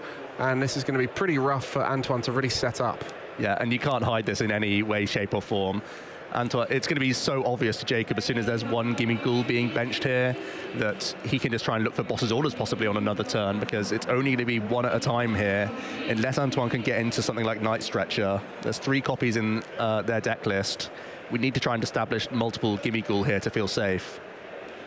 Well, this is a great start for Jacob in the matchup. Going first is also a huge benefit in these evolving matchups, the stage 1 matchups. Whoever can get evolving and attacking first can often another be Pokestop. The huge factor as to who gets ahead. And the Pokestop coming down, there's not many things you'd be annoyed to mill here, but on this occasion, 2 Pokemon, not ideal. Just access to Pokemon is becoming harder and harder for Antoine, as most of them are either in the prizes or the discard. The big question is Night Stretcher or not here. We have to have more than 1 Gimmighoul on this bench. There's the switch into the Togepi. You don't want to give up Pheasantipity EX, of course. I don't think I see much else. There is a Golden Go in hand, so just the pass. If there's a boss's orders here, this could be pretty. That's exactly what we're looking for. There's a Poke Gear. Jacob straight away eyeing it up. There was an Iono there. There's boss's orders. That's an absolutely massive hit Jacob not going to waste any time and just takes boss's orders immediately as that option. He can continue to stifle Antoine out of any attacking threats here. Yeah, when we looked at those prize cards and saw those 2 Gimmighoul's prize, we knew it was going to be tough, but with the combination of that and the struggle Antoine's had to draw into things, it's made it so that it was even more impactful, because that Buddy Buddy Poffin would have been 2 gimmies just now. Exactly. The boss's orders is almost immediately going to be played, I would imagine. It's going to be a quick poker stop first. See if we can discard anything relevant. Well, that's a great 3 hits, 3 item cards.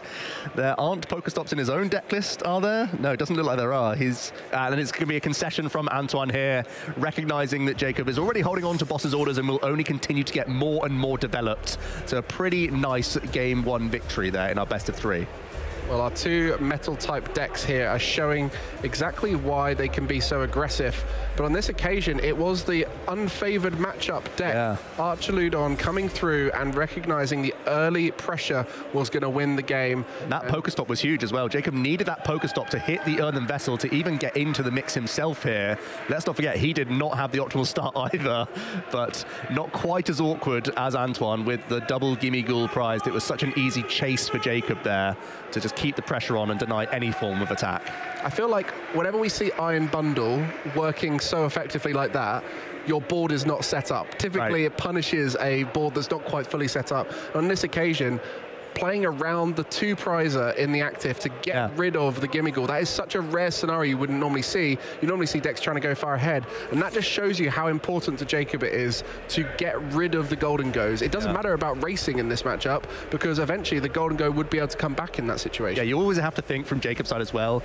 If you take out the Pheasantipity, that's great, that's 2 prize cards. It still doesn't take much for Antoine to come back, use their ace spec, suddenly KOing 300 damage, that's easy, and from the remainder of the game they have superior energy retrieval. It's so easy for Golden Go to chain that attack, and Jacob's board wasn't prepared. It would not have been ready at all to deal with just 1 Golden Go EX. It would have been a huge problem. So Jacob identifying in a strong position how to make it as safe as possible for him to churn through those additional prizes with no response.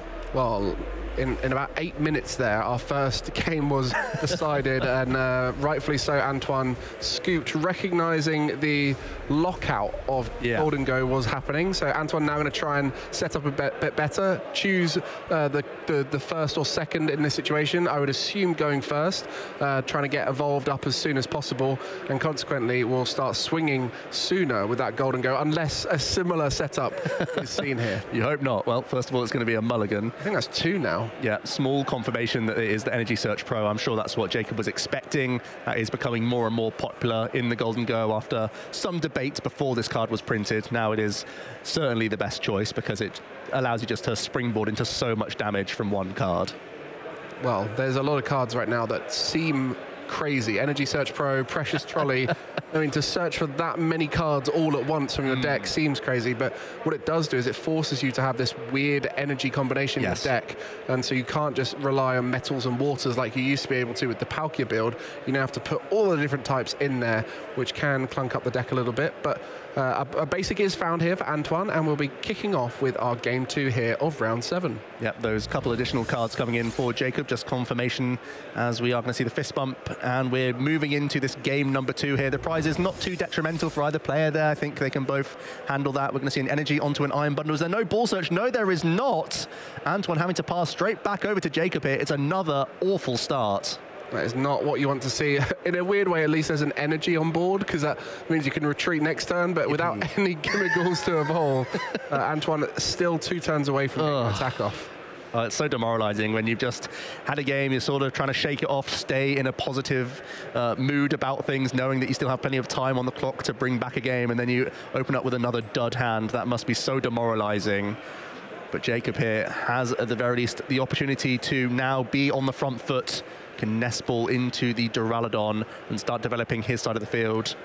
Also a few metal energy in that opening hand. The Professor's research can get rid of even more metal energy. Does get rid of some Dialga V-Star pieces, but with 4 Night Stretcher, that's not going to be too much of a headache for him. Yeah, for Antoine, a little bit lower on the ball search counts than some other Golden Goes. The 2 nest ball, 3 Ultra, 4 Buddy. So that would reduce the amount of outs at the start, but still it's very unlikely for these kinds of games to happen so simultaneously, back to back, and that's where the best of three allows the contingency of a rough game here and there. But we're seeing it back to back here for Antoine, as Jacob seems to be set up way stronger than last time. Jacob is having no issues getting his basics developed. Another Duraludon hitting the bench, and when you see that opted over a Radiant Greninja, that always indicates a strong hand that he's sitting on. It's going to be quite content to pass things over, I think, from this position. There's a pass. Antoine, have you got a way to get set up here?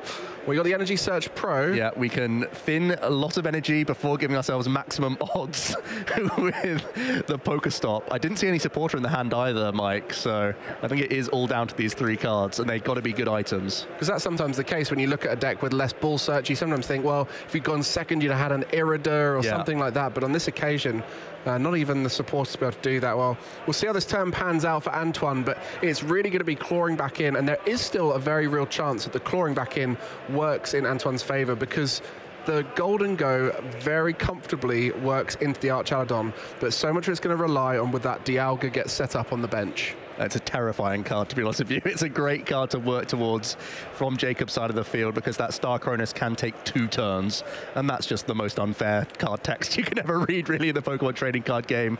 Giving your opponent no response is so powerful. But here's the big Pokestop. 3 cards. Well, it's an Ultra Ball. That's something. You can at least get some additional Pokemon down. Once again, there's the question of whether or not there's a Night Stretcher in this hand. When you have lots of unusable cards, something like Night Stretcher comes to mind, and with that discard of the Gimmighoul, it could be the perfect card here.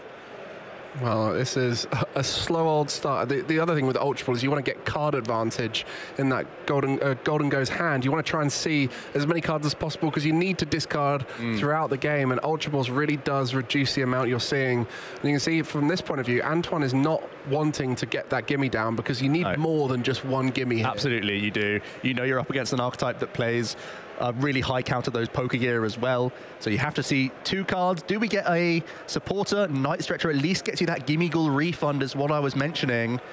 But still no supporter coming out here. No Irida would have been a fantastic hit. Oh, an energy attachment. That's good. Getting the energy on board. The worry here is Jacob's able to take a knockout on that lone Gimmighoul again. Yeah. And that's what Antoine's thinking about now. What can you do to try and bring yourself back into the play? Are they debating lost vacuuming their own Pokestop in fear of a tumultuous turn from Jacob? It was a bit like that last time. Yeah. That Pokestop helps exactly. Jacob That's why it's a lot. debate here. Your hand is so poor, you don't want to remove Pokestop for yourself, but it does give Jake more reach. Here we go, Pokestop straight away. Well, Ultra Ball might open up even more Archaladon. There's already one in hand. I think there's plenty of Metal Energy already in the discard pile as well. Otherwise, we would have gone for a Radiant Greninja earlier on. And there's also that Pheasantipity in the active, needs an energy attachment to retreat, so we'll have to get the maximum energy attachment using that Archaladon ability. The Assemble Alloy, you can attach 2 energy from your discard pile onto your Archaladon as it evolves, so a great way to set yourself up. So that retreated energy off of the Pheasantipity would be more than enough to get things going. You'd think that maybe there's a sigh of relief here, that it's going to be a Professor's Research from Jacob, but there's no guarantee that there's not going to be a Dialga V-Star this turn. So even without a gusting effect, there's a possibility that Gimmighoul is still KO'd. If Jacob's dreaming big and starts attaching to this Dialga, we could be in a really awkward situation for Antoine once again. It's going to be interesting to see how Jacob wants to play this turn. Has a Research in hand, has one Archaladon EX. Where do you commit those energy, if any? There's currently 2 energy in the discard pile. It would be a 3rd with the retreat of Pheasantipity at some point. Is this going to go on to Dialga?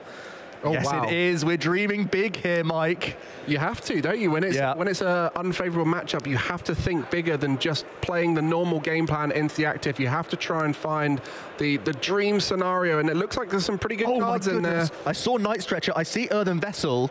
We can discard another Metal Energy with Radiant Greninja. Pay retreat from Pheasantipity EX. We know there's Dialga V-Star in that discard pile. Can we get all 3 Archaladon EX developed this turn? I think it's going to come down to draw from the Radiant Greninja here. We have one more Archaladon in the hand. We'll be digging towards another Ultra Ball, an Archaladon, a scoop-up Cyclone. And that Dialga V-Star needing 5 energy, 4 metal, 1 colors for Star Kronos, does 220, allows you to attack again, so will need to do that right here. Those 2 energy taken out of the deck, trying to thin as much as possible to see if we can find that last Archaludon. Couple of big cards here from the Radiant Greninja. Can Jacob pull off a crazy turn here? Oh, that's just a Relicanth. Doesn't look like it. Powerpad Relicanth, but not the cards he was after. He still has a second Archaludon, so he can take a single prize knockout if he wants to. There is a Duraludon with 1 energy already on it. I believe the Iron Bundle also has metal weak. Oh no, it has lightning weakness, not metal. So you can't come in with a single prize Duraludon. You could come in with your Dialga V-Star if you wanted to, with that Metal Blast doing 40 plus 40 more for each energy on it, but just not committing many more energy just yet. Yeah, I think they're just going to go back to the safe route, and the advantage you had with that strategy was you can always just return back to Archaludon in the active, take a knockout, and hope that it's tough for Antoine to stay in the game here and take a return knockout. A lot of energy required still. It's not as easy as just swinging back. You still need to find 6 energy as well as the rest that Antoine is looking for to stabilize that board.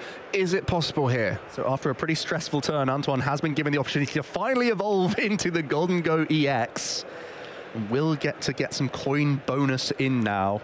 The deck starts moving so much smoother when you get Golden Go EX onto that board. Coin bonus, getting 2 cards when it's in the active position. And some stretches there, always good for the energies, especially when you've got the Radiant Greninja in play, can allow you to draw, and it also allows you to Pokestop a little bit more liberally. Yeah, we have to see a Pokestop here as well. I think that's the next action, as we're still trying to find these buddy Poff in. Oh, those supporters just keep coming off the Pokestop. It's going to be... You can still Night Stretcher for a Gimme Ghoul here at the very least. I think there's also, the Ultra Ball now. I think you're going to use Superior first, so you can get that Greninja draw in next. But it's all important resources that are going right now. And typically, for the Golden Go, they'd want to try and put the Fezandipity in play to try and draw more. But with the looming Star Kronos of the Dialga V-Star, you don't really want that on board. Yeah, that would be quite a concern. The only thing to bear in mind is that possibly Jacob has to Star Kronos and then hit into a Golden Go the following turn. Ideally, here we go, Counter Catcher from Antoine. Is the hand better than we thought? Is there enough damage here to take this Dialga V-Star out this turn? This would be huge. That is the main threat on the board. The Archaludons are not that dangerous. There you go. That's going to be the knockout. Energy. It is enough. Getting a KO, 50 times the amount of energy you discard from your hand is the Make It Rain attack, and that's enough to deal with the Dialga V-Star. So not the best of boards from Antoine, but did deal with a massive threat there thanks to the Counter Catcher. Well, you know that Golden Go in the active is safe now because there is nothing on Jacob's board that can knock it out. There's potential Thornton. There is Thornton.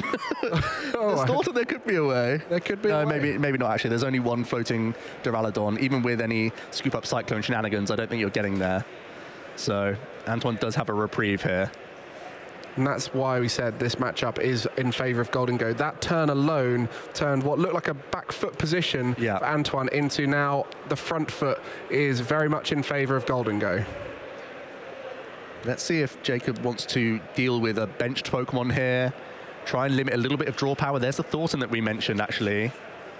Trying to get that Dialga re-established could be certainly a plan that Jacob has. The bundle could be useful this turn. You get back onto those even prize cards. You're denying draw power either way.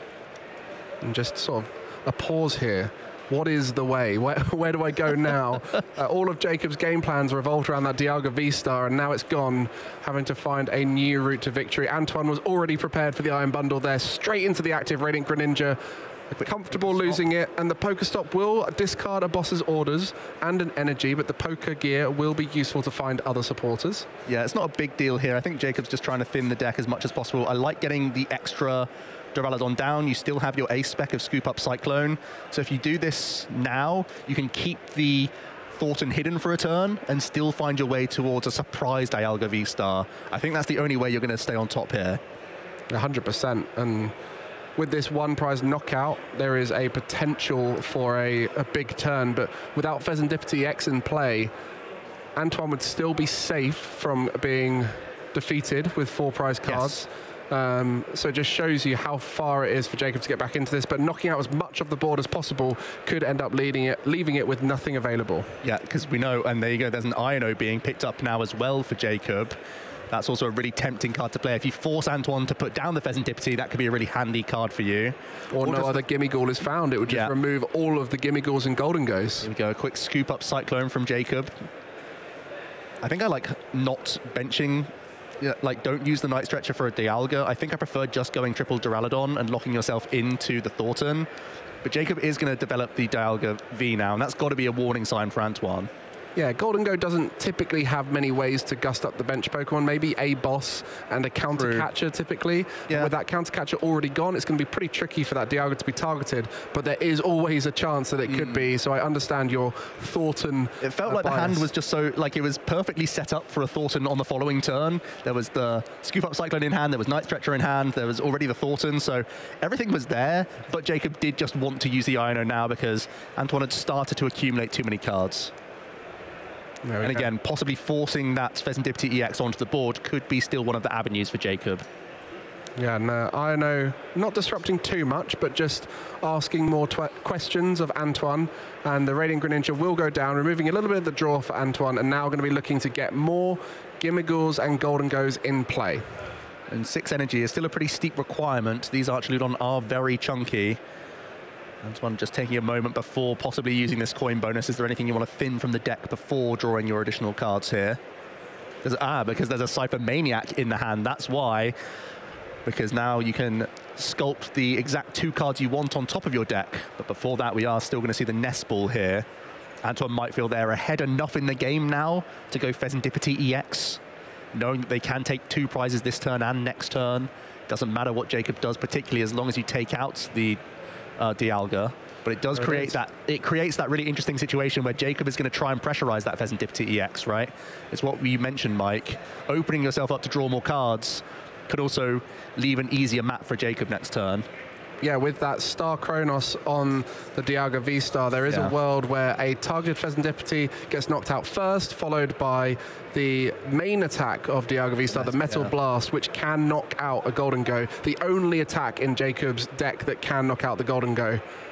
3 additional cards. I think there's another Golden Go picked up as well, so you can get 1 more coin bonus card before making any other choice. There's Buddy Poffin late to the party, but that might just be fodder now for Superior Energy Retrieval or something along those lines. Here comes the first coin bonus in the active position for 2. Yeah, is that Boss's Orders available? That's the question, because the Dialga is the key here. That is the thing you're worried about, but even just a knockout might be enough. Boss's Orders in hand there, Mike. Oh, there it is. I think that's what we're trying to get together here. You need the energy to go with it, and that's the challenge. At least Earthen Vessel. I don't think I see Superior in that hand. That's a missing piece right now. We're going to thin the deck with this 1 Earthen Vessel of a couple energy cards. If there are still any remaining. We've thinned so many with the A-Spec here. Just 1 Metal Energy. I think we're just lacking. 1. Yeah. A Superior Energy Retrieval plus Boss's Orders combination would be your easy way of dealing with Dialga V. But I'm not sure if I saw the Superior in the hand. There was an Energy Retrieval and a Stretcher, I believe, so that would get 3. You need another one after that. So I think by benching the Pheasantipity EX and ultimately whiffing what you were looking for here, it does give Jacob the avenue to win next turn. Will Antoine come to regret this decision? There's still 1 more draw from coin bonus, don't forget. Potential for a Radiant Greninja and drawing from that and really leaning into the Superior. I think you have to lean into it now. Let's start with the 1 coin bonus, I think. Well, Buddy Poffin first, thins even more Pokemon out of the deck. We have to try and find the Superior Energy Retrieval. And there's the Gimmighoul, maybe a Togepi just to get it out the deck. Why not? Why not at this stage? It's not going to help your prize map. It's not going to help Jacob's either, so... Or just 2 Gimmighoul. Yeah, if there's more Gimmighoul, they're also going to draw you more cards, so... This is a tense little moment here. A few draws that could completely decide the game. Interesting. So we're going to need to do Cypher Maniac just to guarantee the knockouts and just draw 1 from coin bonus, and that's going to be the immediate card that we need now. So just trusting that Jacob has too much to make it happen here. Yes. I think that's a fair response. Antoine playing safe in this situation.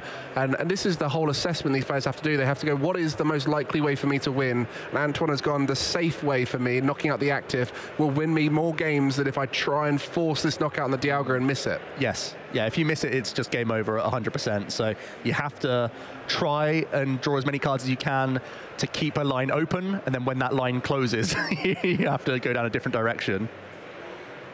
And there we go, just going to be discarding 2 cards, one of them being a Metal Energy, the other one that Rare Candy. That'll get 4 energy back from the discard pile.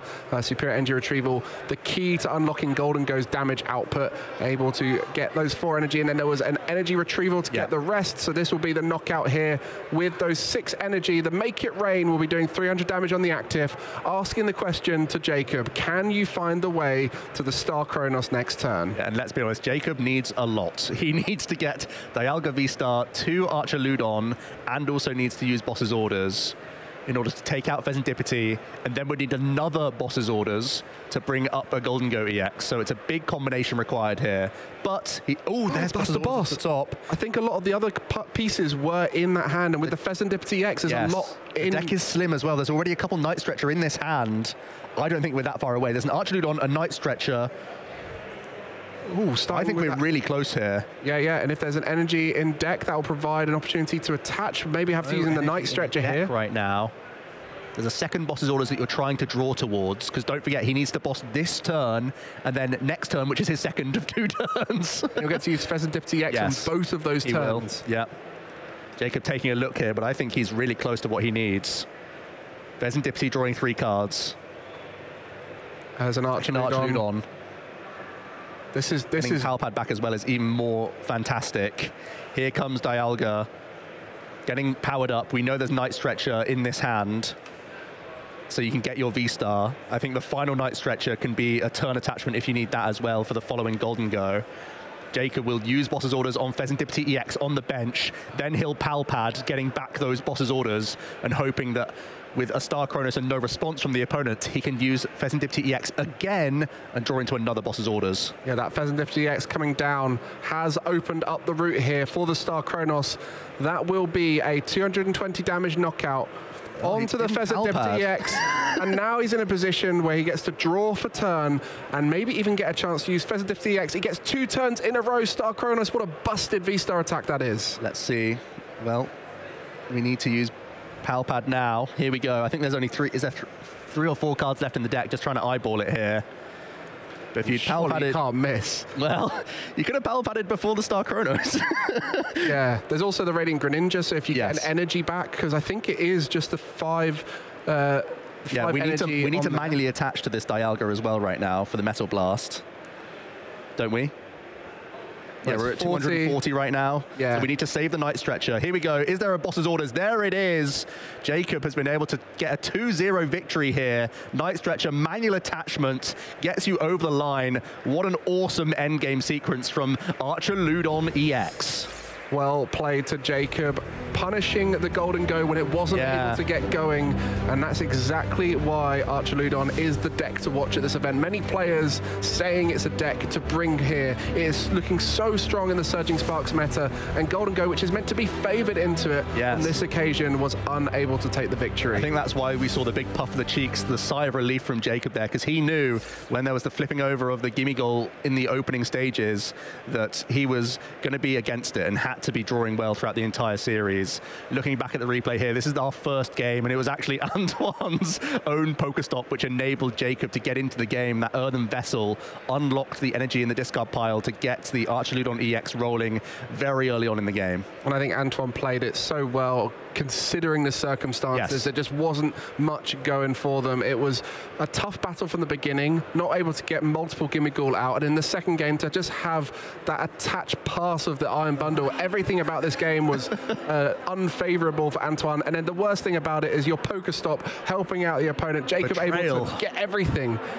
Yeah, sometimes you do see Pokestop in the Archeludon archetype, Jacob not opting to have it, but still has a huge number of item cards, so he's quite happy to spin that Pokestop, and we could see why. He was hitting so many item cards in that second game, getting double Nestball Earthen Vessel. That's absolutely ridiculous. Yeah, and with you being comfortable removing energy from your deck into the discard pile and having those stretchers to bring back Pokemon and energy, as well as the PAL pad to get back any supporters you really need at the end, yeah, you're pretty comfortable with that Pokestop. And here, the Archeludon being 300 HP is often overlooked in this matchup, as it does force a lot of resources out the Golden Go.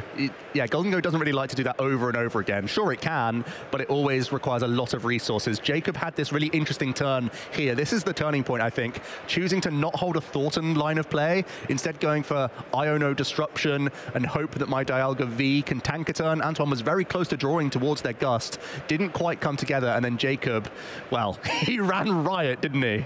What a wonderful 2 turns. And for those of you who've not seen it before, Dialga V-Star, one of the only cards in the format that allows you to take 2 turns. It is the only card, right, that allows you to take 2 turns. So. We recently had Medicham V rotate out, which was a similar effect.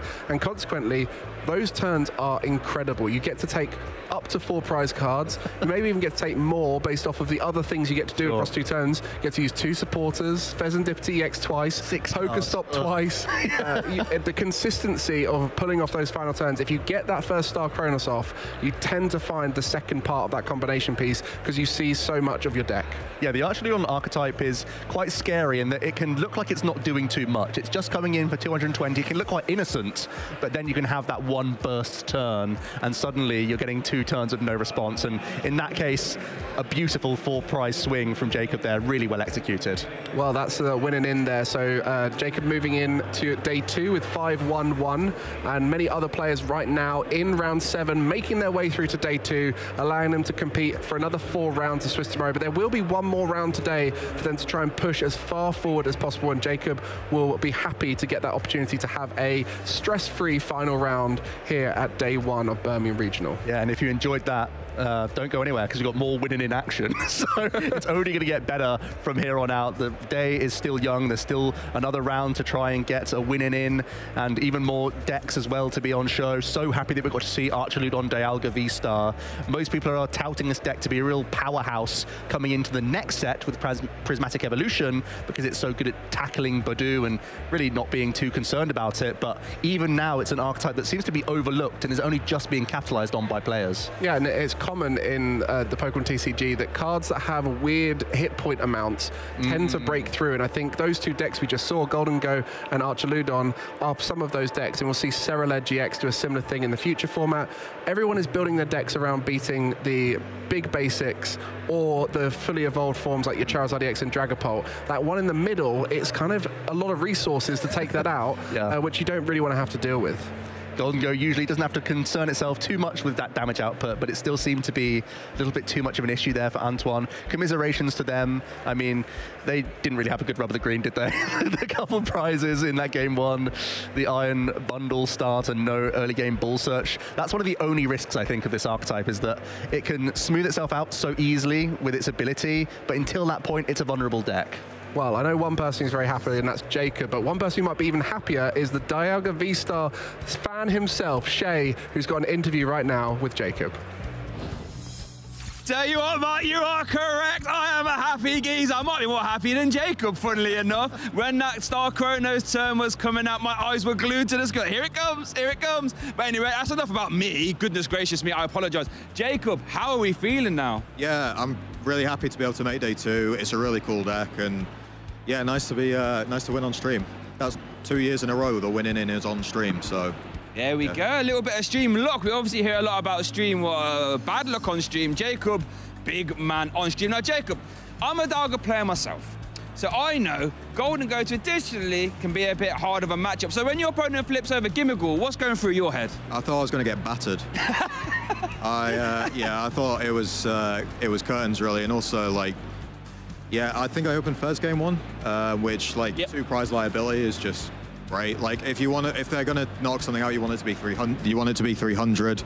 Like make them take the damage, and yeah, but they had an awful series. If I'm being honest, like they did not open too well at all. Yeah, I mean, I actually have some plays from that game one. You were definitely in the driver's seat, so we've got some plays here to look at because, yeah, that game one, everything was just going your way. Like, I think we might have seen like a boss's orders off the Poké Gear.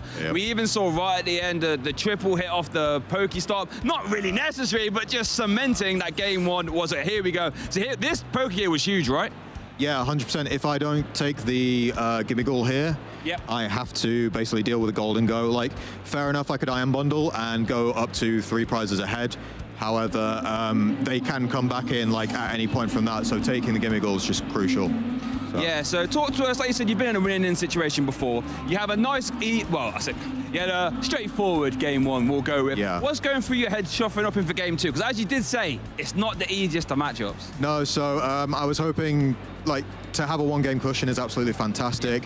Maybe a longer game two, maybe game 3 doesn't finish because I'm a bit tankier, so I get a draw out of it. But for me to be able to rush through that game two, they just couldn't catch up. Or if again you have more probability for them to brick. I know it sounds horrible to say, but them to not play the game, more probability is always good. And then you can just Dialga again, like I say, and just push through stuff. Star Chronos is insane, especially the interaction with Fezandipity. Yep. So, yeah. That was actually something I was going to ask about. You know, obviously the way the cards are written, you get to use the flip the script twice. Has that come up for you? Has that come up for you at all again in this event so far? That's probably my 5th time doing that to people. 5th? You just because you can just burn through the deck so quickly, and then you get your Fez on your turn. And you think, okay, I can reach because I have the extra the next turn. So it's just the way it's written. It makes sense. Yep. But with Star Chronos, it doesn't make sense. It's just so good. So it feels ridiculously unfair, right? Like draw 3. Now I'm just gonna. Do you get a turn? Nope. Back over to me, and I get to 1, 2, 3 again. Goodness gracious me! And I have a question for you. Obviously, I've been a big Dialga fan. I've noticed. I've been shy about that. What's made you want to pick the deck up for this weekend? So I think I was telling you off camera, I've been playing this quite recently. I've only picked it up this week, but the matchup data into Regidrago is amazing. Yeah, for sure. And Regidrago is everywhere. You know, it was 6 of the top 8 at Toronto, somewhere like that. And into the majority of things, it's quite good. And also, it's a very simple deck. You have everything there. Once you have the evolution, you're there. You're attacking. You have so many convoluted other decks where you're not getting to play or you have to reset every turn. To have the ability to just continue playing and then also have a huge HP is great. So yeah, I think we saw in that game too. Right? I think towards the middle of the game, you was eyeing up the Dialga. I think you attached to the basic. You know, if the cards fell the right way, it could have been a Chronos that turn, but they didn't. Yes. But what's so good about this version of Dialga, which hasn't been possible with some of the other ones, let me tell you, I've tried it, is that it's like, okay, didn't get it this turn, I'll just evolve active, 220, here we go, 300 HP stage 1. Beautiful, beautiful. Now, I've seen some Archaludon players not be playing Dialga. What would you say to them? They probably need to do a lot more testing, I would say. I think the Scissor version is good as well. Oh, fair. Absolutely, yeah. Scissor is fantastic. I just think right now, with the way that you can V-Star Regidrago, take an extra turn, and then also kill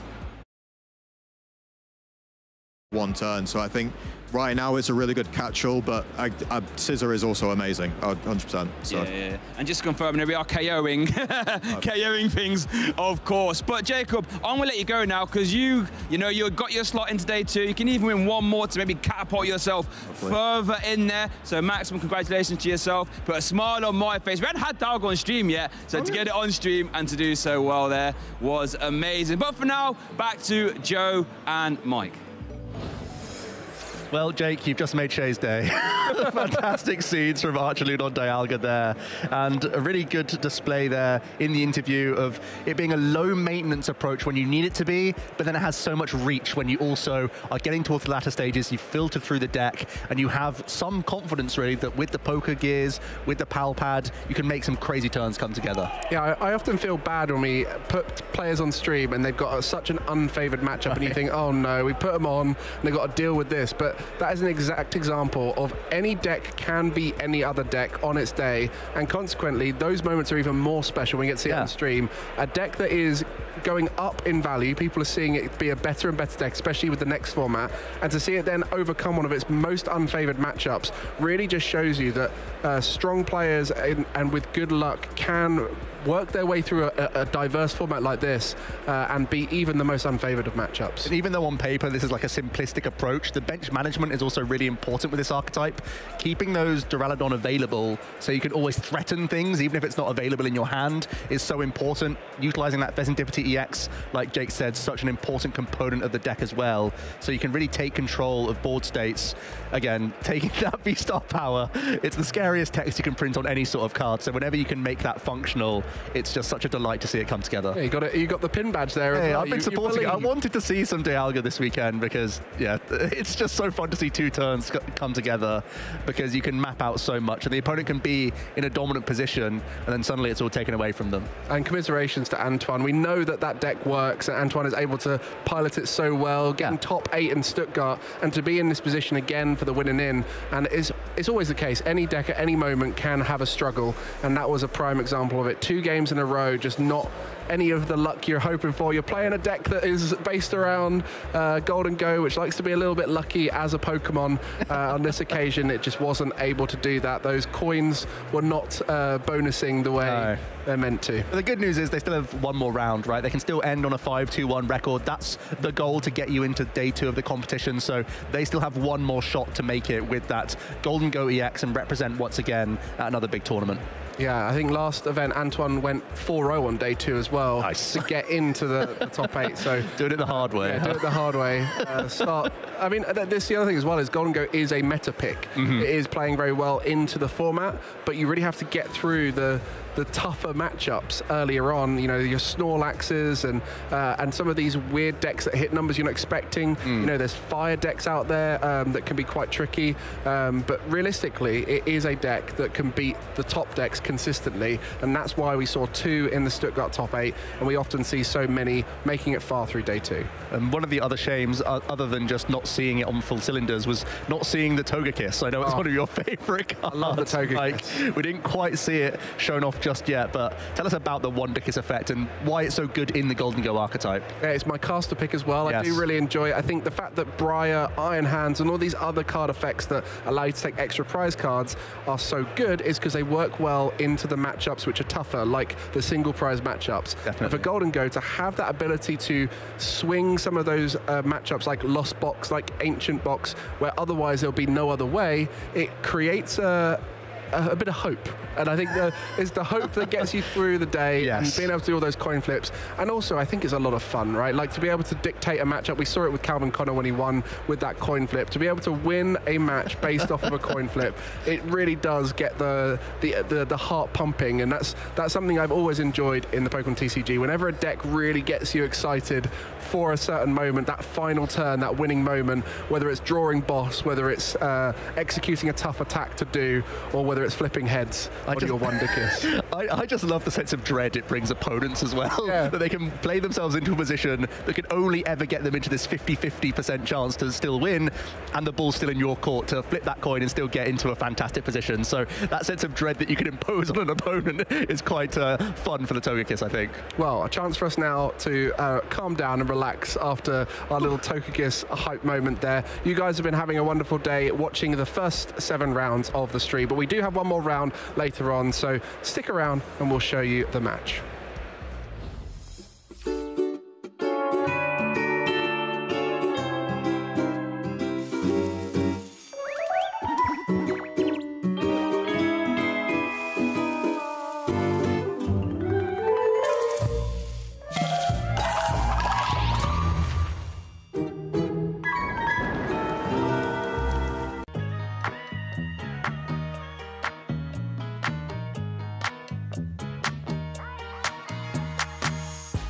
Eu acho que pra mim as principais ferramentas pra você melhorar como um treinador seria ter vários amigos pra jogar, pesquisar bastante, entrar em grupos e treinar. Treinar principalmente. Quais ferramentas que eu acho que um jogador competitivo tem que ter? Primeiro é paciência, porque você tem que repetir várias vezes, várias coisas. Então, primeiro é paciência. E a segunda de tudo é, cara, é anotar as coisas. Anota bastante porque você vai anotando e vai gravando mais fácil. Então, é persistir e paciência. Eu acho que a gente tem ferramenta até de sobra, porque é uma comunidade muito grande, a gente consegue compartilhar a experiência um com o outro e ver onde cada um consegue melhorar se ajudando. Bueno, mira, lo más importante en este juego es caminar, caminar y atrapar.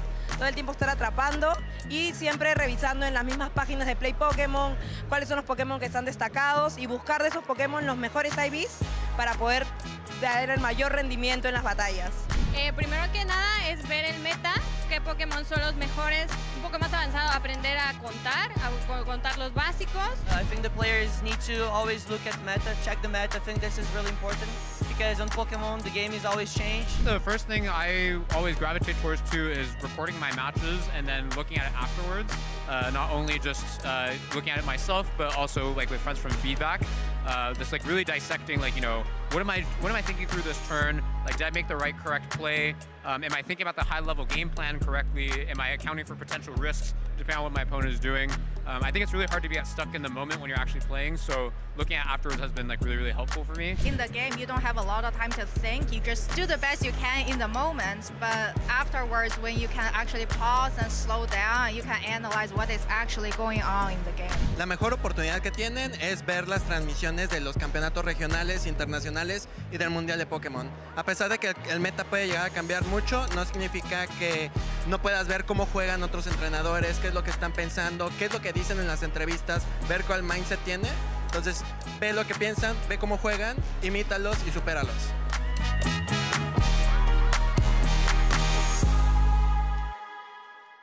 Welcome, Pokemon fans. You're joined by myself, Shea Burton, Freya, and the lovely Nico as well, who is an IC champion. So I thought it'd be a good idea to pick your brains, good sir, about how we can all do better at ICs. So let's zoom out from the event. Let's pretend you're a month away from an international championship. What's going through your head?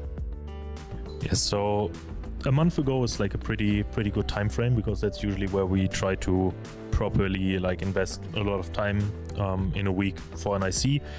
For the IC itself, it can vary a lot, because our ICs, like usually with regionals, you're just like in a format, or it's like maybe the start of a format, something like that. But with ICs, there's like completely different things, right? I mean, now OCIC is gone, so that part is not really happening anymore. But it's like we usually had one IC that starts with a new format, one IC that has a format that has already been going on for a long time, which was usually OCIC, and then we have, since last year, we have one IC that starts with a completely new rotation, and then NAIC once again is usually like a new set heading us into Worlds as well.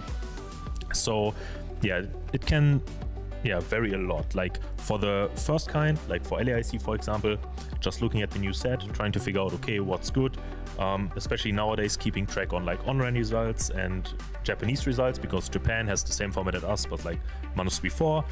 Online results already happen like as soon as the set hits live, for example, but still like a couple of weeks before the IC, so it's nice to see, okay, where's everyone else's mind heading, what are like the standard kind of lists, so that you also know not just what you have to prepare for, but also that you can test your deck against those decks. Like if you, for example, for LAIC, if you were testing Screamtailing Gardevoir, right, like you would have to know, okay, how good are the new archetypes, how good is something like Iron Valiant, how good is Roaring Moon, can we deal with those, do we need to do something? Because it's not just as easy as being like, yeah, okay, Counter Catch and Screamtail are the new cards, let's just slam them in and we're good to go. But you also have to like think about how the meta evolves.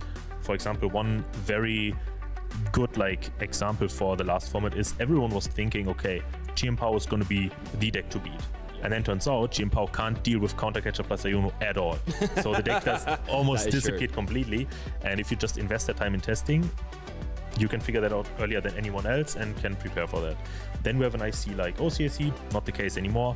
It's just like preparing for any other regional. You're in a format already, you might even have your deck, just stick with the deck, maybe make some adjustments, you're good to go. And then we have the most difficult one, which is EUIC this year and EUIC last year, figuring out a completely new format, because you can't just like expect new decks or like how decks change, but you also need to consider the entire new format, because cards rotate, especially nowadays. Like we have so many players like yourself that have been enjoying Mew for the last 3 years, but that deck is just completely gone. So where do these players head, right? Like how does the format change? Like where do players like adjust to? Because you don't really have the knowledge from prior tournaments. For example, now you can be like, okay, in EU, Gardevoir and Mew are like very popular. So if an IC was happening next week, we could expect about the same meta as we're expecting for Dortmund regionals, right? But with rotation, everything is gonna be completely like changed. Decks will look completely different. I mean, we saw it last year. Alex won with a like relatively unexpected deck because he was just able to counter all of the most popular decks. And then we also saw, even for Tort standards, a very unrefined Gardevoir list that changed like throughout the format still. So yeah, like those ICs are always the hardest to prepare for and usually also take the most time because you have to analyze the new set, analyze the new meta, and then also find a new deck probably for yourself. I hope you're taking notes at home. That was a very, very comprehensive analysis of how to do well at an IC. It's absolutely phenomenal stuff. Yeah, I tell you what, Nick, my head is hurting from all that knowledge, and I'm sure you guys at home head are hurting as well. But thank you so much for your time, Nico. It's been a pleasure. Don't go anywhere though, viewers, because we're going to be back to our action as soon as possible. I'm Ethan Wild, and I'm just here to play Pokemon and have fun. So I started playing about 5.5 years ago, and it was just to pick up something new. I wanted to get out and about and start doing things not in front of a screen and meet new people. I think the favorite deck that I've played is Mew VMAX. It's not legal anymore, but it was really fun to play. You just drew so many cards, you had so much flexibility, you could use single prize attackers, you'd stop your opponent from doing anything, like with Judge and Path. It was just very versatile. I think the community is just an amazing factor. There are so many nice people, and just seeing friends regularly at regionals and ICs is really fun. Yeah, I just enjoy meeting people from all around the world.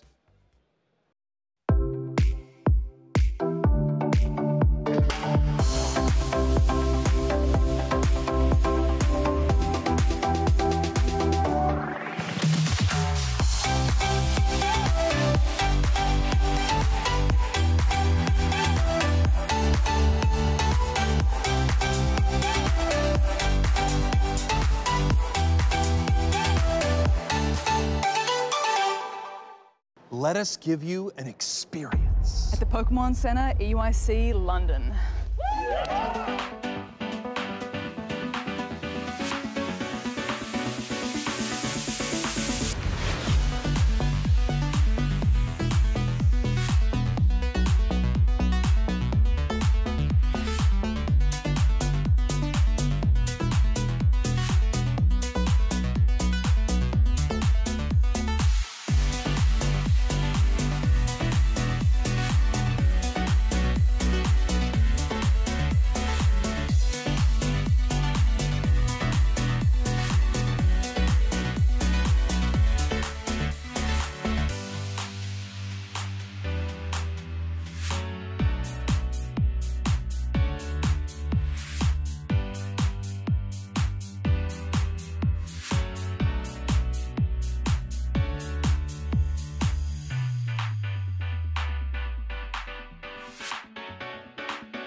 We have one more round to go at the Birmingham Regional Championship. Some players are fighting for their lives on one final winning end to get into day two. Some players have already locked in for day two and are trying to improve their seeding to try and get towards that top 8 after tomorrow. My name is Ross Gilbert. I'm joined by the lovely Shea Burton, and we're going to be here to take you through the final round of Swiss in Birmingham Regional. So, Shea, yes, what are you looking for?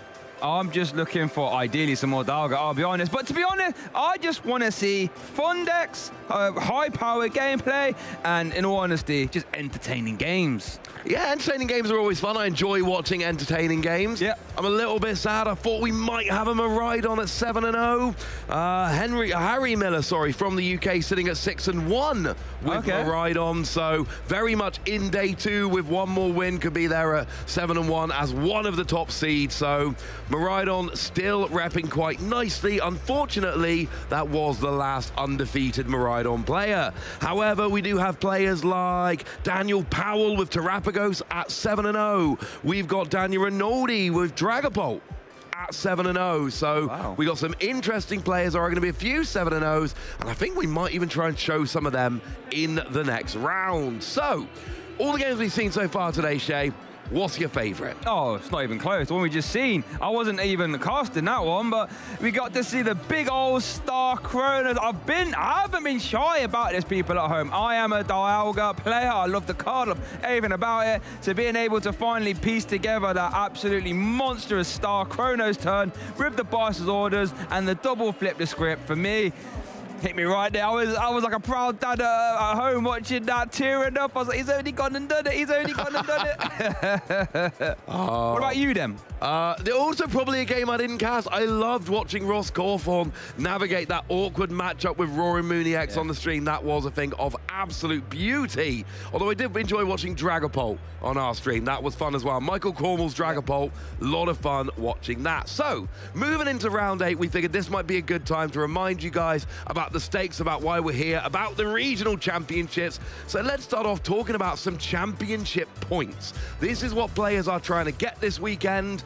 It is only the top 125 Masters players in Europe at the end of the season that will get invites. What we do is you earn points at every event. At the end of the season, we draw a big line under number 125. If you're above the line, you go to Worlds. If you're below the line, you're out, unless you've already won a regional championship. Yeah, and that's one of the recent changes that I absolutely adore about the Pokemon circuit now, is that if you win a regional, or is it top 4 at ICs as well, top 4 at ICs, you get yourself a nice big invitation to Anaheim. And I feel it sort of rewards two kinds of players, right? If you are consistent, you know, top 64, top 32, merchant at all these events, you're going to get yourself to Worlds. Love that. However, if you're a super creative deck builder, maybe take a bit more risks and you just spike a big event, all of a sudden, you are going to be at the World Championships as well.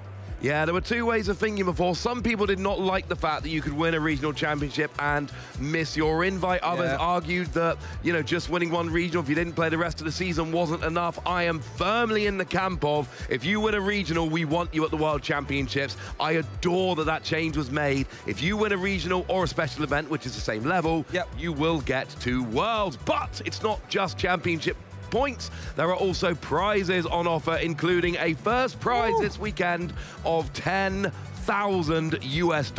Goodness, that's not bad for a weekend's work right there, is it? You know, practice some Pokemon at home, come to old Birmingham, and then leave with $10,000 US. I tell you what, doesn't get much better than that, at least in my humble opinion. And that cash does go all the way down there to top 32. Juniors and seniors get involved as well. Not just about the money though, Ross. Look at those boosters, which go down a lot further than top 64, right? Yeah, we do love those boosters. They go down quite far, getting them boosters. 108 packs, free booster boxes. Wow. 72 is 2, 36 is 1, and just cracking packs at the end of a long weekend of playing Pokemon. Like, genuinely, you finish the weekend, you get back to your hotel room, sit down, whack the telly on, or sit around and chat with your mates, and you're like, oh, might as well crack some boosters open. Great way to end a weekend, something I've done on more than one occasion. But if you want to win the most boosters, you probably need to try and win the event. Let's remind ourselves about some of the regional winners we've seen so far this season. We're a long way from the end, but here's what we've seen in North America so far. Henry Chow in Baltimore, Caleb Gedimer in Louisville, Landon Kettler in Sacramento, and Calvin Connor in Toronto. Yeah, all different decks as well. And look, we've been in this sort of format a while, a lot of people would say, but we have 4 regional champions there, all with different decks. Gardevoir, Raging Bolt, Miraidon, that's your over there, Landon fanboy. And then we got the Reggie Drago, Victor there, and Calvin Connor there in Toronto. And it's just And you know what? Any one of those 4 decks could win Birmingham Regionals, and you're not going to be terribly surprised, right? So, and that's one thing I also love about the World Championship structure this season, is that we know for a fact that all these players will be at the World Championships. It's almost like a bit of an all-star lineup, right? Yeah, the passage of time is never ending. I love seeing all those Pikachu silhouettes turning into players. Yep. Like our EU event champions, Ryuki Okada came over from Japan to win Dortmund Regionals. We had James Cox winning Lille, Alberto Conti winning in Gdansk, and Arnie Karjala over in Stuttgart. We're looking to add somebody else in Birmingham here. Yeah, and again, you know, a lot of deck variety here. We have Dragapult ×2, Reggie Drager there, Alberto and James Cox, and then Arnie with the Charizard EX. So a whole multitude of decks that are all still successful. I think we've got all of those on stream so far here in day 1. We have. And yeah, we've still got one more game to go. Gonna be fun. What we should do though is have a quick look at the EU leaderboard, see where everybody is there. Obviously, if you've won a regional, you are going to get a big jump up on that leaderboard. But we see, you know, Alberto Conti, Miloslav Posledny, Stefan Ivanov, Tord Reklev, Owen Kammerman. We've got players there who are just doing nice, consistent, you know, nice, consistent, what's the word I'm looking for? Improvement, and just winning a lot. And you'll notice, I love about this graphic, they've noted who's already got an invite, either from their world performance or from their regional performances this year. Who's got an invite, you know, in addition to the leaderboard?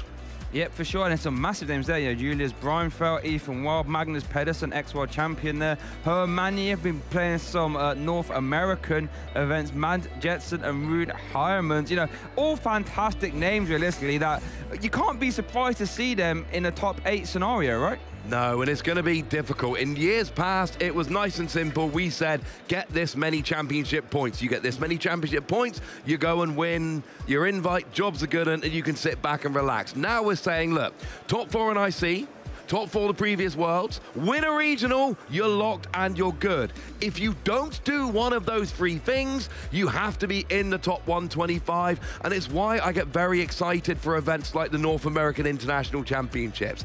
All the regionals are done then. This is the last international championship, and it is a case of if you don't do well enough in that tournament, that could be what loses you your invite.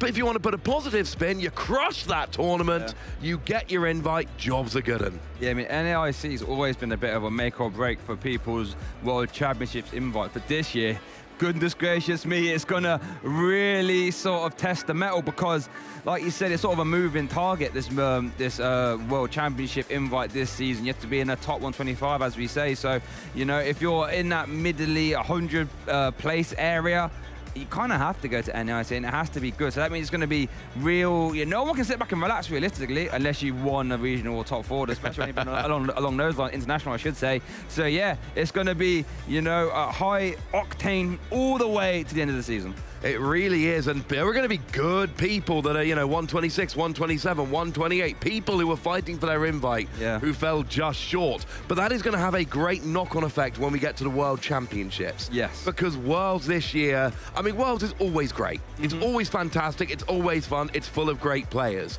But essentially, we're taking the best players in the world and then saying we are only taking the top so many % of the best players in the world, and the competition level at Worlds this year is going to be even better than we used to, and we're used to a very high bar.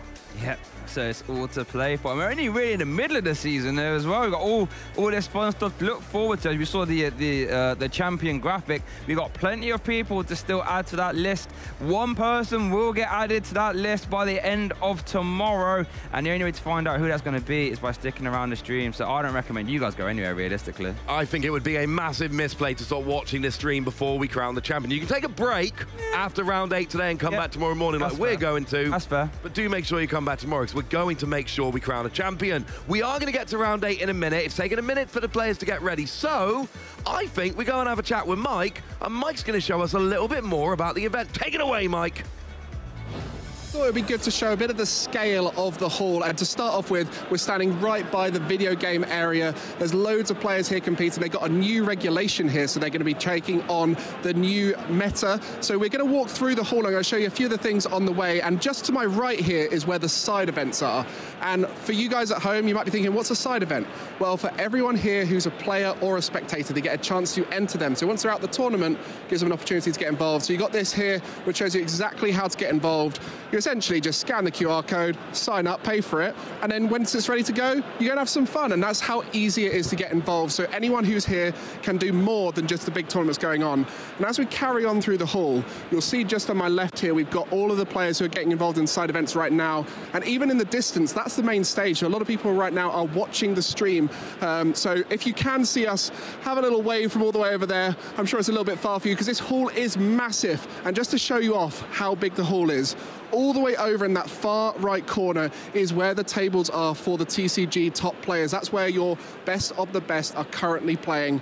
And for everyone here who's involved in the side events, they get a great opportunity to compete, win some tickets, and exchange them for prizes over on the prize wall. And I'd love to walk you over there, but I'm going to be honest with you, it would take us a long time, and I do feel sorry for everyone at home who'd have to watch me walk for a good minute or two to get to the other side of the hall. But just to give you an idea of the scale, this is exactly why we love coming to these Pokémon events. There's so much to do here, not just for those competing in the tournament, but for those around it. Spectators, players, those who are out the tournament, get to have a little bit of fun, and hopefully you guys at home are having fun watching the stream. We'll be getting into round 8 shortly, so make sure you stick around.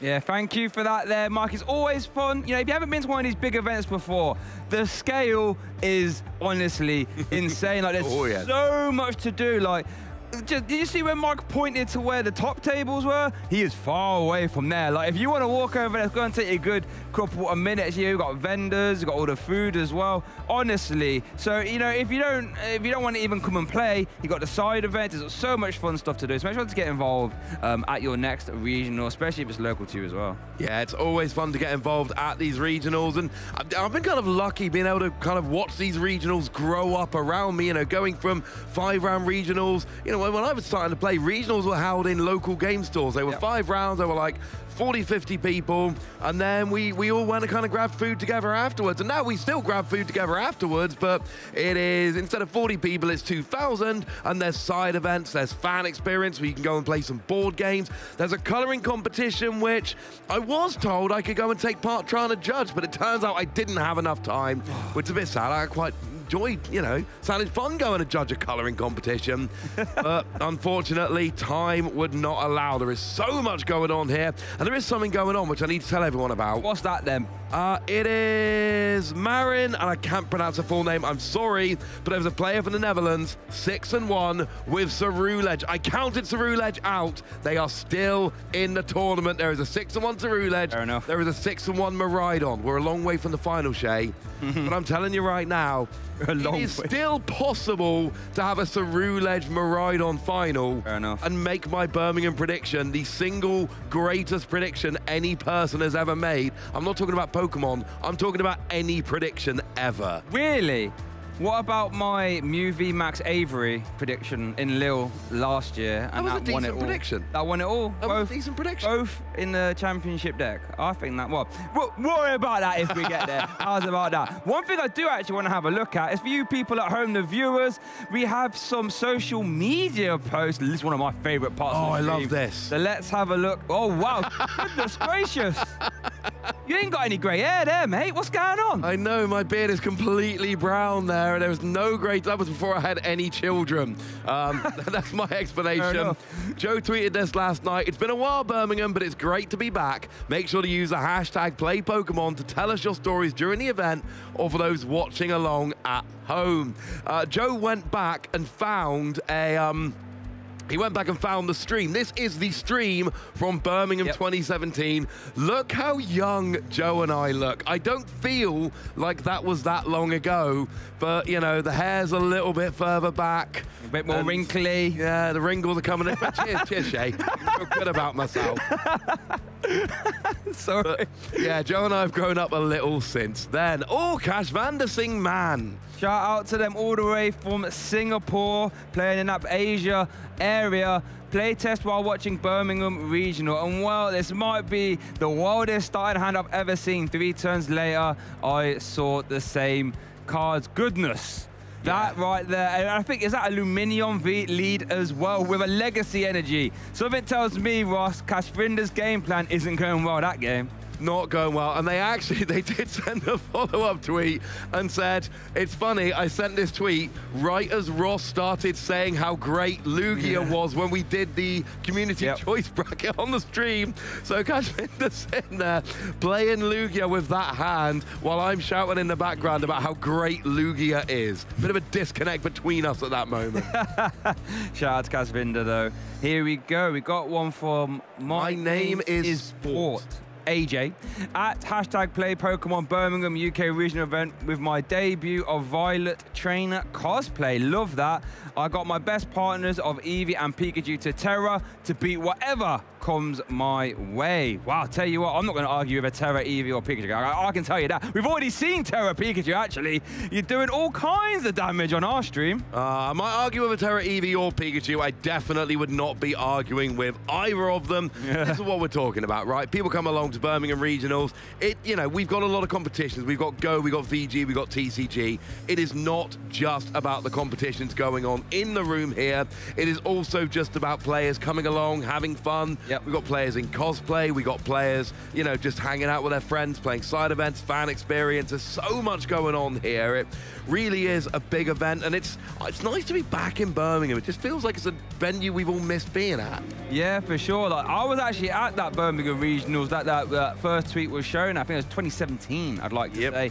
I was here. This is the closest thing to a hometown regional I get. I live about 15 minutes away from here, so I'm very happy to be back here in Birmingham. It just feels homely, as you say. You know, everyone's familiar with this venue. A lot of good memories. Shout out to Alex Dow, actually won that event as well, fellow caster. So yeah, just good to be back, and I'm just glad to be taking you guys through the action as well. Yeah, it is absolutely wild to see those tweets of me looking quite a bit younger 7 years ago at an official Pokemon stream. And also, check out the improvement we've made to the set in the past 7 years. I think we've gone up a bit in the world since then. But yeah, the idea that I was doing that 7 years ago and I'm still here, still doing it, I'm like, never make me stop.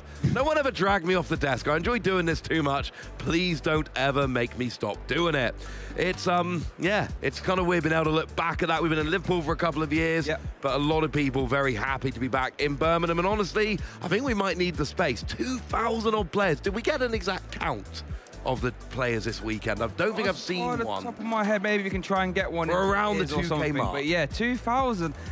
We used to get, I mean, we used to get that. ICs, 2,000 players, and now we're getting out regionals. I remember early ICs, we'd get, what, 400 or 500 players, something like that? Yeah. For an internationals, now we're hitting 2,000 for an IC. It is frankly quite impressive. And there were still tickets left. It could have been bigger. Could have been bigger. So if you're at home and you didn't turn up, next time, come on, come here, join in the party, the Pokemon TCG party. And I'm hearing it is exactly 2018 Pokemon TCG Masters players that have registered and played. So we did just beat 2,000. We missed a kicker to get a 9th round of Swiss. There was a world in which we had a few more people and we actually activated a 9th round of Swiss, but that did not hit. We're here with 8 rounds, 2,000 odd players, and then we're going to get people back tomorrow who got a good enough record, and then tomorrow we're going to cut down to a top 8, but an asymmetrical top 8. What that means is we look at the 8th player, we look at the amount of match points they've got. Anyone with the same amount of match points is going to play in asymmetrical top cut, and then we're going to go to a top 8 and beyond. Now, this is a really important point. What's that? Because this comes into round 8. Not everyone plays in the asymmetrical top cut. No. So the simple example is we have 10 players in the asymmetrical top cut. We need 8 for the next round. So the top 6 players, they're in. They don't play. Players 7, 8, 9, and 10. 7 plays 10, 8 plays 9. Those players have to play an extra round. So if you get yourself an extra win, even maybe just one extra match point today or tomorrow, seeding matters, because the higher seeds miss the asymmetrical top cut round. The lower seeds have to play an extra round. You don't want to be 8 and 9 in a 9-person top cut. You want to be 1 to 7. It's why we see fewer intentional draws. It's why we don't see people, you know, going, I've made day 2, that's good enough for me. It's, well, I'm in day 2 now, I got 1 or 2 more rounds. If I get enough points, I'm going to miss asymmetrical top cut. And that is a huge deal, because you do not want to hit a bad matchup, an asymmetrical top cut, and miss the top 8. Nope, I couldn't think of anything more heartbreaking than getting towards asymmetrical. You're thinking, right, here we go, I should be locked in for top cut. Oh, I'm actually in the asymmetrical. Just got to win 1 more and I'm there. And if that's the one you lose, oh, that must be very, very sad. And everything you said is so valid. That's why we see less intentional draws. People, you know, when you get to the 6-0s or the 5 or 6, 7-0s, they're going to play out the last ones because every single match point matters drastically. So, and what that realistically means for us is that we should see a lot of competitive Pokemon action. We should, and it's worth pointing out, right? Asymmetrical top cut is great because it means you don't bubble out. Oh, for sure. Yeah. But if you lose an asymmetrical top cut, you didn't make top 8. You made the asymmetrical top cut. You're not on the top 8 bracket. You don't get your top 8 prizing. It is not the same if you lose in the first round in your asymmetrical top cut. So avoiding that and avoiding the chance to lose those prizes, that place on the graphic and everything else, that is a very, very big deal. Plus, do you want to win 3 games to be a champion? Or do you want to win 4? I don't want to win an extra game. No, definitely. Well, I don't want to have to win an extra game. Probably a better way to phrase it. You want to just relax your way into day 2 and the top cut. But I want to hear from someone who actually is relaxing their way into day 2. A teammate of ours, a colleague as it were. Amy and Mike are down there on the floor. Let's hear from them. It's been a wonderful day for the casting team. We had Freya earlier on stream on 5-0, and now we get to chat to you, Amy, who is on 5-1-1. You've made it to day 2. I have! I'm going to tell you a little secret, Mike. This is my first ever day 2. Really? And what a place to do it as well, in Birmingham, with so many people who are from your community here. How does it feel to be making this day 2? I'm absolutely over the moon. Like, I could cry. I've got so close so many times, and I know my stuff. I just get really intimidated in those last few moments. And I think I self-sabotage a lot and my emotions get a bit ahead of me and I make misplays and it just all becomes a bit of a nightmare. Well, now you can relax because you are into day 2, so you can play your final round with nothing to worry about, but you get a chance now to push yourself even further forward. I've got to ask you, there is a little bit of a hint with your nails, but what deck are you playing? I'm playing Golden Go, and I've been loving my Togekiss coin flips. It's so much fun. I mean, honestly, seeing you in day 2 is wonderful, and I can't wait to follow your journey tomorrow. But for now, we have got the next round starting soon, so we can't hold Amy here forever. Good luck in your final round, Amy, and we'll be watching your journey tomorrow, very much so. So we'll send it back over and get round 8 started. Good luck, Amy. So Amy's too modest. If that's me, Golden Girl, I'm making it rain all the way into day 2. Come on, congratulations, first day 2 must feel a treat. Now, we have got our last round paired. We're not 100% sure who we're going to get. I can tell you it's going to be an absolute barnstormer though, Ross. These last rounds, you know, before, if it was already, like we said, comfortably in day 2, you can sort of maybe, you know, take it a little bit lackadaisical. But now, as we said, every match point matters. So this next round is going to be a doozy. Don't go far because it's going to get started soon. Yeah, we are going to get the players in. We're going to get them rolling. I have an inkling of what I think the matchup is. I'm not going to tell you until we're 100% confirmed. If it is the matchup I think it is one that I am extremely excited about. And honestly, let's say we got 4 7-0s. We got Brent Tonnerson with Regidrago, Daniel Rinaldi with Dragapult, Jonathan Sharpling with Terrapagos, and Daniel Powell also with Terrapagos. Oh, here's a standard. Look at that. If I'm sitting at 7-0 right now, I do not want to intentionally tie. No. I like the idea of an extra 3 match points and an easier route into top 8 avoiding asymmetrical than guaranteeing 1. I think it is worth it. I don't need the extra point for tomorrow, but the extra 3 points would be huge. But I mean, look at the other names on that list. No, honestly, you got Brent Tonnerson coming all the way from Australia, Mr. Worldwide. He's here, he's there, he's everywhere, and he's playing Pokemon wherever he goes, and he does extremely well. Jonathan Sharpling, a name we've seen always around the top tables as well. Magnus Pedersen, a seniors world champion. Pedro Torres, a fantastic member of the community and content creator as well. Steen Nielsen as well. Goodness, it just goes on and on, doesn't it? It does, and one thing that jumps out about that graphic, you played 7 rounds. Yeah. You've won 6 and lost 1. You don't even make the top 16 graphic going into round 8, because apparently losing one of your first 7 games doesn't put you in the top 16 players right now. That is, it's harsh at times. We are playing 8 rounds with 2,000 players. You need an exceptional record, and by the time we get to day 2 tomorrow and start picking that top 8, we are asking a lot of these players. In order to get them actually into that top 8, we are asking for a phenomenal record. We are asking for a great run. And, you know, to take Amy, for instance, she's sitting at 5-1-1. Yep. She is in a decent position. She's in day 2. Realistically, if Amy wants to be getting, you know, a chance at top 8, she's got to win her last round here. She's got to cut at 6-1-1 and then go on a run tomorrow as well in order to kind of push her way up towards that top 8 bracket. We've seen players do it before. We've seen players do it at internationals all the way through to becoming a champion. It can absolutely happen. But if you're, you know, squeaking into day 2, you need to start going on a run at this point. If you're 7-0, try and get some more bonus points, but you are in a good position right now. Yep. And it's just, what a ridiculous situation to be, as you say. If you just lost one of those, one of your last rounds, you're not even in that graphic.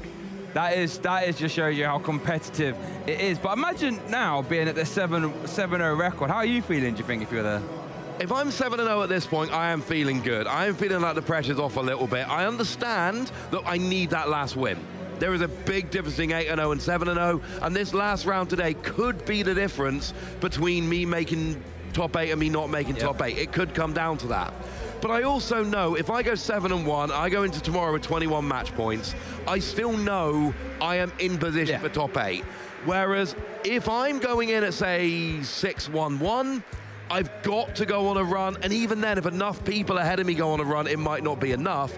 If I'm 7-1, I know if I go on a run, I will make top 8. So, yeah, 7-0, I do feel like you can relax a little bit. I think you really need to try and win this last round. I would not ID at 7-0. No chance. But I would feel like the pressure's off a little bit. It kind of feels like I need, I don't know, maybe 3 wins today and the 4 rounds tomorrow. So maybe I need 3 of them and I can get it today or tomorrow. I'm a little bit more relaxed. I'm not relaxed, but I am a little bit more relaxed. Yeah, it's just what a situation to be in, basically, as you say. We're asking a lot to make top 8. It really is, but that's what it's going to come down to. But, you know, we do know at the end of Sunday, there will be a top 8, there will be a top 4, there will be a finalist, and there will be a Birmingham regional champion. So our players coming in this for this round 8, they'll be jostling for that position. They want that championship title. Make no mistake about it. So whoever we do have on next is going to be a barnstormer, I'm sure. I mean, you win this tournament, you get $10,000 US and an automatic invite to Worlds. Here are the players, though, and you might recognize that chap on the left. We have got Brent Tonneson. He's here, he's there, he's everywhere. Brent travels the world playing the Pokemon trading card game and is phenomenal. One of the absolute unquestioned best players in the world. And look, top 4 in Worlds, top 8 at EUIC, finalist at LAIC this season, like a couple of months ago. Yeah. And Melbourne regional champion. I mean, that is a resume, frankly. Most championship points last season as well. But facing off against him, we do have Daniel Rinaldi, Stuttgart top regional, top 256 this season's on a bit of a hot streak, you could say. So Daniel, you know, obviously doing fantastically well, 7-0 right now. I'm confident, I'm sure he's confident, thinking, I don't care who's sat across there on that table, I'm going to win. That's what he's thinking. So I can guarantee this. And as you say as well, both players want to enter day 2 8-0. Both players want this. Both players need this. So that means this is going to be an entertaining one. Assuming we have a winner and we don't have a tie, the winner of this match is going to be in a great position moving into tomorrow. There is another 7-0 matchup. There is. We do have Jonathan Sharpling against Daniel Powell, both British players, both playing Terrapagos. So we could have 2 8-0s going into tomorrow. but the 8 and O's, make no mistake about it, are in prime position. They will need 1 or 2 fewer wins than other players to make it from day 2 into top 8. So making this, you know, getting a win here, absolutely huge, very big deal. We've got Brent Tonneson, one of the best players in the world, a name known to pretty much everyone at this point. And we've got Daniel Rinaldi, not in that same position, not a name known to everybody, but if you want to start making a name for yourself, coming on stream, winning against Brent Tonneson in a battle of 7 and O's in the last round of a big 2,000-person regional, that is a good way to start making a statement. It really is. Like I said, one of these players is going to enter day 2 8-0, basically saying, I'm going to be the very best. Put themselves in a fantastic position to catapult themselves into their top 8. Here, let's consult these prize cards. Raging Alakazam, 2 grass energy there for Brent. Not the worst of prizes, I feel, for both players. Can definitely navigate around this. But here we go. Our Swiss round 8 feature match is getting started. Brent Tonneson on the left, Daniel on the right, and Brent is kicking us off. Brent Tonneson is playing that Reggie Drago V-Star deck. Oh, we see a turn attachment to a Teal Dance, I should say.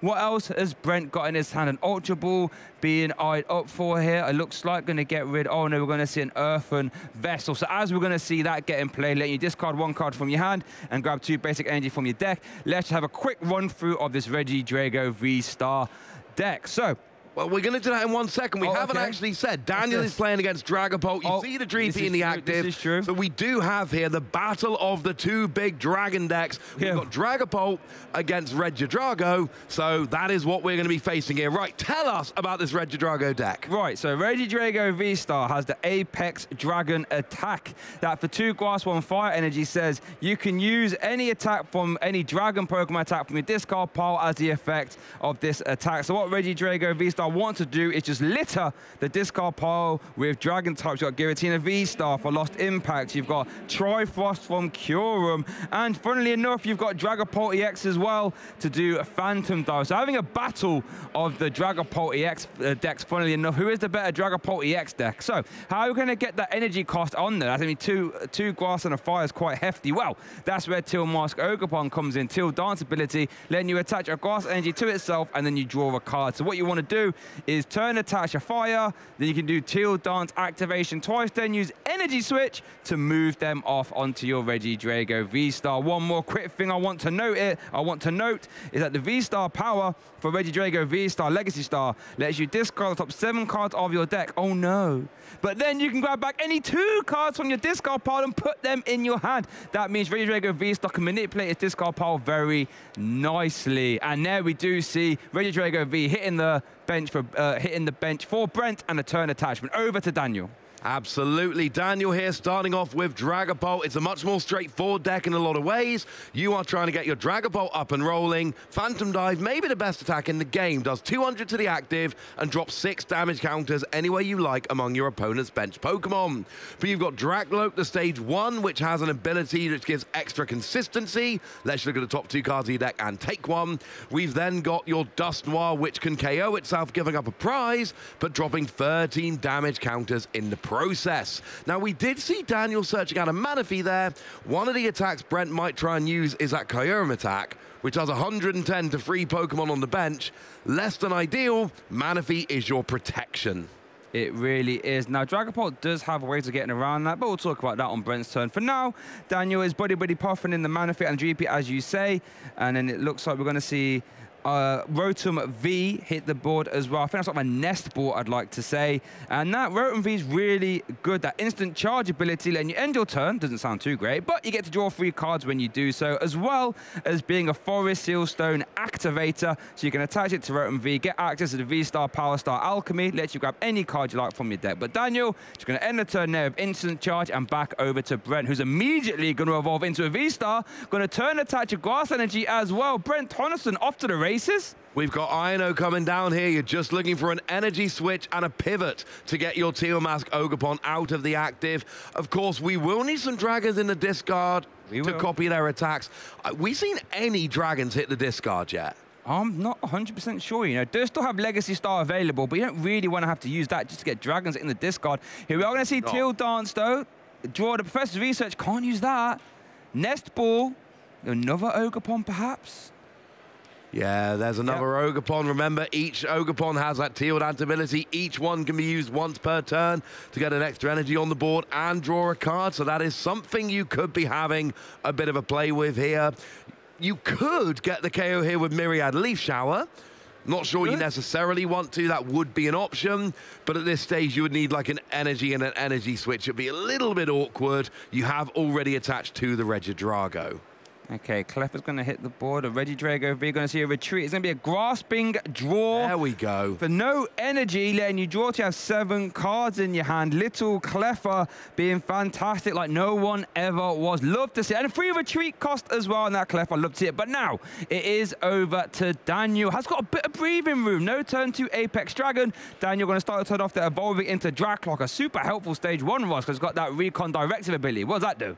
That lets you look at the top 2 cards of your deck. One of them goes into your hand, the other goes to the bottom of your deck. You get a card, but crucially you see 2 gives you a lot more choice. And it looks like we've got a choicing an Iono and an Earthen Vessel here. Oh, Daniel changes his mind, takes the Earthen Vessel. So Daniel can attack this turn, but Brent knows we're asking a lot. It's going to be Rare Candy, Dragapult, Energy, and your Sparkling Crystal Ace Spec, because Dragapult does have an attack cost of 2, and there was no energy found for Daniel last turn. Good point. So Daniel can attack this turn, but Brent is probably feeling pretty confident. And if you're feeling like you're not giving up a prize, putting Cleffer in the active and going, I don't care, do what you want, is actually not a bad plan. Buy some time to get set up. Yeah, bear in mind that Clever does have a free retreat cost as well, so if it does survive and Brent can navigate an attack, it's not too hard to get it out of the active and start attacking. So we are going to see Buddy Buddy Poffin being played there for Daniel, letting you grab any 2 Pokemon that have 70 HP or less and pop them onto your bench. Dreepy could be a shout, could be a Duskull as well. Let's see what Daniel opts to do here. The hand didn't actually seem too great. It might just have to be Dreepy, maybe a turn attach if we have it off the Earthen Vessel, and then a Psychic in hand. Charge. Psychic's in hand. Yeah, so we can at least attach. We do still have Earthen Vessel. We're eyeing up a boss's orders here. Could be a... Well, there is an Arven. There's Crispin as well.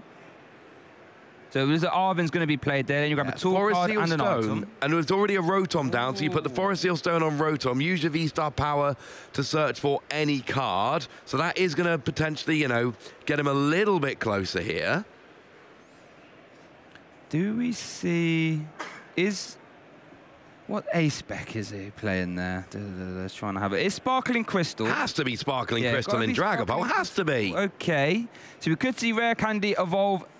Oh, we've already turned attached to the Psychic, though, actually. So we have, so we would, yeah, we're not really going to get an attachment this turn, I don't. We're not going to get an attack this turn. No. Putting a Psychic Energy on Dracloak means that's not happening. You could do it with a Crispin if that's in the deck, but you've already played Arven. There is a Crispin. It is in the hand, funnily enough. But you've already played Arven, so that's a moot point. We are going to see Star Alchemy once per turn, V-Star Power, letting you grab any card you like from your deck. This will give us some insight into what Daniel is planning here. Remember, I can grab any card. It's going to be a Draclock, and it's going to be evolved in the active. So we could see another use of Recon Directive there, and it's always helpful when these Stage 2 Pokemon have useful Stage 1. We've seen it on Frogadier in the past. We see it on Curlier now, and we see it on Draclock here. So the choice is an Ultra Ball off the Recon Directive. This has been a pretty slow start for Daniel. We're really just setting up. We're not putting any offensive pressure on. We're just getting our board rolling. There comes down the Ultra Ball, getting rid of an Ultra Ball and a Crispin, it looks like. So here, Brent's gamble using that Cleffer has absolutely paid off. Brent is going to be getting the first attack, going to be getting the first damage down on the board. Ooh. And actually, thank goodness for that Manaphy. This is a situation where Kyurem could be devastating. Yeah. That Manaphy is for the time being helping. There is always a chance of cancelling Cologne. We do see Rare Candy Dustoir going to do a Cursed Blast, 130 damage onto a Teal Mask Ogerpon to really catch them off guard there. Oh, we'd like to see that. And it looks like we're going to see the pass, but that was, instant charge, I should say. Dustoir coming in the clutch there, though. Going into that Teal Mask Ogerpon there, Ross. Yeah, we're still 80 damage away from being KO'd, so you're not in range of the residual damage from a Phantom Dive yet. No. But it is softening up, and it is an option for the future. Obviously, that Cleffer is a bit of a target right now. It doesn't help the prize map because it's a one-prizer, but it does mean that a potential use of Charizard, Radiant Charizard down the line could even that up. really just, you KO the Cleffa and say, Hat, Radiant Charizard now helps my prize map if you ever want to use it. This is very true. We do see a Teal Mask Ogre, a Teal Dance activation, I should say. What has it got in the hand there? I mean, the Grasping draw to have 7, it looked like it didn't quite get him immediately where he needed to be. There's an Earthen Vessel, and there are definitely some Dragon types in hand now. So we can definitely get rid of them. I think there's at least a Giratina V-Star, but that's probably not the one you want to be using into a Dratlock. I mean, it did get a KO, but lost impact, sending 2 energy to the loss zone, very costly. So I like the energy switch there onto Regidrago. Presumably that means you can turn attached to the new Regidrago V, start getting a second one set up. Oh, we're eyeing up the V-Star Power Shay. I think Brent might agree that his hand is not yet good enough. We saw him reach for the V-Star marker. That's usually a dead giveaway. Here we go. Apex Dragon. Discard top 7, get back any 2 cards you like from your discard pile in total. Can be from the ones you discarded as well. Ultra Ball. Love that. And what else we're going to grab here? Another Ultra Ball pack or Boss's Order? Now, am I right in thinking we saw an energy switch early game? Yes. I think we saw one early. We saw one this turn already, and 2 got discarded with your V-Star power. I think that might be all the energy switch gone for Brent at this point. It's definitely something to keep an eye on. We do see Ultra Ball going to discard that Giratina V-Star. Looks like Dragapult EX being eyed up there. Obviously, that'd be really efficient right now. And it's quite funny. We've got the battle of the Dragapult EX decks here. And let's see. Supporter hasn't been played yet. Earthen Vessel going to discard that. Grab 2 basic energy from your deck. 1. Just the 1. 1 copy of Grass. And shuffle them up.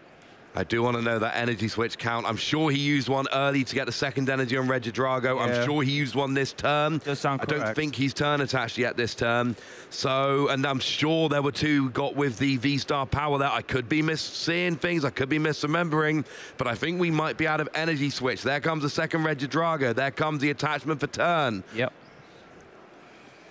We need an attack at some point. There is a Boss's Orders. I like this a lot. We're going after the Rotom V. We are prize racing here. That is in range of a Phantom Dive. So we do 200 to the active Rotom. It gets KO'd. We do 1 to the Manaphy, 1 to the Dreepy, 4 to the Drakloak. And what Brent is actually doing here is saying that Dreepy is 60 away from being KO'd. The Manaphy is 60 away from being KO'd. The Drakloak is, okay, actually 50 away from being KO'd, but you know what it will do? It gives Brent a lot of options for a Phantom Dive KO next turn, no matter what Daniel evolves. If nothing else, fine, I'll get the Manaphy. Yep, it's been saying you can't evolve them all. You know what I mean? That is my real test right now for Daniel, saying how can I get myself out of this situation? Now, in all fairness, it should be relatively easy to get a response Phantom Dive, I should say. It looks like Earthen Vessel being played here. Going to grab 2 basic energy. Duskull getting discarded.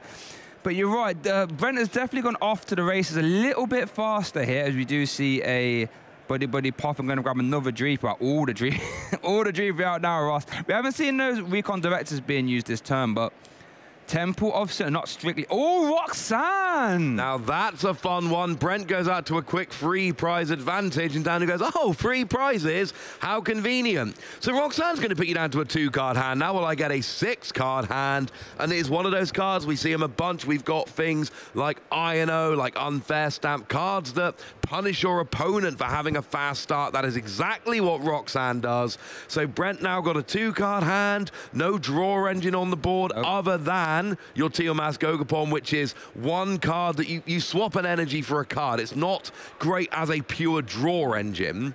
Whereas Daniel gets 6 cards, you've got 2 Recon Directive on the board, you are feeling better about your draw, you are down by 3 prizes, you need to start taking KOs. Yep, and that's going to really put Brent in an interesting position because a lot of energy have been spent as well. So Teal Mask, Teal Dance isn't going to be super available, as we do see an Evolution Dragapult EX into the active. Max Phantom Dive is going to be going straight back the other way, and that was a strong turn there from Daniel, as we do see a Nest Ball being played there. I'd be really intrigued to see what the 2 cards offer Brent. Can't really afford to weave in another Grasping Draw here, I feel. I think that time has been and gone. Might not even have the opportunity. The Phantom Dive might just KO it. Yeah, might indeed. One also thing to note about the numbers. I didn't mention this before, let me mention it now. 4 damage on Dragapult brings it down to 280. Oh, look, that's exactly how much Giratina's attack hits for. Great Not point. a coincidence. Pre-evolution, it was very much in range of a Phantom Dive, the residual damage counters.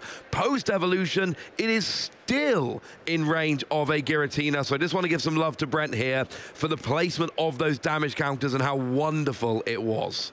As we do see the Phantom Dive gonna go 200 into the active, and was that all 6, I believe, on the bench? Regidrago V-Start? Nope, 2 there. Yeah. 4 there. And again, the sort of 2 makes perfect sense because now the Regidrago's got 260, which means that it is Phantom Dive plus the 60 from a Phantom Dive. We've now put Ogerpon up to 170, which means it is in range of a Phantom Dive now, and actually, you've got a couple to spare there as well. So we're going to see Nest Ball being grabbed there for the Mew EX. That restart, letting you draw to have 3 cards in hand. That's not too bad you get off of Roxanne. I'd be intrigued to see what else is in Brent's hand there. But there, I think we read... Giratina V-Star is currently in the discard pile for Brent. Yes. The Lost Impact is definitely online. So Daniel's going to have to do a hefty reload turn next. Definitely possible. Sparkling Crystal, Crispin are all options to get that on board. But then this is the thing about these Dragapult EXX. The longer the game goes on, the more it into their favor because they just sprinkle damage. All of a sudden, silly things can happen. Restart was used for an Iono, but in a Tempo Sinnoh to the bottom and something else. Iono for 3 here for Brent. This could be really important. Can Brent navigate, or how does Brent navigate this turn, I should say? Switch, Super Odd. Was that Pheasantipity as well? Might have been. I mean, if Brent gets a KO here, 2 Grass Energy and Gusting, KO on the Manaphy with a Teal Mask Ogerpon, you are good to go. So the prize map is working for Brent now. Yep. If you get this KO, firstly, you're making your opponent get something. It's doable, but you're still making your opponent get something in order to get the return KO. And then it's not the easiest combo ever, but there's a pretty clear how to take your last prize. Teal Mask Ogerpon with free energy, and they've got 1, so you can attach 2 next turn, 1 with the ability, 1 for turn, and then you gust up a small Pokemon on the bench, get the KO. So there is a route here for Brent, which is not that difficult. No. You're right. It definitely feels like Brent's game to lose here. But as I say, the longer the game goes on, the more Dragapult can sort of weave its way in. So it looks like, is it Giratina? Oh, what attack has it? Oh, it hasn't actually declared an attack yet, it looks like. Just debating which one. Oh, no, it looks like Lost Impact's being used. 280 damage, but you have to send 2 energy attached to your Pokemon into the Lost Zone. So it looks like 1 off the Teal Mask Ogerpon, and then 1 off the active as well. Brent Torrenson goes down to 1 prize card remaining. If he can get that extra prize card, he'll be game 1 up here in our Swiss Round 8 feature match. Over to Daniel. Can he stop him? Well, there was a really important decision from Brent there because he left 2 energy on Regidrago with no energy switch remaining. If he lost those 2 energy from Regidrago and Daniel whiffs the KO, then Brent's got a Regidrago in the active that's hard to move and hard to attack. So he had to keep 2 energy on the Regidrago. So next turn he can attach and attack if it's still there, which it might not be, but Brent's got to prepare for every eventuality here. Yeah, they're the tough scenarios. Like, realistically, I want to do this, but in case he doesn't get the KO, I really want to do that. So here we go. Right, I actually think a return of Phantom Dive is on. Because we're going to see Arven. That can grab a Spec Sparkling Crystal. And we see Rare Candy Night Stretcher or Terra Orb also works there as well. So Sparkling Crystal, if it's attached to a Terra Pokemon, you basically minus off any energy card, or any energy cost, I should say, from its attack. So that means you can use Phantom Dive for either 1 Fire or 1 Psychic energy attachment. And that basically means it makes this reload turn much easier, as we do see 5 energy attached to active GP. We are going to see Sparkling Crystal. There's the Rare Candy. There's the Dragapult. Daniel saying, hold on a second here, Brent. I'm not out of this game, not quite yet. No, and now there's a really awkward decision as to what do you do. Do you just take the 4 prizes now by KO and a Teal Mask Ogerpon? Do you put 6 damage counters on the Regidrago so that if Brent wants to attack with it, it is then in range of a Phantom Dive immediately? Do you want to try and take out the Cleffa to tell Brent he's not allowed to use Radiant Charizard? Probably not, if I'm honest with you. So honestly, it might not even matter, because next turn, if you KO the Mew and the Teal Mask Ogapon, you win the game anyway. So these 6 damage counters might be irrelevant in the end. That's a nice position you want to be in, isn't it? Where your bench damage isn't relevant. But it looks like we're going to see 4 onto that Teal Mask Ogapon on the bench. Now, I'm not KOing Teal Mask Ogapon if I'm Brent here. No. Now, I know Radiant Alakazam was prized. But there was a possibility there, and again, because it's prized, it might be hard to take the risk, of leaving it with 2 damage remaining so that you can KO it mid-turn with a Radiant Alakazam to essentially kind of stop something like an INO hurting you as much. But irrelevant now, it has been KO'd. Right, and that was a 4-prize turn there for Daniel. All of a sudden, this is exactly what I was saying to you, viewers. The longer the game goes on, Dragapult could just weave its way in there and start to find a route to victory. We're going to see Ultra Ball being played there for Brent.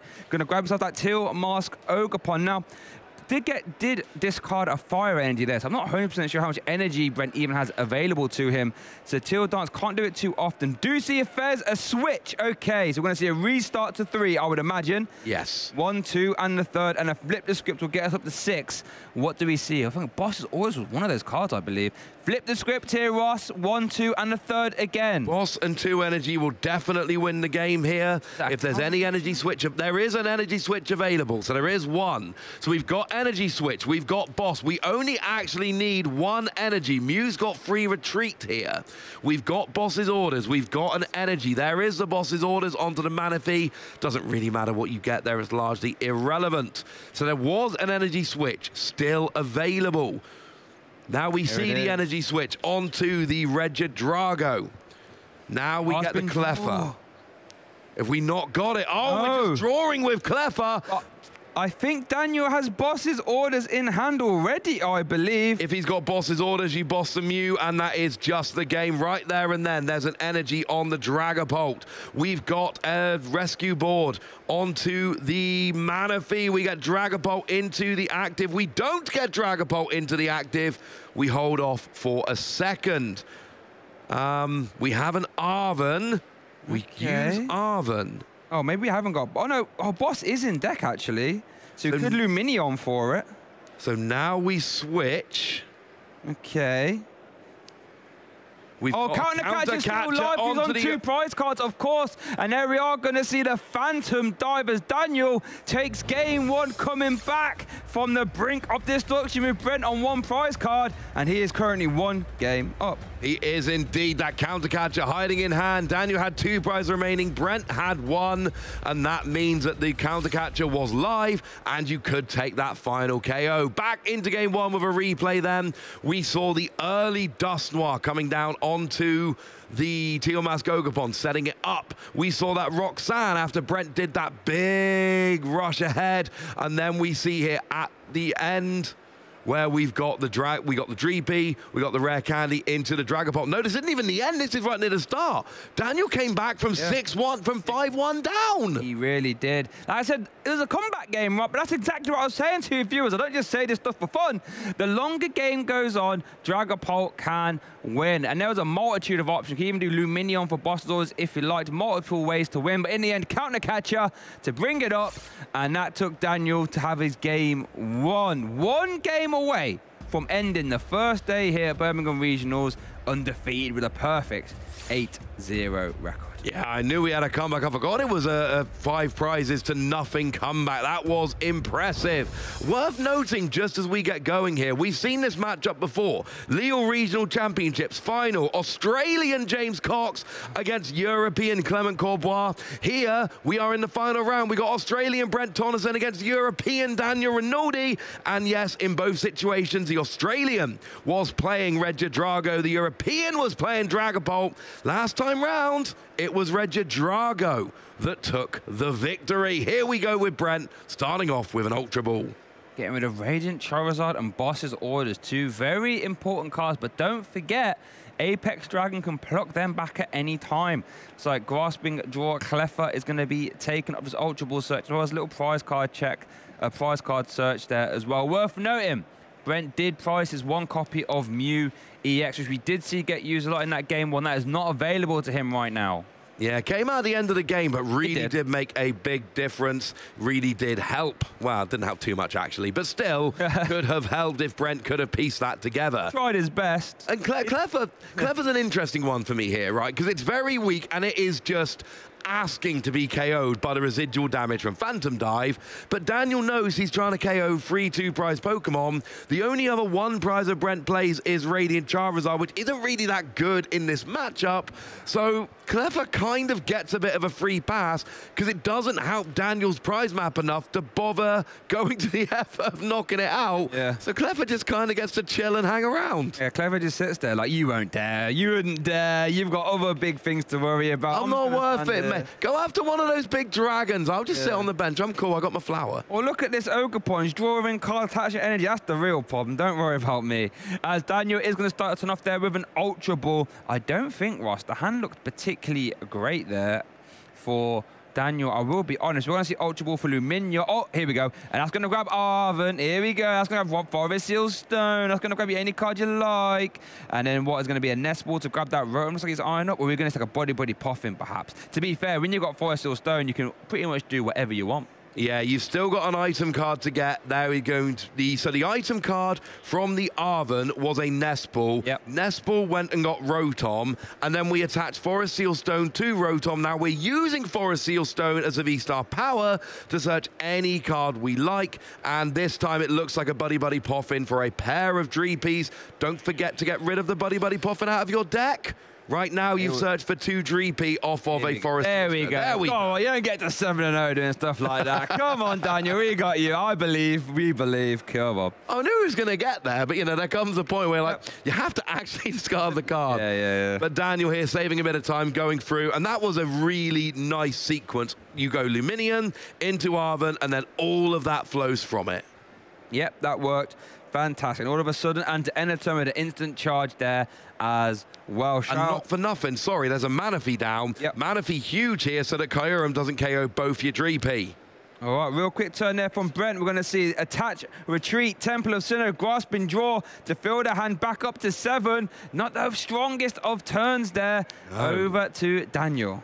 Yeah, I'm talking about, you know, potential Kyurem attacks. There was nothing from Brent. You wasted both your energies so far. Retreating, refresh your hand with Cleffa, hope things go better next turn. And you made the point a couple of times, Shay. The longer this matchup goes on, the better it starts feeling for Dragapult. Yeah. And if your opponent, you know, if Brent's taken a couple of turns to get set up, Daniel's thinking this is going well. Speaking of going well, Daniel said, oh, do you just draw up to 7? Let's just reset that now. They're going to the bottom. If they were good, don't care. They're at the bottom.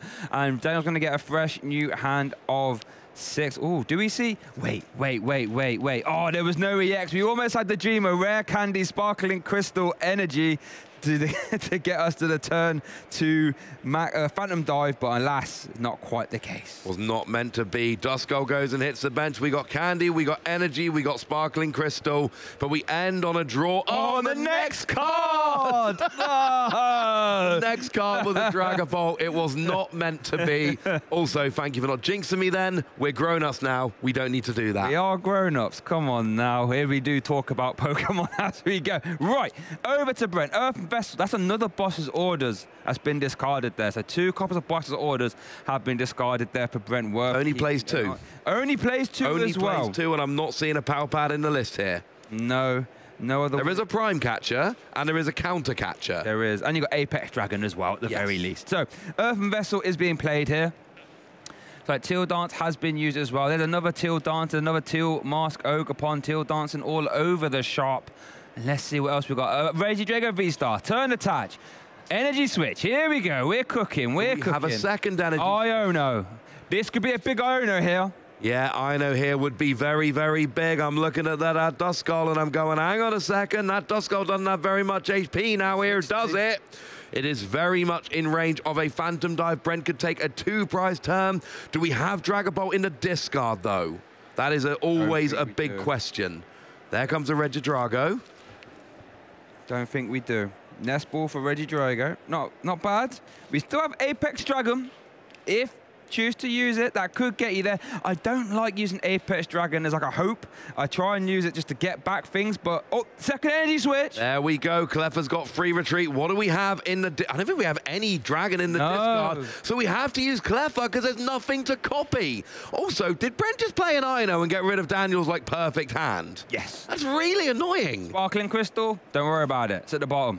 We had Rare Candy, Red Drago, Sparkling Crystal. Yeah, and let's not forget, there's no Dracloak on the field. This is true, so we are going to have to... Oh, well, there's one. But we rather want Dragapult, I'll be honest. So, over to Daniel after that. Clefer's using Grasping Draw. I think that's the attack Brent announced the most so far in this best of 3, is Grasping Draw. Over to Daniel, though. Evolves active into Dracloak. Recon Directive is available. Hasn't used it yet. And let's see what Daniel opts to do. Yeah, here's the thing. Do you want to go for a second Dracloak? Do you want to try and extend up to a Dragapult? That's obviously the ideal. Now here you're drawing cards off an INO, but you're not actually shuffling your deck yet. Yeah. So the cards you wanted are definitely not being drawn. That's the interesting thing. Did have the Body Puffin to try and shuffle, but when you're bench locked, you can't play it. So, oh, to be fair, we did get Rare Candy. Dragapult. We got 2 Rare Candy Dragapults. Recon Directive going well. But there's no way of getting the energy. There's no energy. There's no way of getting out the active either. We can't pivot. We can't get the energy. We can use Cursed Blast. There is an argument here. If you can't get the Dragapult, there is an argument to Dracloak. Yeah. So you've got extra consistency, and then Rare Candy into the Dusknoir as we're doing. Could just do both. Yeah, not a bad idea. Could do both. I like having the attack ready for next turn, and I like having a Pokemon that is out of reach of Brent here. And it looks like we are Rotom V without using the Dusknoir. I kind of like this because it means you've got it open and available. Yep. Those KOs that would usually be out of reach right now are not. It's essentially Phantom Dive for what, 330. So that's a lot. Yeah, that's a good number at the very least. It is over to Brent now, kicking off the turn there with a Nest Ball. Still needs to, well, has Apex Dragon live currently, but cannot, well, hasn't got any attackers. Nope, that was a problem last turn. That's why Brent had to use a Grasping Draw with Clefer. There was no Dragon to copy in the discard pile. So we see Super Rod. Just confirming there's no... Oh, 1. That's not the best use of Super Rod I've ever seen. Really not. You're not getting full value, but you need that energy in the deck. So you play it, it's got to be done. Worth noting, Brent did replace the stage with Jamming Tower. Not super relevant at the minute, but that would turn off any Sparkling Crystal A-Spec shenanigans if they were to get attached while it was in play. Professor Research, that's going to get rid of Curum and Regidrago V, so I guess Dragon Laser could be live right now if you really wanted. Earthen Vessel, discarding Goodra. For a couple of energy, there's a fire for a Regidrago and a grass to pop onto your Teal Mask Ogerpon, draw a card, and then open up Energy Switch as an option. We didn't need a second Regidrago last game. It didn't end up being too relevant. It wasn't, well, it didn't help him win the game, but you always want to try and set up a second one so it's there. If you need it, there's the V-Star, there's the energy. And just took a bet on what attack to use. Rolling Iron is live right now. Probably not the one you want to use. Still hasn't got many attackers in the deck, you know. I mean, in the discard pile. It's just Goodra right now. You really want Phantom Dive, because basically any attack you use is going to KO the Dracloak. Oh, there's Prime Catcher. Prime Catcher. Now you're bringing up... See, now you feel a bit better about it, because at least you're taking 2 prizes. Yeah, and it is that Rolling Irons there with the Goodra, but you really want to get the damage on the bench as well. Good news is you do take 80 less damage next turn. Yep, so Phantom Dive does a grand total of 120 into the active. You know, I mean, it's less than 200. It is less than 200, but it's still a 2-hit KO. Still a 2-hit KO, right? Yeah. I think you still Phantom Dive is the reason why Phantom Dive is a default. It's, you know, you can set up a mana fee to be KO potentially very easily later on. So you still want that damage. It didn't work. Now, no, this is actually super cheeky here. Yeah, this is. Because now Dusknoir Phantom Dive will actually only do 250 and won't KO. But again, like we saw in game 1, we're going to preload that damage onto the benched Teal Mask. To activate Roxanne. Love that. That is cheeky. That is cheeky. Roxanne is a card that only works if your opponent has taken 3 prizes. Brent took 2. Daniel gave him a prize and then went, oh, what's that? You've taken 3 prizes. Roxanne. That's tough, because Brent's been really struggling to sort of fire on optimal cylinders here, and you're basically saying, right, have a 2-card hand, start again, as Daniel will be able to use Phantom Dive. Still needs a fire energy, funnily enough. Hasn't got there yet. Oh, does draw into it off the Roxanne. There we go. There we go. So now we've got Phantom Dive on the board. We see Drakloak using Recon Directive. Look at the top 2. Get one, put one back. Rotom's time's been and gone here. Yeah, I don't think Rotom's a good choice now. It's just asking to be gusted and KO'd. You've already got Luminion, which is a bit of an awkward one. You don't really want another one down there, honestly. Bit of a straggler.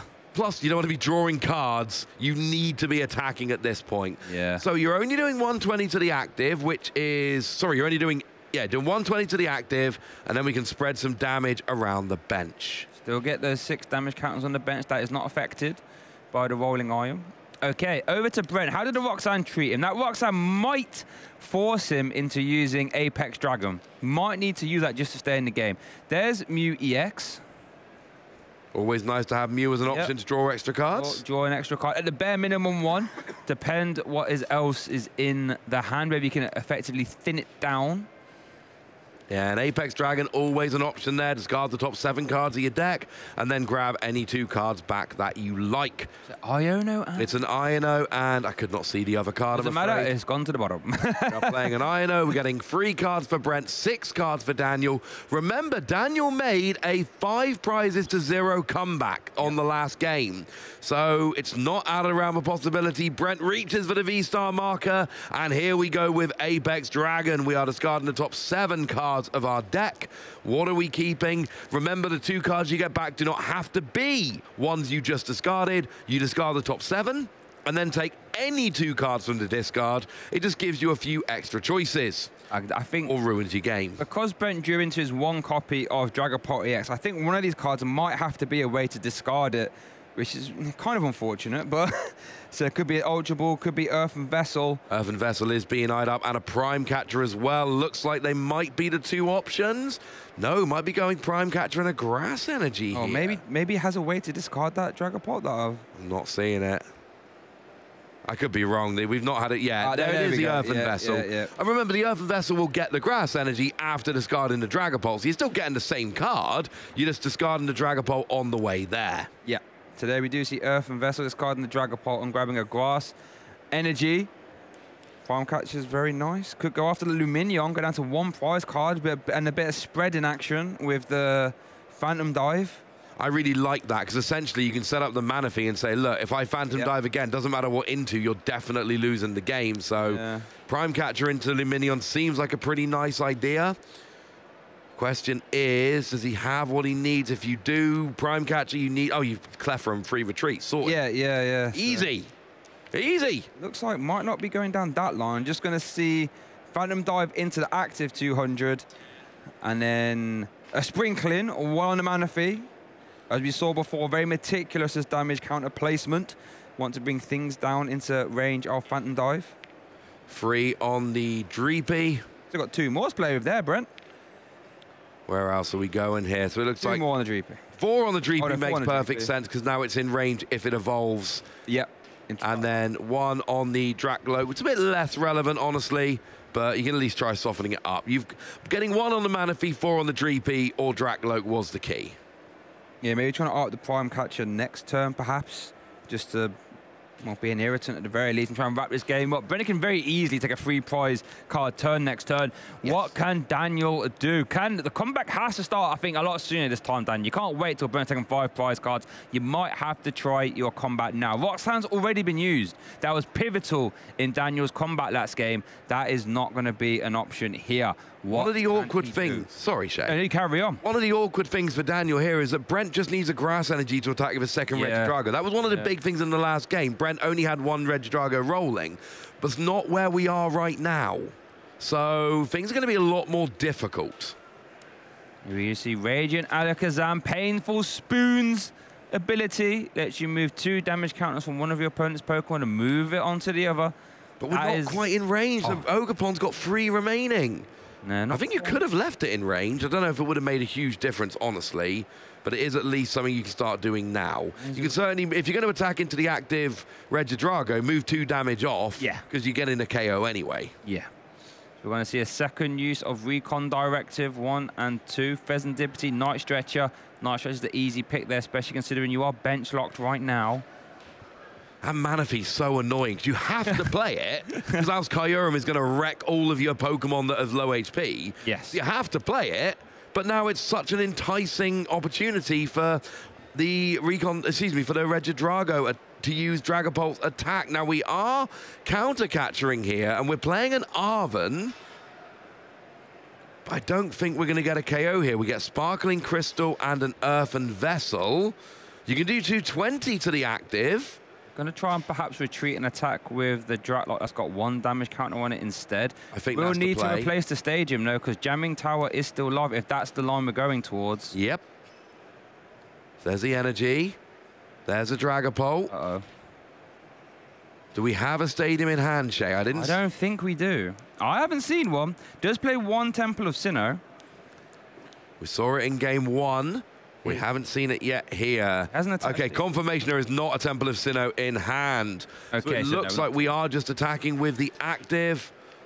But yeah, Prime Catcher would just win the game after that. So Brent Tonneson will win our game 2 here. We're going to go down to a game 3 in our Swiss Round A feature match here, Ross. Going all the way down to the wire. Brent saying, all right, chances are I'm not going to draw that bad again. Let's even her up there. We got 10 minutes remaining, and that was a game where Brent got up to a big start, but the difference was Brent's board was better in game 2 than it was in game 1. Here we see game 2. Brent's best friend, Cleffa, absolutely doing him a solid here, drawing all of those cards in the early game. And Brent's setup here was a bit slow. Yep. It was not really what you're looking for, but we saw that the Regidrago came out, and then a second Regidrago starts being built up here. We see it on the bench. We see an Earthen Vessel coming down. So you can grab a couple of energy. You've already got a Regidrago set up. Let's start setting up a second Regidrago, which was crucial, because then when we start taking prizes, Daniel cannot take out the only attacker and start making a comeback, because you've got a second Regidrago ready to go. Look at all the damage, but it's all irrelevant. Brent shows off the Prime Catcher. Daniel concedes, and we go to a game 3. Love a game 3. Love a game 3 in our last one. We're already rolling. There's been a fist bump. Daniel's drawn a card. Here we go. Going, Shay. All right, let's get down to the action. There's quick prize cards there. Prime Catcher's currently prized. Dust Noir 1, Dragapult EX. Not the burst of prize cards for both players. Maybe 2 copies of Earthen Vessel for Brent could be impactful. But as we go down to the table, looks like Daniel is starting to turn off with not 1 copy of Buddy Buddy Puff and Ross. How about a second? 4 basic Pokemon under 70 HP, well, or 70 or under, hitting the bench. Have a look at that. Once again, double Dreepy, absolutely crucial. That's your main attacker. Duskull, we know how important that has been for activating Roxanne, getting damage down on the board, and Manaphy to protect against Kyurem. Daniel draws 3 cards with Rotom. These players know there is a very big difference between 7-0-1 and 8-0. They don't want a tie. They want to have a win, and you can tell that because these guys are playing fast. Yeah, they are off to the race. Love to see it. Ultra Ball discarding Kyurem and Radiant Charizard. So Triforce will be an option off Apex Dragon. Not terribly helpful while Manaphy's in play, but bear in mind that is where Kyurem currently is. Did leave the copy of Cleffa. We see a turn attached to Regidrago. Oh, and we're going to see a Squawk and Seize from Squawkabilly. Discard your hand if it's your first turn of the game and draw 6. Wow, Brent is really off out the clappers right now. You need to get rolling. You need your Regidrago, and that's the thing. Neither of these decks are decks that come out like a Raging Bolt and just go smashing from turn 1. You know, Regidrago here, it's I need Regidrago V, I need the V-Star, I need energy, and at least 1 energy on a Teal'c Gogapon with an energy switch. That's to get going on turn 2. Dragapult, similar kind of thing. Rare Candy, Dragapult, energy, Sparkling Crystal. Once again, Daniel did not get a turn 1 energy attachment, so was relying on that Sparkling Crystal. So both players here going fast, knowing that a tie and going in at 7-0-1 is good, but 8-0 is so much better. Speaking of Sparkling Crystal, Jamming Tower hits the field as usually a grasping draw after the Professor's research there for Brent. Over to Daniel now. I see multiple copies of Rare Candy. Here comes a Draklock as well. Recon Directive 1 and 2. Double Arvin. That's not a hard choice there. Arvin gets sent to the bottom of the deck. Let's see what else we have. We see an Energy as well. We haven't seen a support. Was that 2 or 3 Rare Candy currently in hand? There's a turn attachment. There's your Arvin. And we know what Arvin gets. Arvin gets a Forest Seal Stone nice and early. Unless you are desperate for your Sparkling Crystal right now, it is a Forest Seal Stone. You get an item card there as well. So, do we have everything we need? Do we need Rare Candy? Do we need some kind of Pokemon search to get a Pokemon to pair with that Rare Candy? Do we need something else? We'll find out. If we do want to attack this turn, though, Jamming Tower has to get bounced at the very least. That is a non-negotiable. Absolutely. You've already played Arvin, so you can't play Crispin. Jamming Tower turns off Sparkling Crystal.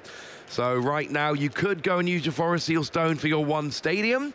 Oh, not even... Actually, we're getting Ultra Ball and Rescue Board here, or Skateboard. Wait, Jamming Tower. If he's planning to attach that to the active, that won't work. It won't work. So let's just see what happens there. Oh, we're going to get Ultra Ball it away with the Iono. So don't worry about that. Daniel is 1 step ahead of us as we do see Dust Noir coming down. There's multiple Rare Candy in hand right now, so that Dust Noir is currently live. That Dust Noir is live. You're not getting a KO on anything. Crucially, though, that Squawkabilly is low enough HP that if you hit it with Dust Noir, the residual damage from your Dragapult will actually get a KO on it. So that might be where we're going here. Could actually get Squawkabilly and Cleffa after a Dust Noir here. And I know Cleffa doesn't have the prize map too much, but we know how much Brent likes using it. You take that option away from him. As we do see Daniel end the turn there with an instant charge. Back over to Brent's going to Ultra Ball away. Counter Catcher and a Hisuian Gudra to find himself a Reggie Drago V-Star. I wonder if Apex Dragon might be needed. I don't think there's too many attackers in the discard pile apart from that Gudra. So we might have to Apex Dragon. There's a Nest Ball. Fails. Search on that. We're going to see another Grasping Draw, perhaps?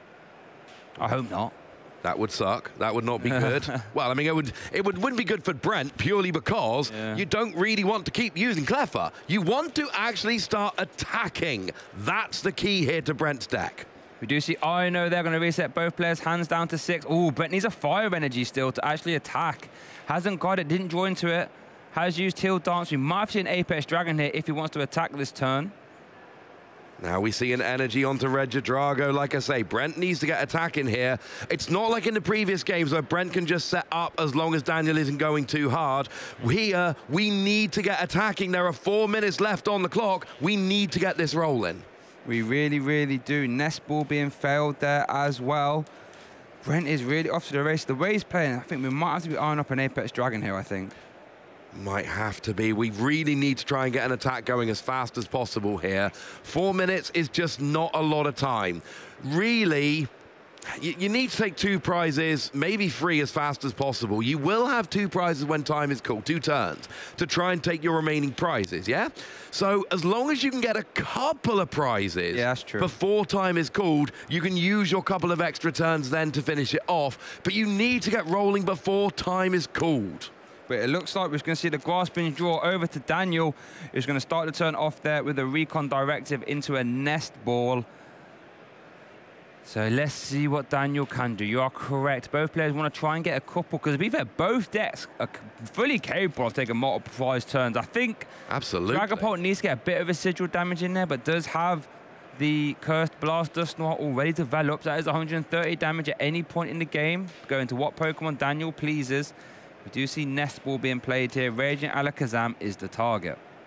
Yeah, Radiant Alakazam could be quite big here. Of course, you're doing 200 damage, but there's a lot of 210 HP Tealmask Ogapon running around. There's 220 HP Regidrago V running around. So being able to KO them would actually be a big deal. And Radiant Alakazam moving those damage counters would be a pretty big bonus indeed. Okay. Let's see what we're going to see. Another Draklock hitting the field. And we're going to see Recon Directive being used as well. Still hasn't done a great deal, Daniel, here so far. We haven't seen a supporter yet. Crispin's currently in the hand, not the one you really want to be using. right now in this scenario. We are going to see Cursed Blast, I imagine. We've seen it all the time on the Ogerpon, but this time on the Squawkabilly. Yeah, it has to be on the Squawkabilly here because that then puts Squawkabilly down to 30 HP remaining. It means if and when you use a Phantom Dive, then it can be KO'd very easily. The ideal situation here is probably hitting something like the Teal Mask Ogerpon, leaving it with 10 HP remaining, KOing the Squawkabilly, leaving some damage somewhere so that next turn you can then move the damage onto the Teal Mask Ogerpon. You've got only 2 prizes remaining. There are a lot of options you can do when you're Phantom Diving and you've got Radiant Alakazam. There are a lot of options that you have. You are correct. Things can get out of hand. We do see Crispin being played there. Grab 2 energy from your deck, attach one of them. We are going to see a switch into Dreepy. And it looks like we're just going to see an instant charge right over to Brent, who is playing quick turn attachment to Regidrago. Bosses orders into Manaphy. Cancelling Cologne. We're going to see a Trifrost. This is going to be huge. Prize cards. And it's all the Dragapult line. It's Dreepy, it's Dragloak, it's Dragloak. Not only is that 3 prizes, that is saying to Daniel, what are you going to attack with? Oh, yeah, nothing. I just got all of your attackers off the board. I want someone in chat to work out how long that turn was. That has to be the most prize cards in such a short time possible. That turn might have been 3 seconds. That was a prize card per second. Yeah, the second per prize card count. If someone could work that out and let us know in chat, that would be amazing. That's information we would like. That was phenomenal. And that basically says to Daniel, either we tie or I win this. You are not coming back from that to take 6 prizes with 40 seconds remaining, but I might be able to take my final 2 and win the game. And actually, honestly, there's a Rotom on the board. I like Brent's chances as long as he's got some gusting. And remember, he's not used his V-Star power. He actually hasn't. There is a boss's orders in the discard. We just saw it. So there's no if he draws a boss. No. If he wants a boss, he's getting a boss. And we do see 1 Regidrago on the bench with 1 energy. The problem is with Triforce, happens so quick. You have to discard all energy attached to you to use it. But when you take 3 prize cards, it's a easy decision. So Brent still has to do a bit of a reload, as we do see Jamin Tower getting replaced.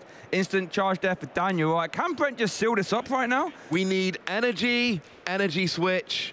So we now need energy switch, fire energy. Oh. We need boss's orders. Energy switch, Apex Dragon. Apex Dragon gets us there because you can get the energy switch and the boss's orders. Rolling Iron will close this game up there for Brent. There it is. Brent Tonneson coming back from 1 game down to finish off here in Birmingham Regionals in our Swiss, going undefeated 8-0. What a performance in that game 3, Ross. Yeah, that game 3 was an absolute masterclass. Took a big risk with that Kyurem, but it's not that much of a risk when you know your opponent has a maximum of minimum 2 turns before they can attack again. So here's game 1. This is a game that went very well for Daniel. We see the Dust Noir coming down and Brent's taking prizes, but Daniel is getting a lot of damage on the board. We see the Roxanne after the use of Dust Noir coming down to put Brent to a 2-card hand, and then more damage goes down on the board. We hit into the Regidrago. We put damage down. We KO both of those, and then we see the switch into the Dragapult, and we see these final 2 prizes by virtue of that counter catcher onto the Teal Mask Ogerpon. So Brent's down 1 game to 2, and then that's where the comeback starts. And it was a bit of the Clefairy show, I'll be honest. I think Brent used Clasping Jaw a minimum of 2 times in this game, potentially 3, but I tell you what, did its job as Brent was able to start going off to the races there, as we did see the Iono there. And as the game developed, it was just off, you know, it getting a bit out of hand. We saw the Rolling Iron, not attack you really see too often in this matchup, but it come in super clutch, reducing that damage by 80 next turn. Super relevant as Brent was able to close that game up and go to a game 3. And I think if you're either player here, you could be thinking, I could win this, but Brent was having none of it. He was off to the races, playing fantastically fast there. He could sense, he could snatch this game away, but here it was, the big Giga Impact play here of the boss's orders. Triforce cancelling Cologne, removing all those GP from play. And the next turn just said, Apex Dragon, how about I close her up right here, right now? And Brent goes 8-0 here at Birmingham Regionals Day 1 and doing it in that game 3 in fantastically fast fashion. Yeah, that game 3 was really well played, knowing you need to set those prizes nice and quickly. That, you know, the Kyurem play, you lose all of your energy. It's a play that has to be worked for because you need to gust up the Manaphy, you need the cancelling Cologne, and then you need to do it in a situation where you feel confident that the energy is going to come back. We've seen games lost because a Kyurem attack is used, and then you just cannot reload your Regidrago and your opponent has time to come back. But Brent had everything there. You know, everything in hand, everything ready to go, got the KO, and then next turn comes back, reloads the Regidrago, and it was not, something you said yourself back in game 1, you said, I don't like having to use my V-Star power with Regidrago because I'm desperate for something. I like using it to grab a couple things I know are going to help me close out the game. And that was the difference in game 3. Brent wasn't able to do it game 1 or game 2, but game 3, Brent went, hey, I win with an energy switch and a boss's orders. Now it's time for my V-Star power. Guarantee the cards. Yeah, I know I need these two, so how about I just flip over my V-Star mark and just go grab them? How's about that? You know what I mean? And secure yourself a slot in day 2 going undefeated while doing so. So important, like you're saying, that Regidrago decks. If you can get away without using Legacy Star, save it to the end and then wrap her up. And yeah, what a fantastic game. But I want to give massive shout-outs there as well. Dragapult putting in a fantastic performance as well. Yeah, Dragapult good. Michael Cormal, actually, we saw on stream earlier, is 701 with Dragapult, so make no mistake about it. Dragapult is here. Dragapult is doing very well, but not as well as Brent Tonnerson, who is sitting there at 8-0 with Regidrago. So let's go and have a chat with Brent. And I think Mike might be there as well. Yes, I am here with Brent, who is feeling amazing right now. It's your first 8-0 at a regional event, and this has been quite a journey for you because you landed yesterday morning. Yeah, I landed in London. I caught a bus from London to Birmingham as well. Total travel time from home, maybe like 30 hours, not sure. And so you were at home on Thursday in Australia. Yeah, but we gain about 11 hours as well. Well, I mean, the time zone difference, you must be pretty tired right now as well. Yeah, I've been tired, but I'm running on adrenaline. I had a little bit of caffeine earlier as well. Yeah, I mean, I'm sure you are feeling good after that. What an amazing game as well. You know, that final game there where you got the Trifrost, I think we can safely say that's why Drago is so good right now. That was such a special moment. Yeah, and the main thing I was worried about near the end, once I got the Trifrost, was just the time. And I'm like, I just got to do whatever I can, finish my turn. That's why I'm playing really fast, as you can see. Yeah, talk us through this moment. Like, you know you've got to get this attack off. You know you're thinking about time as well. Well, yeah, I'm not really sure how much time is left. I'm just more focused on if I get that extra turn, having 2 turns there versus 1 will basically guarantee me the win. So, like, I could have gone for the teal mask, teal dance there. I should have, but I wasn't sure how much time there was, and I wasn't risking that. Yeah, and then in the end, you got it in the next turn, securing that 8-0 for you. And this puts you in a great position tomorrow to go on to have a strong performance. You seem to be very good in Europe. You come over here and you have a lot of strong performances. Is there something special about the places you get to travel? Do you have any kind of connection to the different regions? I guess it's something. I guess the interesting thing is America's probably the region I have the least connection. Well, North America, Latin America, my mom is from there. My dad's European. I live in Australia, but I don't really have any connections to North America. But yeah, this season though, I've actually been worse at EU. EU's been my weakest performing region. Even though last year I had destroyed Europe, but was struggling in North America. And this year I'm doing better in North America than Europe though. Well, so maybe it's not just that EU is worse. Maybe it's just like a bit of variance thing. Yeah, a bit of variance. And I think that's something for people at home who might not know you. You travel everywhere. You travel to all these events. You're the most traveling player out there. And because of that, you get a chance to play in all these different regions and you have such strong performances. How do you make it possible to travel all around the world with Pokemon? A lot of it comes down to the prize money. Yeah, it's prize money and booking things in advance. Like, generally, I'm quite organized with getting a lot of the trips, especially the longer flights and more expensive flights I have booked really far in advance.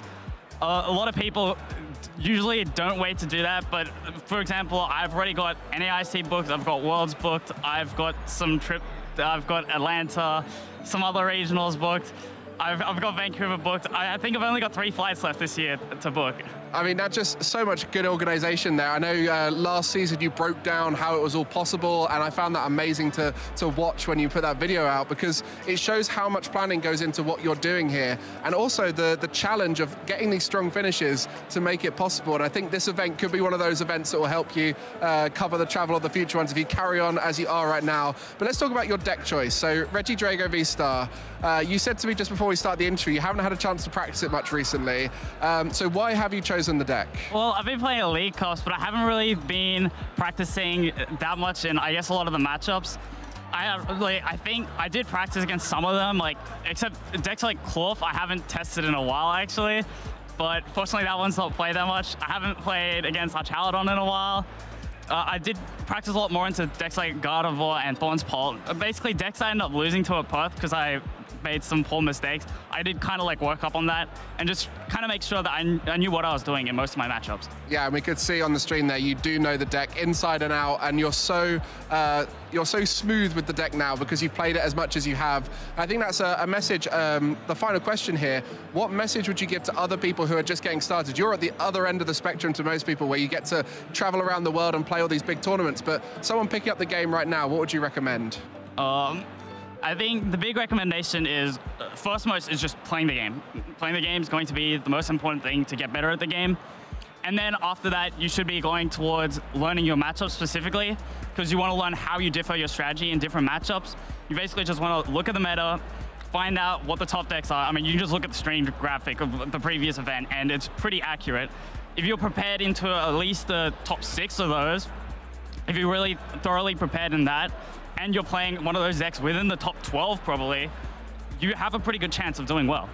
Well, there you go. A bit of advice for everyone at home. Using those meta shares will be so important. But Brent, it's been great chatting to you. I won't keep you any longer because I'm sure you want to go away and have a sleep, having traveled here so recently from Australia. 30 hours of travel, landing Friday morning in London, not even Birmingham, made your way here and gone 8-0 on day 1 at Birmingham. Thank you very much for chatting with us here, and I'm sure we'll see more of you tomorrow.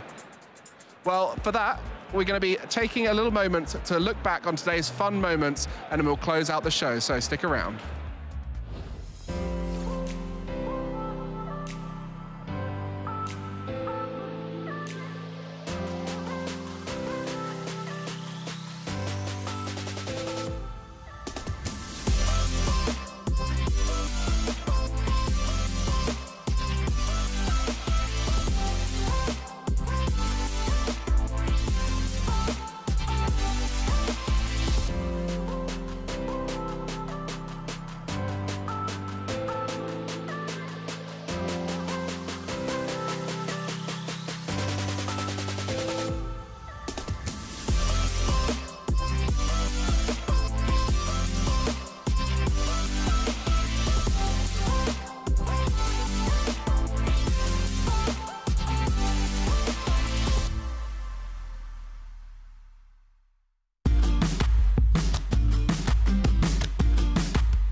Welcome back to Birmingham Regionals. What a round 8 that was. We saw a comeback from 1 game down. We saw a player at 8-0 and a very accomplished player who's never made 8-0 before. Who would have thought Regidrago could have ended at 8-0 at the end of day 1?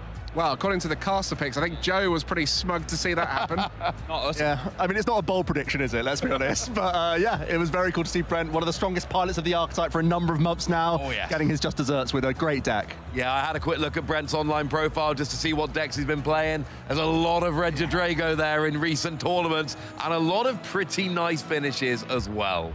Yeah, and I think the way he spoke about it there, the fact that he travels the way he does, turns up and plays at the level he does. So many people are complaining about 8 rounds being fatiguing for just the normal sleep schedule, but to come from Australia on Thursday, landing Friday morning, I cannot fathom how he is still functioning and playing the Pokémon TCG to the level we just saw on stream. I've gone from Australia to the UK and back for OCIC a couple of times, and I can tell you it's quite a taxing journey. It's not one that I would love. Let's have some quick highlights before we get into what we need. Shay, give us a quick highlight from today. Oh, see, before that last round, it would have been very easy. It would have been that big star Kronos. Love that. But then Brent doing the triple prize in like 3 seconds. I think it's got to be that realistically. It's got to be. That has to be, like I said, I'm fairly certain, maybe Chad can correct me, the fastest, prize per second ratio we've ever seen. That turn couldn't have been more than 4 seconds. 3 prize cards taken as well. Pretty impressive. Yeah, I mean, he said in the interview he had to try and sneak that one in as quickly as possible. But for me, I think the main thing is being the joy on everyone who's making day twos here. A lot of people making their first day twos. Interviewing Amy was such a joy, and that's what we're doing it here for. It's the feeling people get when they have a successful day, they win those matches, and for me, that really encompasses what this event is all about. For me, it was a really scrappy back and forth where we had Freya and Michael on the stream, and it was both of them sort of in top deck mode to see who could outmaneuver the other. I love when games get scrappy like that and either player could win. Yeah, that's nice. Mine was chatting with Ross Cawthorn on the sofa here, hearing one of the best minds in the game, one of the best players, inarguably, that we've ever seen explain all that to us was wonderful. So those are our highlights. Let's have a look at the standings that we've got here, with a quick caveat that these are the standings going into round 8. These are not including the final round of Swiss. Any names jumping out there, boys? I mean, there's so many. I mean, Brent Tonneson was the first one to think of, but we've had enough chat about him. I think for me, it really is the standout players from the UK. Loads of our top UK players coming out. Ones who wouldn't necessarily travel to Europe because it's a little bit of a journey, but we have so many strong players who've come along to Birmingham. I mean, Benjamin's a player I literally played in a cup the other day and seeing him do well, knowing how good he was there, but never seeing him play against the best players in the region. Able to do that here in Birmingham and showing exactly why. Yeah, that was impressive. I've got to give some love to Michael Cornwall, who did actually finish 7-0-1. Can confirm he did win his last round. At least that's what the computer told me. And, you know, another player who we don't see traveling very much, but been around in the UK for, I think, longer than even I have, and always there and about. So, those are the standings. Let's take a look at a selection of players that have made day 2, players that are confirmed to be joining us when we come back tomorrow. Yeah, these are players with plenty more rounds to go under their belt. We know that any of these players that we're highlighting, they have the capacity to go on that winning streak. There's a number of really strong pilots who we didn't yet show on the stream. Some names jumping out to me: Liam Halliburton, Pedro Eugenio Torres, Thomas Jones, Edwin Mesman. These are all phenomenal pilots who we've seen over a number of tournaments over a number of years. We didn't quite catch them today, but hopefully we'll see them again tomorrow and get to demonstrate how great these players can be. Yeah, always nice to see them. And Harry Miller, the best Maridon player that we had in the room today, going to be cheering for Harry tomorrow. So, speaking of tomorrow, we want you guys to come back. We don't want you to just come and watch us day 1. Where's the fun in that? Day 2 is where we really come down. So you can see the start time there. The internet has been invented. Use that to figure out what the time zone is wherever it is you live. Whatever time zone you might be in, the internet will tell you what it is in your local time zone. So that's where we are tomorrow. Let's have a quick look at the event schedule where we can see exactly what is going on here.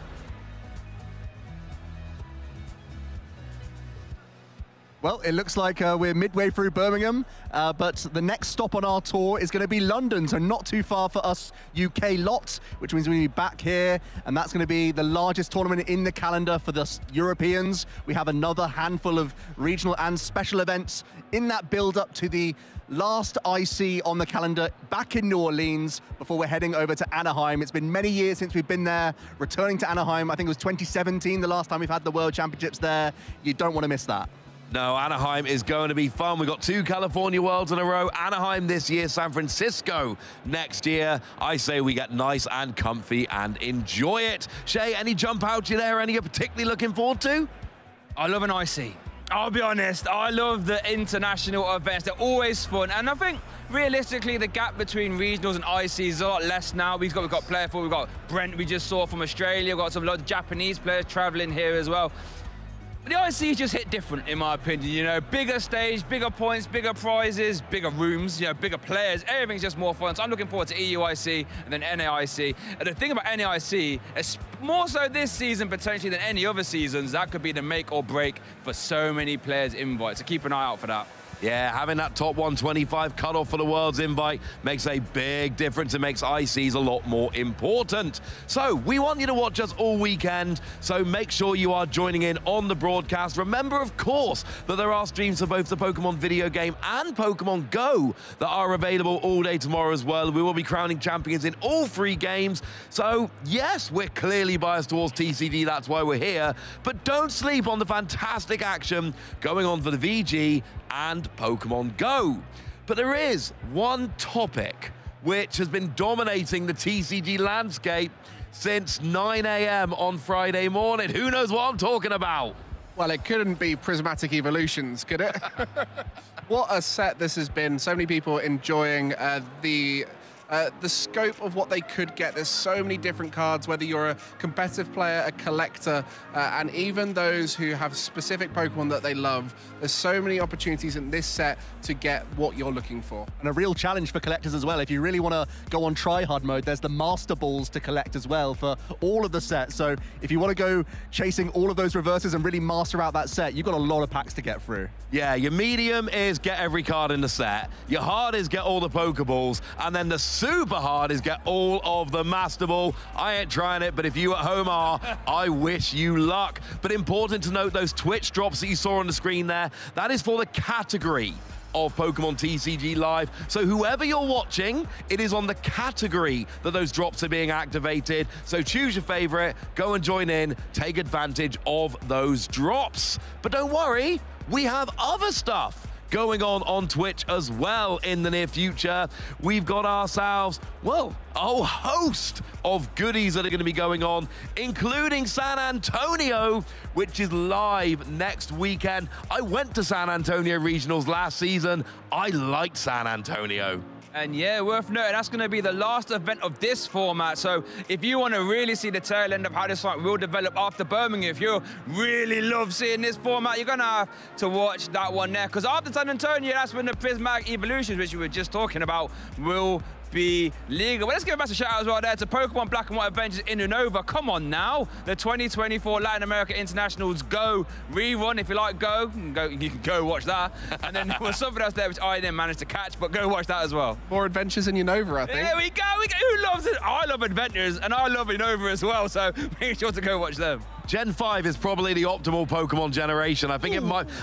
Now, I was around when Gen 1 came out. I was here. I bought Pokemon Blue brand new on release day. So I'm just saying, I've been here since the beginning, but Gen 5 might be the best. I said it. Wow. What's that? You want to argue with me? If only we had some social channels that you could use for those arguments. Oh, look, we totally do. Remember, /Pokemon, #PlayPokemon.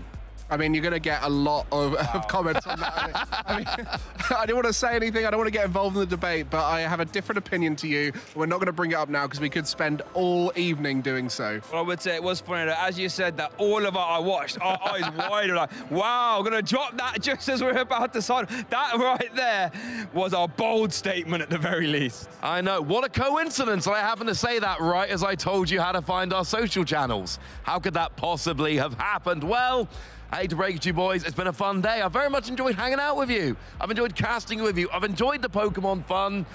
There's not much more to enjoy for today. So, come back. I know these guys are going to come back tomorrow. They have to. They are literally contractually obliged. You guys, I hope you come back and join us as well. And maybe, just before we sign off here, we have a look at some of the fun that we've been enjoying all day today. And then you guys, come back and catch us tomorrow, would you?